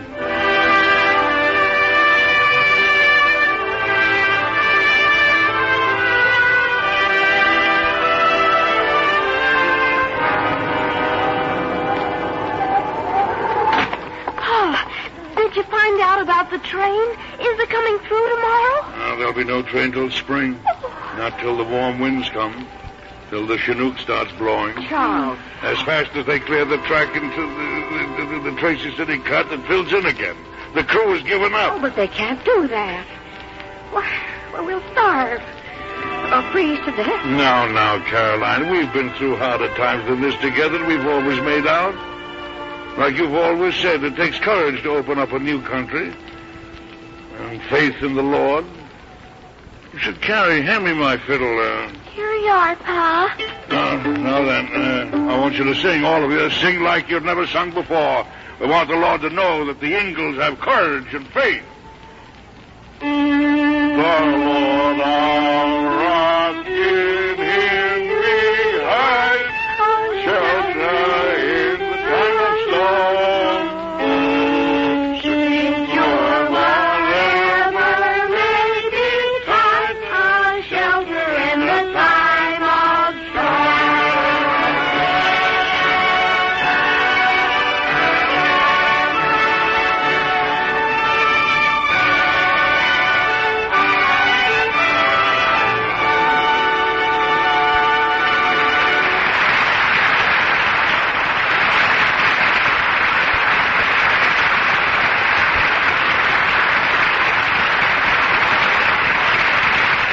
In just a moment, we'll return to the second act of The Long Winter, starring Edward Arnold. Around my house these last few weeks, I've heard a lot of talk about purple. It seems that's one of the big colors of fashion this spring, and all the ladies are planning on a hat of either lilac, orchid, or violet, or maybe all three. Anyway, when I went down to select my Easter cards, knowing that Hallmark cards always reflect the latest fashions, I fully expected to see purple bunnies. So I was really pleased when I found whole counters of beautiful Hallmark Easter cards in every color imaginable. I welcomed the delicate spring sky blues and pinks of the Easter bunny's ears, the creamy whites and waxy greens of the gardenias as you welcome the first sunny day of spring. And I know that when my wife receives the pink and white Easter card I selected for her, it will make her eyes all the brighter under her new purple hat, because the words inside the card say something extra special. And that Hallmark on the back means something, too. To her, just as to your family and friends, that hallmark on the back of Easter cards, as it does on other cards you send, means you cared enough to send the very best. Now back to James Hilton in the second act of The Long Winter, starring Edward Arnold.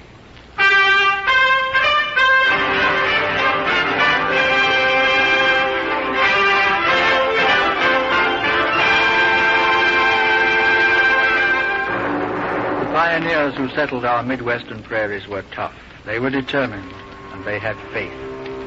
Charles Ingalls and his family were of this breed and blood, but even they found the Dakotan winter a challenge, the long winter that seemed as if it would never end.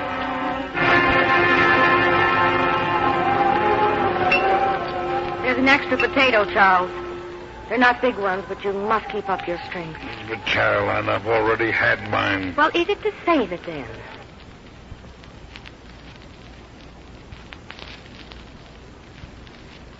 We don't want it, do we, girls? Oh, no, thank you, Pa.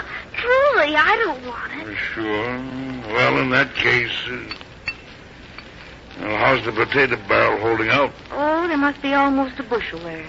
But the wheat's almost all gone, isn't it? Oh, we'll manage somehow. Already it's the end of January, then February is a short month, and March will be spring.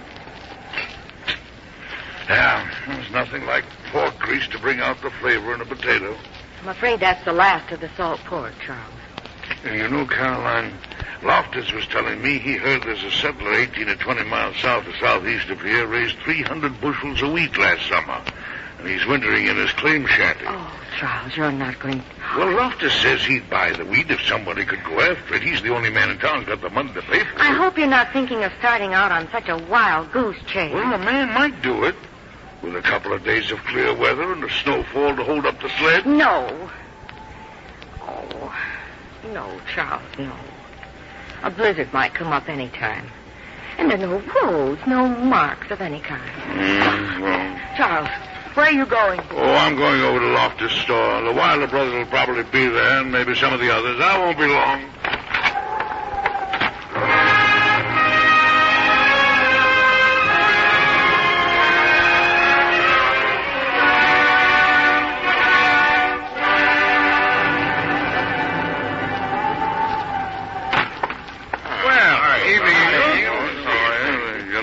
The blizzard is letting up some. Might be clear tomorrow. Hey, Loftus, are you still willing to put up the money for that settler's wheat? I said I would, didn't I? Don't know who's to go after it, though. I will. What? Well, there's folks starving in this town, Almanzo. Now, it's 40 miles. We haven't had more than one clear day at a time since this thing started. You'd be lucky to make it in a day. Well, you're a storekeeper, Royal. A farmer has to take chances, and I'm a farmer.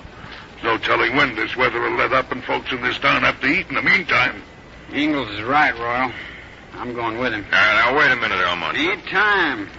Count out your money, Loftus. Got it right here. $300. I'll pay up to $1.50 a bushel. Well, I'm afraid you'll have to pay whatever we can get the wheat for. We appreciate your town spirit, though, Loftus. We'll get as much as we can for as little as we can. If you can get through. And if you can find the settler. And if he's got the wheat, and if he'll sell. We'll take that chance. There'll be no charge for hauling. Am I right, Almanzo? Right. When do we leave, Ingalls? Just before sunup, as the weather clears.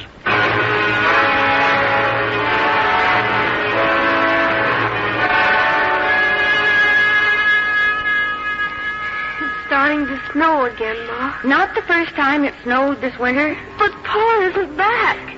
Standing by the window won't bring him back, child. And there's still an hour or so before dark.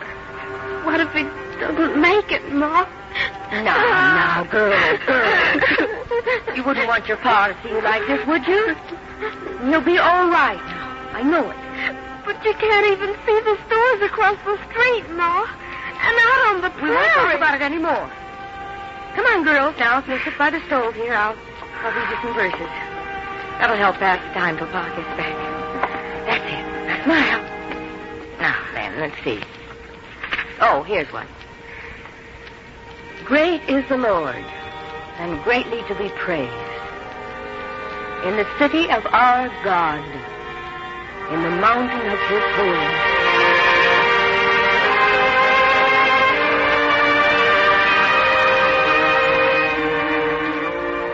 When I can read my title clear to mansions in the skies, I'll bid farewell to every fear and wipe my weeping eyes. My light's getting so poor I can't see to read anymore. Potatoes must be about done anyway. Well, we'll set the table, girls. Father will be hungry when he gets back. He's frozen, I'll bet. Maybe I better get some more hay sticks for the fire. Shall I, Ma? Yes, as long as you don't have to twist anymore. Oh, no. Pa twisted a lot of them last night, remember? Yes. Ma! Ma, it's Pa! He's back! I can see him! He's putting the horse in the stable! Oh, Lord be praised.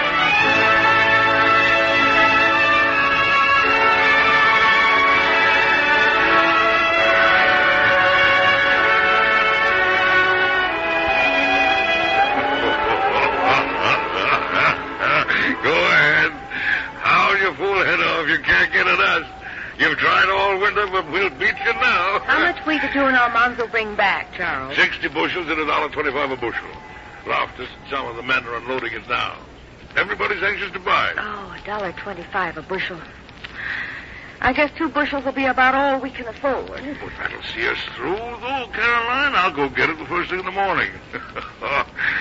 Thanks to Loftus, nobody will have to starve around here now, even if the trains don't come through till next May. Thanks to you and Almanzo Wilder, too. Who do you suppose that is? You stay by the fire there. I'll see. Why, Mr. Fuller. Evening, Miss Ingalls. Your husband here? Well, yes, he's just... What is it, Fuller? Hello, Ingalls. Did you charge Loftus anything for hauling that wheat? Almanzo Wilder says he didn't. No, I didn't charge him a cent. Why? Well, Loftus is charging $3 a bushel for that wheat. He what? How much wheat have you got left, Ingalls?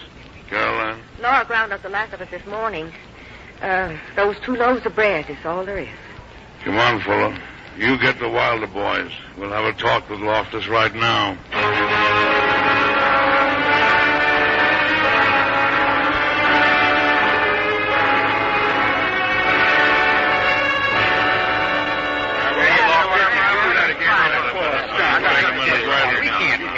Let me handle this.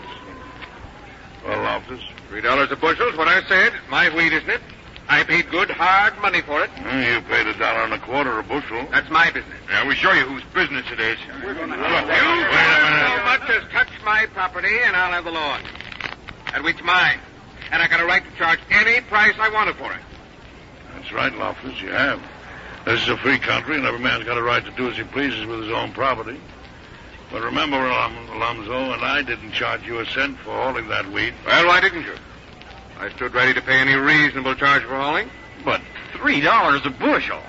Ingalls and I didn't make that trip to skin a profit off folks that are hungry. Alonzo's right, Loftus. You know, there's not enough money in the mint to pay for that trip. We didn't make it for you. We made it for my wife and our 2 little girls and for all the other folks in this town who need that wheat to keep alive. Look at it this way, Loftus. We're all in this thing together. We've all got the same purpose. There's lots of land here for everybody. The soil is rich, we know that. But what chance could one man have alone in a Dakota prairie? Against the wind, the snow, the rains, and the drought? Together we can lick it. And we are licking it, Loftus. We're building wealth and strength here. Not for ourselves, but for all America. So that those who come after us will have richer lives, more abundance, greater security. Good heavens, Loftus, you're one of us. You're not a selfish man. You're a free, independent American, living in a great democracy, working in a great cause. Not for yourself alone, but for all men. I can't put it any plainer, Loftus, or more honestly. You can buy the wheat for just what it cost me, $1.25 a bushel.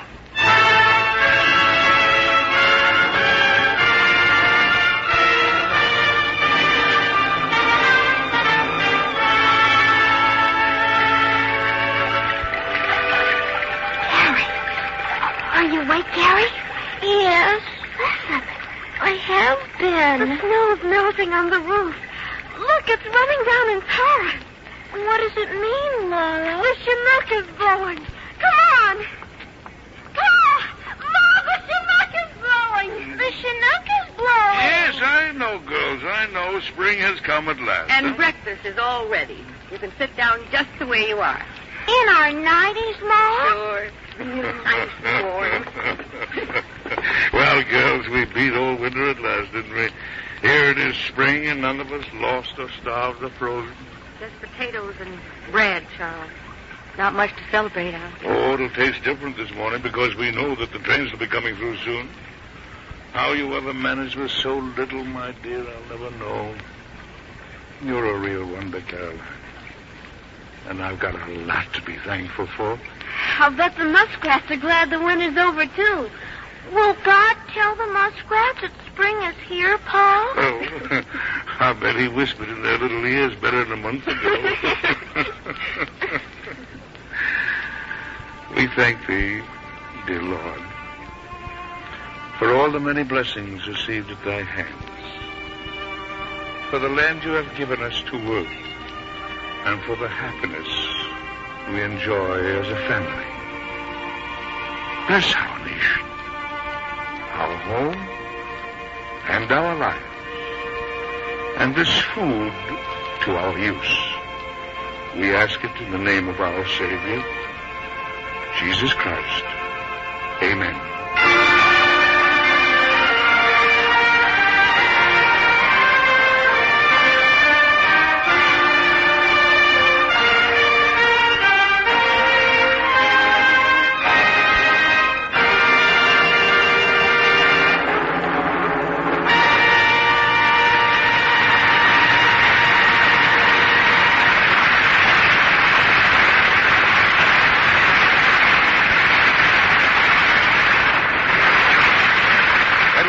James Hilton will return in a moment.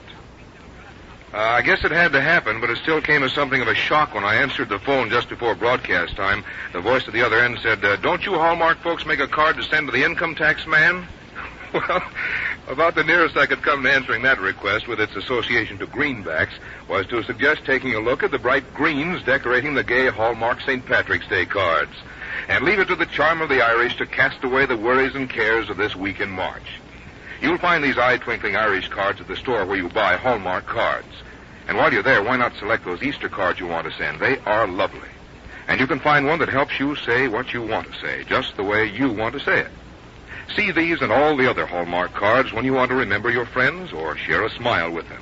On special days or any days, a Hallmark card is warmly received. For remember, that Hallmark on the back tells in its own way you cared enough to send the very best.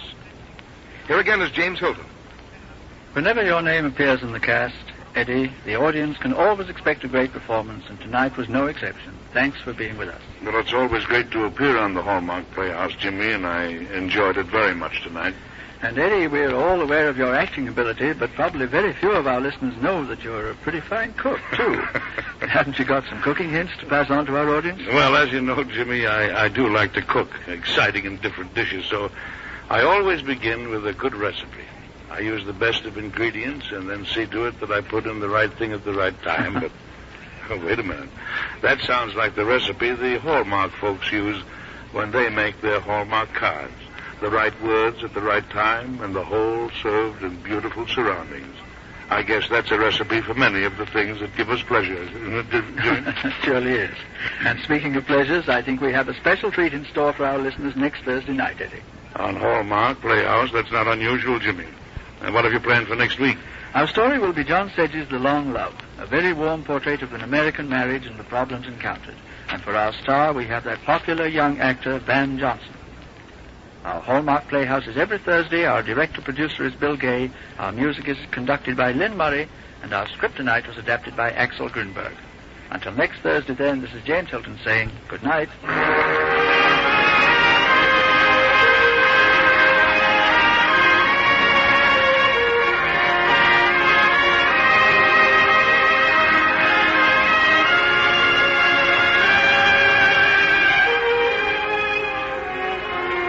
Look for Hallmark cards that are sold only in stores that have been carefully selected to give you expert and friendly service. Remember, Hallmark cards when you care enough to send the very best. Edward Arnold will soon be seen in the Paramount picture Dear Brat. The role of Caroline tonight was played by Lorene Tuttle. Anne Whitfield was Laura. Norma Jean Nilsson was Carrie. Also in our cast were Ted Osborne, Lamont Johnson, Sam Edwards, and Parley Bear. This is Frank Goss saying goodnight to you all until next week at this same time, when Hallmark Playhouse returns to present Van Johnson in John Sedge's The Long Love. And the week following, Margaret Irwin's Elizabeth, Captive Princess, starring Anne Baxter. And in the weeks to follow, Francis Parkinson Kai's Joy Street on the Hallmark Playhouse.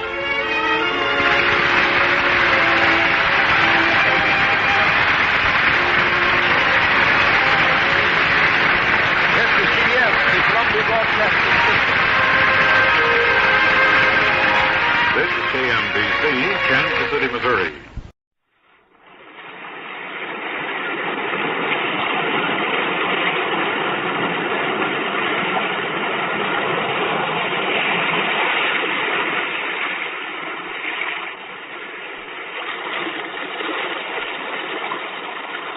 The weird circle. In this cave by the restless sea, we are met to call from out of the past stories, strange and weird. Bellkeeper, toll the bell, so that all may know we are gathered again in the weird circle.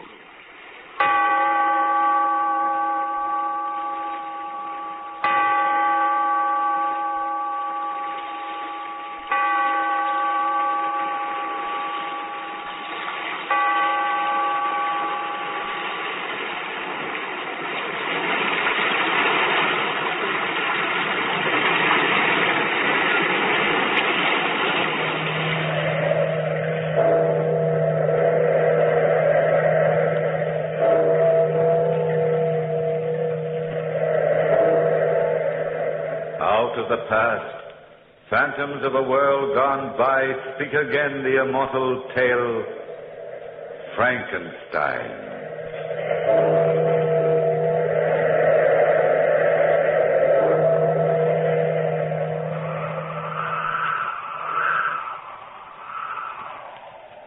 The wind howling outside my lonely home is my only companion.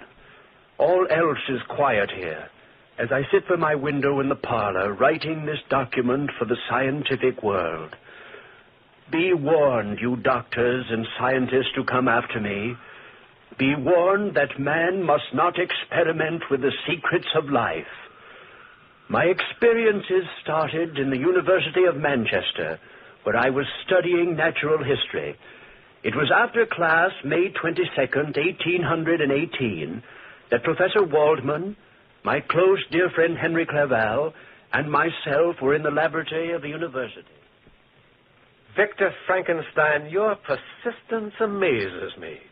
Someday I shall sit at your feet and allow you to teach me. Thank you, Professor Waldman. But the whole subject of the structure of man has always been too clouded in mysticism. Well, frankly, Victor, I prefer mysticism. Well, that's because you're a mystic, Henry. Why, Henry's no more a mystic than I am. He just loves to avoid arduous work. Oh, translating that means I'm lazy, eh, Professor? If you prefer to put it that way, I rather think of you as a student whose nervous structure does not take kindly to natural history. The professor's kinder to you than you are to yourself, Henry. Well, if I worked as hard as you do, Victor, I should probably wear that same gaunt, sleepless look that you carry about. Well, my experiment will be finished tonight. And then I'll manage the 8 hours sleep that other men manage. The secret experiment will be finished tonight, huh? Well, then, will you tell us just exactly what you're doing in the basement at home? I'll tell the entire world. As a matter of fact, I stayed after class this afternoon, Professor Waldman, to ask you to join me this evening in the basement of our place to watch the completion of my work. Oh, well, how about me? I don't think I dare invite more than one, Henry. And the professor is more interested in this type of procedure than you are. I shall be delighted, Victor. Just the best friend who never knows what's going on in his own home, that's all. It's not that, Henry. But I thought you'd entertain Elizabeth for me, while the professor and I were at work. Entertaining Elizabeth would be a delightful favor, old boy. You know, I think you trust me too much with her. Have you ever met Victor's fiancée, Professor Waldman? She's one of the most charming... Yes, Elizabeth was one of the most charming, beautiful women I'd ever known.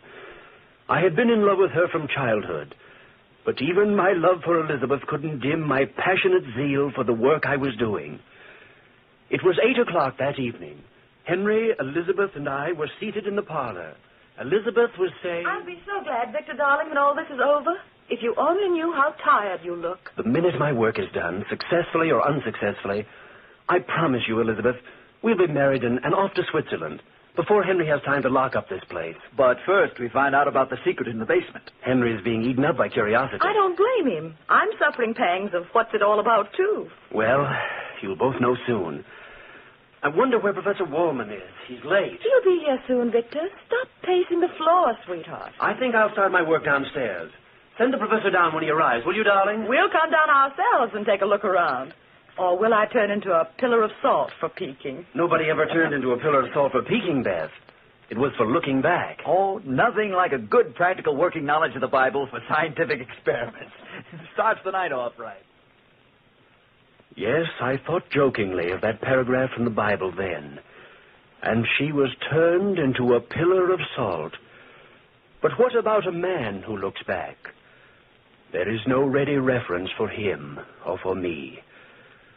I went downstairs to my laboratory at a little past 8, opened the door, and started to tinker around to pass the time more quickly. My every sense was alive, taut, waiting, with the sense of what was to come. I heard a knock on the side door, which led me from my laboratory directly into the forest, which bordered Manchester. I looked out and... Good evening, Victor. Oh, did Elizabeth tell you to come down this way, Professor? No, I found the entrance to your laboratory quite by myself. I help you with your coat, sir? No. You proceed with your work. Nothing like trivialities to annoy a scientist at work. There we are. Oh, follow me, Professor, into the back room, and you'll see for yourself what this is all about. Well, I feel that I'm in for a most exhilarating evening.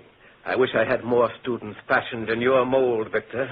Well, Professor, here is my... Why, what's this? A full-sized replica of a man. Yes, only he isn't full-sized. He's fashioned on a grander scale. I should say this creature standing up would be approximately 8 feet 2 inches tall. Well, you should have been an artist, Victor. He's a perfect reproduction. What did you make him out of? Wood? Clay? Animal flesh. Flesh? Feel him. Oh, feels like the body of a dead man. Or the body of a man who hasn't as yet been brought to life. This body is complete in every detail. Heart, lungs, teeth. even the fine nervous system. Well, interesting. Yes, interesting. How about the brain cells? Yes, adult brain cells. I think he's quite handsome, don't you? Well, each man to his own taste. He's the best reproduction of a man I've ever seen, but actually his face is hideous. As a plastic surgeon, my dear Victor, I'm afraid I can't give you much credit. Well, what do you intend to do with this hulk? You see this fluid here in the test tube? Yes. I filled the hypodermic needle with it. And now I'm going to inject the full 8 ounces into the vein, directly above his heart. But why? Watch. You see, Professor, quite by accident, I stumbled on the secret of life. I've been bringing small one-cell creatures to life for quite some time. The secret of life? Within 30 seconds, after this injection, this creature will live. You're trying to play God, Victor. It's heresy. It's science. I'm making a new race, by far finer than the present one. Larger in structure, stronger, heavier, healthier. A race able to live on nuts and berries. With a greater capacity for feeling. Victor, for the love of heaven, don't go through with this experiment. No man living has the right to tamper with the secret of life. You've created a monster on that floor. You've no idea what will happen if you go through with this. Watch, Professor. The injection. I only hope and pray this is a failure. It can't be. His eyes moved. Watch him, Professor. He's like a baby, first realizing life.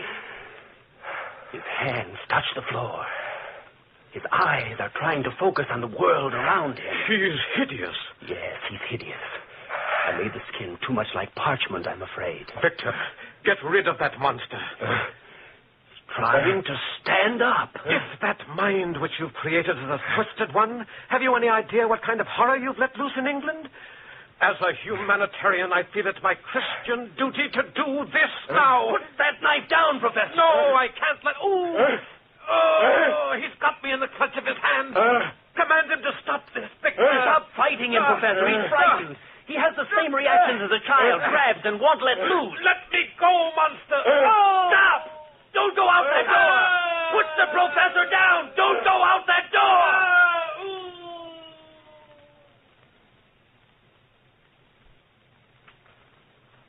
The monster left my laboratory through the side entrance into the forest, carrying the incredibly mangled body of the professor with him. I rushed out of my laboratory after him, but the creature was faster than I, and he disappeared from view.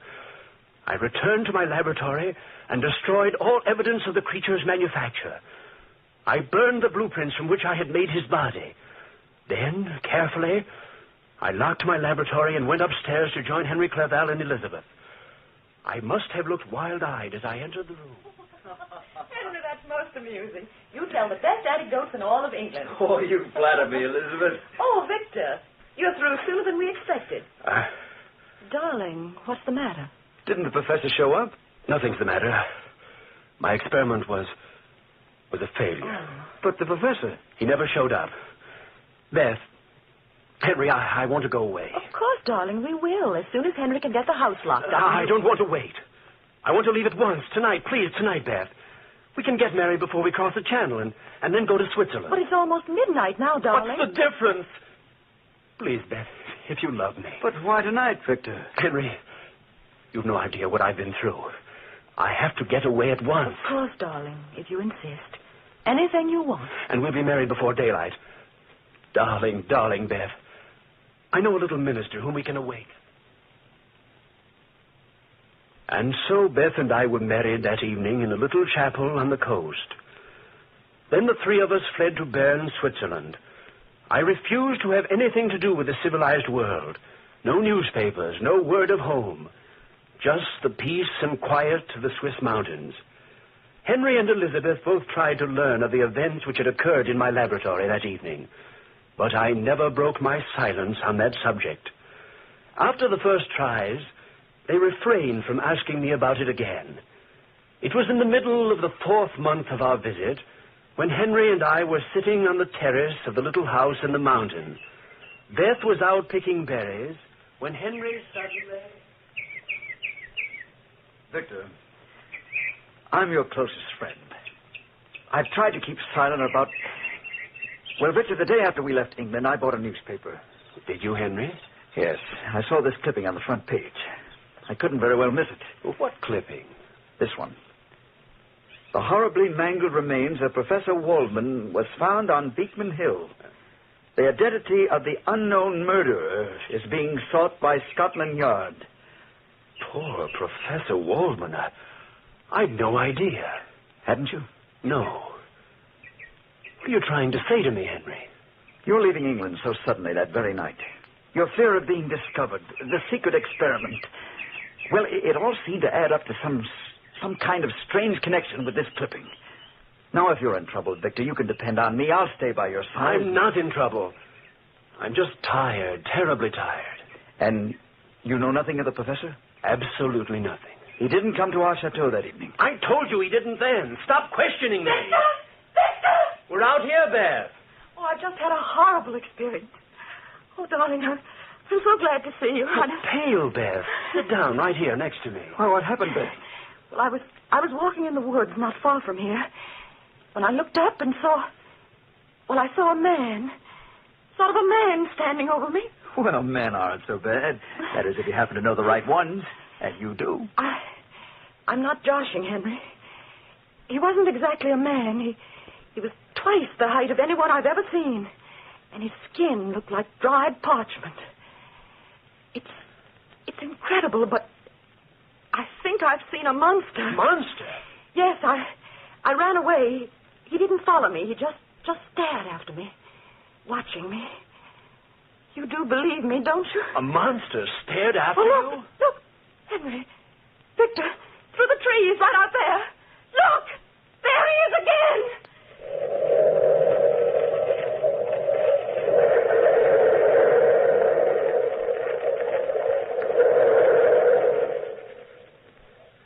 Yes.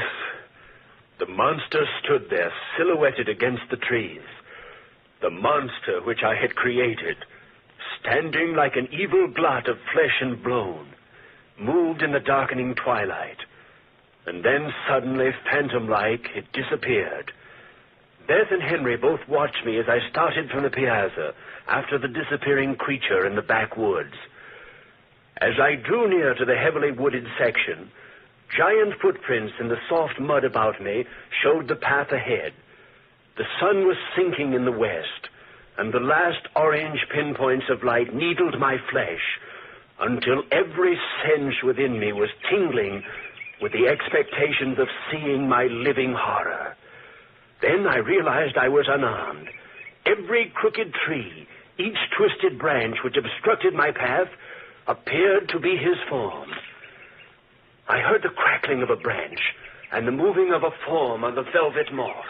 I thought you'd come, Creator. You. Are you frightened, Creator? You dare talk to me. Please, don't turn away from me. Please. Let me go. I mean no harm to you. Listen to me, Victor Frankenstein. You must listen to me. You created me. You owe me that much. I owe you nothing, murderer. Why am I a murderer? Because you created a form so horrible, a face so distorted, that no man can look upon me and call me friend. I'm an outcast. You can save me. Let me go. Not until you hear my story. Sit down, Creator. My arm! Let me go! I wandered through the streets of London that first day. Children screamed in the streets. People flocked together trying to kill me. And I was lonely and hungry. How did you follow me here? Not so long ago, I returned to my birthplace. the laboratory, broke in, and discovered your identity. But first, I fled to Scotland and lived outside of a cottage. That's how I learned to speak. An old blind man was teaching a young French girl to speak English. I listened to the lessons from the open windows. Now, what do you expect of me? A companion. A woman of the same species, with my defects. One who will be my friend. This being you must create. No, I'll not do it. You must. Every man's entitled to a wife. No. You must. If you create her for me, I'll take her with me into the far wastes, and no one will ever see either of us again. Ever. How will you live? On fruits and berries. We'll manage together. Please, you can't deny me this. A maid. A monster's maid. You will? You will. I swear, I'll never harm another human. Never create her. If you'll only grant me just one companion. And if I refuse? If you refuse, even a brain that you have made, Creator, might become twisted and distorted. And so that night in the forest, I made a devil's bargain. I bargained to create a monster's mate, perhaps another murderer. How could I know? The monster swore to live in the forest and wait a year or 2 years if necessary. And upon completion of my work, he would take his companion away. But if I broke my promise, he swore revenge. And so I started work. I searched Paris for the necessary equipment, built a shack in the woods about a mile away from our chalet. 3 months I worked, 3 solid months, shaping her who was to be his mate. And then, one night, it was windy outside. I thought the wind had blown the door open when... Victor, I'm sorry. I had to disturb you. Is it Beth? No, not Beth. She's fine and sends her love. It's the townspeople. Your activities have stirred up a lot of curiosity. Oh, the fools! Well, I can't blame them, especially after the rumors which have been going around. Rumors that the... Victor, you know the monster in these forests. You've known of him all along. People have seen him and connect him with you. Mothers in the village are frightened of their children. I know nothing. Look, I'm only trying to help you. I know nothing, I tell you. But the men have banded together. They're going to make a raid on you here, to burn your laboratory down, and to find the monster who lives in these woods. They can't. They mustn't. Oh, what devil's work are you carrying on, man? I'm trying to help you. Oh, Victor, will you please let your friends be your friends? Henry, go back to Beth and leave me alone. Beth is safe at home. You're in danger, and I won't leave your side this night, my friend. Then be prepared. Prepared for what? You've guessed many of the reasons for my secrecy. Then there is a monster. At school, I stumbled on the secret of life. I was trying to create a superior race. I was a fool, and I created him instead. And he does live? Yes, he lives. Professor Waldman. What happened to Professor Waldman? The night I created the monster, Waldman became frightened. He screamed, attempted to kill the creature. The creature, like a child, warded him off and then tore him to pieces in front of me. I couldn't stop him. The monster had killed before it had really begun to live. Then what? The monster left the basement through the side entrance, carrying the professor's corpse. I had no choice. I had to leave the country. Oh, what are you doing with that creature now? Fulfilling a promise. Follow me into my cabin and I'll show you. How soon do you think the townsfolk will be here? Oh, within 2 hours or so. They're meeting in the square in town. Come in. What? A woman? Yes, a woman. The monster's mate, his friend. I promised him a friend, and in return he swears to hide himself forever from the world. A devil's bargain, Victor. A bargain I must keep for all our sakes. But the monster proved himself a murderer time and time again. Why, in London after the death of Professor Waldman. Time and time again. But how do you know that the mate won't be even more vicious than he? You'll let loose an avalanche of hatred. Oh, destroy her before you bring her to life. Yes, avalanche of hatred. Look, you've no time to waste. Set fire to this cabin quickly, Victor. Set fire to the cabin and come away. Why, man alive, you can't go through with this thing. But the promise. It's a promise to a fiend. He'll be your death and ours, Victor. Oh, hurry, man, hurry, if you've any love for Beth. I've been insane with grief and fear for Beth and you. Go back to Beth, Henry, at once and wait for me. And you? I'll set fire to the cabin as soon as I destroy my books. I'll join you later. Oh, hurry, friend. We'll meet you home as soon as you can make it. For 1 full hour, I worked feverishly. I soaked the shack in oil, and then taking a taper from the vase, I lit the fire. The fire started quickly. I placed my books in the very center of the room, and then opened the door of my shack. The experiment was at an end, and I felt free. The monster's mate would never live.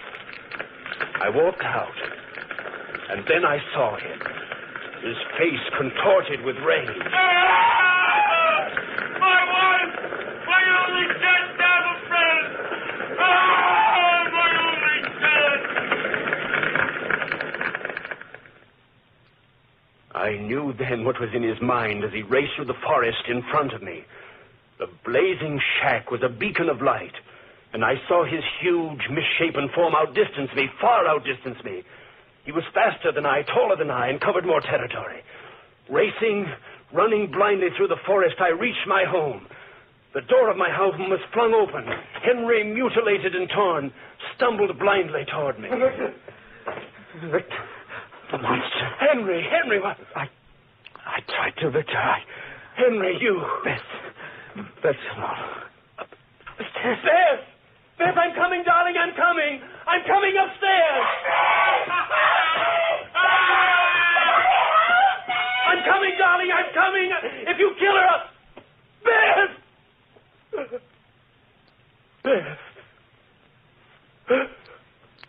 oh, my darling. My darling. Oh, Beth, no. No. Both you and Henry. Both dead. You two are alone, Creator. Yes. Both of them were dead. All my dear ones gone from me now. And I'm alone. The wind howling outside my window is my only companion. All else is quiet as I sit by my window, writing this document. I am dying of loneliness and fear, shunned by the world, hated by everyone. I know I am waiting only for the monster's return, and he, having eluded the world, will return when I've suffered my full share of misery, as he has suffered his.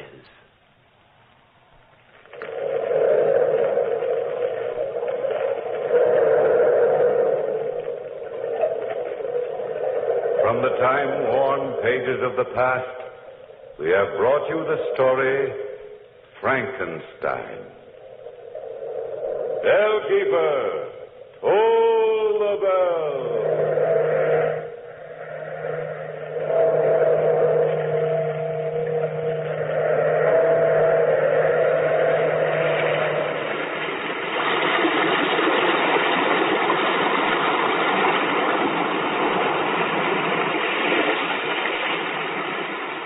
From the time-worn pages of the past, we have heard another immortal tale in The Weird Circle. Bellkeeper, toll the bell.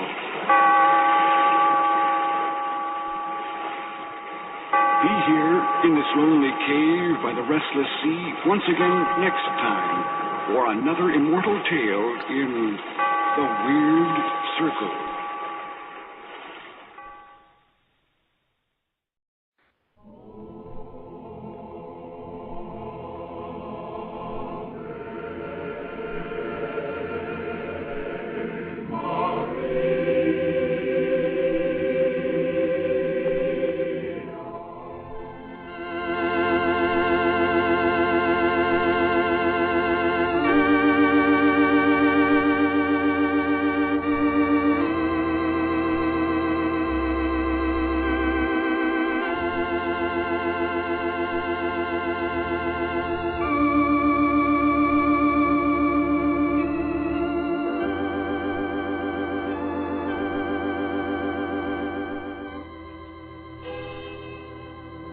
Graymore Friars Monastery is located on Atonement Mountain, near Garrison, New York. Adjacent to this famous monastery, one sees St. Christopher's Inn. Homeless men from all walks of life come to this famous inn. These men are fed and sheltered by the Graymore Friars, and no distinction is ever made of race, creed, or color.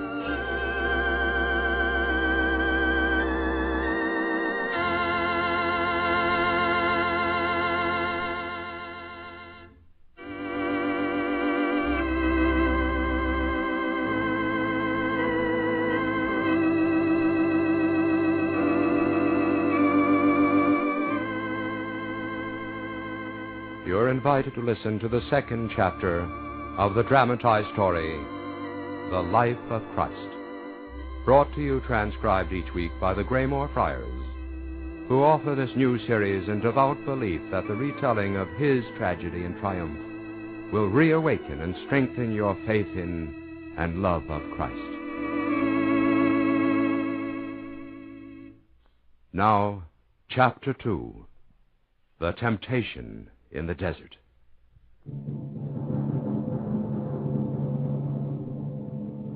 Thou shalt fear the Lord thy God, and serve him only. Ye shall not go after the strange gods of other nations, lest at any time the wrath of the Lord thy God be kindled against thee. Ye shall not tempt the Lord thy God.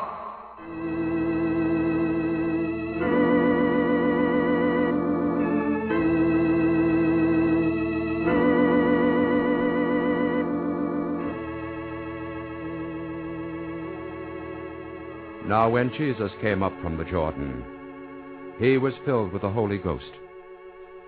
And the Spirit led him to seek the solitude of the wilderness, where he remained for 40 days and nights alone, except for the beasts and birds. He fasted and prayed, and no man knew who he was. But there was another who was stirred by doubt and uncertainty, and had to make sure of Jesus' identity. And this one waited until the fast was ended. He stood at the edge of the wilderness and watched Jesus approach. And he was thinking,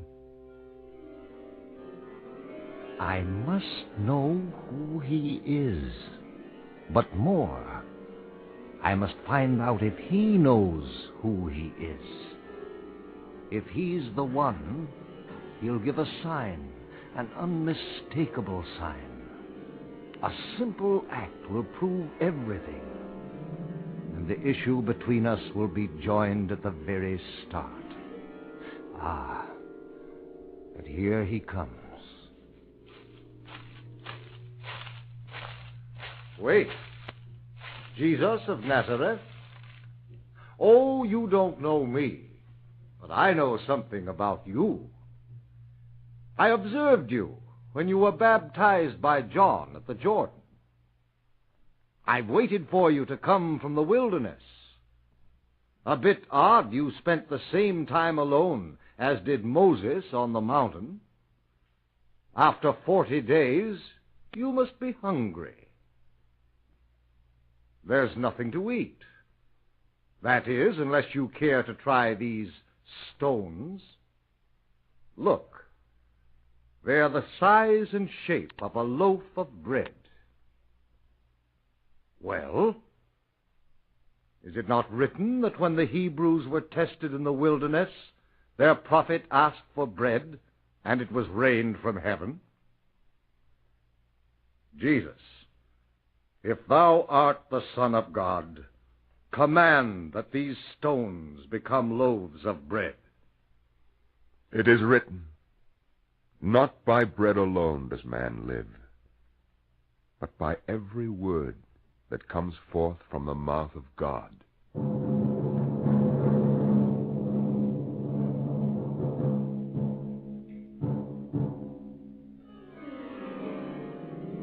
I've got to know for sure who he is. If I can only get him to some high place where crowds of people can look at him, perhaps he'll reveal himself. Yes, I have it. I'll take him to the highest point in Jerusalem on a busy day. I'll have a much better chance there.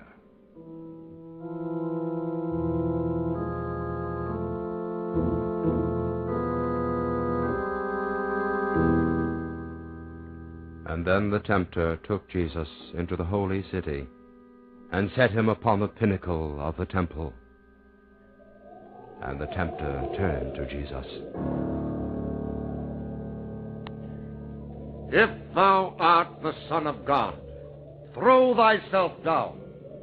Or is it not written, He will give His angels charge concerning thee, lest thou dash thy foot against a stone? It is written further, Thou shalt not tempt the Lord thy God.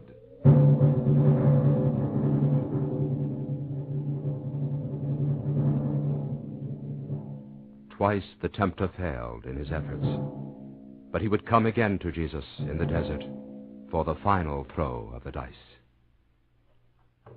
In the meantime, the priests, aroused by the stories about John the Baptist and by the letter from Pilate to Caiaphas, had sent representatives to the ford of the Jordan to examine him. They came down on him. Carefully they watched and listened, and at last put the question uppermost in the minds of all. I baptize you in water unto penance, but he that shall come after me shall...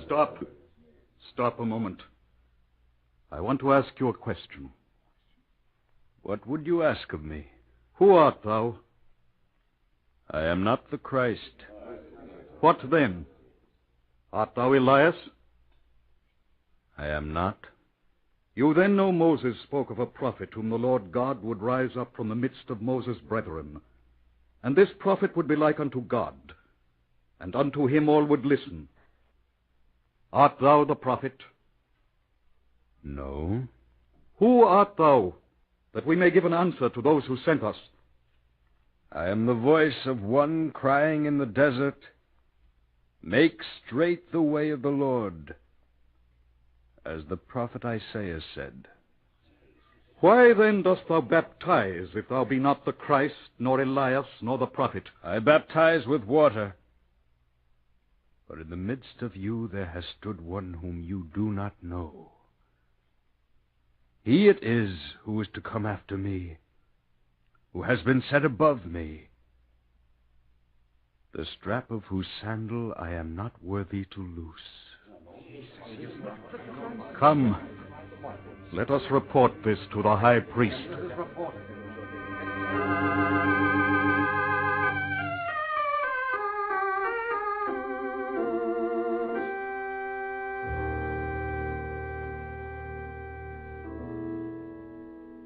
Listen to this, Claudia.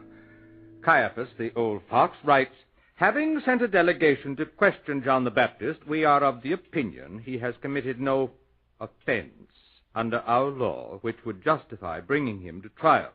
However, and listen to this, at the same time we realize that the civil power may take a wider view of the consequences which might follow an extension of his teaching.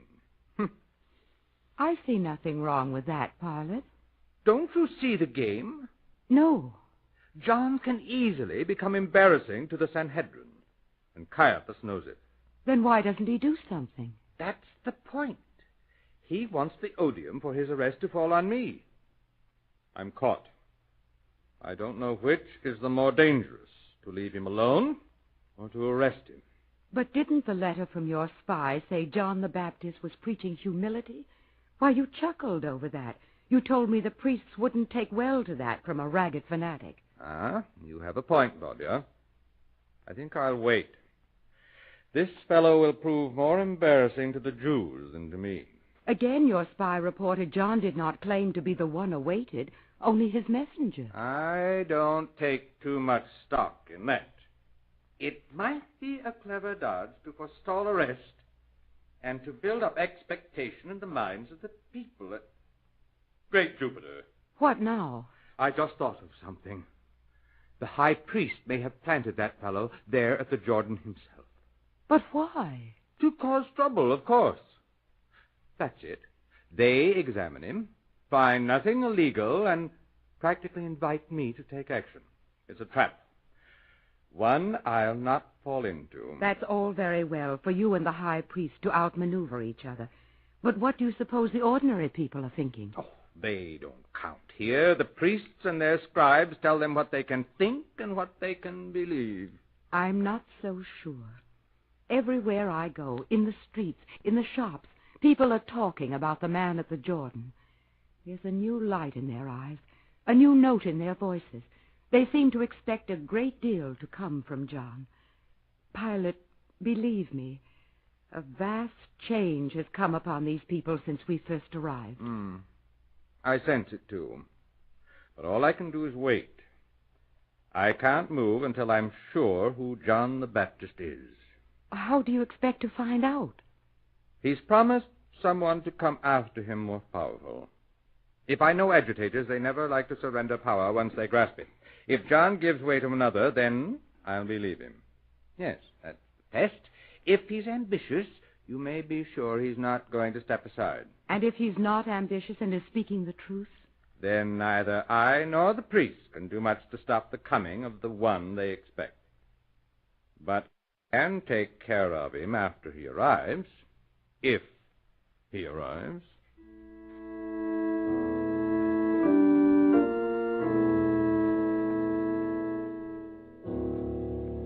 And now the tempter came again to Jesus. He was planning the means by which he would force a declaration.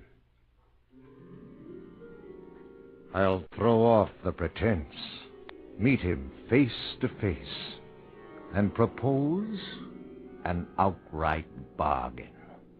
I'll not say if you're the Son of God.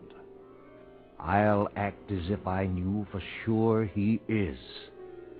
Then we'll know where we stand, whether it'll be peace or war between us.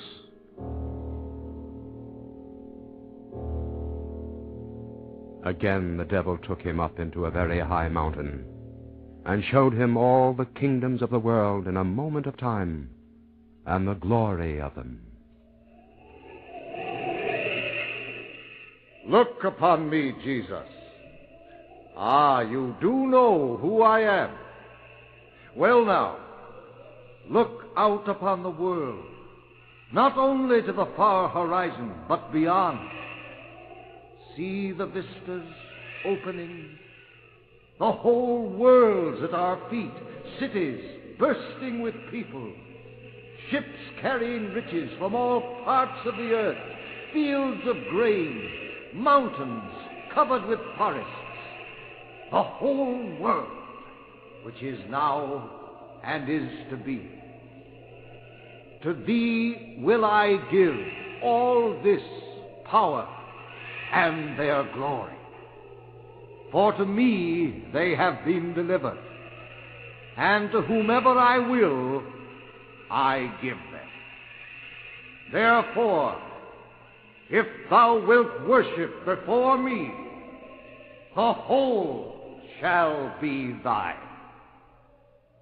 Begone, Satan, for it is written, the Lord thy God shalt thou worship, and him only shalt thou serve.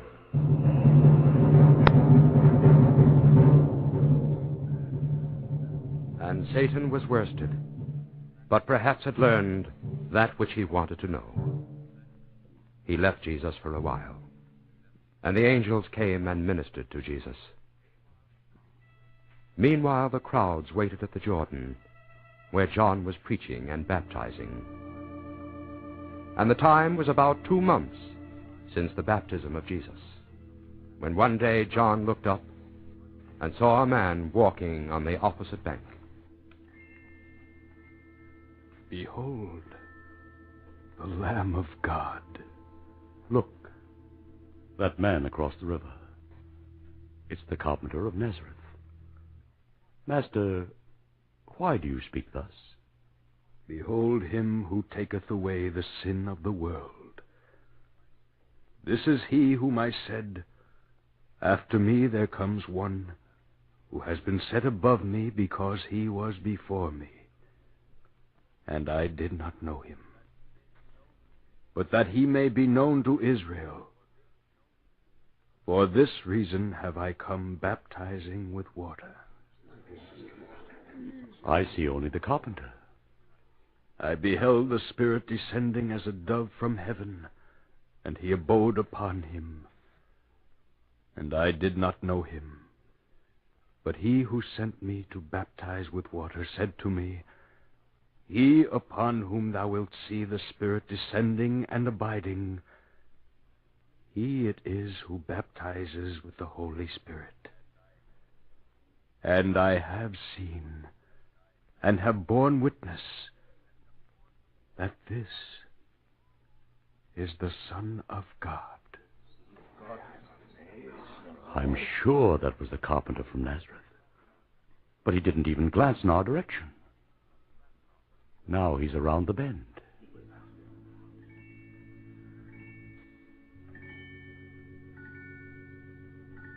And Jesus, the Son of God, walked alone on the other side of the Jordan. John had pointed him out with the words of the prophet, but none had understood. But next day, as his followers rested, Jesus came again walking slowly along the river bank. And again John noticed him first and spoke. Behold, the Lamb of God. And the memory of the words from the Scripture came back to Andrew. Again the Master calls the carpenter of Nazareth the Lamb of God. Can it be that he is the one spoken of by Isaiah? And the words from the Scriptures came back to him. Despised, and the most abject of men, a man of sorrows, and acquainted with infirmity. And his look was, as it were, hidden and despised, whereupon we esteemed him not.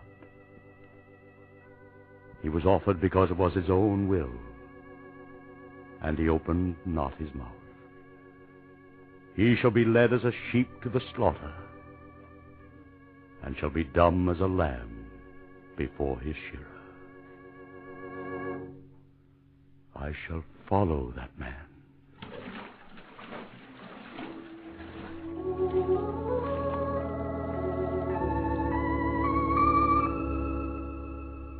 And the man who spoke was Andrew.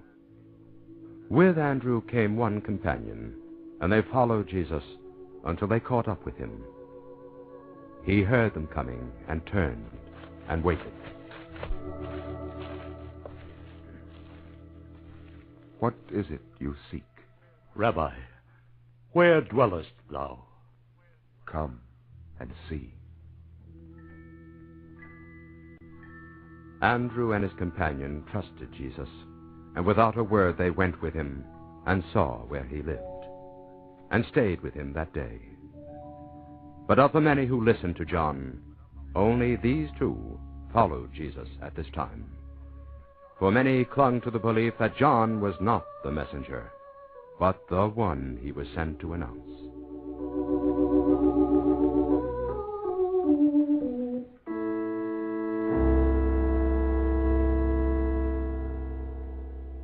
Pilate, when we come to Jerusalem, why don't we stay in the palace Herod built? We haven't the money to furnish another palace, for one reason.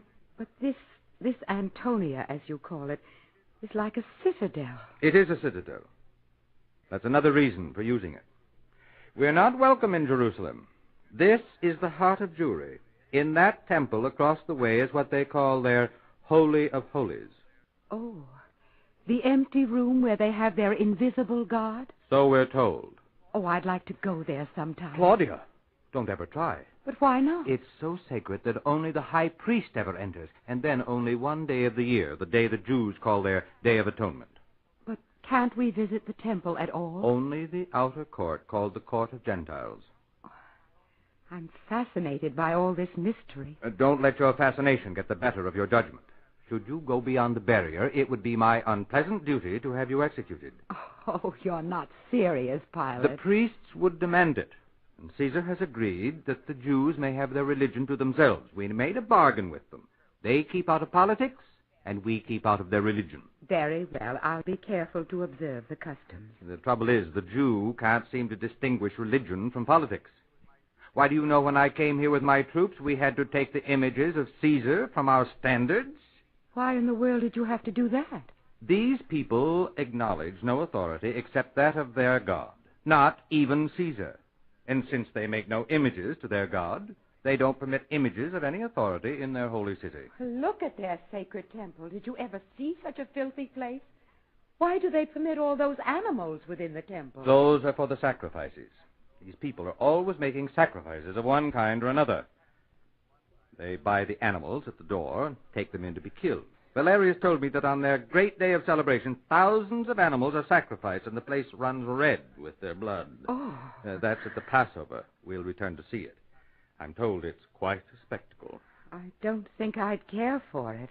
It's a time for me to make some money. The Jews come here by the thousands carrying their riches. They will have to pay a visitor's tax, which I collect. I will also put a tax on everything they buy or sell. They will grumble, but they will pay it. Here comes a soldier with a letter for me.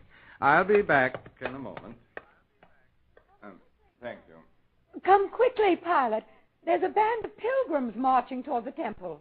It's a letter from my intelligence agent. He writes that the place is seething with expectation. There's much talk that John is the Messiah, and at any moment he will declare himself. Listen to this. John has thrown the crowds into confusion by saying that the deliverer has already appeared and stood among them. Tension is mounting, but John steadily repeats that he is not the Messiah. I suggest you be ready for any eventuality. Guard, come here. What will you do? I shall ask that more troops be sent to Jerusalem at once. Then I'll arrest John the Baptist.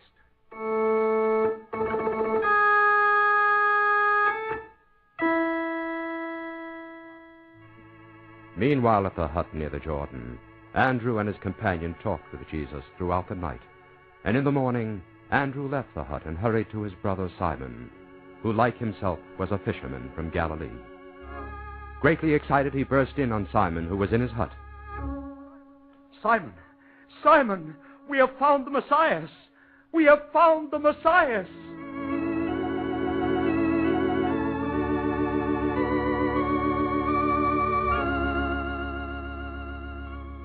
And Simon, looking at the light in his brother's face, and confident in his words, rose and followed him. Jesus had been tested by Satan. John the Baptist had borne witness to him, and how he was discovered by men who would become his disciples. His public life was about to begin.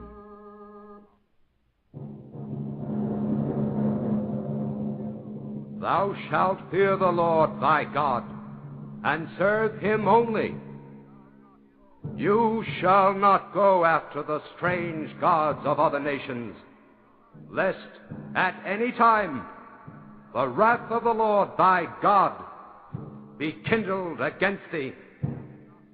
Thou shalt not tempt the Lord thy God.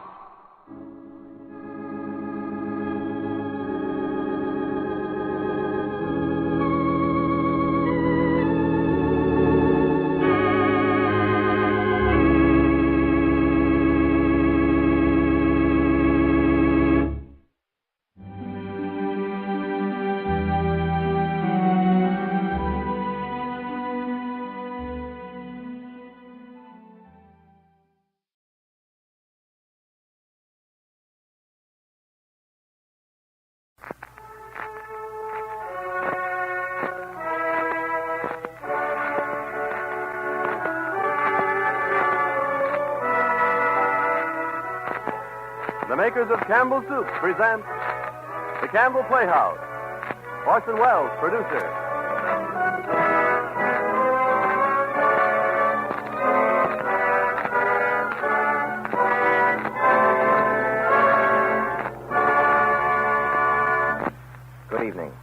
Orson Welles.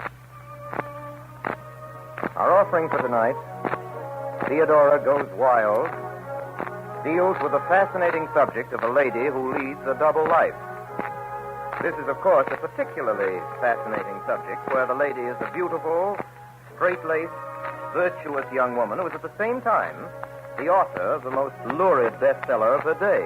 Well, when that happens, we arrive at as diverting and heartwarming a piece of entertainment as Theodora Goes Wild, the Columbia Pictures Corporation success of a few seasons ago, which we're about to present tonight. Miss Loretta Young is our star, the Miss Loretta Young than whom no other Hollywood actress of recent years has made more of an impression upon the susceptible male youth of America as the dream girl whom it would be the supreme delight to take to the college prom, the marriage registry bureau, the folks back on the farm for Thanksgiving dinner, or any of the other 1,000 places in which it imagines itself with its romantic choice. As usual, the male youth of America is right. Theodora Goes Wild starts on its hilarious and romantic way in just a moment, but first, here's something that could have happened the other night. Supper time in the house just down the street from where you live. Some more soup, guys? There's plenty. I believe I will. Good. Certainly hits the spot on a cold night. Mm-hmm. I thought you said you'd been shopping all day. Why, I have been, yes. But vegetable soup, I mean, doesn't it take you quite a while to... I was just waiting for you to say something about that. This is Campbell's vegetable soup. Campbell's, eh? Mm-hmm. Well, it certainly tastes fine, all right. Lots of vegetables in it, too, the way I like it. You know something? What, dear? I've always said you make grand vegetable soup. I still say so. But say, when you can buy as fine a vegetable soup as this, why, there's just no sense of you spending time making it anymore. That's something that's happening daily in countless homes the country over. Because Campbell's way of making vegetable soup is really the good home way, too. They simmer a vigorous beef stock and fill it with a variety of tender cooked vegetables, 15 of them. Now, isn't that just the tempting, nourishing kind of vegetable soup you want your family to have? Why not have heartwarming plates of Campbell's vegetable soup for supper, say, tomorrow night? And now, Loretta Young and Orson Welles in Theodora Goes Wild.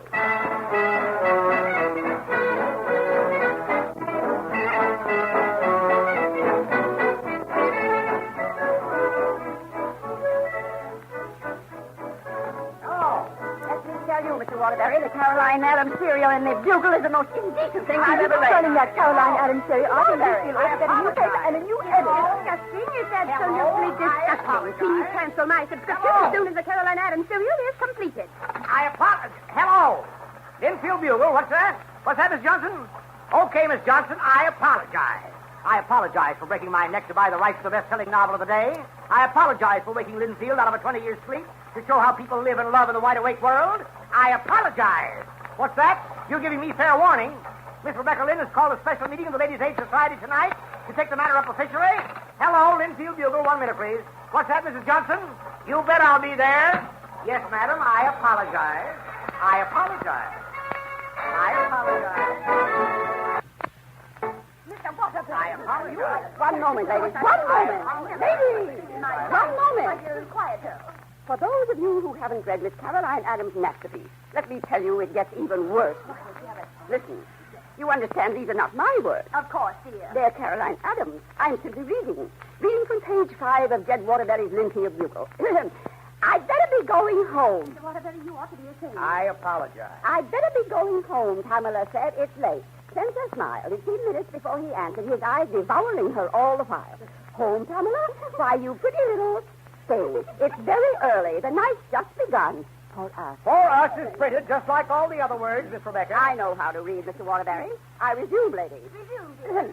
He started slowly toward her. His steps were so deliberate, relentless. Pamela felt imprisoned and helpless.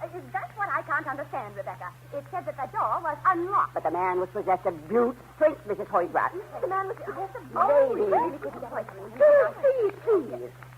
She wanted so much to run out of this strange apartment down into the street, but her brain was reeling with drink, and she was robbed of all purpose. He was close to her. He reached out violently, his hands fastened in her arms. She was suddenly pressed tight against him. She fought desperately to break out of his grasp. Let me go, she shrieked. She could feel his breath on her cheek, his lips on hers. The room suddenly went dark. That's enough, Rebecca. I think we've heard plenty. Miss Rebecca, if you don't mind, I haven't been taking the Bugle lately. I'd like to hear the rest. Don't worry, Miss Wilson. You can get a copy. I printed an extra 100.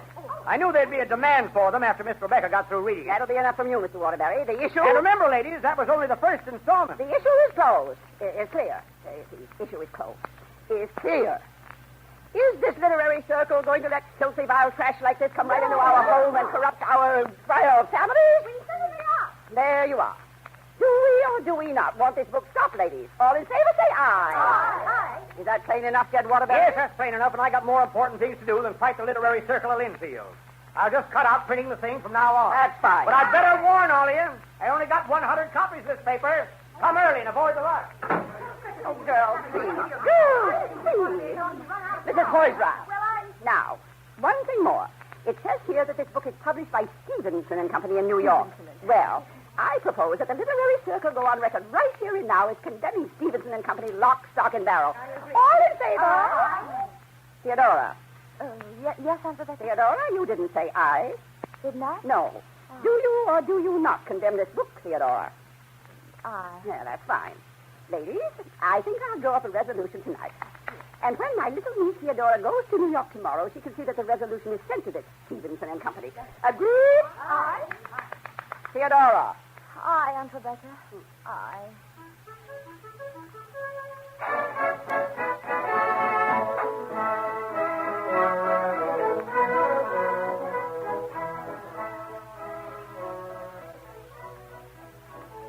To Arthur Stevenson, Stevenson and Company, New York. Please be advised that at an extraordinary meeting of the Ladies' Literary Circle of Linfield, it was unanimously agreed that you be informed that, in our opinion, the new novel by Caroline Adams, published by you, is a disgrace to American morals and a sin to American youth. Signed, the Linfield Literary Circle. It's magnificent, that's what it is. And it's all your own fault, Mr. Stevenson. My fault, Miss Lynn. Well, why did you have to sell the serial rights to my book to the Linfield Bugle? Oh, why not? I think that's very funny, Miss Lynn. Miss Adams. Oh, all right, Miss Yes. Adams. And now, will you please stop worrying? The identity of Caroline Adams will never be known. I'll carry the secret to the grave. That takes care of everything, doesn't it? Everything but my own conscience. Oh, if Linfield ever Oh, finds my out dear Miss Adams, don't tell me you care what the Linfield Literary Circle thinks. Well, I can't help it. I'm part of it and everything else in Linfield. Were you raised in a small town by a maid man? No. Have you taught Sunday school for 10 years? No. Have you played the organ in church since you were 15? No. Well, I have. And right now I ask myself, where did Caroline Adams come from? How did all this start, anyway? Well, you walked in here one day with a very promising manuscript. My first and my last, Mr. Stevenson. Caroline Adams has written her last book. Goodbye, Mr. Stevenson. Oh, wait a minute. There's something else that's very important. It seems that I tell the truth. I mean, the way it is. Well, frankly, I promised my wife the next time you came in, she could meet you. You what? Oh, I simply had to. But you promised. Nobody. You said you'd carry my secret to the grave. Oh, I will. I swear I will. I'll arrange to have my wife buried with me. No, I'll do any... Good day, Mr. Stevenson. I beg you. I implore you. I sorry. beseech I'm you. sorry. I cannot. I'd never believe it. But you don't tell me you're Caroline Adams. Oh, Miss Adams, I had no idea. I mean, there was Aren't you going to anything... introduce us, Arthur? Oh, yes, of course, dear. Allow me, Miss Lynn, my wife, Miss Adams. Miss Stevenson, I'll never forgive you for this, Mr. Stevenson. Oh, you're lying about your secret, Miss Adams, aren't you? I swear You on had better close the door, Ethel. Of course. I'll close it. Hello. Who are you? Oh, don't mind me. Hello. I said hello. Get out of here, Michael. I just came in. You know, one thing I can say for Michael Grant, he only shows up where he's not invited. What do you want, Michael? That's a fair question. I'll give you a fair answer. I heard that Caroline Adams was here. What do you mean you heard? You snooped around and found out? One way of hearing. Frankly, I felt you ought to meet me, Miss Adams. I'm the man who painted the cover for your book and the glorious woman on the poster. Well, I don't know about glorious, but I know she's very underdressed. Yes, she is. That's where I found her in your book, Miss Adams. You I even did? had to add some quotes to her, as a matter of fact. You apparently pictured it to suit yourself. Yes, you're not the way I pictured you, Miss Adams. Yourself, I must Oh, say. I know. No, Adams you aren't. No, exactly like- I'd always imagined that Miss Adams ought to look like well, she ought to look like a woman who's lived. Well, I've lived. I mean like in your book. What's the explanation? I fail to see why I should be dissipated looking just to please you, Mr. Grant. Let her alone, Michael. What did you expect to see? A tattooed woman? Not Of course exactly you didn't, Miss tattooed, Adams. but I- No, I never could get a word about you out of Arthur. I'm just dying to know things. Did you live that scene in which you and Sir Anthony... And Miss really, Adams has to go, darling. Yes, I do have to go. I've got several appointments. Well, maybe later in the afternoon. No, I'm sorry. My whole afternoon is taken. Oh, that's all right. We don't have dinner together. No, really, I won't be able to, but thank you very much. I have to catch an early train back to... Back home. Oh, where's that? Well, out west. Way out west. West, you know. Oh, Miss Adams, there are trains leaving all night for way out west. You simply have to meet us. No. I won't take no for an answer. No, And when Ethel won't take no for an answer. Then it's all arranged. Right. We'll meet here at 6. No, really, It's Mrs. no use calling in the police, Miss Adams. You won't be able to get out of it, but I promise you we'll put you on the earliest possible train after dinner. Very well. I'll be here. I really will, but I've got to go now. Have a nice afternoon. Yes, I will indeed. Afternoon. Goodbye. Goodbye. I'll be till 6 o'clock. Bye. Darling, you shouldn't have bullied that poor girl into having dinner with us. It was her own idea. Yes, Well, dear. I'll be running along, too. Sorry you can't have dinner with her. Yes, I'm so. Who said I couldn't? I did. Just now.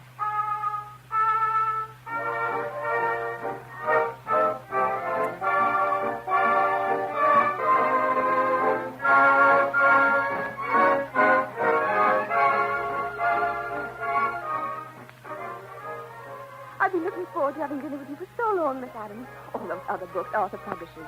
On a Donkey Through Brazil, The Semi-Totalitarian State, Is It Inevitable? Or was there really a Francis Bacon? Oh, who cares about books like that? But you're not. I'm awfully glad you like it, Mrs. Stevenson. I didn't like it. I loved it. Well, Only a woman who has lived, who has known what it is to spend empty nights, whose heart is beating faster at each relentless Miss Adams remembers the phrases she wrote, Ethel. You don't have to quote them to her. Tell me something, Miss Adams. Just between us. Did you write while the things actually were happening? What? Or did you wait till later, until the veil of memory... Mrs. Stevenson, you must believe me. A writer doesn't have to experience the things she writes about. Oh, I know, but it's so lovely when she really does. And anybody reading your book can tell Oh, it. I wish I'd never written that book, Mrs. Stevenson. I really do. Well, for a book that has sold nearly 200,000 copies and still going strong, that's quite a wish. Oh, but you had to write the book, Miss Adams. You had to. Only a woman whose soul has been shattered like yours could have written it. Only My soul isn't shattered, Mrs. Stevenson. Oh, how brave you are. Take that note of envy out of your voice, Ethel. It isn't decent. How about some cocktails? A martini. How about you, Miss Adams? None, thank you. Would you rather have some vodka, No. Miss Adams? I'm sure Arthur can arrange. No, thank you. Nothing at all. Oh, why not? Well, maybe it's because she doesn't want anything to drink, Ethel. Waiter, 2 Yes, martinis? sir. Yes, sir. Will you have anything? Well, we'll order later. Yes. You know, Miss Adams, I'd have known you anywhere just from your description of Pamela. Really? You're as like her. Oh, I'll never forget her first meeting with Spencer. Tell the truth, Miss Adams. That part is completely autobiographical. Mrs. Stevens, you mean... You think that Mrs. Stevens... I assure you every word of that scene was made up. Oh, of course it was, Miss Adams. But from memory, wasn't it? Is that what everyone thinks? That I'm supposed... Of course. Of course. Why, when Michael... You know Michael Grant. He was in the office today. Yes, When he indeed. heard you were coming up to see He had Arthur... 2 notions about you, Miss Adams. One was the same as Ethel's. Really? Yes. The other was that you were an old maid schoolteacher with your petticoat Well, showing. how very interesting. Yes. And since you're not an old maid schoolteacher... You'd your have to know petticoats are Michael showing. to understand. He rather fancies himself as the man who knows I women. can get along very well without men who know women. I have so far. Then I'm just in time. Michael. Yes, you've no idea what you missed, Miss Adams. To have your innermost thoughts straightened out so that you know what you're really thinking. Michael, I thought we had arranged... Be sure of yourself, you know. And to know that there's someone who really understands you. Why, Miss Adams... Michael? Where did you come from? Pardon me while I say good evening to the ladies. Good evening, ladies. Where did you come from? You want me to lie to you? No. Well, I've been combing the saloons for you. I must say I had good luck. This is the 6th one I've been in, and here we are, aren't we? Michael, I told you plainly in Arthur's office. Oh, this afternoon. that. You didn't think I'd hold that little joke against you, did you? You cocktail, sir. Don't, because bring one for me, please, whatever it is, as long as it's a whiskey sour. Yes, sir. That's all right. Cocktails before dinner is such a lovely custom. Just a minute, waiter. There's only 2 drinks. Only 2. Now, let me solve this by process of elimination. Mr. Stevenson is drinking, I'm sure of that. Mrs. Stevenson is also drinking. I'm also sure. That leaves, don't tell me, let me guess, that leaves Miss Adams. You're not drinking, Miss Adams? That's right, I'm not drinking. You mean you never drink? Did I say I never drink? No, you didn't. I apologize. It's all good thought. The idea of Miss Carolyn Adams not drinking a slur, Miss Adams, and you do right to resent it. Probably paying off an election bet, is that it? It's out of character for Miss Adams not to drink. Is that what I you mean, Mr. thought there were Grant? 2 things certain in this world. That babies eat spinach and that Miss Adams drinks. You've destroyed something very precious in my life, Miss Adams. Very well, Mr. Grant. I'll tell you why I'm not drinking. If you're so interested, it's because I've always thought the cocktails are sort of sickly. Don't you think so? I beg your pardon? Well, I suppose there's a diversion now and then, but not what you call real drinking.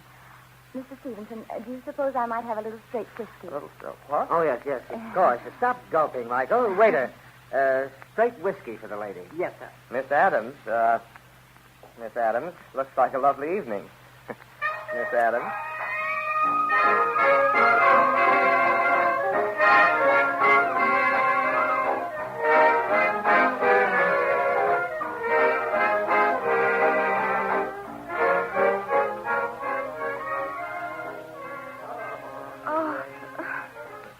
What, dear?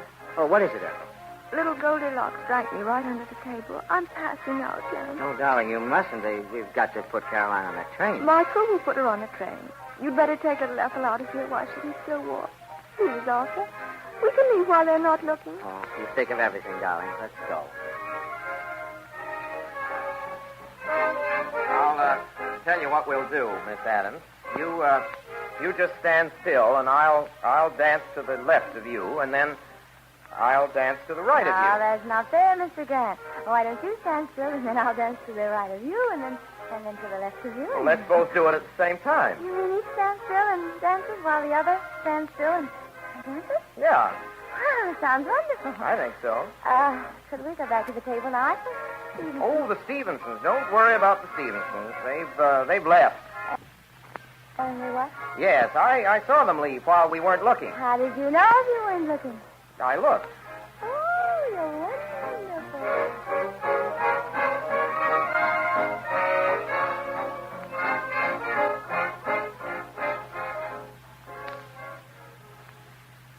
Yes, it's about time we were discussing the charity bazaar. Oh, I suppose so. I'm so tired. Couldn't have waited until perhaps... It's been delayed too long already. Just because you try to do so much shopping in New York and aren't feeling well today.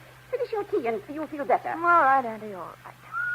Oh, there's that silly whistling we heard outside of church this morning. Stop fidgeting, Theodora. What's gotten into you? Nothing at all. You fidgeted all during church, too. If going to New York for one day affects you like that, well, I wish whoever it is doing it would stop that whistling. Well, I'll go to the window and see. You don't have to see. It's the same whistling. It must be the same man that was outside of church. I'll make sure, Auntie. Well, it is, isn't it? Why, yes. Walking by?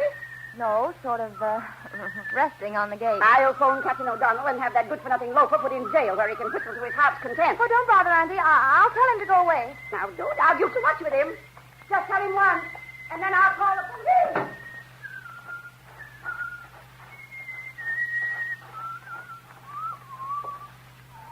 How dare you do this to me? How dare you? Howdy do. Howdy do. Right smart weather we're having, lady. Right smart. You get away from here and leave this town as fast as you can go. That's the way to talk to a friend? An old drinking companion? Please, will you listen to me? My aunt is watching us. As far as she is concerned, I don't know a soul outside of Linfield. And if she suspected what you know about me, she'd have fits. Oh, now be a nice man, won't you, please? Tip your hat politely and then get away from here, will you? Marvelous. This beats my first guess by a mile. Won't you please go? Fine old homestead you got here, lady, but one of your lawns looks seedy, and your lawns do need attendance. No, they don't. You know what you need? It's a gardener. No, don't be absurd. We've never had a gardener. You've got one now. Oh, please, won't you listen to me? It's simply can't be done. I can start right away. No, right no, this no, minute. no, Very simple. Why doesn't he go along? Theodora, did you tell him we call the police? I want work, Mom. Work. He said he's a gardener. We're not interested. Well, you ought to be, Mom. Your garden looks pretty bad to me. We don't care how it looks to you, and don't stand there arguing the top of your voice. You just go along about your own business. It's Sunday. I was just telling him that, Auntie. Sunday. I know what time of day, what day of the week it is. Quiet, you loafer. You got me all wrong, Mom. You got me all wrong. I'm no loafer. I was just telling the little lady here the story of my life. You can't go shouting the story of your life in front of our house. You're quite right, Mom. I'll come in. Open the gate for me, Missy. But I don't want you to. Open the gate, Missy Adams. Oh, all right, all right. I could strangle you. Wait a minute. Don't close it yet. Why not? Because my dog goes where I go. In with you, Herman. Is this your dog? Yes, just a half an hour. He's really a nice character. Sure. You see. A nice smile and ready wit. Yes. We've decided to throw in together. Here. Does he garden, too? Just with his front feet. I see. Shall I knock? No, it's open. And, by the way, my name is Theodora Lynn. Theodora Lynn, it is. Miss Adams?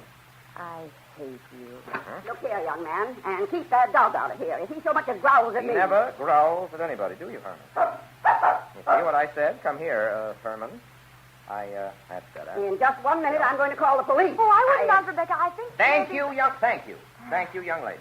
You see, ma'am, my name is Dewberry. You're just wasting your time, young man. I see you're refusing work to a man who needs it, who's willing to work, who wants the chance to recover his self-respect. That isn't very charitable-minded, is it? Very charitable-minded as the rest, but if you... All right. Very well. I'll find work right in this town, too, and then I'll have something to say about how people are treated here. I was telling your little niece outside. I'll have a lot to say about a lot of things that are said around here. There is some work around here, Aunt Rebecca, cleaning up and sort of setting the gardens to rights. Thank you, lady. That's what I call intelligent charity. Thank you. Yes, I'll show him to a spare room in the tool house. Thank Have you, you Mom. gone mad, Theodora? This way, gardener. You just lead the way, young lady. I'll follow you. If you think you're going to that spare room alone with my niece... Oh, you can come, too. If you insist.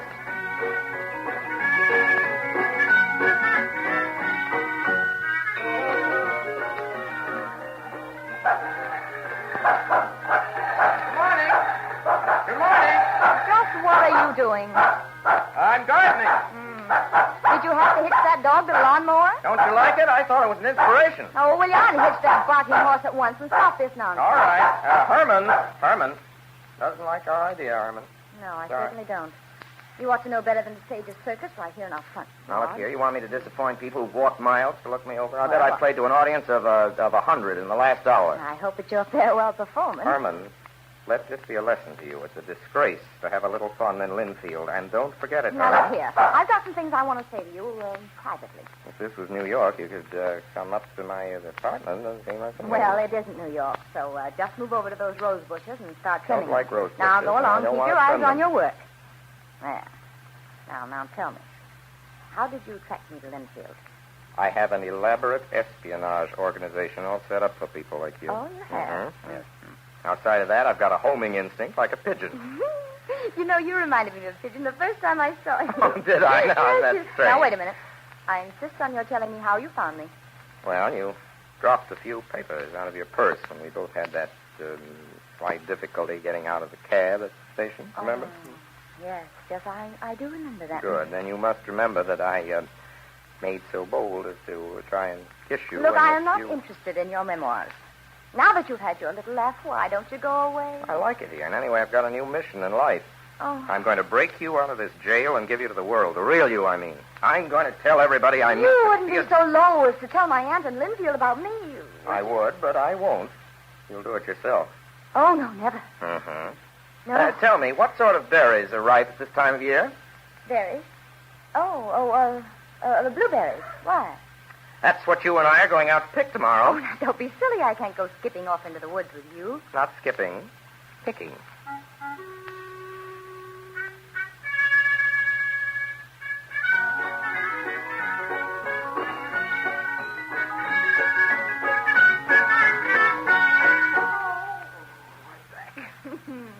You're a wreck, Mr. Dewberry. A total wreck. Now, I've come to a conclusion. Yes. Berry picking is for the berry pickers. I'm through. And outside of that, you're a nasty character. I was wondering when you'd catch on. Are you going to give me some of the berries out of that pail? Well, if you weren't flat on your back, you could dig into the pail yourself, you know. I don't want it. Drop them in my mouth. That's a good joke. Say, who do you think's going to chew them up for you? You're all way back, so they just slide down. I tell you. I'm sorry I'm putting you to the trouble of swallowing. Oh, that's all right. Gives the fellow the exercise he needs. More. Honestly, you're such a fool. I was wondering when you'd catch on. Laugh again, will you? I will not. You're ashamed of having laughed, aren't you? Out loud and everything. Dear, oh dear, what would Linfield say?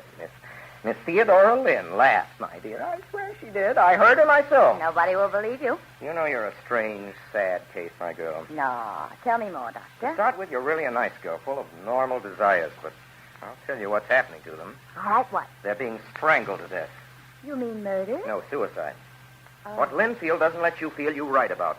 Love, laughter, freedom, fun, what you want to experience and can't. Yes, go on, Doctor. There's a happy world out yonder, young woman. Break loose. Go on, tell Linfield tell Linfield. Look, I am very happy the way I am. Thank you very much. Oh, no, you won't be free, happy until you do what I tell you. Now, with my help... Now, wait a minute. As a matter of fact, you could help me. Say the word. What do you want me to do?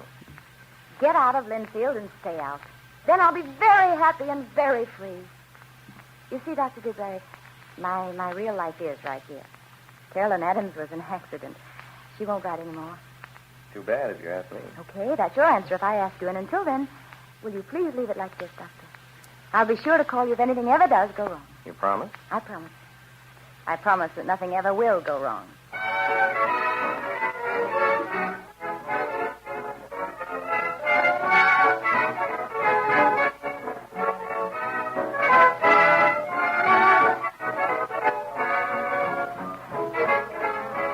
You are listening to the Campbell Playhouse presentation of Theodora Goes Wild, starring Loretta Young and Orson Welles.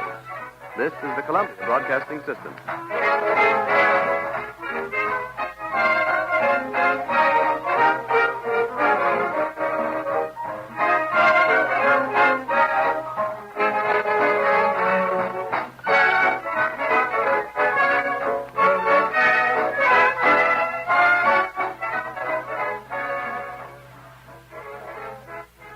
This is Ernest Chappell, ladies and gentlemen, welcoming you back to the Campbell Playhouse. In just a moment, we shall resume our presentation of Theodora Goes Wild. But first, do you remember, I'm sure many of us do, being sent as a child by Mother to the market, and that among the things she ordered was a soup bone for making soup? Ah, yes, sirree. You trudged down to a friendly store in the neighborhood, made your wants known, and the soup bone was faithfully brought back and made part of a hearty, old-style, heartwarming soup that Mother made so well and you enjoyed so much. But I'll wager that the boy or girl going to the store for Mother nowadays doesn't very often have a soup bone on the list. Instead, the grocery likely tucks into the bag one or more cans with a familiar red and white label that says Campbell's Soup. Mother knows that into the making of Campbell's soups go luscious vegetables and fine selected meats. And these soups are the kind she wants her family to have. And so she buys them and serves them regularly. I'd like to ask if you at your house have turned your soup making over to Campbell's. I sincerely believe that if you'll do so, you'll be delighted to see how keenly your family will enjoy these fine soups. And now we resume our Campbell Playhouse presentation of Theodora Goes Wild, starring Orson Welles and Loretta Young.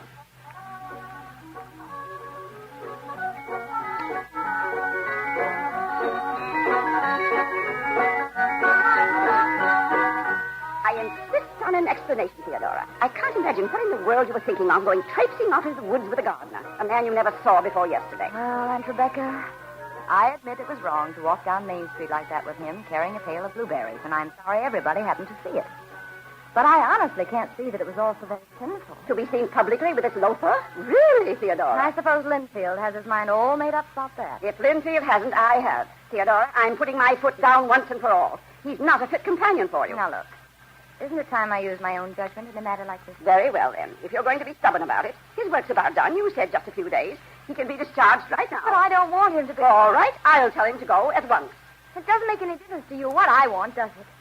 It's what you happen to think is good for me. You've been doing that to me since I was 3 years old, and I'm sick of it.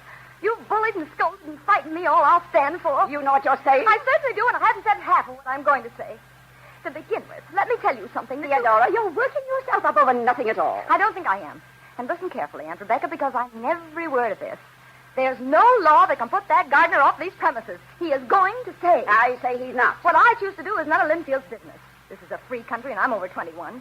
Why, as far as Linfield is concerned, the whole town can go and take a jump on the lake. Theodora! That gardener will stay as long as I want him to, and that's forever. Because I love him.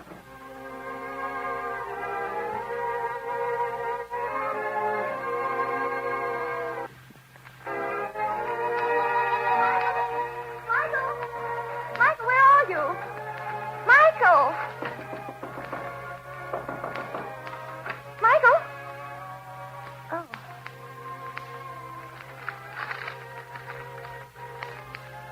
You're free, baby. Step out and be yourself. There are big things ahead, and you'll travel faster alone. I'm leaving in a hurry because it'll be better that way. Good luck. And kiss Carolyn Maddenstone. Michael. Oh. Oh, Michael.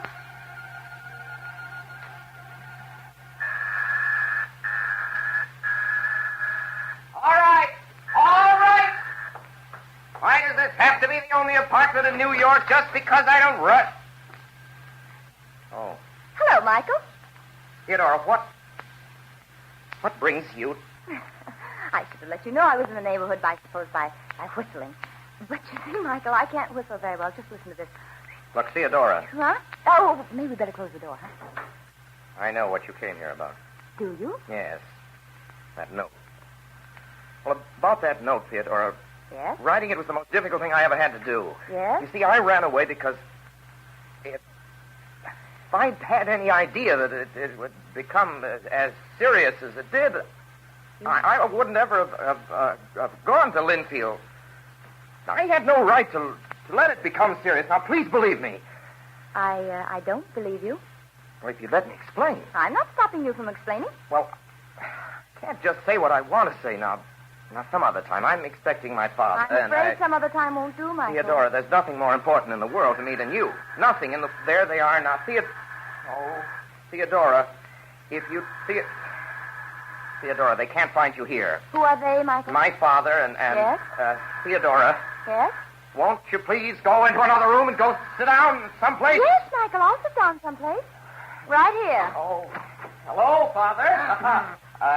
Hello, Agnes. Hello, Michael. Well, what do you mean by this, Michael? Running out of town, not letting us know about it? Where were you? Well, I was out of town. I know that. Where were you?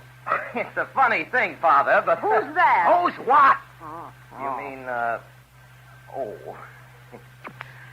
Yeah, excuse me, there's, Miss Lynn from, the Stevenson office. She's just, Miss Lynn. She brought some material over I'm going to illustrate as a matter of my father, Miss Lynn. How do you do, Mr. Grant? Well, I suppose I'll have to introduce myself. I'm Mrs. Grant. Mrs. Grant. Michael, your mother. Well, not exactly, Miss Lynn. I'm Michael's wife. Oh. How do you do? Michael, where did you say you were? In the country. Sketchy. Well, that's a new name for it. Did you drift back into town accidentally? No. Or did you remember that I'm giving a reception for the governor? I on the remember 20th? Of course I remember. Yes, well, I trust that you'll be good enough to remember also that I expect you and Agnes to be present. Well, he's the one that's insisting, Michael. If it were up to me. Father... I expect you, and with Agnes. Father, this pretense of my happy marriage can't go on. It's been washed up for 5 years. Agnes is just as sick of it as I am. That's a lie. I'm sicker of it. I thought we agreed there'd be no divorce as long as I hold public office. Now, you gave me your word, and that's the way it's going to be. Nothing can be done with him, But Michael. there'll be no buts. You know what's expected of you, Michael. Come on, Agnes. Goodbye, Miss. Goodbye. Goodbye, Michael. Goodbye. I can scarcely wait for the governor's reception. Neither can I. We always have such cheerful meetings, Don't we? Certainly do. That's Oh, it. that's it, huh? Yes.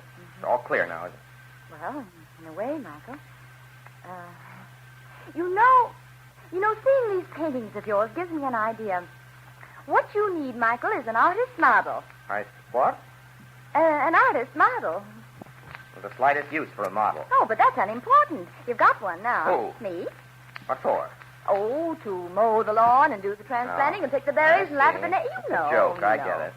You see, Michael, you're living in a jail. You don't call your soul Now, your wait a own. minute. If you're pretending there's any similarity between your situation and mine, Well, what's Theodora. the difference? What's to stop you from being free? Well, I'm under an obligation to my father. After all, I haven't any right to... Oh, I see. Michael, you claim to love me, don't you? You know I do. And the very minute I'm free, darling, When Theodora... precisely is this minute to be? Well, just let Father serve out his term as lieutenant governor. Yes? He's decided not to run for office again. Yes? Ever. And that means that within 2 years... 2 years? Yes. 2 years is exactly 2 years too long, Now, be Michael. reasonable, Theodora. If I had any way in the If world... you had any courage, if you had any outlook, Not fair. why, you wouldn't think of waiting for 2 years. Oh, Michael, it's pretty clear to me that what you need is a model. Theodora, you're not being fair. Oh, yes, I'm being fair. Is this the phone to the lobby downstairs? Yes, that's the... Why? Thank you. Hello? What are you doing?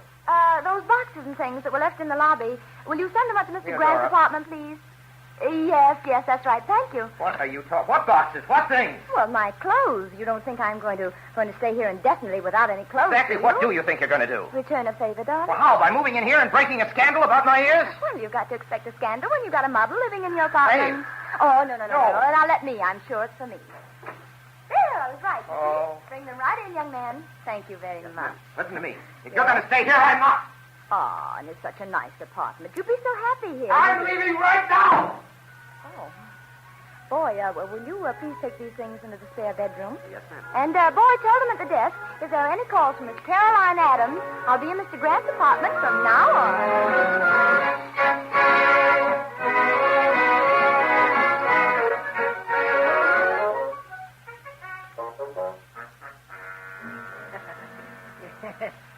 Yeah, that's very funny, Miss Lynn. I am not Miss Lynn. I am Miss Adams. And I don't want you to think that this is a friendly call, Mr. Stevenson, because it isn't. I came here to have a fight. But really, Miss Lynn, there isn't Adams, anything that... I am dissatisfied with the treatment I received from my publisher. I mean you, Mr. Stevenson. Why don't I get any publicity around But, here? my dear Miss Lynn, Miss Adams, I... You may call me Theodora, Mr. Stevenson. Go on, call me Theodora. Theodora. Oh, that sounds very good indeed. You know that Caroline Adams is Theodora, but who else knows Theodora as Caroline Adams? Nobody. Nobody, that's right. The widest selling author in the country, and who knows anything about me? Who knows that I'm young and modern and... Oh, you're going to say beautiful? Well, come along, will you? Oh, yes, go ahead. Beautiful. Beautiful, thank you very much. Why aren't the facts of my life in Linfield known everywhere? Do you realize what a story that would make? But you said I always thought that... You never thought. I'm beginning to see why the publishing business is so bad. Publishers don't care about increasing the sales of their books. Don't they? No, they don't. I'm going to give you one more chance, Mr. Stevenson. I want publicity, and I want lots of it. I want my picture on every jacket of every book of mine sold. I want the story of Theodore Lynn and Caroline Adams splattered over every paper in every town in this country. Do you get the general idea, Mr. Stevenson? I think I do. Well, make sure that you do. You know, you don't want to forget. There are lots of other publishers, but there is only one Caroline Adams.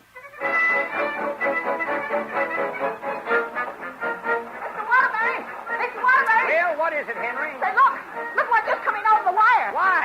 Caroline Adams, the author of that scorching serial, isn't Caroline Adams at all. What in the world are you talking about? Well, this here wire, it says, Mr. Waterbury, you'll never guess who Caroline Adams is. Well, for heaven's sake, who is she? Theodora Lynn. What? Yeah. Caroline Adams is Theodore Lynn? Henry, don't stand there with your mouth open. Get busy. Dust up the type we used when war was declared. An 8-column streamer, Henry. Linfield's daughter is Caroline Adams. Celebrated novelist, our own Theodore Lynn. Henry, it's the biggest news, bigger than the World Series.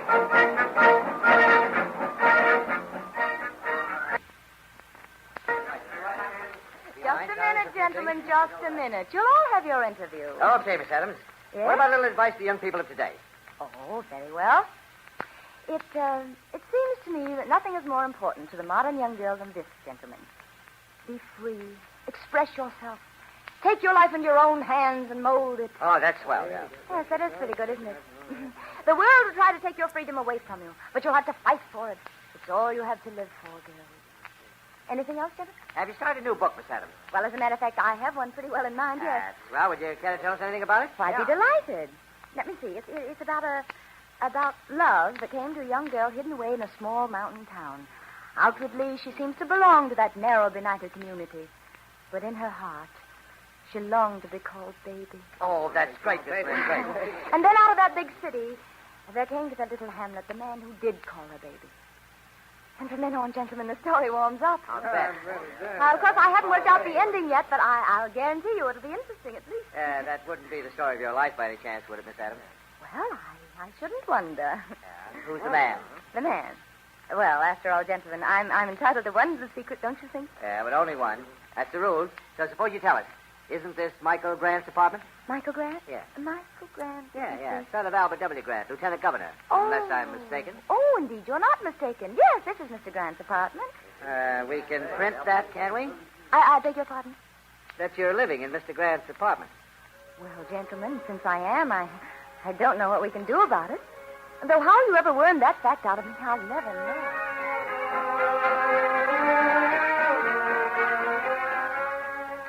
Now, don't tell me there isn't anything you can do about it, Michael. You have to do something about it. I can't. If you only understand, Father, this girl has made up her mind. Yes, she certainly has. Giving your address, your apartment. Call the police and have her thrown out. What your father means, I Michael, know is that what my father means, Agnes, but he forgets that New York will be looking on if I call in the police, and that'll be fine publicity for the governor's reception, Father. Now, Well, you must do it without publicity. The idea of a notorious woman like that. Did you read what she has to say about herself, hidden away in a hamlet, her read. soul enslaved, a woman leading a double life? If not triple. We don't need your corrections, Agnes. This isn't any consideration of yours. Why not? Well, it isn't. After all, if she's out to break up our marriage, Michael, maybe I ought to root for her. I want you to behave yourself, too, Agnes. All right. But let me say this. Don't. This woman can do anything she wants to as long as nobody suffers with Michael. Right. But if it gets talked about it, I'm made to look like a foolish, deceived wife. You I'll are. protect myself. Michael's not going to drag me Can't into you anything. understand I'm not dragging anybody into anything? It's just... Now, you must make this woman stop her practical joke immediately, Michael. Do you understand that? Yes, sir. I just don't understand how I'm going to do it. Well, that will be up to you. You're so clever, Michael. You'll think of something.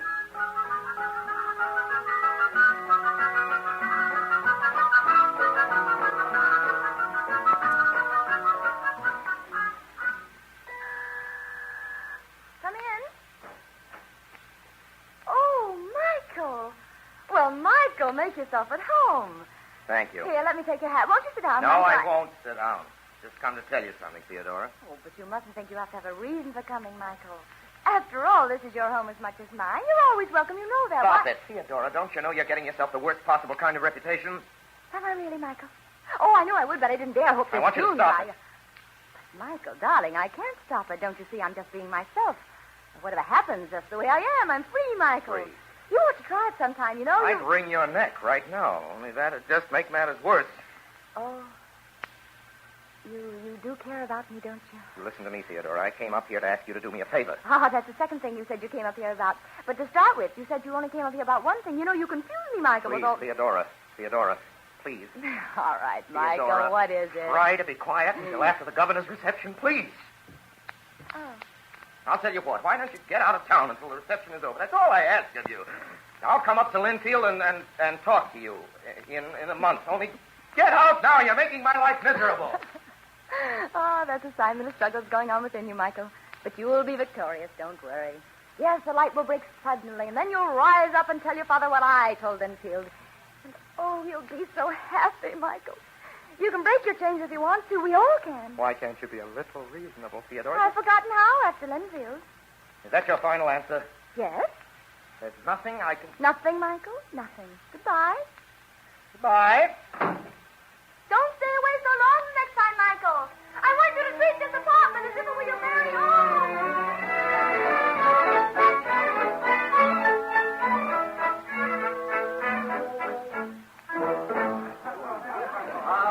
Governor Cameron, look this way. Governor Cameron, Mrs. Cameron, can we have a picture of all of you? Why, of course, boys. Hold it. Thanks. We won't bother you anymore, Governor. Do you mind if we hang around and get whatever pictures we can? Why, of course not. Thanks.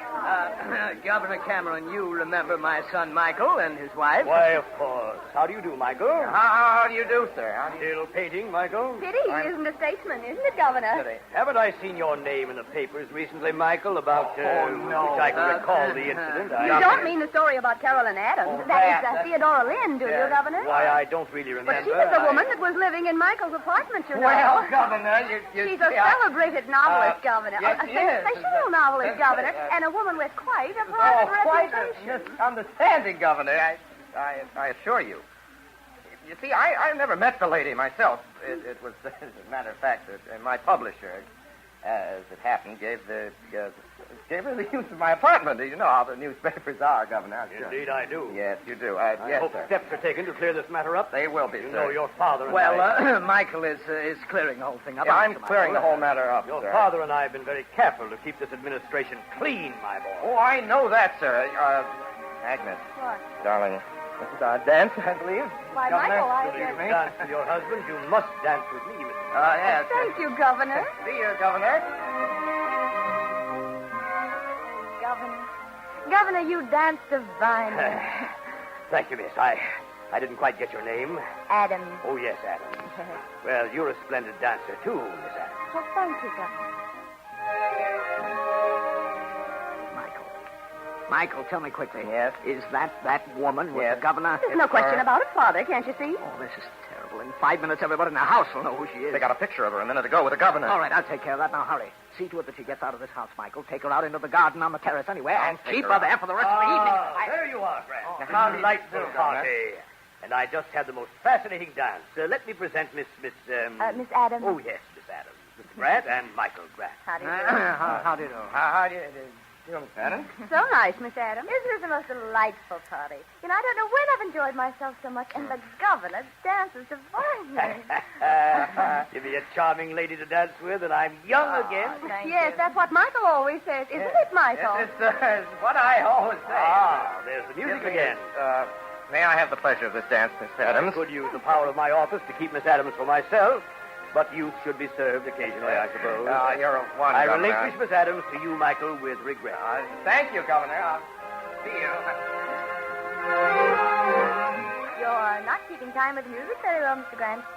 Would it help you if I whistled? The only thing that would help would be if the floor were to open up and swallow us both. Or anyway, you. Why don't you get in here? Oh, dear, isn't that funny? I said to myself, I'll bet the first thing Michael asked me is, how did I get in here? How did you get in here? Oh, darling, don't hold me so tight. This is hardly the How did you get in here? Oh, you don't have to take me back about it. The Stevensons had an invitation, and they decided not to come, and so... I want to talk to you. Come on out here in the balcony. Hey, darling, my arm. You're awfully strong. Now then, you're obviously at this party to start something. What are you going to do? Do? Don't try to fool me. Everywhere you are these days, something happens. Why, Michael... Listen to me, Theodora. If you try to start anything here tonight, I'll spend the rest of my life persecuting you. And that goes if you're not out of this house in 15 minutes. Oh, you couldn't really persecute me, could you, Michael? Yes, I could. Well, maybe not, but I'd hire somebody. Oh. And you've got to get out of my apartment and out of New York inside of 2 days. Is that clear? Do you mean that, Michael? I mean every word of it. I'm to go back to Linfield? Linfield. And just wait? And wait. Oh. Is this really goodbye? Only for now. You do as I ask you to do, Theodore. You're bribing me, Michael. I'm not bribing you. I'm just trying to make something... All right, Michael. I'll go. I'll go back home. But I would like something to remember you by. Have anything? Sure, anything. Well, could I have a kiss, Michael? Not here. When I see you off, on the train, I'll kiss you But down supposing you don't come to the train, supposing you're afraid... I'll come to the train and but kiss I you on can't the take train. that chance. Theodora. Michael. Hold it. Much obliged, Mr. Grant. Thank What? you, Miss Adams. On the nose, no fooling. I told you, boys, you just wait long enough. Theodora! You mean you arranged all this? Well, aren't you flattered, Michael? I do. Little sneak. Take it easy. Double-crosser. And as for those photographers, I'll break their necks. If they print that picture, I'll skin them alive. Why, I'll crack Michael, you know you can't catch them. What are you As for you, if I ever said I loved you, Theodora... If you ever said you loved me, what? What? I beg your pardon. Oh, Governor. Hello, Governor. Why, what's going on here? Can't you see, Governor? It's my husband and Miss Adams with their arms around each other. Michael, you've really distinguished yourself this time. Mr. Waterbury! Mr. Waterbury! Yes, what is it, Henry? Say, look at this on the wire. Here, Mr. Waterbury. What? Where? This is Michael Grant, sued for divorce. Grant's Carolyn Adams is love thief. Yep. Enter, my boy, the moment has come. I want nothing but ready on the front page this afternoon. Nothing but ready. You understand? Oh, I wish we hadn't used that big type last time. One moment, Mr. Waterbury. Yes, Miss Lynn, Mr. Waterbury. Yeah, what is it now, Miss Rebecca? It's this headline in your paper. Well, we got to print headlines in the paper. The papers look silly without them. That's right, Miss Lynn. Very funny, Mr. Waterbury. Very funny. Yeah, Theodora, arriving Saturday. Well, she is arriving Saturday, isn't she? Yeah, she certainly is, Mr. Waterbury. Most illustrious citizen of Linfield to honor hometown. She is our most illustrious citizen, isn't she? She sure is. All of Linfield to welcome its own celebrity. Theodora tells everything in a few words, don't it? That's what a headline ought to be. Let me tell you, Miss Rebecca, very few editors... Let me tell you, Mr. Waterbury, I won't have it. Won't have what? This civic reception you're planning for my niece. I'll see to it that nobody in this town participates in your disgraceful plan. And if you think, Mr. Miss Rebecca, let me tell you something. You may be able to ruin me and my paper, but it's all right with me if you do. If there's nobody else down at the station Saturday, there'll be Henry and me.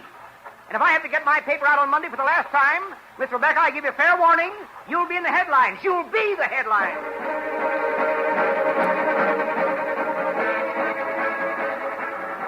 Now, Mr. Waterbury? Not yet. Another 30 seconds, maybe. Well, okay, but our arms are getting awful tired. Yes, sir. Now? I'll tell you when. Now?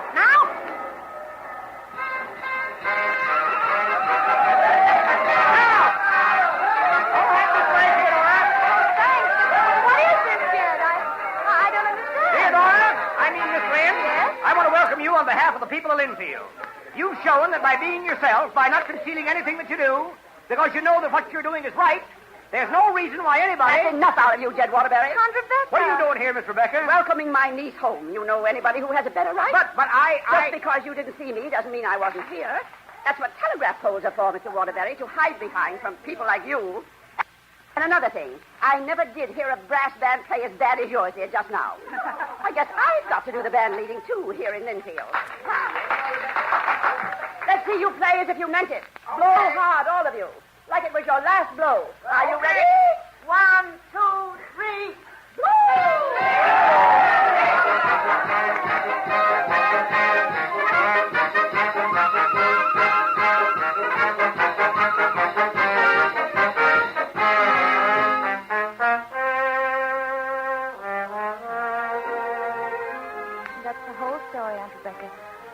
got a single thing, and the only reason I didn't tell you It was was my because fault. You got a notion I was trying to make you do what I wanted you to do. Well, I guess I was. Oh. Only if I'd known you was as capable of handling things by yourself as you are. You know, Theodora, I got a confession to make to you. Well, what is it, Aunt Rebecca? Well, I've always been telling you to behave like all the Lynns there ever was before you. Yes. But I forgot to tell you there's been wild Lynns as well as quiet ones. You're going yes, wild yes. like that. No surprise to me. I can remember when I was your age, there was a young fellow over in Springfield. Yes? Oh, no. I guess I better not. Oh, go on, Aunt Oh, Rebecca. no, Go on. another time. Right now, I tell you what, you go out in the tool shed and get me my garden scissors. Those bushes need pruning. Oh, but Aunt Rebecca, surely they can wait till tomorrow. Come Theodora, on. go out in that tool shed and get me my garden scissors. Yes, Aunt Rebecca.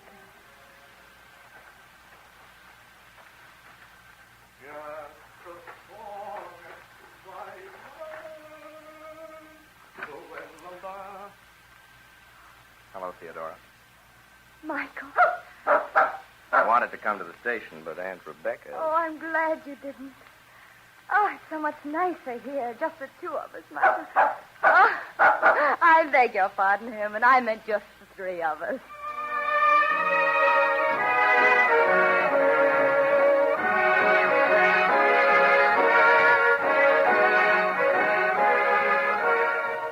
You have been listening to the Campbell Playhouse presentation of Theodora Goes Wild, starring Loretta Young and Orson Welles.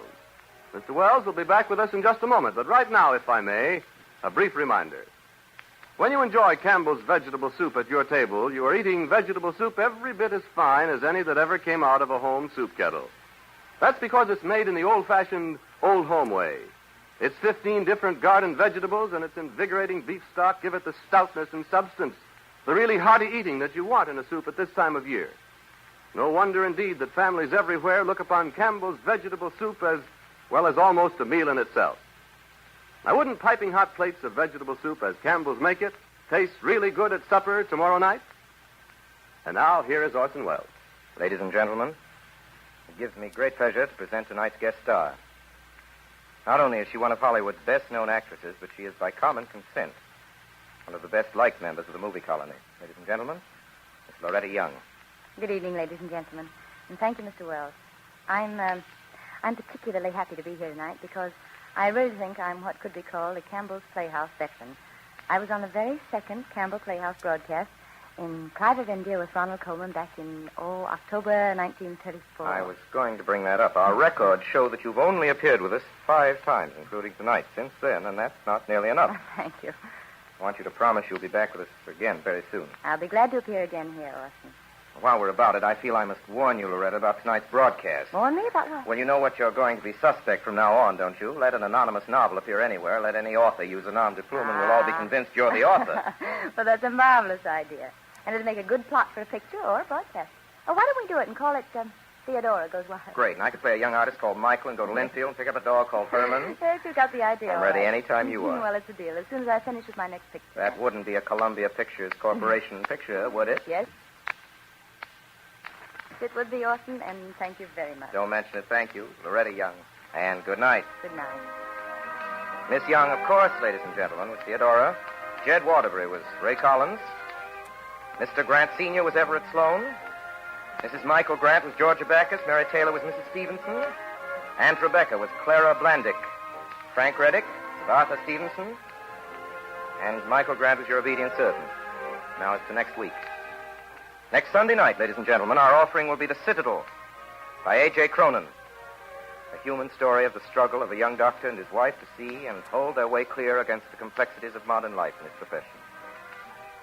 And as Christine, the clear-eyed wife, who manages to remain true at all times, not only to her own self, but to her husband's true self as well, we regard ourselves as extremely fortunate in being able to present an actress who has been universally acclaimed as the outstanding motion picture discovery of last year, with unanimous critical acclaim for a performance in Wuthering Heights and Dark Victory.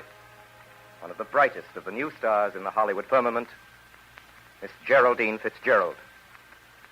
And so until next Sunday night in the Citadel, my sponsors, the makers of Campbell Soups, and all of us here in the Campbell Playhouse remain, as always, obediently yours.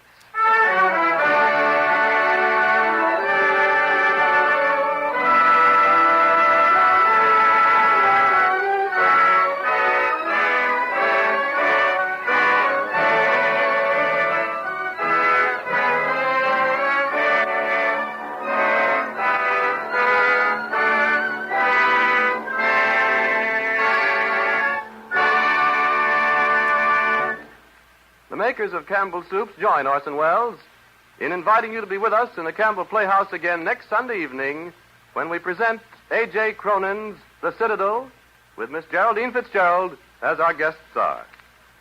Meanwhile, if you've enjoyed tonight's presentation, won't you tell your grocer so tomorrow when you order Campbell's vegetable soup? This is Ernest Chappell saying thank you and good night. This is the Columbia Broadcasting System.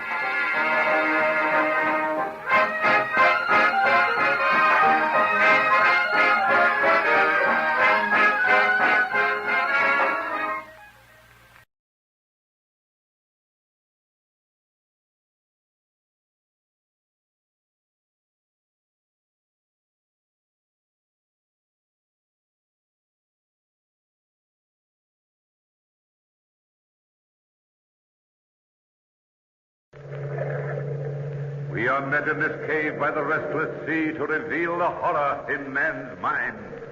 Listen to the weird circle.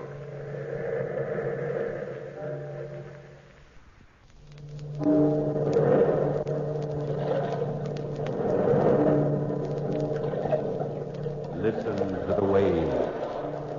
Listen closely, for you will hear the crying of lost souls.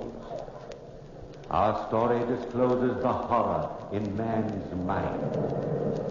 This is a tale of the house and the brain.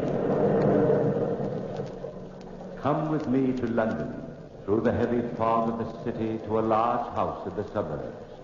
A young couple enter the portals of that house to attend an art auction. Strange. Seems very wonderful. Well, hello, Jim. We've been looking all over for you. We've got quite a crowd here today. Paul Whitney, Sandra, I'm glad you've come. I thought you two were refugees from this sort of thing. Well, frankly, Jim, I've suddenly conceived a passion for good oil paintings, and I'm going to buy this fabulous painting of the ancient cutthroat. Well, to tell you the truth, Jim, she suddenly conceived a passion for cutthroats, ancient or otherwise. Oh, my husband abuses me. I'm too nice to her, or she'd never be interested in any other man. But, darling, the man in the portrait's been dead 400 years. Dead or living, he's not beyond your charms. Oh, but my husband loves me, Jim. Must be my fatal fascination. Yeah. But I didn't come here to talk with you, even if it is fun. I came here to see that oil painting. Oh, it's quite a painting. Yes, so we've heard. It's in my study. Come and take a look before the auction starts. Now, don't fall in love with it, Sandy. No matter how you feel about 15th century reprobates, I'm not going to spend a fortune buying useless pictures. Well, there's the picture. What do you think? He has a face you'll never forget. And a reputation. Yes, sir. He lived a full life. You know, he was supposed to have been fabulously wealthy. But when he died, his fortune disappeared. Oh, my dumpling aunt. He looks like the kind of man who sticks pins in people for the devil of it. Sandra. The strangest thing about the picture is the man's eyes. You get the feeling that the eyes are alive. Yes, very definitely. Clever work. Paul. What's the matter with you, Sandra? I could have sworn I've seen that man in London recently. What man? The one in the picture. What? He's been dead 400 years. Stop snickering at me, Jim. I know what I've seen. Impossible. The only thing left of the Honorable Cutthroat Richards is the house on Orchard Street. He built it 450 years ago, and it's never been really habitable since. Why? Well, this is your chance to laugh at me. It's haunted. Haunted? Oh, not really. Really? Oh, Jim, I've never met a ghost. And you never will, Sandra. Jim, oh, Jim, please, oh, please. Imagine a really, truly ghost. Wonderful, Jim. Take us over. Or, better yet, I'll rent the place for a week. I've heard a lot about ghosts, but I've never been able to pin one down. You know, I've been a student of the occult for a long time. Jim, please. Oh, Sandra, I'm serious. It's dangerous business, this ghost hunting. Please, fella, anything to get Sandra's mind off buying that picture. Very well, but you'll find some very real ghosts over there. The housekeeper, Mrs. Browning, will rent you a room if you want one. But she's the only person who's ever been able to stay in the old house. Thanks, old man. Come along, Sandra. But the picture. Hang the picture, my sweet. I've got a genuine ghost for you.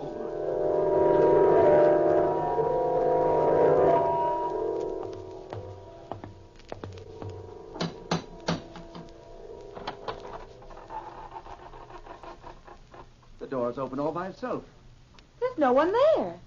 Doors aren't supposed to open by themselves, Paul. What do you expect? The house is haunted, isn't it? Door slammed by itself, too. Woo, tricky place, isn't it? You frightened? Not in the least. And it isn't my knees that are shaking, Pet. It's yours. Wonder where the housekeeper is. Her name's Mrs. Browning. Call her and see what happened. All right. Miss Browning. Don't poke me, Paul. I didn't poke you. Well, I didn't poke myself. Oh, hey.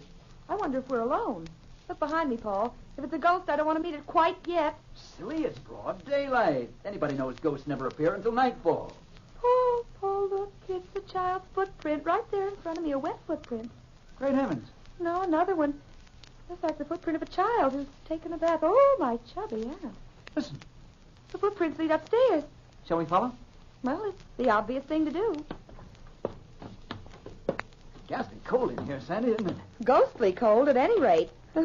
You're not quite up to form, old girl. You sure you want to go through with this? No, I'm positive. Almost anyway. Sandy, the footprints. They disappear. Maybe it's all done with mirrors. Good afternoon. Do come in the sitting room. Oh, you must be Mrs. Browning. I'm Sandra Whitney, and this is my husband. How do you do? How do you do? Mr. Danvers told me you were coming. Won't you be seated? Thank you, Mrs. Browning. I hope my stepdaughter didn't frighten you. Your stepdaughter? Well, I didn't see anyone. Naturally. She's dead. You mean the footprints we saw? Yes, of course. You didn't see or hear anything else? No. Expecting anyone? Yes. They're coming for me shortly. My time is up, and I must die in the way they've planned it. They? Those who live in this house, Mrs. Whitney. Oh, come, Mrs. Browning, you don't really believe ghosts actually live here. Believe it? I know it. You see, Mr. Whitney, when I was first married 40 years ago, my husband, my stepdaughter, and myself moved into this house. They were here then. Why didn't you move out? Oh, we became used to them. Then my stepdaughter died. My husband had an unfortunate accident, and I was left alone. You've lived here alone ever since? Yes. Waiting for them to take me. Mrs. Browning, how much will you charge my wife and myself for an apartment here by the week? Charge? Nothing. Nothing at all. Anybody who has the courage to stay here is most welcome. But I advise you against it. Listen. What is it? Souls crying for release. Release from him. Oh, come, Mrs. Browning. You don't believe me? You will when you move in. When can I expect you? Tonight at 8. How about it, Paul? That sounds jolly. You'll use the east wing. I'll have a fire lit for you. But let me warn you once again. They'll be waiting for you day and night.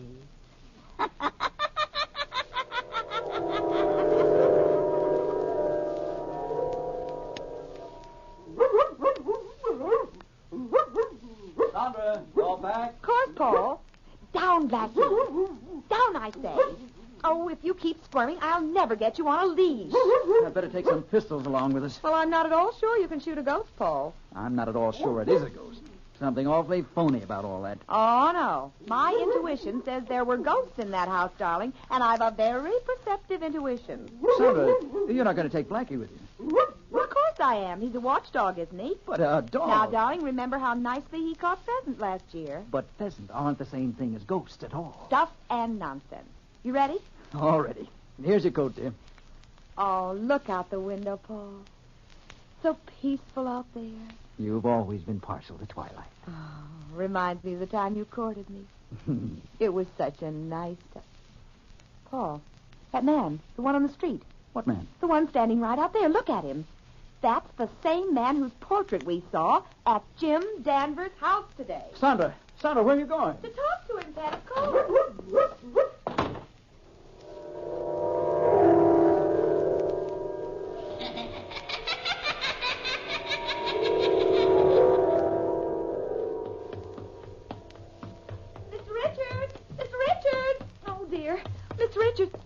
My chubby aunt.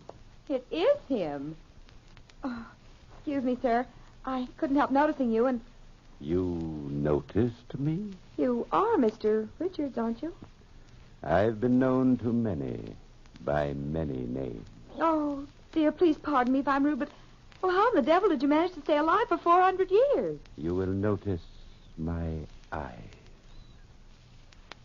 Look deep. Deep. Oh, let me go. Let me go. Deeply into my eyes.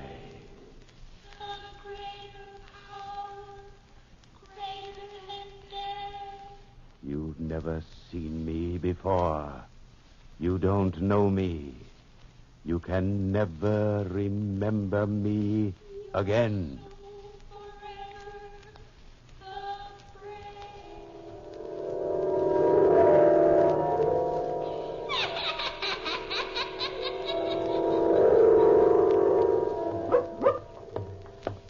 Keep walking, Sandra. I hope you're properly ashamed of yourself, approaching strange men and asking them silly questions. Well, I'm sorry, Paul. It was stupid of me, but anybody can be wrong. Of course they can, but on the face of it, it was silly. Expecting a man who was alive 400 years ago to be roaming around loose. It wasn't a matter of looseness, Pet. It was a matter of liveness. Now, come on. Stop being a husband and hold my arm. I ought to tear it off and beat you over the head with it. He's so virile. But I love him. Well, come along, Sandy. There's your haunted house ahead. We don't want to keep Mrs. Browning waiting. Or the ghost.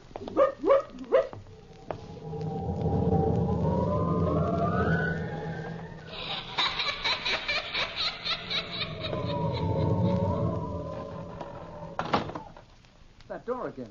Insidious feeling, doors opening and slamming. Mrs. Browning! Mrs. Browning! I'm in the east wing, Mr. Whitney, just lighting the fire. You better go on up. This hall's drafty. Hey, Paul, more than cold in here. It's almost as if something or somebody is draining your body of all warmth. That's a pleasant thought, Sandy. Now that you've scared yourself stiff, move. Well, I was just getting in the mood for ghosts. Where's the east wing? This way, Mrs. Whitney. Oh, hello, Mrs. Browning. Well, this room looks cheerful. It's as gay as my mood. Nice fire, nice candles. Quiet, Blackie. You'll scare somebody. A dog scare somebody? Not tonight. They came tonight. What came tonight? You'll see. Better make yourselves at home while you can. Blackie, sit down. Over here, Blackie. Look at him, Paul. The hairs on his head are standing on end. Be quiet, Blackie. Blackie! Look! I told you they were here. A luminous mass. A blue mass.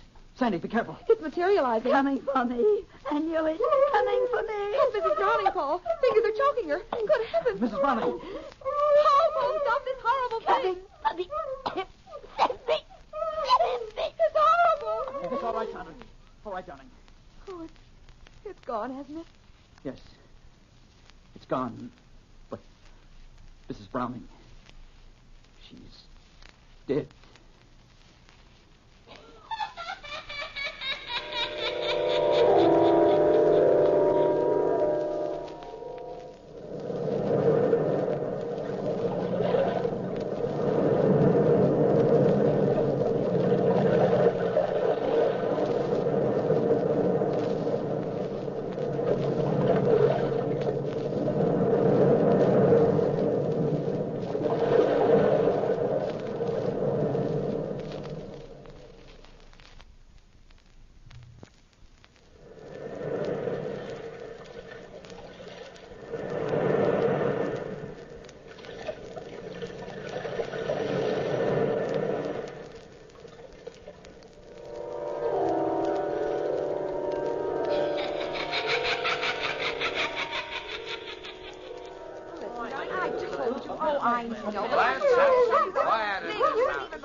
Mr. Danvers, I'm going to reconstruct the scene of the crime.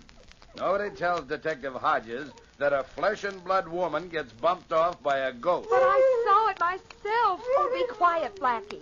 If you'd only relax, Detective Hodges, and go away, we'd catch the ghost for you. Quiet! I'm only trying to help, but Blackie, stop. Sandra, you're only confusing the issue. Paul's right, Sandra. Sit down over here. Jim Danvers, if you side with Paul, I'll never speak to you. Now, Mr. Whitney, if you don't mind, we'll go over the details again.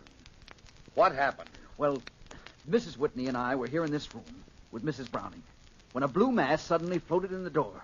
The lights in the fireplace dimmed, the candles were extinguished, and Mrs. Browning began to scream. Why? Because she saw a ghost.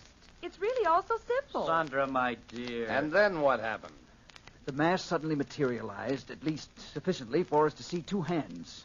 Two hands without a body. The hands reached out, grasped Mrs. Browning by the throat, and... That was that. Thank you, Mrs. Whitney. I suppose you expect me to believe that story? There's no reason for you to doubt Mr. Whitney's word, Detective Hodge. I'm not saying there is. But there was only 3 people in this room, and one of them is dead. Everybody's under arrest. Everybody, do you hear? Oh, Paul, it's here again. Look, Detective Hodge. Paul, Sandra. Oh, Paul, for heaven's sake. What is it? An axe murderer in ectoplasm. Sandra, don't be funny. Let's get out of this house before it gets all of us. It's gone.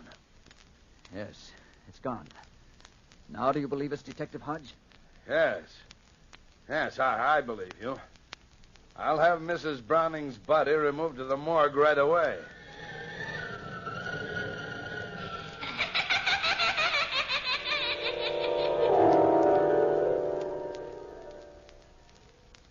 Paul, if you insist on staying in this house overnight, I'll not be responsible for what happens. But, Jim, I'm convinced that there are no such things as ghosts.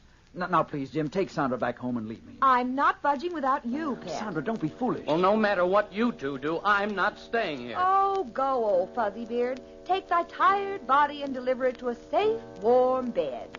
Poor Jim, scared of a little ghost. It's 11 p.m. already. Well, good night, Paul, Sandra. Nighty-night, Jim. What was that? You mean the footfalls? Yes, what is it? The housekeeper's dead stepdaughter. You see? It's all so simple. Good grief. Good night.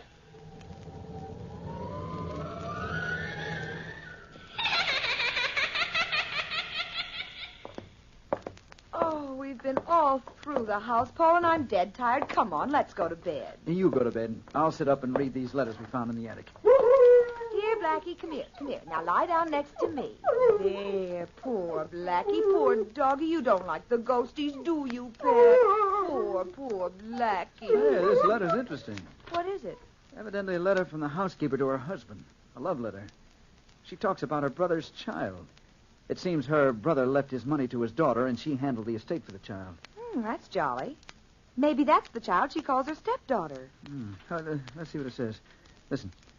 Since we have managed the child's end, you and I are more than lovers.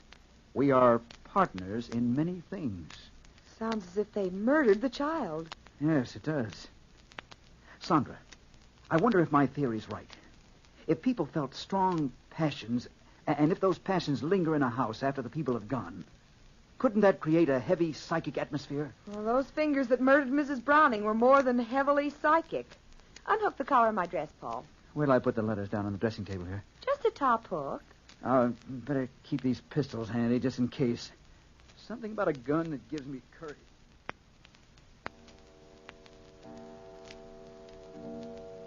Funny. Oh, it's midnight. I'm tired and nothing's funny. You know Mrs. Browning's sitting room? It seems to be an extra addition to this house. It juts out from the rest of the building like a sleeping porch. What's funny about that? Well, that horrible cold and the footfalls all seem to emanate from that room. Oh, you and your logical mind. Oh. What's the matter, Sandy? Oh, look. The fire's dimming. Oh. Just like a great black shadow standing in front of it. Give me my gun. Here, dear. Shh, Blackie, shh. Look, Sandy. A hand reaching out from the wall. The letters. It's got the letters.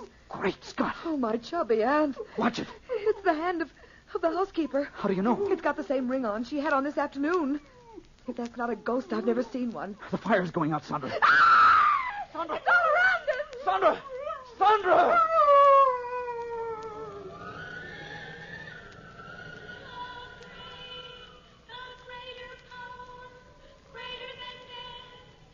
You can't pit your will against mine. My will is greater. No.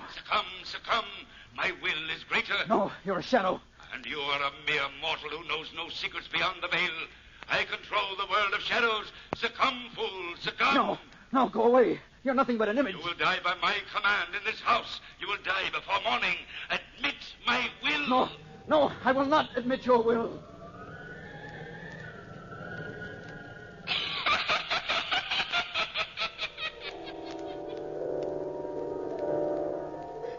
Sandra, you're safe now on your own home.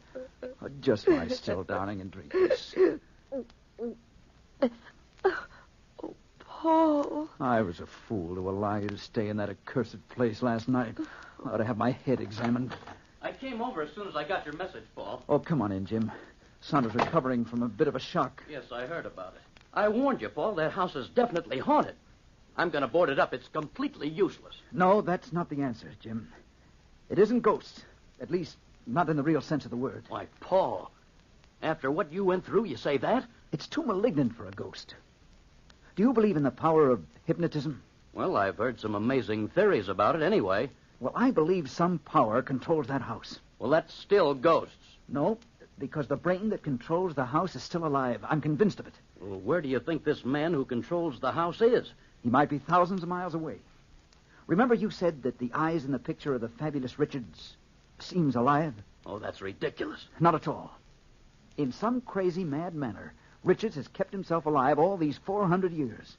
In some hypnotic way, he controls that house. Well, if your theory is right, how can we break his control? Well, I'm certain that his control emanates from the little sitting room which once belonged to Mrs. Browning. Yes? Now, if you'll let me, I'd like to hire workmen and tear that room off the rest of the house. Oh, but Paul, the room is only an extra addition, Jim. It can't do any harm to try.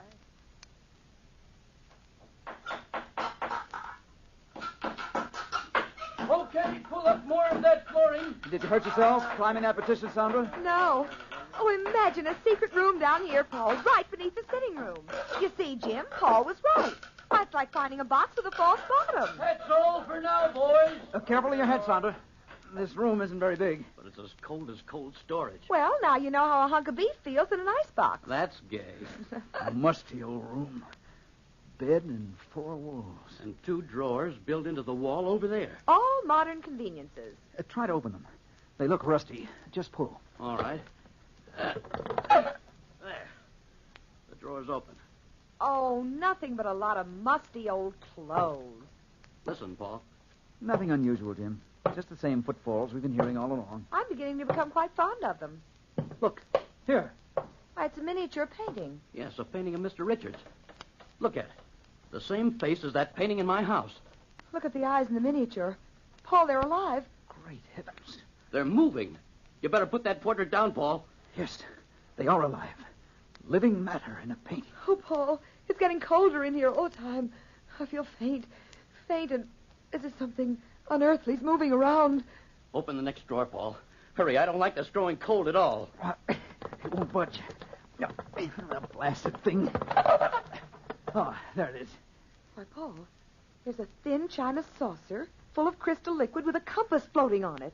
That's a strange thing. There's an inscription written in the drawer. What's it say?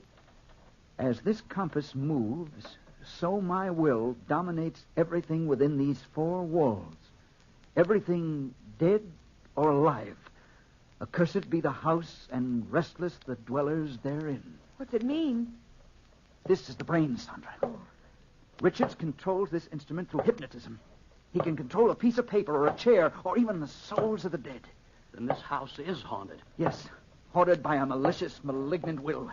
It keeps a man's spirit roving restlessly after death. Paul, look in that corner. Mr. Richards, you are alive. Yes, alive, quite alive, because I will to live. Very clever deduction, Mr. Whitney. Deduction? Yes, I heard your keen analysis of my activities. You are a hypnotist, then? I have been powerful for 400 years.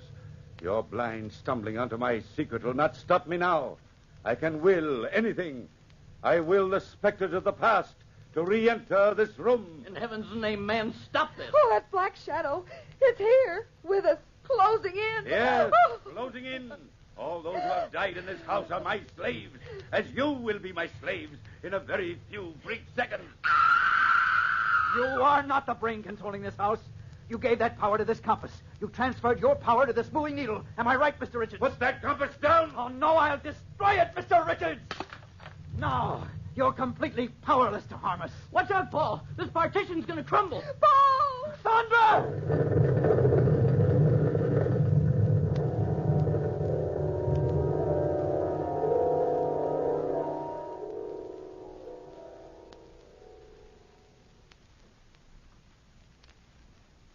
Gosh, Paul, it's good to be back in our own home. What happened to Mr. Richards when the partition collapsed, Jim?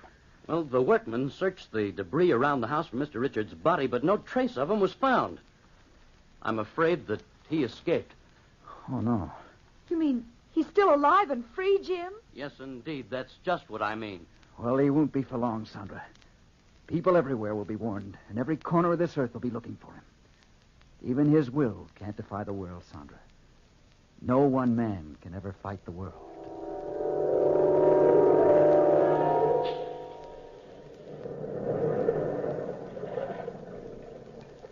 From the time-worn pages of the past, we have recalled the house and the brain. Bellkeeper, toll the bell.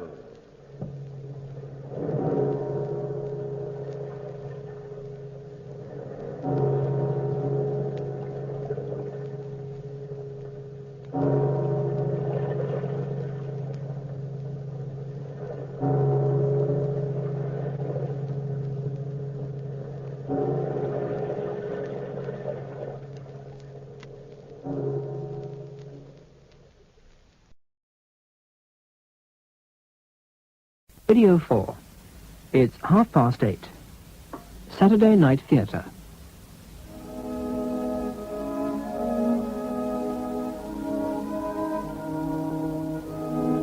We present Ursula Smith with Stephen MacDonald and Roy Boucher in Mary Stewart's Wildfire at Midnight, adapted for radio by Stuart Hunter.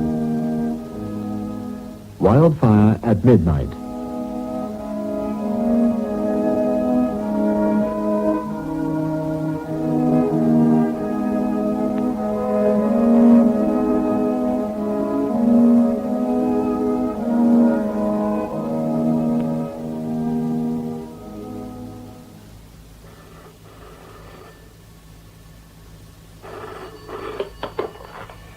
Danger Evers 337. Mother? Oh, Janetta. Oh, what a lovely surprise. How are you both? Oh, bearing up, thank you.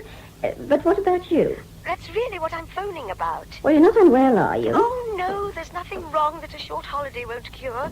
Hugo thinks I should take myself off to some quiet spot. I dare say I was looking a bit run down. Well, in that case, the sooner you get away, the better. When had you thought? The beginning of June, probably. Oh, good. It's a pity, though. You'll miss all the fun of being in town for the coronation. I don't think I'll be altogether sorry to escape from the crowds. You will be coming down here, of course. Would you mind, dearest, if I went somewhere else for a bit? I'd thought of the Lake District. No, that's not far enough. How about Skye? Skye? That could be just what I need. Do you remember where the Dunhills stayed when they were there? Yes, it was the Camasoonery Hotel. The what hotel, Mother? The Camas bits as it sounds. Look, have you got a pen? The other part is Fhinonnaridh.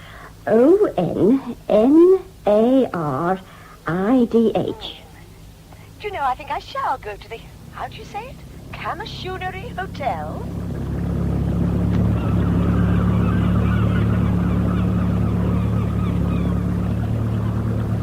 I know the island like the back of my hand, but they still take my breath away every time. They? The Coolins.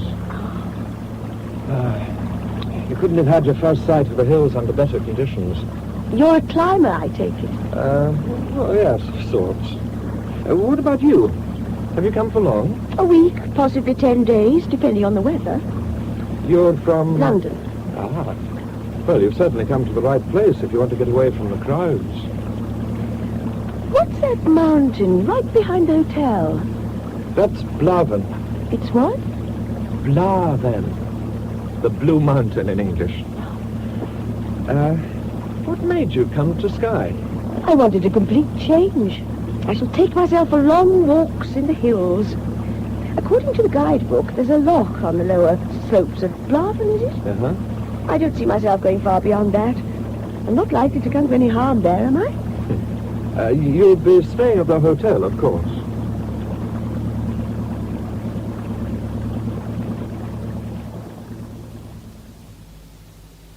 Forgive me, but haven't we met? I know you, surely. No, we've never met, Miss Mayling, although, of course, I've often seen you on the stage. I have a jolly good memory for faces. I still think I've seen you before. Well, I modelled clothes, if that's any help. Indeed, that's where. You model for Montefiore, don't you? More often than not. My name's Drury, Janetta Drury. I saw your last show, and the one before, and the one before that. Back to the dawn of time, darling, I know. But how nice of you. You must have been in pigtails when we did Wild Bells. I cut them off early. I had to earn a living. Ah, enter manservant bearing much-needed drink. Ta. Thank you. Slant. What? Slant, my dear. That seems to be what they say for cheers in these parts. Oh, I see. Cheers. What? Well, I was about to ask rather rudely, what on earth are you doing here? Resting, my dear. Really resting, not just out of a job. The show came off a week ago. I just read a perfectly divine book about Skye, so here I am. And doesn't Skye live up to the book? In a way. Trouble is you can't really get around. Do you like walking? Rough walking? I do, rather. Well, I don't. And Fergus simply refuses to take the car over some of these roads. Fergus, you're here with your husband, then? Oh, my dear, no. Fergus is my chauffeur. Marcia...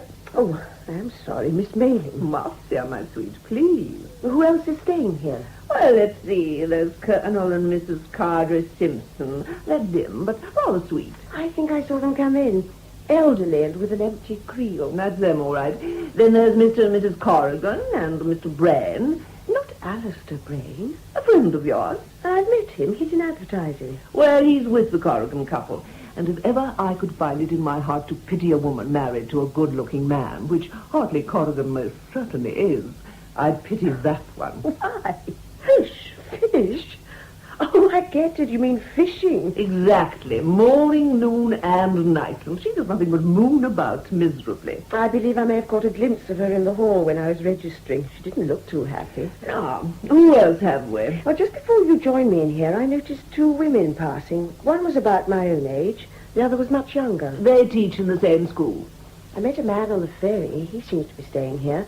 Grant, I think. Ah, that would be Roderick Grant. He practically lives here, I believe. Tallish, nice-looking, with rather gorgeous hair. That's the one. Blue eyes. And how he definitely is interesting. If it weren't... I gathered that this Roderick Grant is a fisherman, too. Oh, heavens, yes. But I must say he's only spasmodic about it. Most of the time he walks, or something. Anyhow, he's never in the hotel. He's a climber. Probably. Oh, there's another climber chap called Beagle. Donald Beagle? He's a famous mountaineer. Oh. Well, he goes around with another man, a strange little creature called Hubert Hay. Oh, I almost forgot there's another man who got here last night.